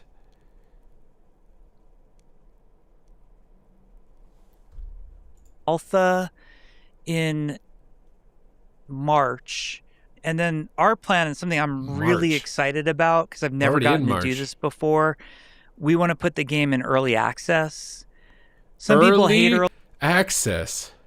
This shit is never coming out. If I had to guess based off everything that's happened so far in this story, he hates the suits that are putting pressure to him to get him to do something. But if nobody does, he will never make anything. So there's no way this is early access. After all of this, it's early access. Is it just because he can't afford a QA team? And so he's hoping it's going to get some sort of public QA team? access and won't touch it, and I understand it. And then some people are like, I want to be in on the ground floor and see the thing from day one and watch it evolve. So we'll put it into early access and we'll just run that until... I cannot believe this thing is not done.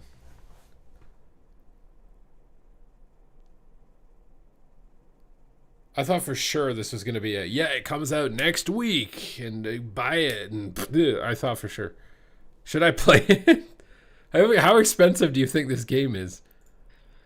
Who knows? Is it scary to you to have a sort of game with some rough edges out there in the wild? What the Didn't he just say this game is amazing? It looks fantastic. It's fucking incredible. Random generic compliment insert here, chatgpt.exe. I swear, he just spent the last 10 minutes saying how this is the best game he's ever seen. The sunset's fucking amazing. And now he's going, this game has rough edges. What do you feel about the rough edges? What? Are people interacting with it through the alpha, through the beta? Yes, and this game has more rough edges. Probably like the most rough edges we would have at Blizzard is like showing it at BlizzCon, which was heavily polished and controlled. This is going to be more, you know, like in development than anything else I've ever worked on. But I love it. Part of the excitement too, you know, it's kind of like this is how the sausage gets made. I mean, you're going to see it front row. I'm going to try to get myself into the alpha somehow. Anybody who is listening to this, I highly recommend this game. You will not be disappointed. The world itself is just beautiful. So whoever's behind it. I want to like clip him saying that and then get the game myself and try it. You and Tim and the team are just doing an incredible job. And thank you for putting out rough versions of it so we get to not wait forever for the perfect thing.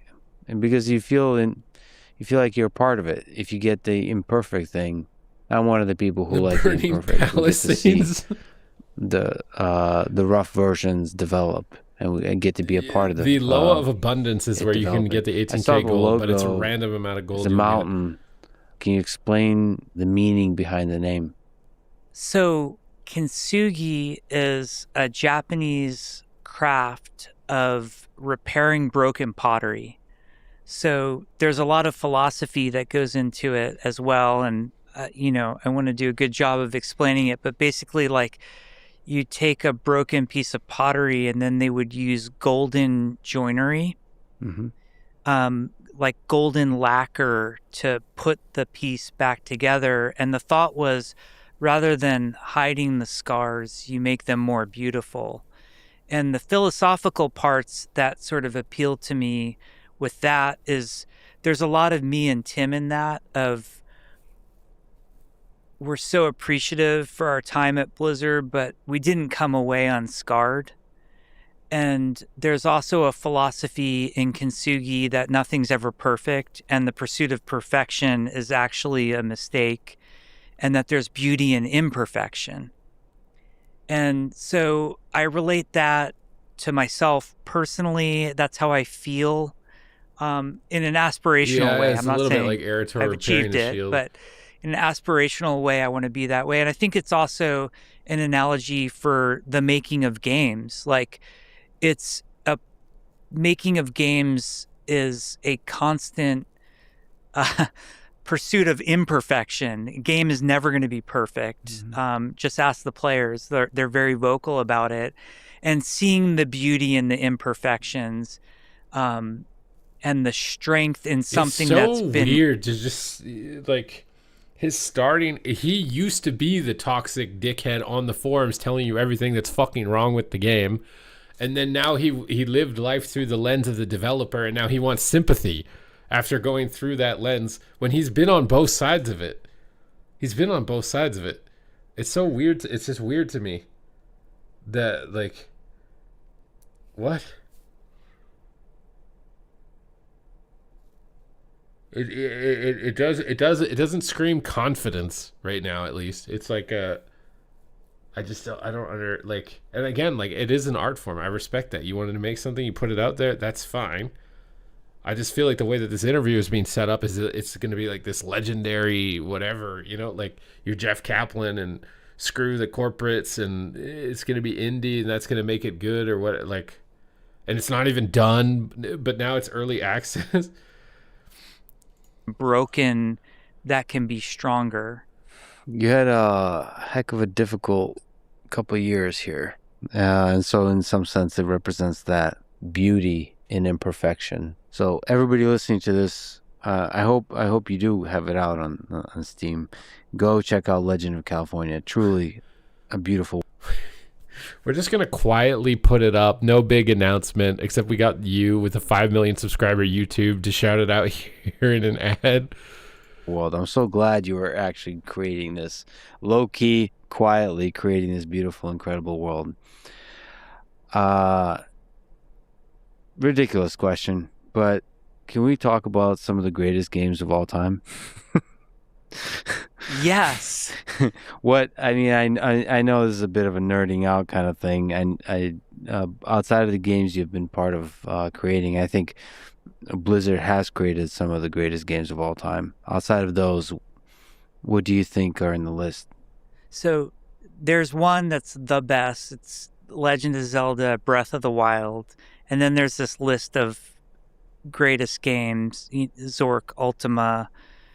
So Breath of the Wild is the best. The greatest game ever made. What makes it the greatest game ever made for you? Every aspect is so thoughtful, so well designed. The art matches the design and the tech, and even integrating with the Switch in the way it does. How do you keep making Zelda better? How can Legend of Zelda Ocarina of Time exist and somebody make an even better Zelda game? The way you can chop down a tree and float in a river, and like the world is a toy and everything works as you wished and hoped it would work, and there's a narrative aspect to it. And there's Did they ever really remove the fun breaking weapons? combat and action and itemization. There's so many things that game gets right that other games are lucky if they get one of those things right and are become best in their genre just for getting that one thing right. And Breath of the Wild does them all right and the best. There's a certain kind of lightness to the way the world feels, the openness of the world feels. It's unlike any other game, right? It's uniquely that company, uniquely that. Nobody else creates that. You're right. Under the pressure of having created a bunch of Zeldas that are like really great games to be able to deliver once again. Nintendo is like the mecca, like they're the best, that's all there is to it. Do you understand how that company works? I'm not gonna lie, this guy sounds like me in high school when I would join debate club and I didn't prepare enough and I had to just like randomly fill, and I would just pick on like a couple of words that people were saying that I could maybe somehow string it together to make it sound like I know what I'm talking about. That's what it sounds like. It just sounds unprepared, uninterested, just reach, put it, okay, regurgitate if we got nothing. They're not. I don't at all. Like, because, I mean, they've been around for a long time and still to be able to deliver. I kind of rationally or irrationally just worship. It's just sort of, if it's from Nintendo, it's going to be great. Mm-hmm. And even if my first impression is like, wow, they're doing what weird thing with the controller this time, and then you get your hands on it and you're like, God. My son and I, we both played Legend of Zelda, Breath of the Wild, and he makes games also. And we had this moment where he's like, I'm so sad after I played it. And he's like, I know I'll never make anything like this. And it's that weird, like you honor it so much and think it's so great. Red Dead was like that for me. Red Dead Redemption 2 is... that's a game I put on a shrine. Not just how brilliant the game itself is, but as a game maker, as a craftsperson who makes games, how the hell do you make that? Like, only Rockstar with all the years of making those types of games, no one else can come in entry level and compete with that. So that's purely insane. Single player, narrative driven. So you also respect that kind of like pure. Yeah. I don't give anyone a pass. I feel like a lot of gamers and game developers, like if it has writing, they're like, the story's so good. I'm like, actually very few games have great story, but Red Dead has a great story. It's got great character development. It's got a good plot, and the dialogue is like, it's like Tarantino level high quality dialogue. So Red Dead's up there. I have my other games that make the list for me, and both these games are, I would never tell you to play them. EverQuest and Rust are two of the most defining games to me and my career and my life. And Rust, I would never recommend somebody go and play it. Rust will come calling to you if you are up to play it. It is a cult. It's 100% a cult. When you're ready, it will come down. It will come down. It will let you know. Okay. In Rust, you are considered a complete noob that doesn't know what he's doing. If you don't have 1,000 hours, even 1,000 hours, people will be like, "Oh, you only have 1,000 hours in that game." Yeah. Yeah, but Rust. He has no idea. And a lot of inspiration for me in the game I'm working on now. My game is not like Rust in that it's not a PvP centric game, but it will have PvP. What aspect of Rust do you draw inspiration from? I love the resetting world. It's a great game mechanic, and it's one that I want to evolve and work upon. Well, then you might like his game, even though the name is weird to me. Do you think in Legend of California? I don't know yet. Probably every month. We want it to be fast enough that you're not too attached, but we want to make it rewarding like the trick is coming up with not why am I upset that the world resets, but why am I excited that the world resets? The And we resetting know world is what made you players broke can get Quinn. very angry about resetting worlds, but he's aware. anybody who's played 5,000 hours of Rust, like some of us, the resetting world is the magic. I can't wait for the next reset because the adventure starts all over again. And if you want to play the first time with me, like if we want to play World of Warcraft and I'm level 80 and you're level 1, there's no meaningful experience we can have together. Can't But you in Rust, do we just wait scaling for a dungeons reset with and low-level players we're now? both naked on the beach, from minute 1.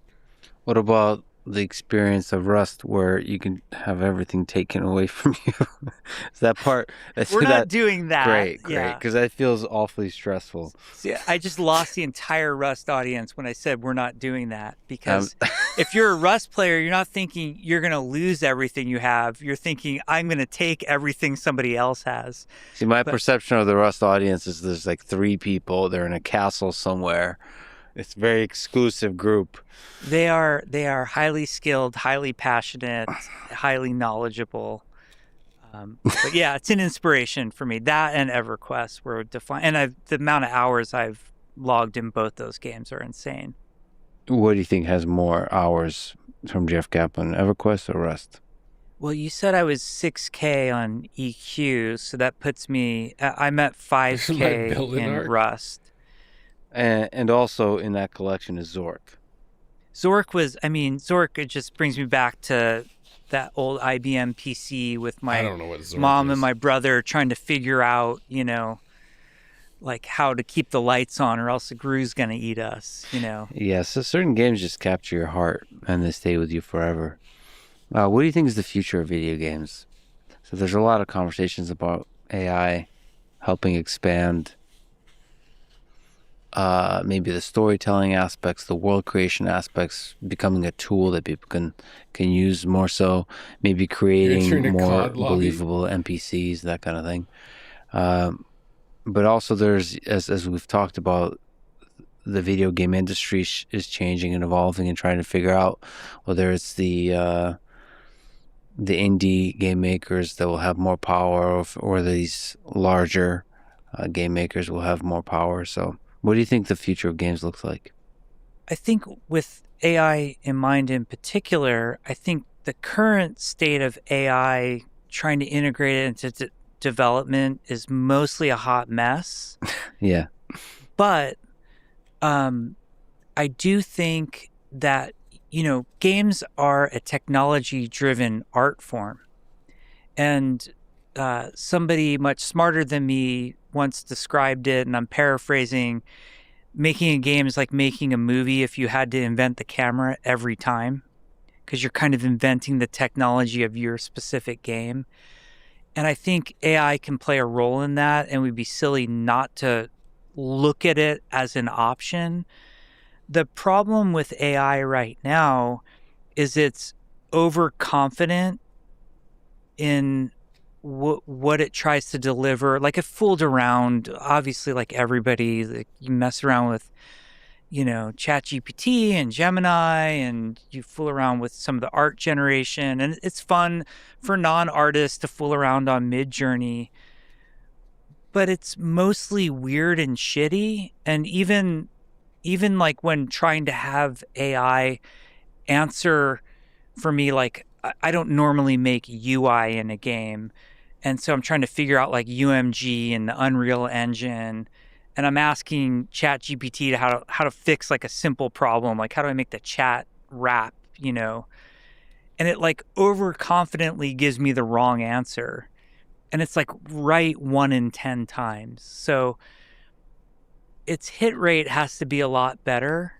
I think there's a lot of moral concerns around AI when it comes to creative pursuits as well. Like no one's creative work should ever be used by AI without their permission. Mm-hmm. Voice actors and artists, it can't be lifting from them without their permission. That's just immoral. It's no different than just sort of stealing. So that's wrong. I think you know what's funny though is that artists are notorious for stealing. They would say the best musicians steal. You hear a musician play an idea and you'd yoink it and you'd make it your own. And all of the best creations, the most popular creations throughout history are all stolen. It's stolen and vamped on a little bit better, right? Like think about how the battle royale genre started. It started with H1Z1. I think it might have started with a game before that. And then another company stole that idea and then riffed on it. Stole that idea and then riffed on it. Stole that idea, then riffed on it. All of these, like to think that you like have the hubris that your idea is completely unique and it will be the biggest thing is so fucking naive. It's always just been just stealing the best idea, going back in time, stealing an old story, reskinning it into a more modern idea or a universe that's in your head, but you've taken the bones of the story from this other area. Like, to say that AI is disgusting because it does that and not realize that humans do it too is crazy to me. How I'm curious, like especially as somebody who runs a small studio with 34 people, it's like, what are the points of tedium that maybe AI could help out with that I don't want to do? And I'm not going to hire someone to do. So I had like a really dumb example. I'm making a bunch of images. I sized them all incorrectly because I'm dumb and I'm not an artist. And I did it all in Photoshop. And I have like 2,000 images that are the wrong size. I can have ChatGPT resize those and zip it in a file for me. And it literally takes it like a minute to do that. I wasn't going to hire an intern to do it. I was just going to work an hour later or 2 hours later that night to do it. Like it made my life easier. It didn't take a job. That seems okay. As long as that ethical line stays in place. What I don't worry about is no matter how good AI gets, never going to draw a picture like Arnold's saying. I don't know why this interview, like the interviewer, it just makes me mad. I don't know why I'm sitting here. I don't even know why I'm sitting through this. Why this has managed to get me to stay up so late. I really don't know why. I'm trying to understand why. Because like most of this is, he just misses the old Blizzard. He wants to recapture that. I think he's hoping to recapture that with this new project that he's got.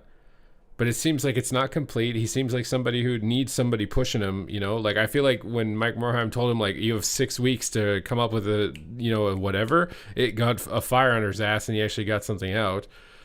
He admitted with Titan that it was just too many different directions, too many different ideas. But then this new game kind of feels a little bit similar. So it's like, what lessons has he actually learned from in the past that he's actually iterating on into the future? I don't really know. I really don't know. It seems like he's much more in the like free balling artist world mentally, you know, like he's just gonna paint, you know, he's like one of those musicians who's like, I'm just gonna do my thing, dude, you know, and then I don't know if anything's gonna actually come out from it, you know, like I'm just gonna fucking vibe, bro. Like that's what I'm getting. I thought this interview was gonna be like, yeah, I'm sick of corporate video games and we have confidence, we've got this and it's coming out now. That's what I thought this was gonna be. But now by the end of this, it's just like, I don't know, I feel weird. I feel like my image of him is like completely different in kind of not a good way in some senses, and then maybe a little bit of a good way in other senses at the end of this interview. Like, I think the interviewer let him ramble on about some stuff that was too negative for too long. It could have just been like, yeah, we messed up here, but this is where we capitalized and made it better in the future. But it was like the specific details of what he was rambling on about just were just like, huh? What is going on? What is going on? And then I don't know why I'm still watching. I feel like I'm waiting for that moment where like he's gonna give me the fire under my ass, like, oh yes, this game is gonna be sick or something. But I feel like it's never coming. I don't think it's coming. I don't think it's coming, bro. I think I should just go to bed.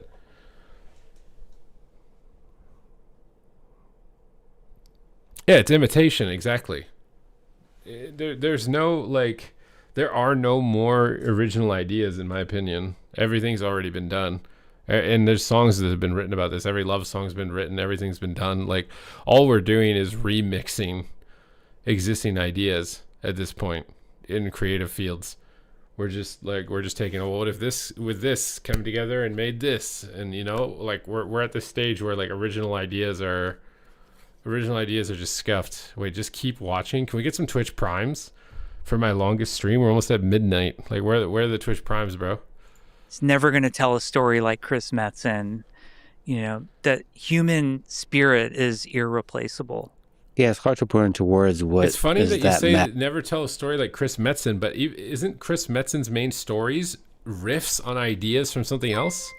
Am I cooked? Sinjay, thank you for the gifted sub. Like I don't want to say that he's like copying or plagiarizing or whatever, because I don't know. But I thought my understanding was that a lot of the original works that he did was based off of something that already existed. You know what I mean? He just vamped on it. Like, he was obviously very passionate about, like, Viking lore and stuff like that. And you could see it in WoW with the Valishar and stuff like that, and Odin and Thor and all that stuff. Like, he did what AI does. AI takes that idea that was popular and existed before and then pumps out something else. Like, it's... I don't know, man. Magic that humans produce, but they do. Truly great creative minds, truly great creative teams. They create something special. It's hard to really articulate exactly what's missing with AI, you know, what people call AI slop, because it creates really beautiful imagery and beautiful stories and very believable text, but it's not quite. It doesn't have that. I don't know what it is. The edge that's human. Maybe it's the imperfections. Yeah, I think so. Like AI to me right now, currently, it's like a interesting fever dream. You know, that's the point I'm at. You want to know what I like about AI is that like I can take like a screenshot of like an exercise equipment and it can literally show me a diagram of how to do it or whatever.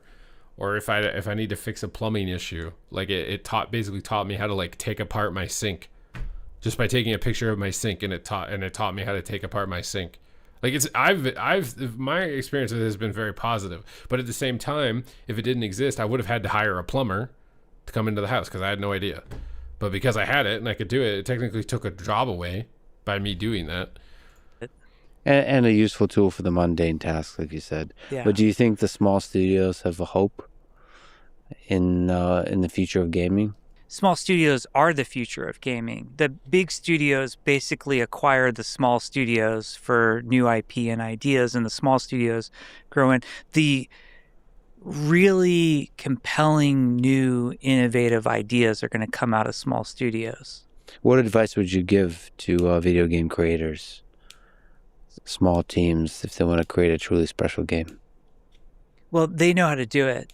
I mean, if they're doing it, they know how to do it. It's more to video game developers in general.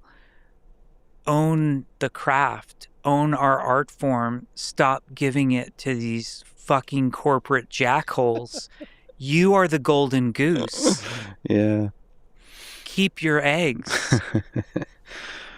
Jeff. To be fair, I share his sentiment with Twitch. I miss the old Twitch culture that was just play the game you fucking love, hang out with the fucking boys, and that was it. That's what I miss.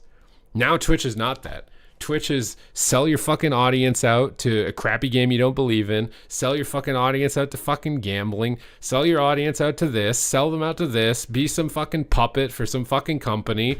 I hate it so much. It's the same shit. As soon as money is in it, it's the same shit, bro. It's the same shit. It just gets fucked. I do agree with him in that sense. But I don't know. I don't know what's gonna change. Prepare for the end of the world. Formerly from the Overwatch team, I have to say from the bottom of my heart, and I think I speak for millions of people, thank you for everything you've created in this world. Now that I've gotten a chance to see the new game, I can't tell you how excited I am to try it. Thank you for everything you've created. Thank you for everything you represent. Thank you for remaining and fighting for us as one of us. So, thank you. And thank you for talking today. Thank you, Lex. Thanks for listening to this conversation with Jeff Kaplan. To support this podcast, please check out our sponsors in the description, where you can also... I'm not going to lie, his shirt looks AI generated.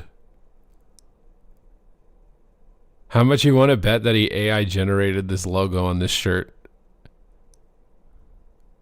Wait, can you guys see it? I think my face might be covering it.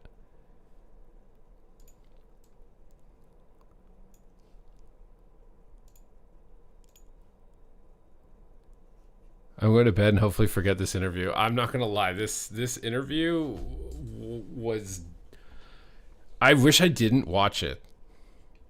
I wish I didn't watch it.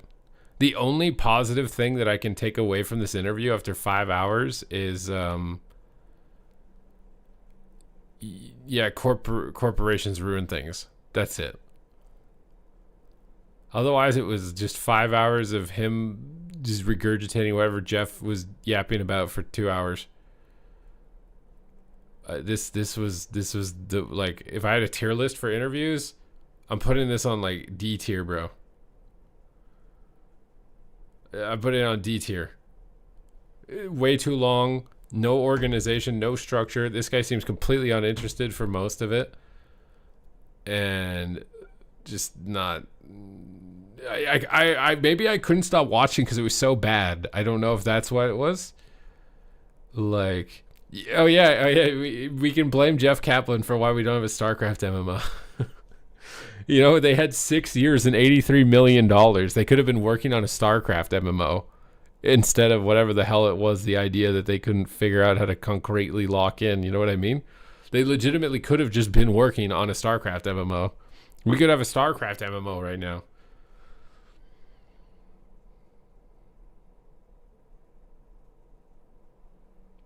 Got drawn into their hypnotic atmosphere. Sub-Rogue compared to Fire Mage. Fire Mage is one of the easier ranged. Sub-Rogue is easier now, though. The face-palming Saya as he's deadpan reading for 1 point. That's what I'm saying, bro. He's like impatiently like a toddler rotating in his fucking chair. Like, it's I don't understand. It's almost like he's like passing the buck on to Jeff. He's like, I know this video is gonna get views because it has Blizzard hate, and I got Jeff in here, so I'm just gonna just fuck off and let him talk about whatever he wants, and I know I'm gonna make my money. That, like, maybe that was his mental approach going into this, and he's just gonna be a yes man. He's gonna tell him how amazing he is the whole time and how awesome everything is, and he's not actually gonna play any of it. That's what I feel like, at least. That was my vibe. But the vibes are going to bed now. So I appreciate you guys hanging out with me and doing whatever the hell it is that we did today. I needed to do something different, okay? We got a lot of time till the season starts. I finished a lot of the stuff that I have to do at the moment. So we did something a little bit different towards the end of this one. I appreciate you guys coming along with me. Thank you guys very much. And I will see you on the next one.